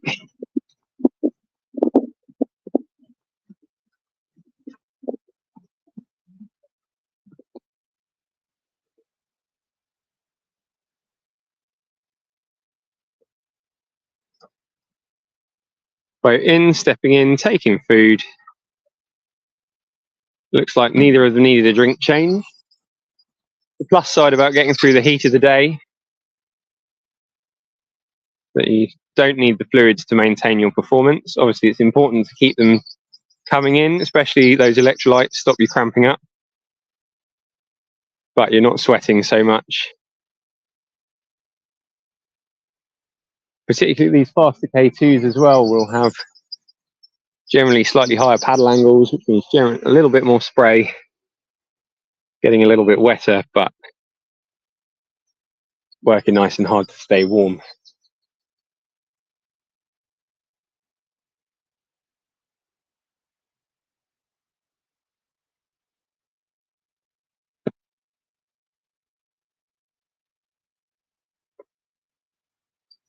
Another gap here.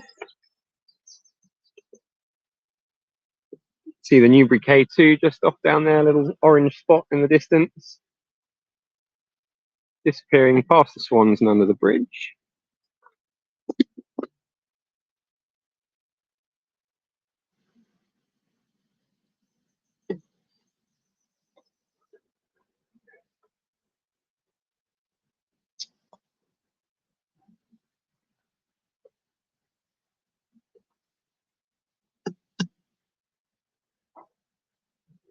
Picking up my power pack, sorry for the delay there.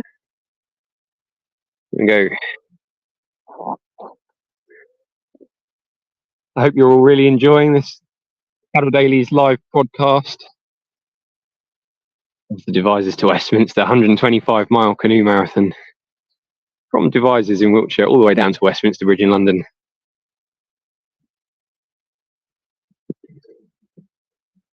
For anyone that's not been listening, we're here at Hungerford, or not listened recently, we're here at Hungerford Common.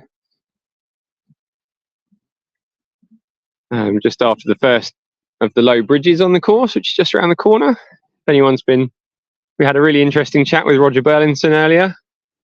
He's well known for having put together several YouTube films of this race over the years, first in 2009 and then most years since.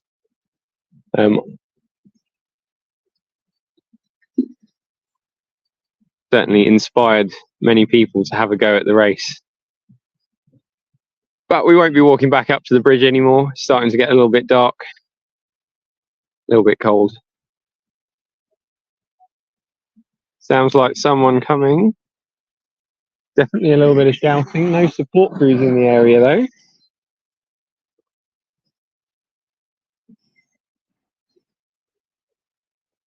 Like we said, for those of you that are just joining us down on the canal, the ground conditions are much better than expected. It's forecast to be very, very muddy and wet. Obviously here at Hungerford we do have a nice bit of towpath, as you can see, nice and stony, but not uneven. It's one of the nice portages on the canal, to be honest. Lots of nice portages. They're through the worst of the mud now. Hopefully no one's had any slips. First portage at Wootton Rivers, up the steep bank. After 14 miles sat in the boat can be quite the challenge in its own right. So you spend those first 14 miles thinking about that first portage, and then you get to it and you think, oh my god, 10 minutes later you've done another 2 already, and you think, I wish we could have a break from all this portaging, but you don't get one. There's a couple of longer pounds, but really you're in and out of that boat all the way down to Newbury and beyond. They do start to spread out the further down the canal you get, but then you don't get uninterrupted water until Dreadnought Reach and the Thames, when you start to get those longer sections of water. I think the longest of which is about maybe 5 miles right down at the bottom. Molesey down to Teddington. There's a few 3-mile stretches. Henley Strait will be on the mind. Glad that the wind's calmed down for that.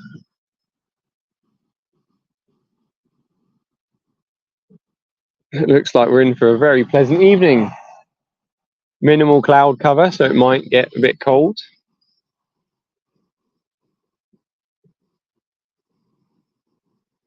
Hard to tell if that is smoke on the water, I'm not going to sing, or a little bit of mist. If it is mist, that could make it hard for the paddlers, because make their lights ineffective. It just, for those of you that haven't paddled through mist at night, trying to use a torch, it just shines back in your eyes and you can see even less than if you just got the torch turned off. So fingers crossed we don't have a misty evening for the paddlers, particularly those looking at record times. Incidentally, I think I've done a race down here pretty much every year since 2009. I've never once seen Hungerford's Tennis Club. Just over here, I've always just looked straight ahead, thinking about getting down, back in the boat and under the bridge. It's amazing, at the end of Waterside C, we had there was very high levels coming down under that over the last portage. The get-in was underwater, so they were pausing the clock and restarting it one boat at a time. We were chatting to one of the organisers there, saying, I've never actually stopped at Newbury and had a look around. What a lovely little lock it is. You know, a few nice information signs, nice mill stream going down the back there that you often hear about people being able to put into in the past, but always just running through, thinking, you know, being slightly cautious of the mill stream coming back into the canal, but ultimately just ticking off the last of that Waterside race, or indeed in the DW, thinking we've got the worst section over, we've got a bit of flow now, thank God. I don't know if we've been able to get any time updates coming in from Hungerford, who might be leading, how things are going.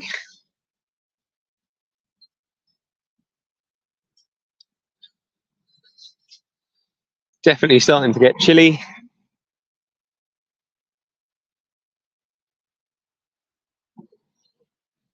Yeah, but let me say, the strange thing about this race is that it set your own start time based on how long it's going to take you to get to Teddington. So we have had boats out since 4:30 a.m. this morning.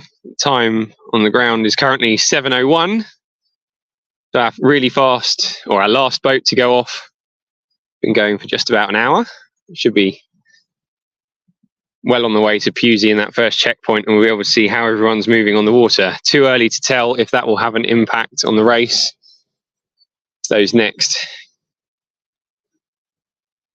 40 miles and 50 portages do have a big impact on cruise efficiency.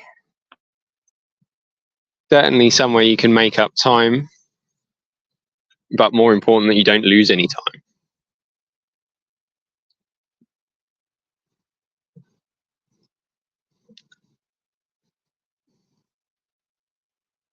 Oh dear, still no support crews here at Hungerford.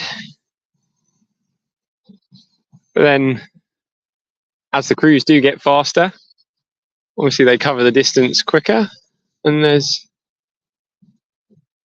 smaller gaps between points further apart, he says, stating the obvious, but less need for such frequent support crew points. They don't have the big time gaps between getting seen.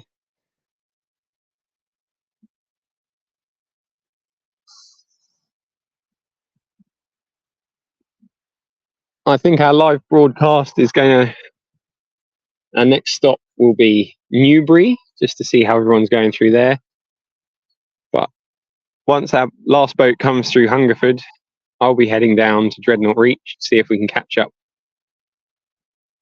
with the midfield of crews, some of our subclass contenders. Always good to see how people are coming off the canal. We'll be well into the night there. I'd imagine it'll be gone 10 o'clock. Everyone will be well kissed out for night paddling. We've just had a bat fly over, which is quite a nice sight. Scooping up some of those horrible midges that were bothering me earlier. Quite an interesting sight if you've never paddled the canal at night. Going along some of these calmer stretches where the midges are out at dusk, you get they're attracted to the lights on the front of the boat. Bats come whizzing down, flitting in and out. It's often good entertainment for the bow paddler, as long as they're keeping their head up and looking where they're going. which they certainly should be. See, more of a problem for the C2 bow paddler. You don't have to be looking where you're going. You just blame the stern paddler if you crash. It's great. Definitely getting dark here now. Very little ambient light.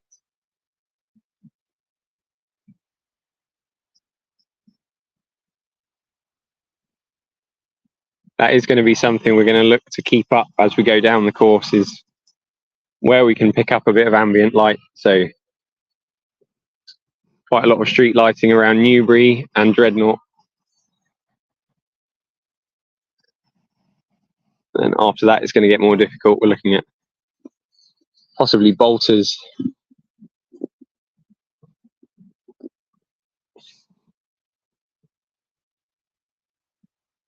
There's quite a bright light come on down there at one of the barges. Hard to know if that's the checkpoint crew or someone living on the barge.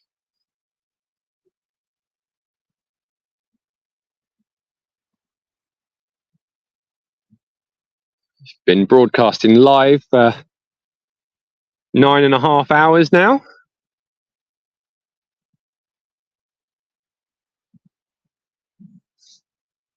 Paddle Daily's live coverage of the Devizes to Westminster canoe race. Just going to go and see if we can find anyone on our live tracker. If anyone is looking to follow the race online, each crew does now have a GPS tracker that's updated every minute, hosted by Open Tracking. Having a very good chat with James earlier in the day about his experiences over the years here. Looks like it's got brighter down there, so we might have a K2 coming around the corner shortly. Our lead C2's gone through.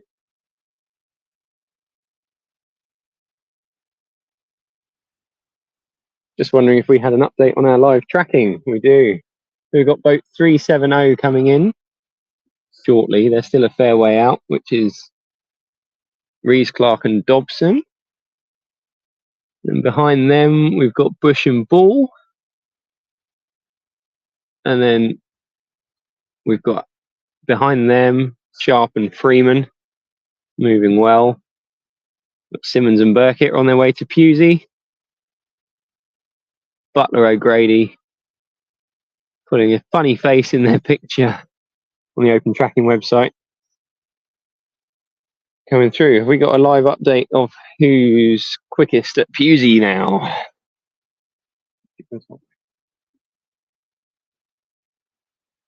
Through the Pusey checkpoint.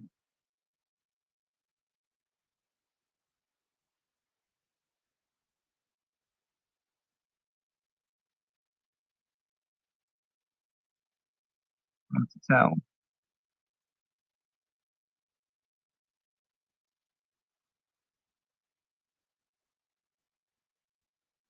See if we can find this on the Devizes Westminster feed.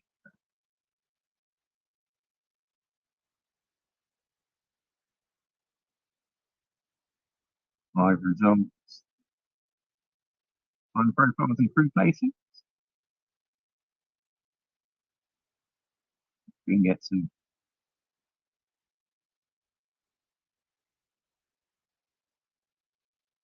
So we've got Sharp and Freeman are the fastest to Pusey so far.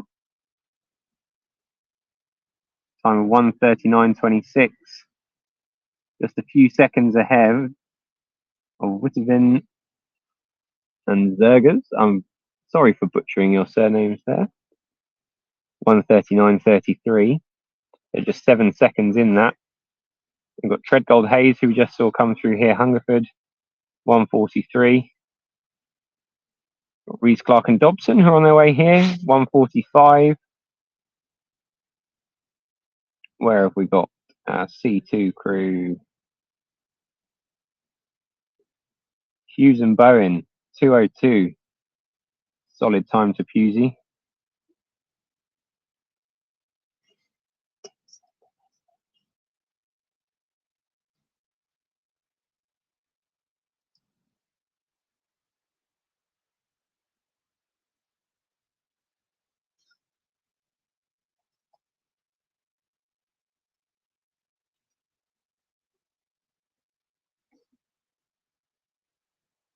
Definitely a light down there.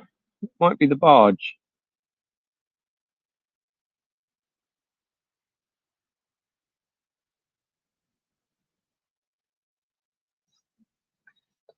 So yeah, we're just having a look through the website of who's quickest to Pusey. All good. So Sharp and Freeman, as expected. First place at Pusey. Be interesting to see if that changes once everyone's through Hungerford.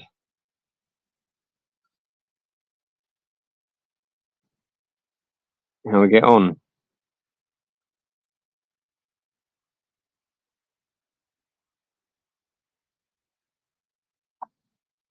Hello. Oh, we're just doing our YouTube live stream Oh, right. of the race. So, would you mind? Sorry, we're just trying to see if the internet would carry on working. Who's leading at the Hungerford checkpoint, but it's not loading. Would you mind telling us who you're supporting and how they're getting on today?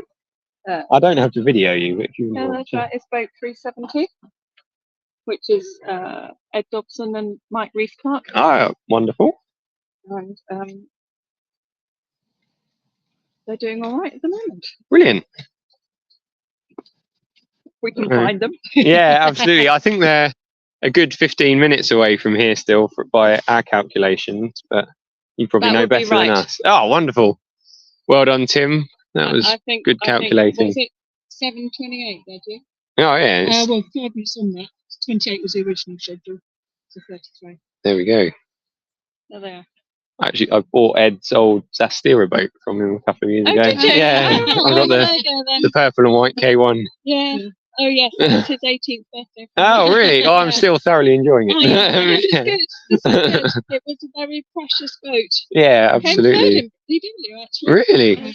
I don't think I'm quite capable of getting there again. Yeah. I suppose it depends who turns. I managed third in the Waterside Series in K1 this year, which I was quite pleased with. Yeah. Did they do all the Watersides this year together? No. They did A, I think. Oh, okay. Yeah. Yeah. There's no one there, is there? Well, Sam should be there. Sam should be there with the prizes. Unusual noise. That was the whole point. Yeah. Sam was meant to be. Because at that's when lower they're getting the proximity. feeding. That's when they're getting the Yeah. feeding. So. Yeah.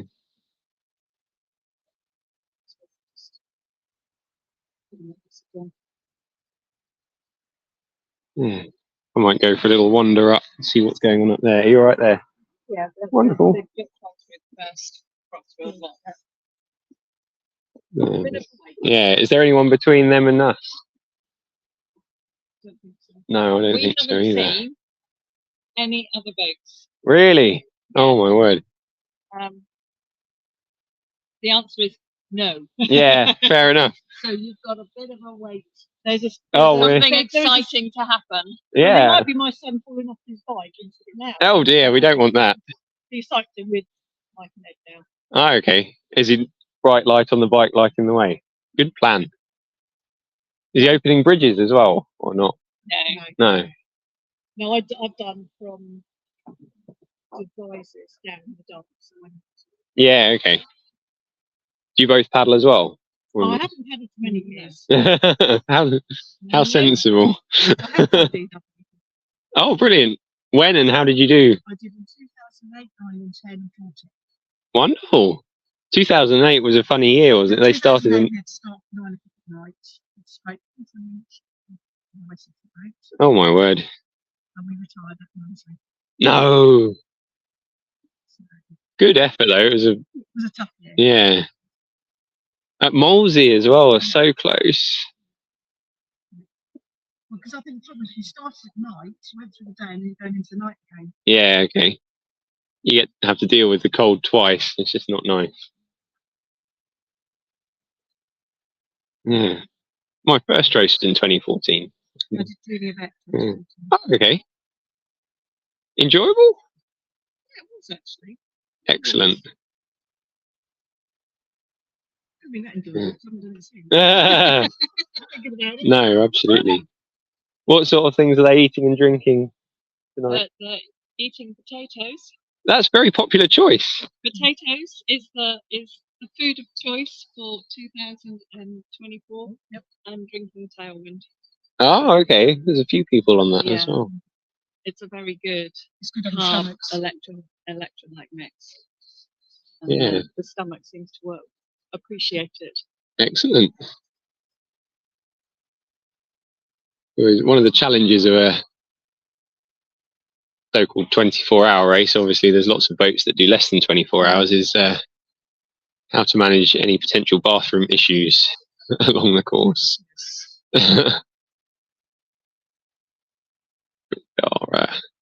Not discussable on a YouTube live stream.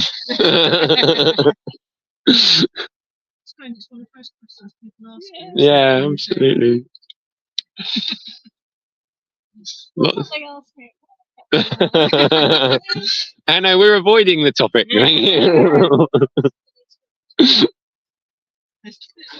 Yeah, absolutely. You just need to know where they are. Yeah. Excellent. Are you two on for the night, Jeff, as well? Yes. One. Excellent. It seems to be a lot of people have lots of different ideas of how support crews work and things. But they've obviously got more friends than I do about juggling who does what and when. And oh, that's really great.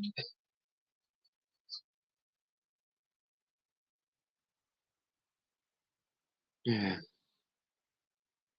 So very different to doing your race. Yeah, absolutely. So I was boring everyone earlier with my ponderings on how people manage to do the 4-day race and how you get up in the morning and do another 30 miles and then do it again. So how did you feel about that when you did it, junior vet? It wasn't too bad because you can go back to your own bed at home. Ah, okay. On a camp. No, fair enough. When did you go? I did K1 as well. Oh, wow.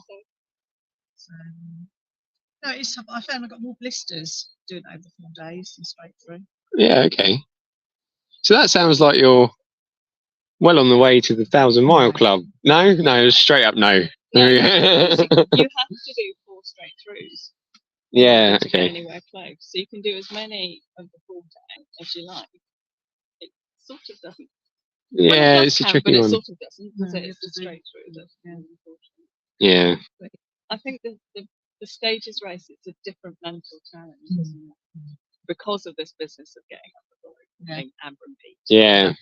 Get up, repeat.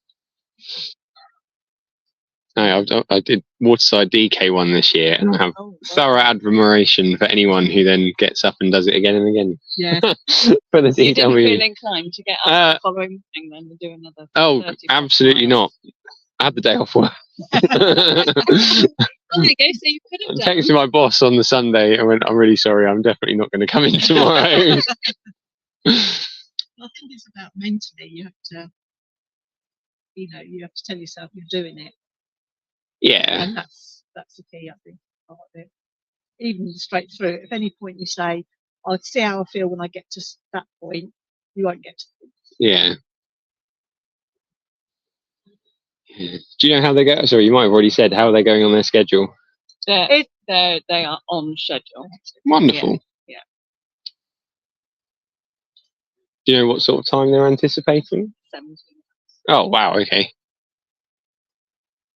That's good. I know the last boat left it just after 6 o'clock. So it'll be interesting to see how that goes. Are you all up to date with the bulletin board updates? Yeah. No, I think that is exactly what everyone said, and I completely agree. Partly because it might change at 6 o'clock tomorrow morning. Yeah. And what's the point in telling them? Yeah, absolutely. They're not going to stop now. Well, but our boys, it's about going that if they get taken off at Teddington, they will still then go to Westminster because it's about going to Westminster. Yeah, okay. A lot of history there. Yeah, absolutely. I presume that's the 2020 run you're talking about. Or They were junior partners. oh, okay. And they'd had one failed attempt at the Oh no.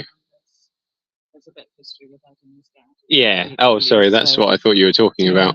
Oh yeah, the Yeah. 2020. Sorry. Yeah. Yeah. Sorry. Yeah. Yeah. No, that's about, it's very Yeah, private. I discussed it with him. It's more than just. I discussed it with him in the week. This is not about his Yeah. dad this year. This is about him and DW for him. Yeah. Because of what's gone before. Absolutely. He will be doing a DW in a canoe for his dad.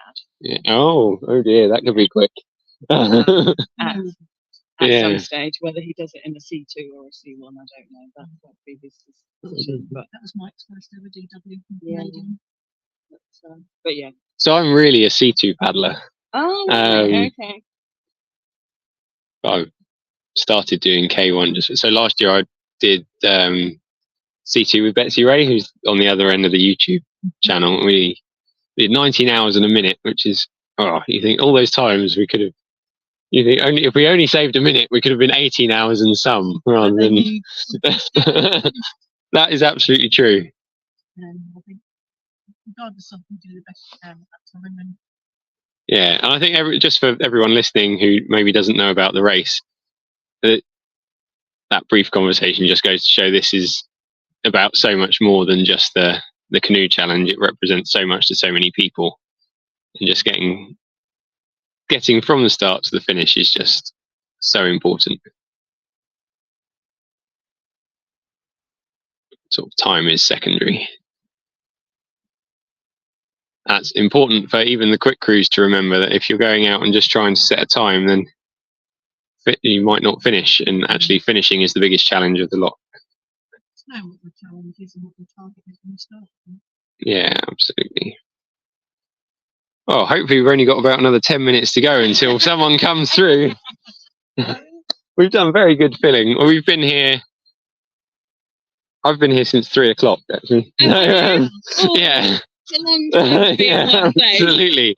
Well, we've been jumping back to Devizes for a little while every now and then, just when a boat's been moving off. And then hopefully our other crew will get set up down at Newbury fairly soon. We've got Tom Simmons and Andrew Burkitt got Pusey in 1:33, which is the fastest time, and they're 2 minutes 40 over last year's record time, but that's close enough to still be well within the realms of possibility.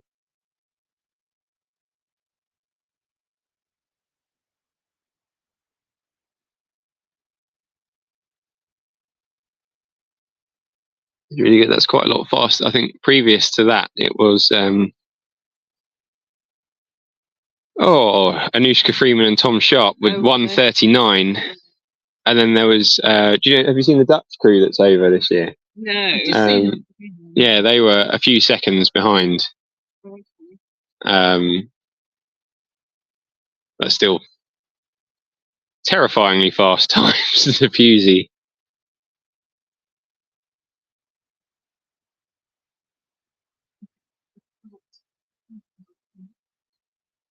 Yeah, there's definitely something going on down. That is the checkpoints down there somewhere, but they seem to be turning things on and off. And as you can see on the camera, it's got very dark now. It's the last bit of light hanging around, and then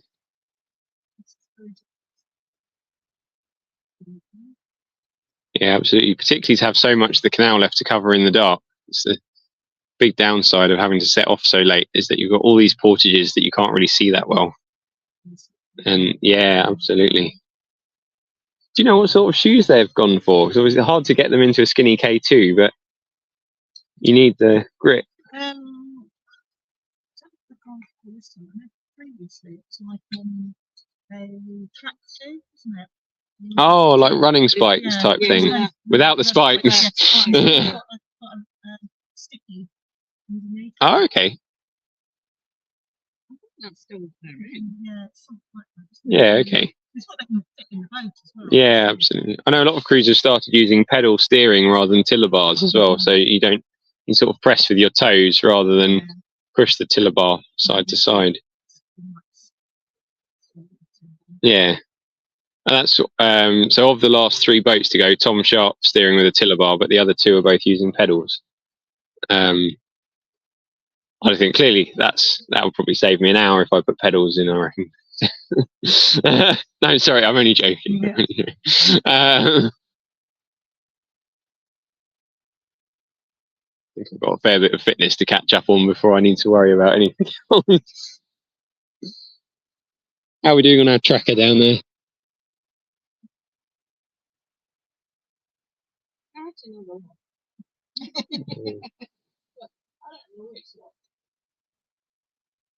Oh, so that looks like they're through. Oh yeah, coming up on Hung. Yeah, so they'll be here in a couple of minutes, I expect.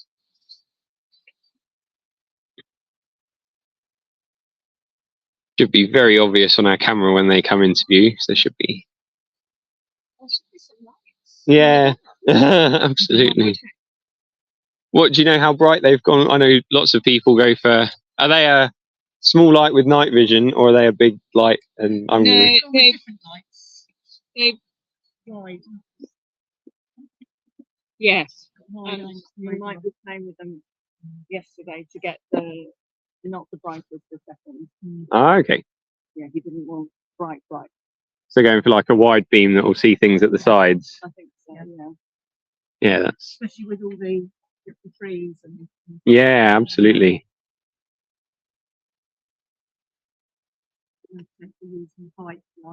Oh yes, of course. You did say. Yeah, so as you can see on our camera, it's got very dark here. So some of these crews are utilising a cyclist with a bright light on the bank just to light the way up. As you on the camera, you're getting about as good a view as we are of what's in front of our noses at the moment. It's really important for these crews to know their portages and have some way of seeing where they're going through the dark.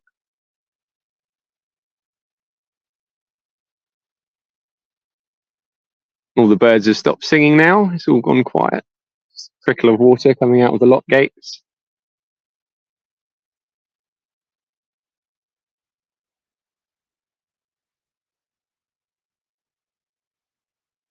Did look on our tracker like there might be a boat not too far behind, so we might have another support crew down here.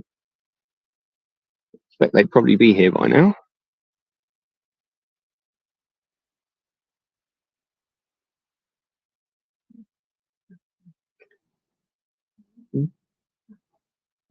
We've got boat 365 gone through Great Bedouin. Boat 370 should be coming into view any moment. Looks like on the tracker there. Probably just, yeah.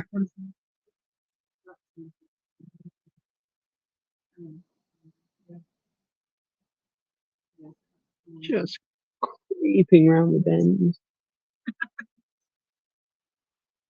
Oh no, so the swing bridge is just down there, so they've got a little run at it. This will be our first proper nighttime portage.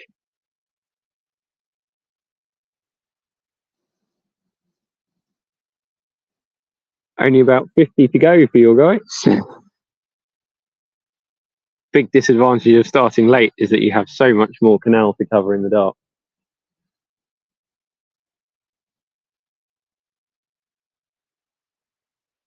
Do you know where you're off to next? Are you going down to Kintbury? Yeah. Have you supported much before? Yeah. She says in a long-suffering voice. Yeah. Our journey, well, yeah. My first CW was 16 years ago. Wow. You keep getting tricked into it. When my husband did it, go on. That was the first year. And yeah, it's been ongoing really since then. Amazing. Yeah. It's sort of, it spawned Devizes Canoe Club. Wow. Group of us that met on the towpath with our kids. That's doing amazing. VW. Yeah, and Devizes Canoe Club was born out of that. And so it went on. But yes, I I don't know how many times I've supported. No, fair enough. Well, Ed's done it 5 times. Kevin's done it. I've done it 6. Yeah, 11 times. See, Angela, you've only had to do it once. So it's not looking so bad now, is it?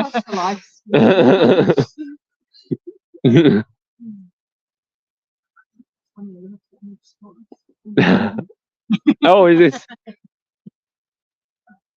live crew commitments coming in from the towpath? Oh, no.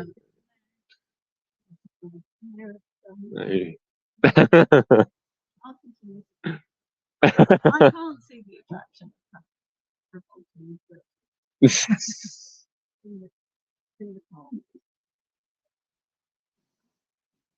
Yeah, all valid points. I've never, I've always been honest about my desire to climb Westminster steps, but it's just having to get there. Yes. Like technical stuff. It's certainly a long old way. We're coming up for 10 hours of our live broadcast. Thank you for everyone that's been with us throughout, and we hope you stick with us through the night. If there's anyone in America, you've got a good 5 hours to go until you're going to even think about going to bed, I expect.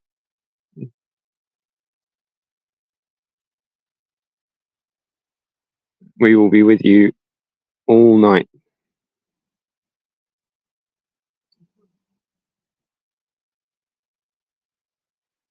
But they've been supporting, haven't they? Yeah. Hopefully our live tracker is showing a boat just around the corner.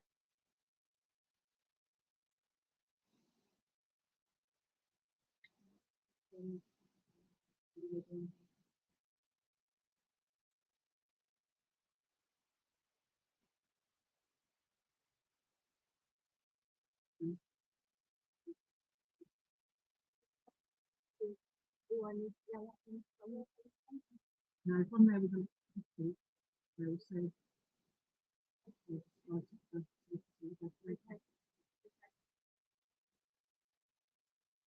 this is what you're here for, because you understand this is very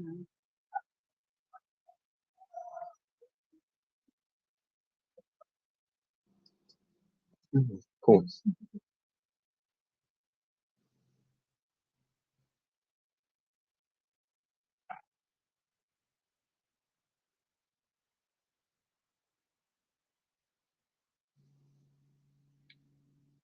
They're just teasing us now with their